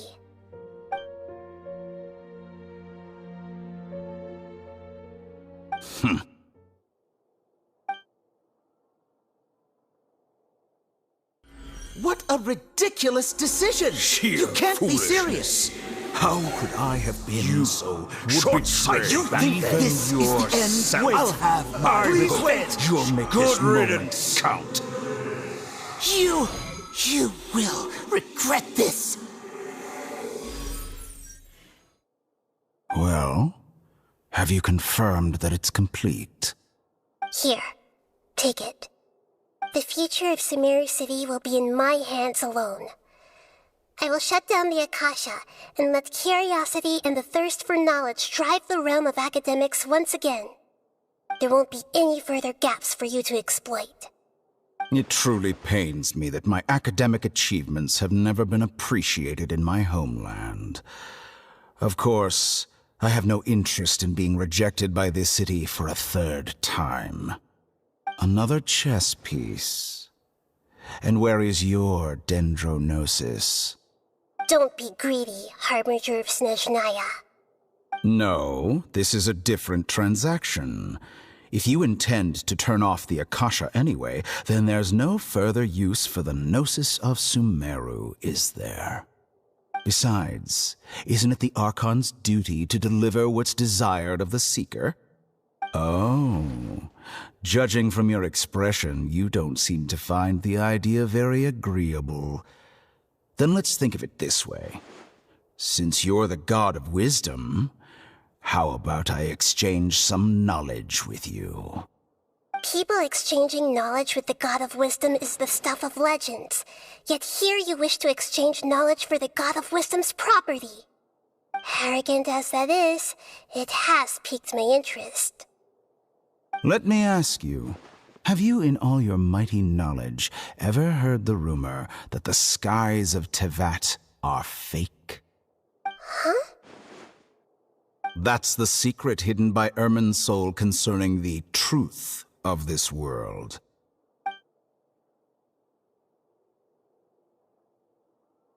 Once I finish telling you about this, it will be time for me to say goodbye. With negotiations, we've all gotten what we wanted. I'm very glad I got to meet you like this. Your arrogance may know no bounds, and convictions may mean nothing to you. But I'll still listen to what you have to say.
Together!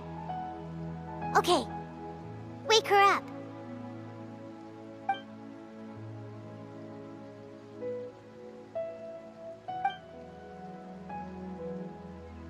Are you awake? Kali says it's time for breakfast. Come on, get up!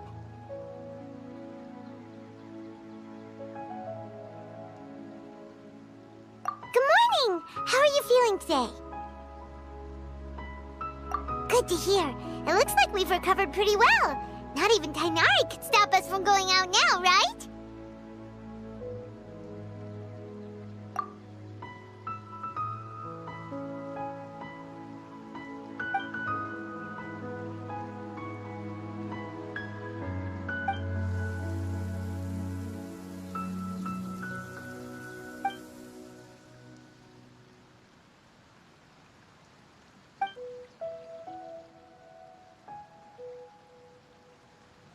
Traveler, let's go!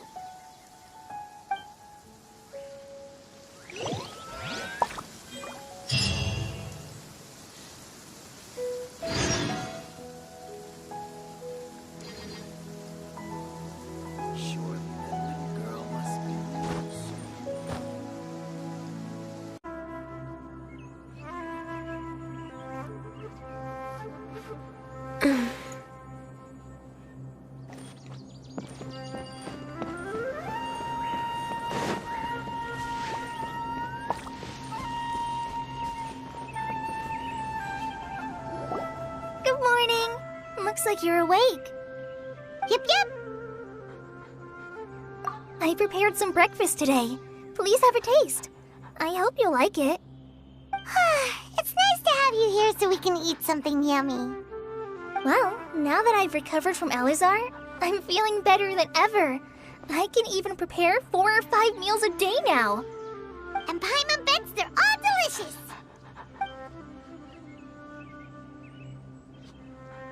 Oh, by the way, someone brought a letter for you after you went to sleep last night.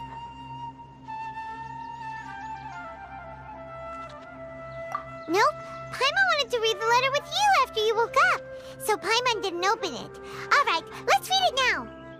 Oh, it's from Nilu. Ahem. We're going to hold a feast at the Grand Bazaar and celebrate Cyano's reinstatement as the General Mahamatra. As heroes of Sumeru, please be sure to attend. I'll wait for you.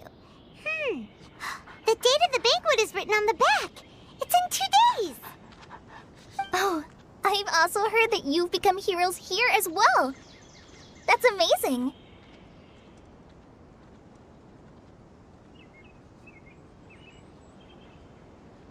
Everyone's aware of your abilities. There's no need to be modest. Anyway, let's go to the Grand Bazaar to have a look. Oh, before you leave, be sure to inform Master Tainari.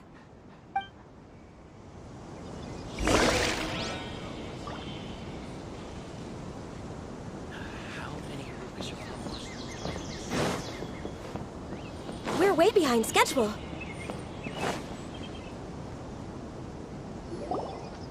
Tainari!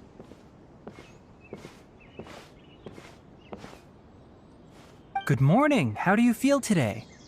We feel much better. How about you? I'm recovering well. Thanks for asking. But from the looks of it, you seem to be already busy with work again. It's fine. I'm not that busy, really. The Elazar patients have recovered, as well as Hypatia. For now, I only need to tend to my Forest Watcher duties.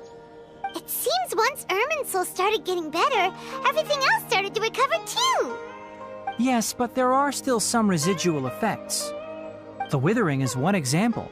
Though it won't spread anymore, the existing zones won't just disappear. We forest rangers will still need to do the work.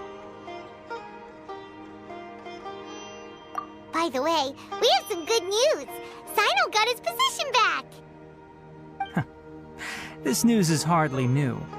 He had already mentioned it to me before. Huh? You mean he was already here? Why didn't he come to say hi to us? He visited once, but he was afraid of disturbing you while you were resting. He just asked me a few questions and left. Then you probably already know all about the celebration feast. Celebration feast? No, I haven't heard anything about that. Huh? But didn't Nilu say in her letter that they would celebrate Sino? He didn't tell you? Perhaps, or alternatively, he doesn't know about it either. Come to think of it, Sino doesn't seem like the type who'd enjoy a celebration feast.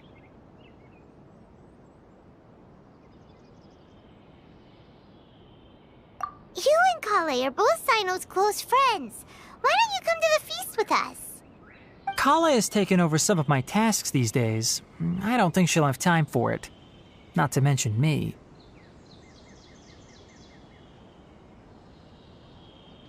You see, some VIPs have come to the forest recently. Huh? VIPs? Very important Paimons? Well, technically speaking, they are former VIPs.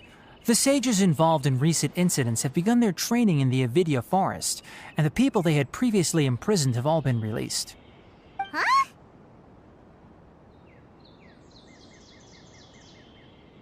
Yes, he's a little weak, but he isn't injured and his condition is stable. Lesser Lord Kusanali, in her boundless mercy, has decided to spare Azar and the other wrongdoers. Supposedly, they were ashamed of their shallow ideologies and have decided to dedicate the rest of their lives to cultivating wisdom in the Avidya forest. When they learned that Lesser Lord Kusanali had defeated the Balladeer and saved Irminsul, they were shocked at first, but also became happy, feeling that the sacred light guiding them on the path of discovering wisdom had begun to shine once again. As a result, work has increased for the forest rangers. That sounds really exhausting. There's nothing we can do, really. But that's another topic. Back to the matter at hand. Are you two planning to head out? Ah, right! We're here to request permission to head out. Would that be okay? You've recovered well. You may go, but be careful. Yay! Will do!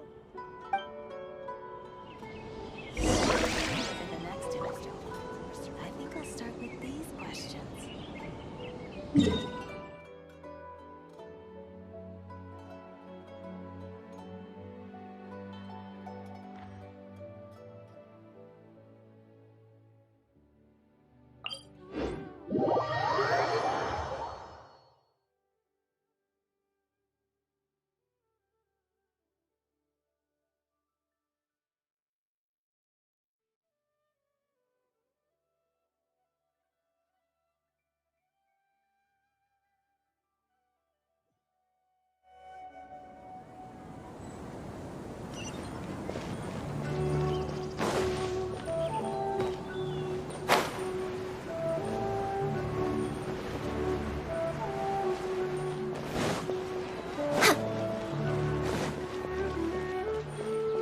We're way behind schedule.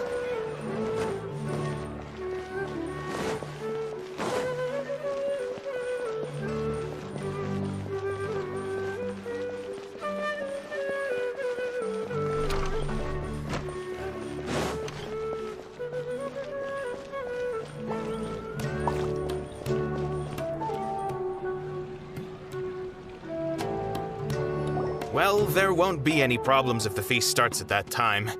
Everything has already been prepared. Mr. Zubair, I finished tallying things up here. Well, except for the guests. Is a simple reply really that much to ask of our guests? It's affecting our arrangements. Oh, it'll be fine. Besides, it never hurts to get things ready in advance. I was thinking the same thing. The feast will be held sooner or later, right? Hey, Nilu! Traveler, Paimon! We got your letters, so here we are! You're the best! The other guests haven't even replied yet. Huh? Are we the only ones that have arrived? Yeah. I had someone deliver letters to all of our guests. But maybe everyone is still busy with other things. Look, I get it. Sumeru is in an extremely important period of transition right now, but even if your friends are important figures, they shouldn't just ignore your request like this. Nilou is Sumeru's #1 celebrity, after all.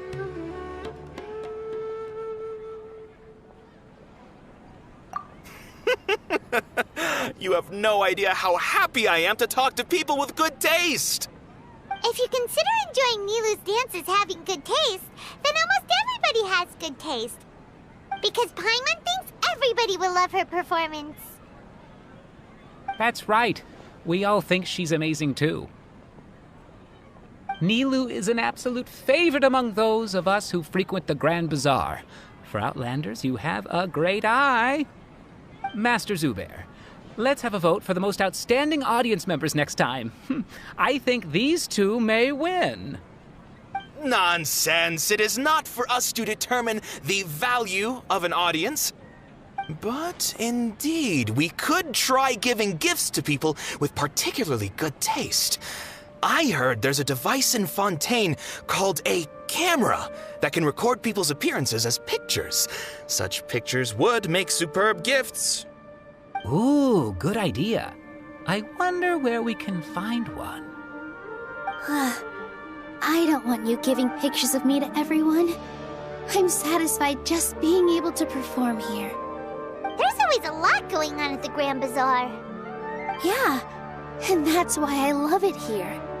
Traveler and Paimon, could you help confirm if the letters were actually delivered? If for some reason they didn't receive the letters, then please tell everyone that there will be a feast here.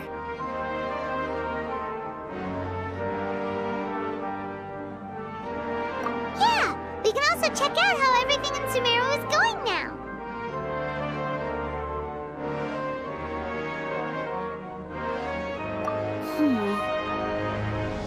When I wrote the letters, I heard that Dia was in Port Ormos, and Alhaitham was at the Academia. As for Sino, we've only heard that he appears at the Academia from time to time. I'm not too sure about Rahman's whereabouts. My guess is that he's with Dia. As for Dunyarzad, I just hope she's feeling better. I sent her a letter, but I was afraid of disturbing her. If you have time, please ask about her for me. Okay, got it. Let's go, Traveler.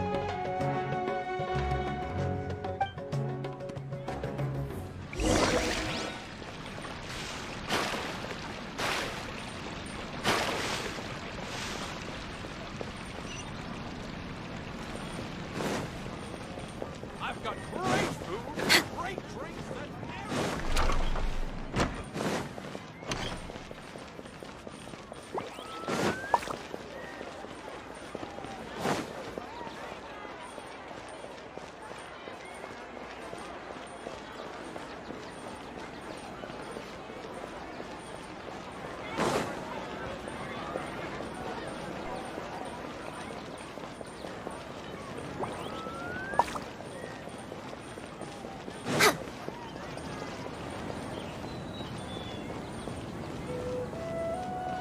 Next on the agenda...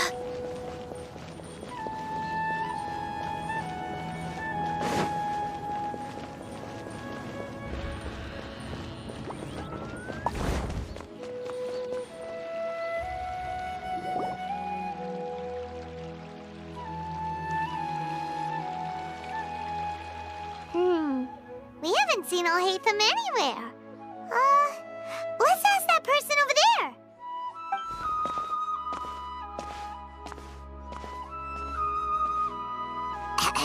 Hey there, have you seen Alhaitham around? Yes, it seems Scribe Alhaitham has gone to the House of Dana. You should be able to find him there. But you're already the second group of people I've seen looking for him today. He must be quite the busy man. Oh? Who else was looking for him? Mr. Cave was just here asking about him. You wouldn't believe how terrible their relationship is. And now you two are here. Don't tell me everyone's here looking for gossip about the sages. No way! We're strictly here on business. Ah, I see. Sorry, I thought maybe everyone's as interested in rumors about the sages as I am.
We're way behind schedule.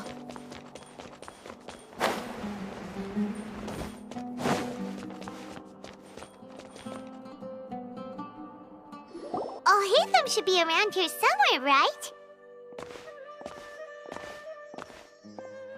Oh, he's over there! But it looks like he might not have time for us. Just put down that worthless book and tell me what happened in the academia. This is not just some worthless book. Do you have any idea how difficult it is to find a physical book like this in Sumeru? It doesn't matter. It's probably just another thing that you used your authority to get your hands on anyway. Just put it aside. Listen, I came back today only to hear that the sages have disappeared. Oh, you sound surprised. I thought you would already know the inside story. Would I be here asking you if I knew? You're the scribe, not me. So just tell me what you know already. Well, I almost became a sage. Huh? Oh, don't sound too surprised now. You're the renowned Kaveh, light of the Ksharawar. Besides, as a master builder and craftsman, chances are you'll be appointed as a sage too. Why do I feel like you don't really mean it? Huh. What makes you say that? Why would you question my heartfelt sincerity? Maybe it's because you've never said anything good about me before. Yeah, well, I share a similar sentiment, and anyone who knows you as well as I do would surely do the same. Oh, you... See? This is why I hate discussing anything with you. Your ridiculous and arrogant attitude always gets in the way. It seems that you really can't stand my personality. Ha! What was your first clue? Well, then you might as well move out of my house. Are you threatening me? Stooping to a new low, I see. Ugh, and don't change the subject. You, a sage? What a joke. The academia might as well just close tomorrow. Are they having a fight?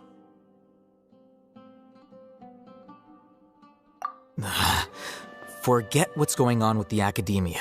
Haven't you been busy with your construction project? Tell me, when are you going to build yourself a mansion? Don't get me started. I get angry just thinking about it. So, what great building did our master architect work on this time? Like I need to tell you. Keep your nose out of my business.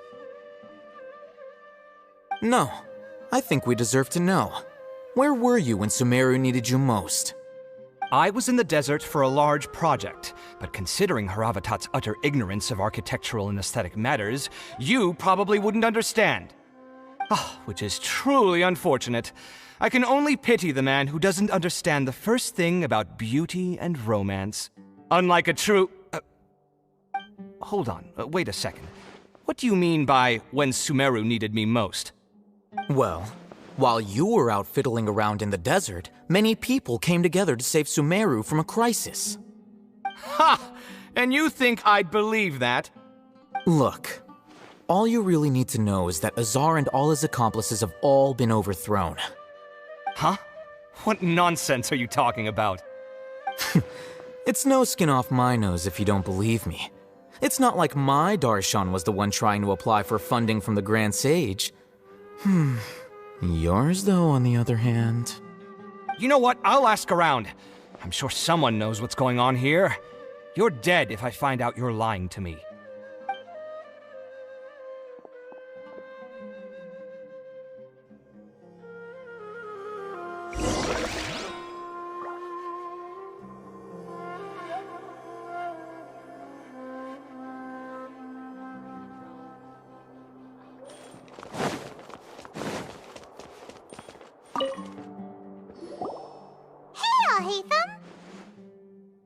Oh, it's you two. What's the matter? We're running some errands for Nilu. Have you received her letter? Letter? Nilu said she sent out a letter inviting everyone to a celebration feast in 2 days at the Grand Bazaar Alazar. We'll also be celebrating Cyno's reinstatement as General Mahamatra. If she addressed the letter to Al-Haytham of the Academia, then the letter should have gone to my office. I've been busy these days, so I haven't had time to check for any new mail at my office. I only now have some free time to attend to personal matters. Have you always been so busy with your work? Of course not. I'm only busy these days because several sages have been dismissed recently and the whole academia was practically turned upside down. Kainari told us they all went to train in the Avidia Forest. Apparently they will spend the rest of their lives there. That is already the best possible ending for the likes of them. 4 of the 6 great sages were possessed by their desire for power and attempted to create a new god. In order to pull it off, they even imprisoned the other 2 rational sages. To imagine such things could take place in the academia. I don't know where to begin. Yeah, you're right. Feels kind of strange to hear them called that after all this time. But then again, the 6 great schools sounded pretty impressive too. Yes, at least that's how they're supposed to sound. It's said that when the Academia was first founded, the Dendro Archon herself established the 6 great schools, each representing one of the 6 different types of wisdom. Numerous Darshans have sprung up and faded. Only the 6 Darshans attaching themselves to the 6 great schools have stood the test of time and obtained permanent seats in the Academia. Now, the 6 Darshans are nearly synonymous with the 6 great schools, and the leaders selected for the schools are the 6 great sages. Among the 6 great sages, there is one central leader, the Grand Sage. Unfortunately, only the sages from Vahumana and Amorta remain now. They were imprisoned for opposing Azar and were only rescued after Azar's downfall. So who's managing things in the other 4 schools now? Do they need to find someone new? Yes. Normally, new sages are selected based on a strict set of criteria. Oh, didn't you just say something about becoming a sage? If they pick you, then we'd have a huge connection in Sumeru.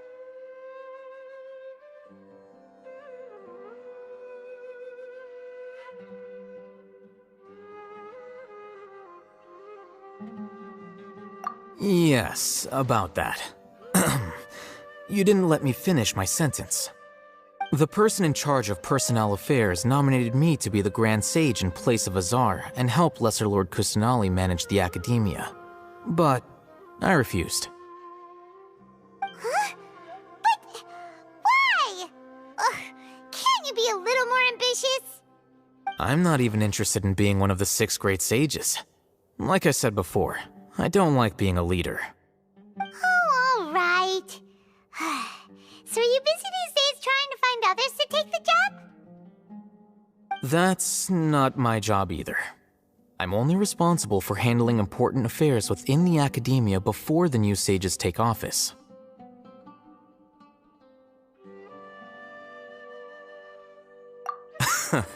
And the first thing I'll do is reject Kasharawar's application for funding. By the way, who was that other person just now? Is he your friend? Do we look like friends? Paimon doesn't know. That's why Paimon's asking. His name is Kaveh, my roommate. You could say he's the representative for Ksharawar scholars. Which is exactly why he always has so many problems. So everything that's happened recently must be a huge change for the people of Sumeru. Such is the work of the Academia Scribe. Well, anyway, no matter how busy you are, since you are our planner, remember to attend the celebration feast in 2 days. All right, I'll see you there.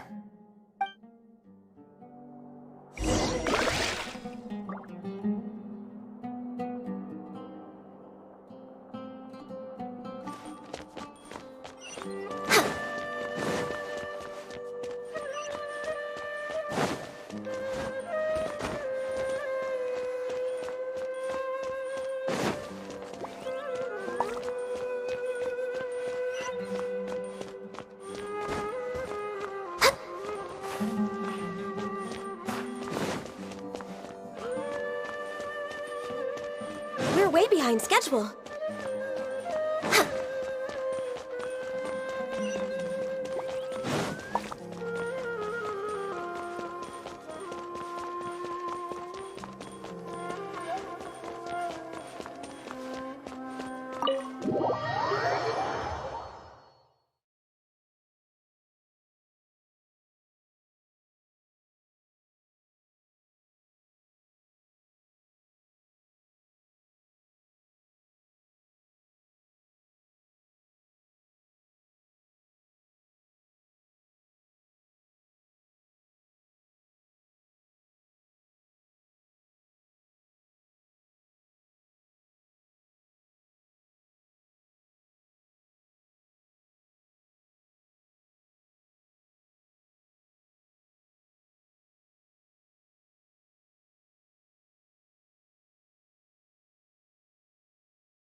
This is Port Ormos. Now where could... Is that Paimon I hear? Huh? Oh, it's been a while. How are you doing?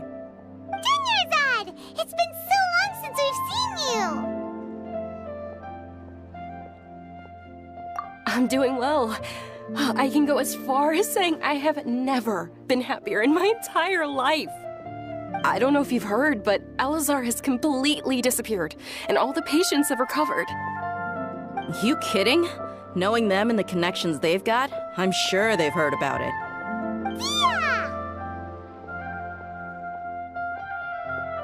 That's right. My lady is feeling better now, so I'm accompanying her for a walk. Why do you still call me that, Dia? You've already informed my father of your resignation. I guess I'm just used to calling you my lady. Old habits die hard. Resignation? You mean you're quitting? Yeah, I might start losing my edge if I keep being a bodyguard for the Homayanis. You know that my parents and I are fond of you, and that we appreciate you very much. It wouldn't be a problem if you wish to continue to be our bodyguard. I'm not a woman that's easily persuaded.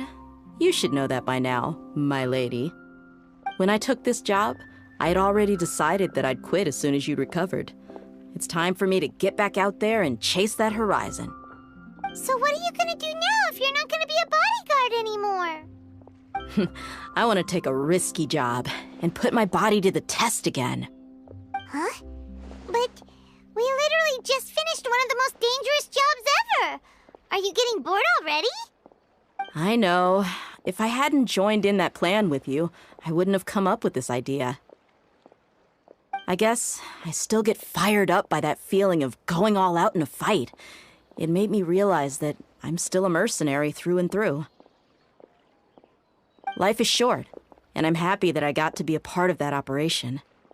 But the whole thing also made me realize that there are still many problems in Sumeru. And as a desert dweller, I'm still not completely ready to settle down on this side of the wall. Well, I remember a friend had someone bring you a message. You mean I'll hate them? I didn't expect him to still remember that. I thought he was joking. We just came from talking with Alhaitham at the Academia. Did he tell you that he suggested that I come work at the Academia? What?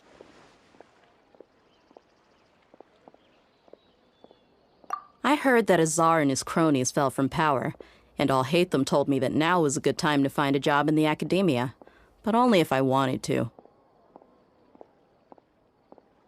Whoa. Paimon can't see you being anything other than a mercenary. Me neither. But I think Dia would look great dressed up as a scholar. Forget about it. I wouldn't last 10 seconds in there. Alhaitham probably just liked the way I worked and knew I'm good in a fight, so he suggested I find some work in the Academia. But you know, if you take him up on the offer, Sino might actually agree and let you become a Matra. Because you're super amazing! The Matra have all the talent they need as long as they have Sino.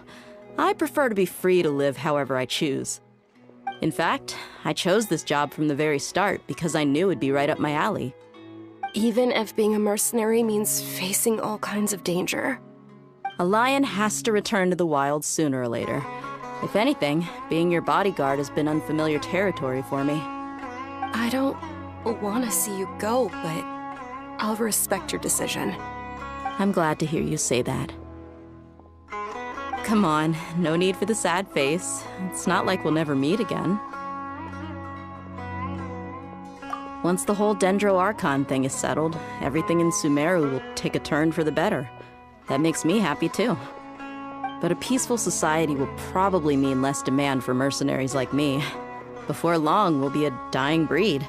So I'd better get to work while I still can. Huh? But wait a second! You make it sound like you're leaving now! Well, no, not yet at least.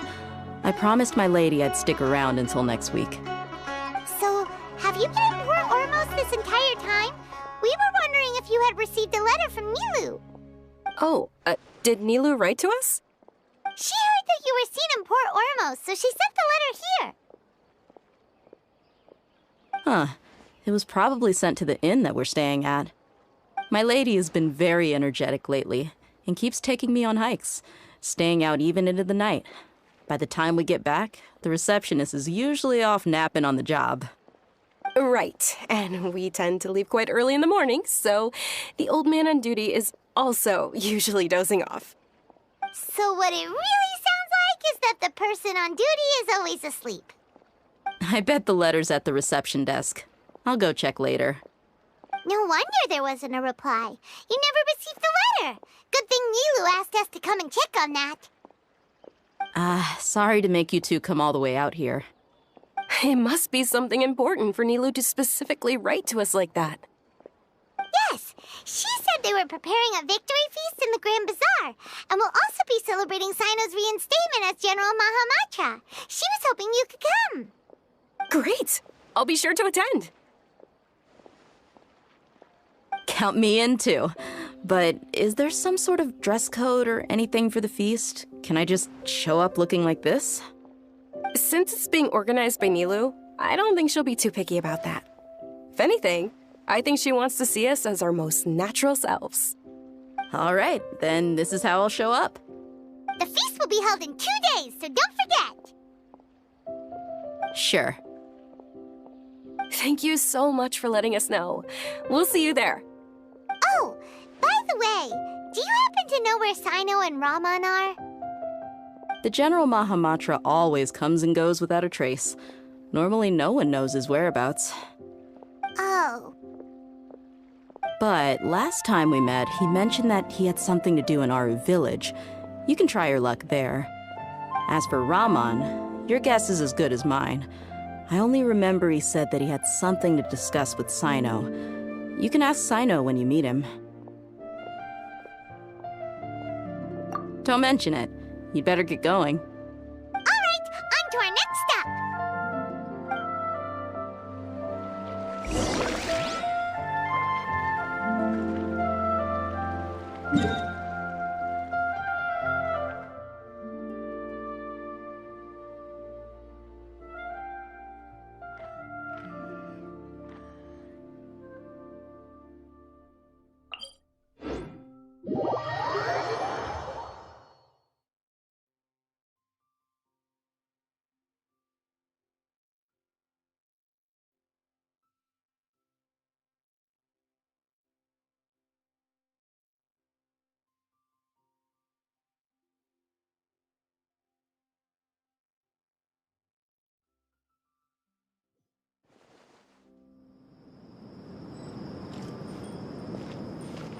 way behind schedule.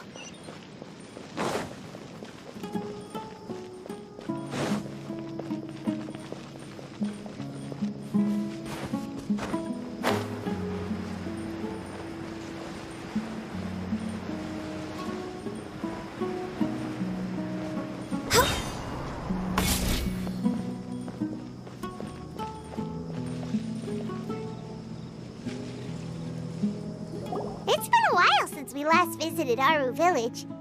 Ah, there's Sino!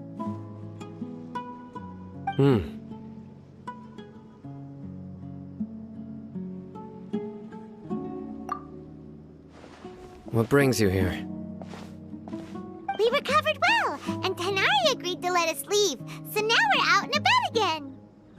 It seems Gandharvaville's medical treatment is still as good as ever. And Tanari is recovering well, too. That's good to hear. Yeah, you're the one who brought us to him when we lost consciousness, right? Thanks for that. You're welcome. Tainari has excellent medical skills, and Kale is quite attentive. It was the best place for you. But why are you just standing here like a dead tree?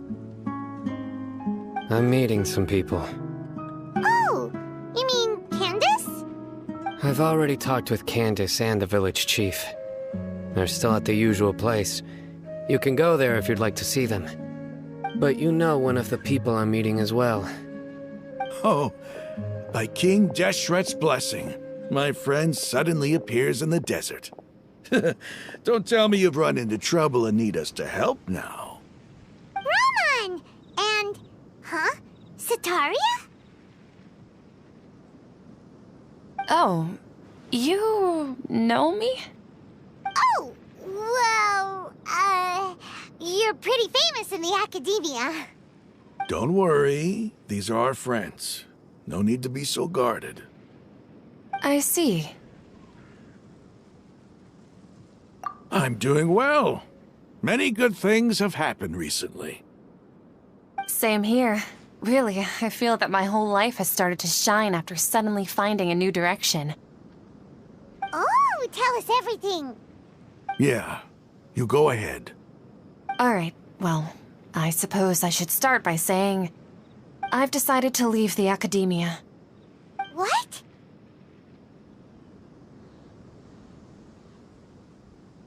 It's not that I've given up on being a scholar. Instead, you could say I've found a new identity. I will no longer pursue research like a typical scholar, but I have not completely given up on my relationship to knowledge either. I can see what you're saying now. What do you mean? I plan to leave the academia and return to teach here in the desert. Wow, so you want to become a teacher? Sataria will return to support education here and teach people from the desert. She can't teach everyone on her own, but there are many of us Eremites all over Sumeru. She came to discuss a collaboration with me and hoped that I could bring her ideas to the Eremites.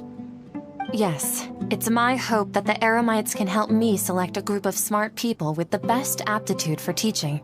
I'll teach them, and after they've finished learning from me, they can go educate more people. That is the true meaning of education and the spreading of knowledge. The people of King Deshret suffer from sandstorms, exile, and ignorance.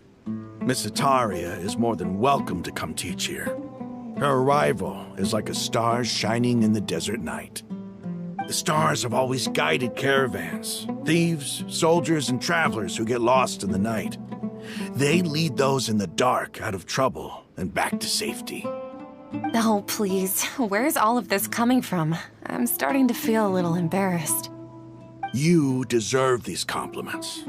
Mercenaries are accustomed to danger and don't fear death, which is why we recognize extraordinary actions that common people would easily overlook. Sataria's idea will bring much good to many people. At first, I feared it was destined to fail. Everyone knows that the academia doesn't allow scholars to teach in the desert without permission. As you know, all knowledge is under their surveillance and control, and very few desert dwellers are as lucky as me. But what I heard at that time has been haunting my heart, as if there were lightning bolts constantly bombarding my soul. Sataria, you tread a treacherous path, and the longer you ignore it, the tighter the Academia's grasp on you will become. Sataria, why haven't you gone home? Never forget that the desert that belongs to you lies elsewhere. Miss. These words sparked something in me, and I knew that I had to bring something back to my people after going home. I gathered up the courage to approach the Grand Sage, only to find that he was no longer at the Academia. Lord Sino told me that Azar didn't belong there anymore. Azar has received much-needed punishment. Though, if you ask me, it may have been too light. You probably have already heard. Lord Sino helped me obtain permission to leave the Academia for the desert, and accompanied me here to discuss collaboration with members of the Eremites. My plan was able to go smoothly thanks to him and Rahman. You're all doing so much for the desert. Aside from that, I also have some other business to discuss with Sino. Lesser Lord Kusanali has allocated many resources to support and develop the desert. I've done some business for her, and part of it required the assistance of the Eremites. I applied for a few batches of educational materials from the Academia, and sent them to several groups in the desert, as instructed by Lesser Lord Kusanali. I believe the people will make good use of them. That's exactly what the people here need. Physical books and other related items. If it weren't for Sino and Lesser Lord Kusanali, I'm afraid we'd never be able to get our hands on them. Apart from this, the Academia is also recruiting scholars that are willing to teach in the desert. I'll let you and Sataria know as soon as I have any more news. We must be persistent about this, and maintain these resources to ensure long-term effectiveness. This is the first time in hundreds of years we've had a glimmer of hope. I think this may be the turning point for the desert. Remember these words. Here lies our faithful priest, Kasala. His wisdom is a miracle among the people, deserving of high praise and admiration. I hope people with wisdom like that priest will rise again among the desert dwellers. Then we'll once again see the wisdom and glory that once shook the world. Enough about us. Are you here to discuss some business too? No, not at all. We're actually here on behalf of Nilu. Nilu wanted to write to everyone, but she wasn't sure where the letters should be sent, so she asked us to come find everyone personally. A celebration feast will be held in 2 days at the Grand Bazaar. She hopes that all of you will be able to attend. At the feast, we'll also be celebrating Sino's reinstatement as General Mahamatra. Although, judging from your appearance, it seems you've already been reinstated. Paimon thought you would only start working for the Academia after the feast. Celebration? Feast? It's the first I've heard of it. Tighnari was right. He really didn't know. This feast is for you, Sino. Sounds to me like you'll have to be there. It's rare to see that kind of expression from Lord Sino. You must not like feasts very much. No, not really. But I'll go. Well, I still have a lot to handle here. Besides, I need to look after Miss Sataria in the desert, so I'll have to pass. I'm afraid I won't be able to join you. Although, if you'd be so kind, please give a message to Miss Nilu for me. The message is, I'm sorry for how I treated you before, but now I understand the beauty of your dance. It's like a light shining in the sky. You and the art you symbolize are not only beautiful, but also lively and powerful, so much so that it was prohibited. Please keep dancing, and someday I'll be able to appreciate your art in person. Okay, we've got all that down. Our job here is complete as well. Oh, Sino, remember, party's in 2 days. Make sure you're there. Got it.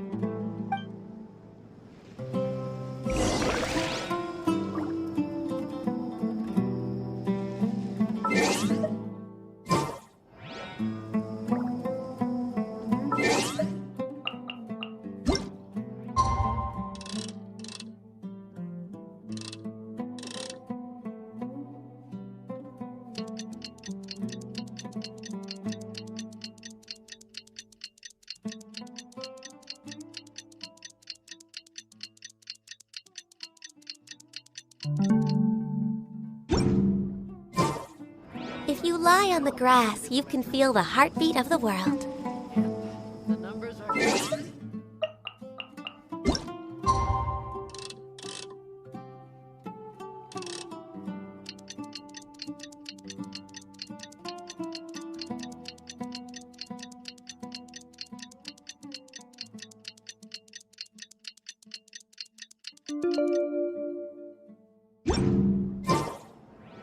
Today's the big day!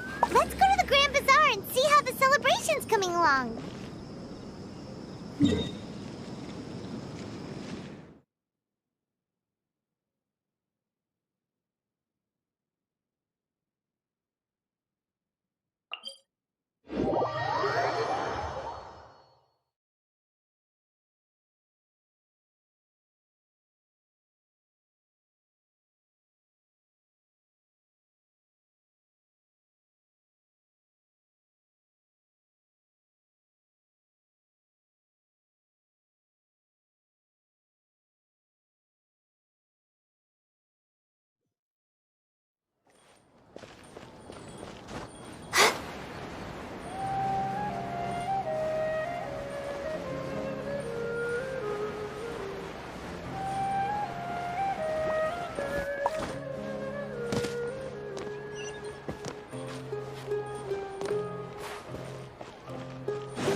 Everybody's already here. Looks like we're the last ones to arrive. I'm here. Ah, there you are. Well, look who finally decided to show up. You look like you came here immediately after finishing up some work. I'm very happy to see you here. But we're not late, are we? It's just that everyone else arrived ahead of time. I propose that the last one who arrived be put in charge of today's speeches. Nah, there won't be any speeches today. Oh, really? Well, even better. Come join us over here. Let's share some great food and drinks, and chat about all sorts of fun things. Everything looks quite good. Wow! Paimon can't wait! Traveler, just look at all the delicious food here!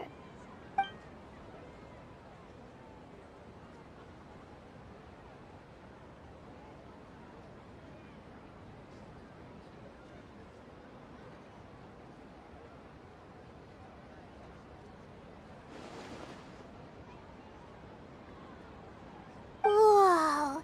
It's so delicious! Oh, this grilled meat tastes amazing! The food was specially prepared for you by everyone in the Grand Bazaar. And we have gifts that were sent by the residents of Sumeru City.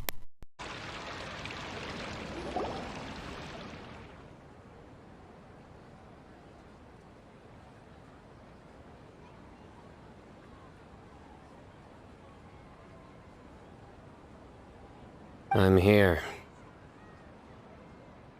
Ah, there you are.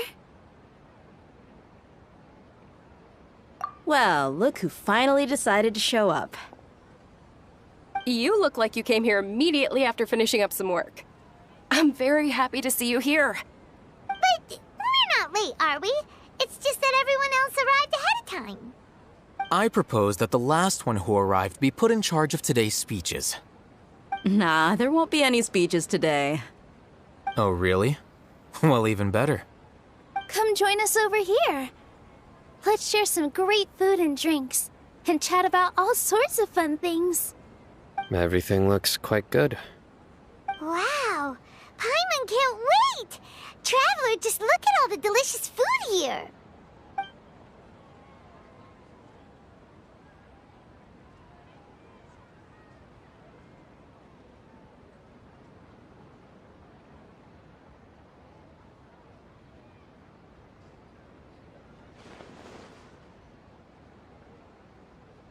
Whoa!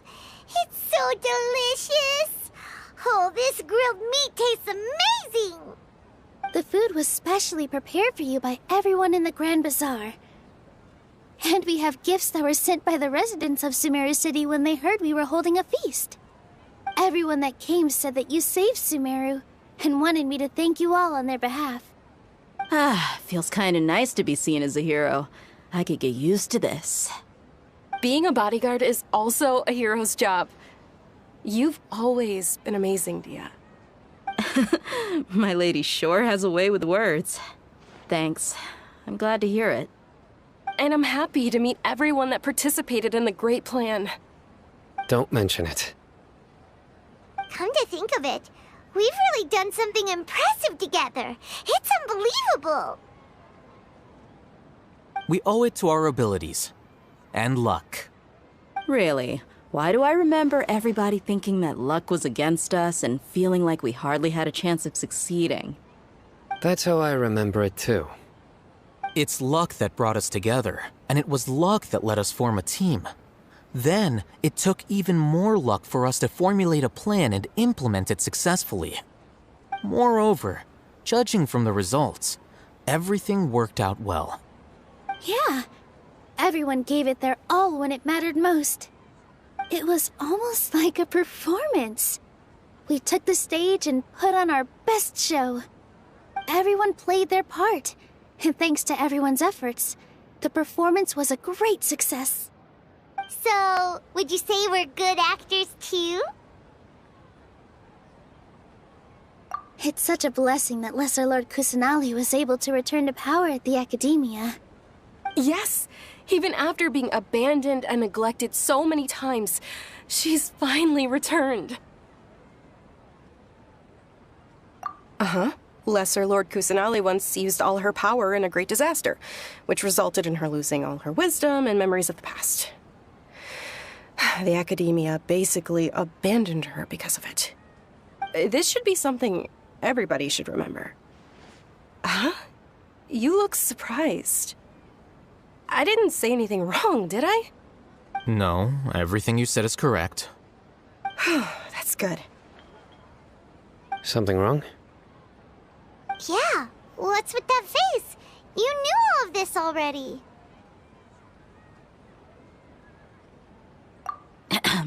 Even if those two giants of the Academia are here, I still have to say it. Those sages really have some nerve. 500 years ago, Lesser Lord Kusanali used all her power for the people of Sumeru, and what did they do in return?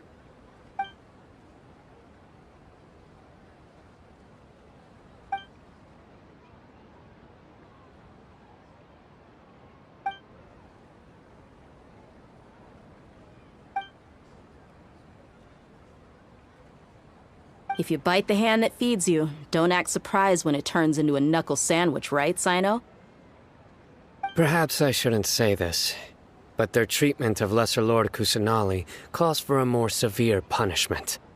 You could simply tell Lesser Lord Kusanali that you wish to have Azar and his accomplices severely punished. I respect our deity's decision, and won't interfere in any way. While we're on this topic, why didn't you accept the Academia's invitation to become the Grand Sage? Are you trying to say that I'm fit to be a sage? Not at all. But every person handling the selection process has said that you are the most suitable candidate to lead the Academia right now. Why? Because he dethroned Azar from power? Could you try to put it another way? This is a good thing, yet you're making it sound like I overthrew Azar for my own personal gain.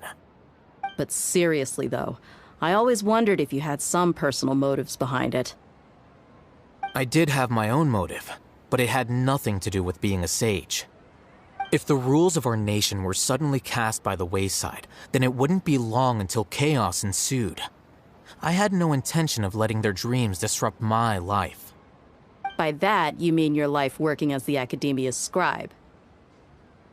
Precisely. Wait, is that all?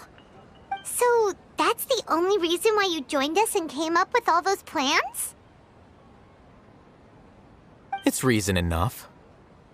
You've certainly got quite the personality. You flatter me. All right then. How about you? You've already resumed work as the General Mahamatra, right? That's right. Will you be happy with that life? It's not about being happy.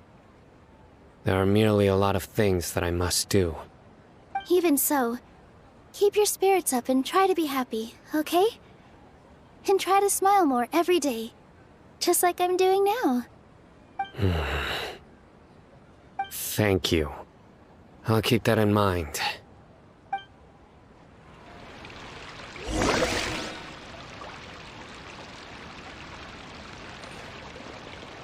Ah, there you are, traveler. Well, how is it? Are you enjoying the feast today? If there's anything you're unhappy with, just let me know. I'll be sure to take note of it.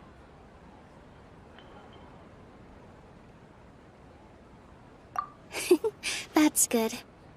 It's the first time I've ever invited so many exceptional people to one place. I was a little nervous myself.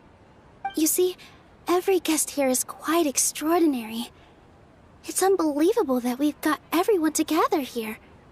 Almost like a fairy tale. Make sure you live it up tonight. I'll be happy as long as you're enjoying yourselves.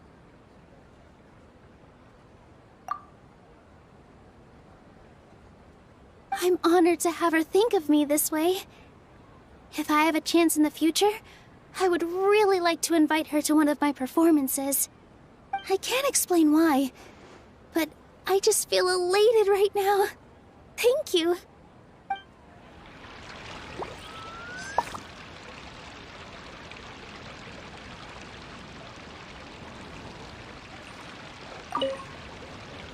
I seldom participate in such lively gatherings, but the atmosphere here is quite good. No. This gathering today has a unique meaning. The Grand Bazaar is lively because the people here feel happiness from the bottom of their hearts, unlike the farces at the Academia. That happiness is an emotion that'll be forever alien to those bookworms who have driven themselves insane by studying. I seem to have taken both keys when I left the house. Oh well.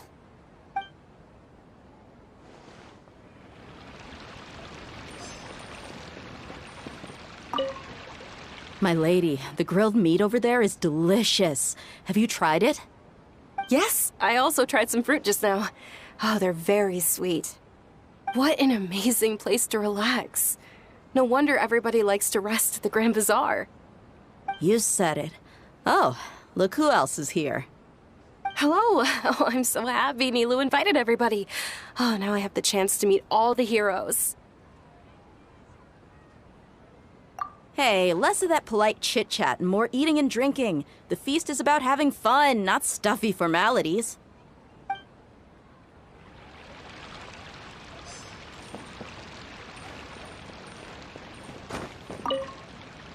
The atmosphere here is good, and everything is delicious. Yeah. I don't often come to such places, but it feels quite good. I have a lot to handle these days. Otherwise, I could show you around.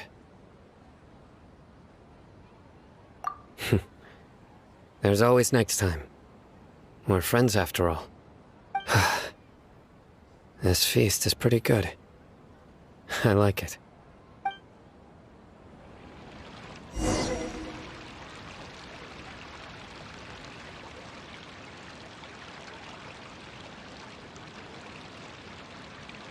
Hey, what's wrong? Your head is starting to droop. Hey, you can't just fall asleep here. Paimon will go find something delicious for you to eat. You'll wake up once you've put something yummy in your tummy. Of course, just wait here for Paimon.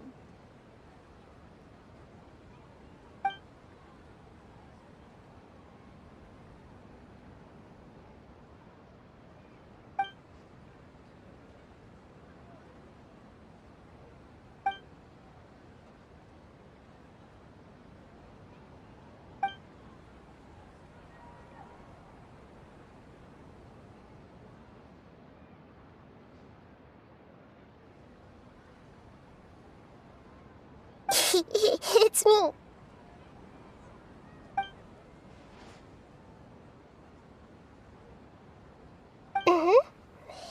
You may blame me for being a bit too self-indulgent. I was thinking about talking with you, and the next thing I knew, I had made a connection with you. The connection between us is amazing. It's like flora and the fence it grows upon.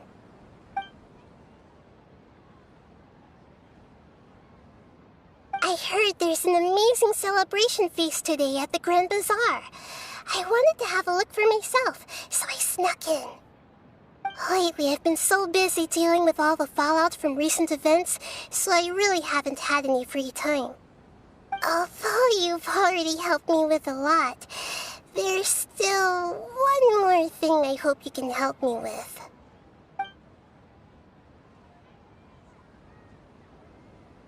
Please say thank you to everyone for me.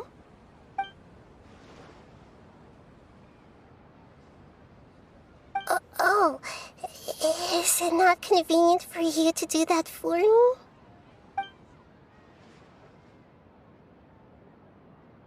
But if I just show up all of a sudden, people will become all quiet and stiff, won't they? What if I end up scaring them and ruining this wonderful feast? That'd be the last thing I want.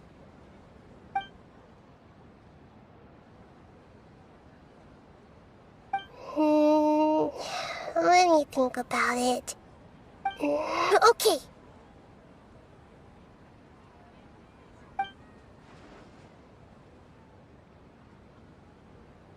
Yes, I have.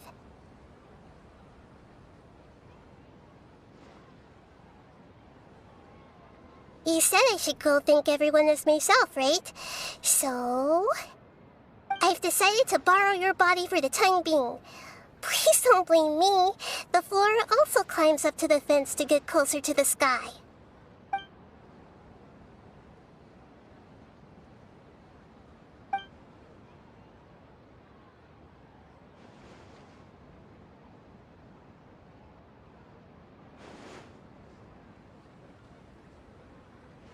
Everyone! Are you awake now? Paimon was just about to bring you the food. It's me. Huh? That voice. Nahida? Hold up. What's going on? I didn't expect to have a conversation with the consciousness of Lesser Lord Kusanali in the Grand Bazaar. Interesting. Is this also a part of the feast? No, of course not. Are you... Lesser Lord Kusanali? Hello, Nilu. You know who I am? Yes, I already know every one of you. Nilu, Alhaitham, Sino, Dia, Paimon, and Dunyarzad.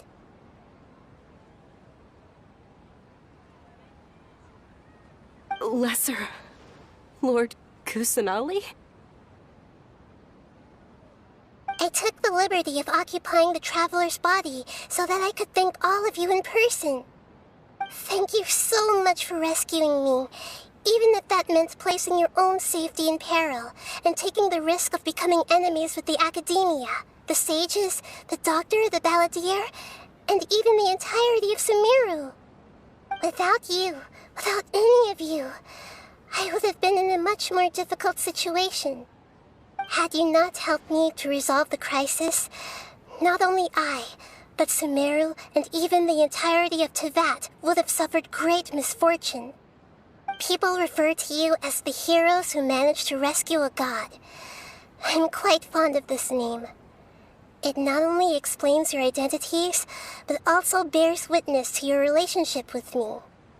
Please, allow me to present to you my most sincere gratitude. Lesser Lord Kusanelli, you have done so much for Sumeru, and I didn't even have a chance to do anything for you. You don't have to do this. Dinyarzad, the suffering you endured during your illness is also proof of you being with me and praying for me. Thank you. You don't need to be so ceremonious. It's always been my duty to protect you. This is how the relationship between the Academia and Dendro Archon should be. We just did what was necessary and set things back on the right path. You're an Archon, but you act so humble. You really don't need to be so polite with us. I'm honored to have been able to take part in this plan. I hoped you liked the dance I dedicated to you. Thank you, all of you. Thank you so much.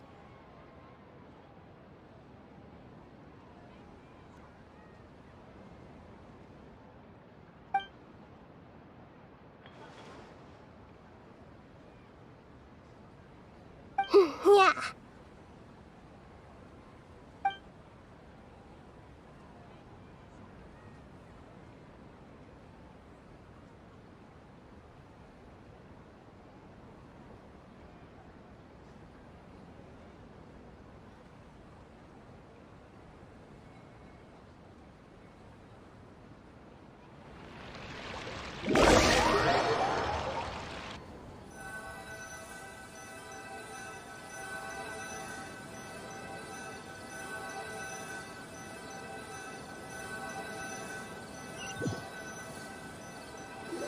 Are you awake? Did you rest well?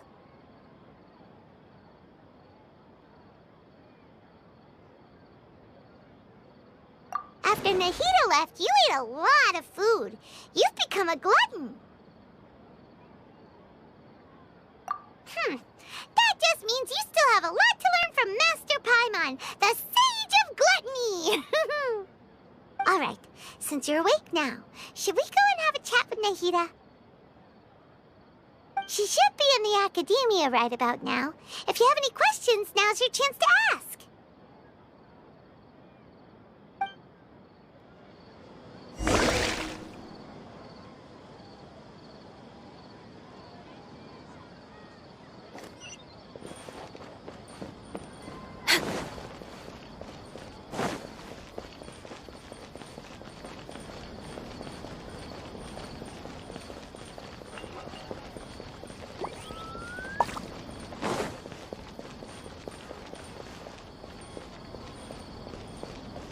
Next on the agenda...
Hello, Traveler and Paimon. What a fantastic night. I'm still immersed in all the happiness and joy, like a candle floating on water. So are we, and that's why we're here to talk with you.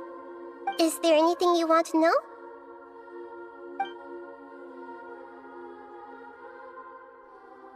After recent events, the Akasha can no longer function as it used to. I've given it some thought, and have decided to shut it down permanently. But this is definitely not a bad thing. Even from the beginning, I've been planning to shut it down. The Akasha's centralized administration of knowledge has always restrained people's curiosity and curtailed the number of paths available to them. I don't think this is good for Sumeru. Although people may initially feel a little uncomfortable with the loss of the Akasha, they will soon understand that this life is more suitable for them. And as for the future of Sumeru, I'm preparing to regain control of the academia. The former sages have received their punishment, but the new sages have yet to be selected. I will oversee the process personally. I hope that the new 6 great sages will be more focused on academics. Sumeru needs such leaders more than ever. The other big issue is the people of King Deshret. All the residents of the desert, in fact. They have been mistreated for far too long. I've already taken some measures to address this. It will take some time to rebuild everything, but no matter if it's culture, friendship, or trust, we will rebuild it.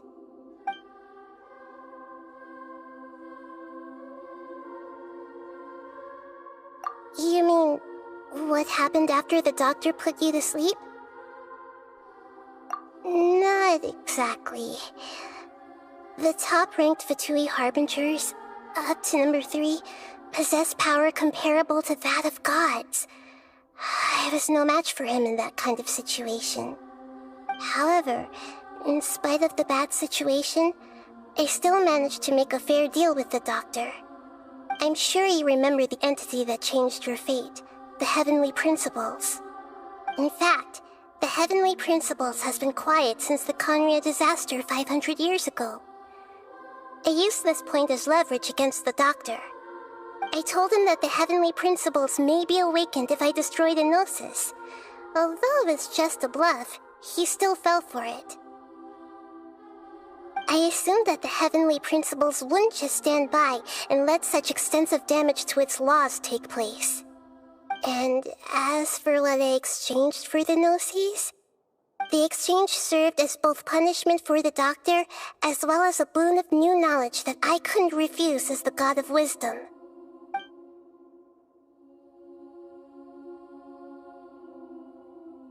He's still in a coma.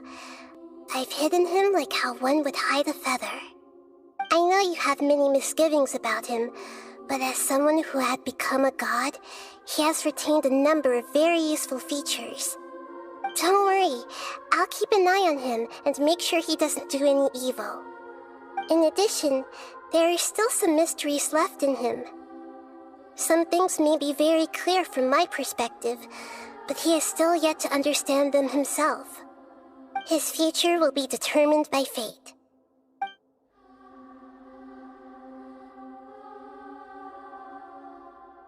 Is that where you're headed next? Fontaine, the Nation of Justice? As far as I know, that nation operates in the judicial system. Does their Archon personally judge people? No, there's a Chief Justice in Fontaine. Generally speaking, the Hydra Archon, Focalor, won't preside over individual trials. However, even then, Focalor will still make herself present at just about every trial. It seems that she just likes to immerse herself in that sort of atmosphere. As Archon, she still reserves the right to influence the final verdict. Anyway, let's just say she's got, a very unique personality.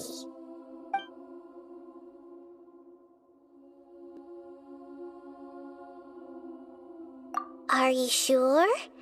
Isn't there something else you haven't asked about yet? Huh?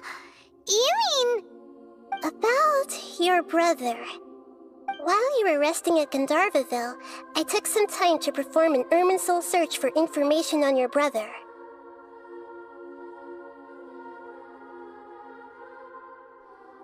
Yeah, isn't Irminsul a repository for all the information and memories of Teyvat? So there shouldn't be anything on her or her brother. This is true in your case. Irminsul indeed does not have any information on you. However, there must be something different about your brother, because as it turns out, the world has recorded information on him after all. What? There's only one possible explanation. He belongs to this world.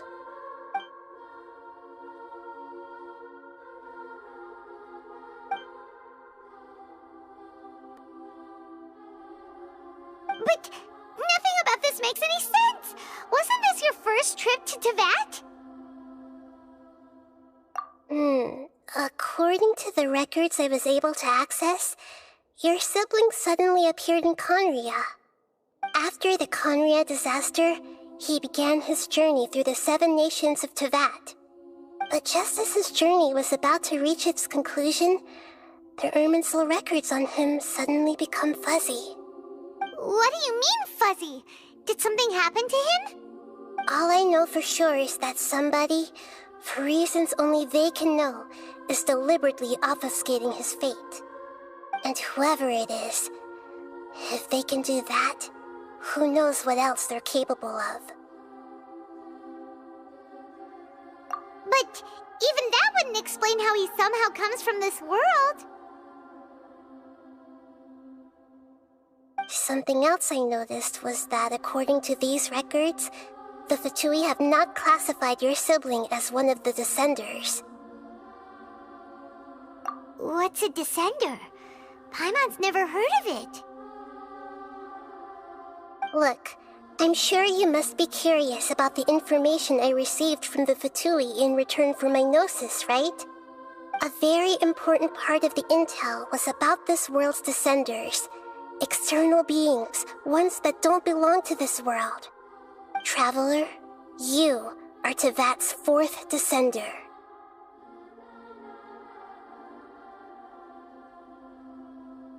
Huh? So the Fatui count 3 other Descenders before the Traveler, and her brother isn't even one of them? That's right. My current hypothesis is that the first Descender was likely what we now call the Heavenly Principles. As for the other Descenders, I still need to verify their existence. It could take me some time. Paimon's head's about to burst from all this crazy new information. And yet, even knowing all this, I'm sure you must still have a lot of unanswered questions. I must say, I truly regret that I can't help you more as the God of Wisdom. There are many questions in my heart as well.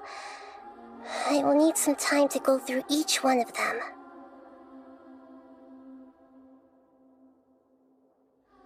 And soon, you'll also begin your journey anew and depart from Sumeru. I'm very interested in your future.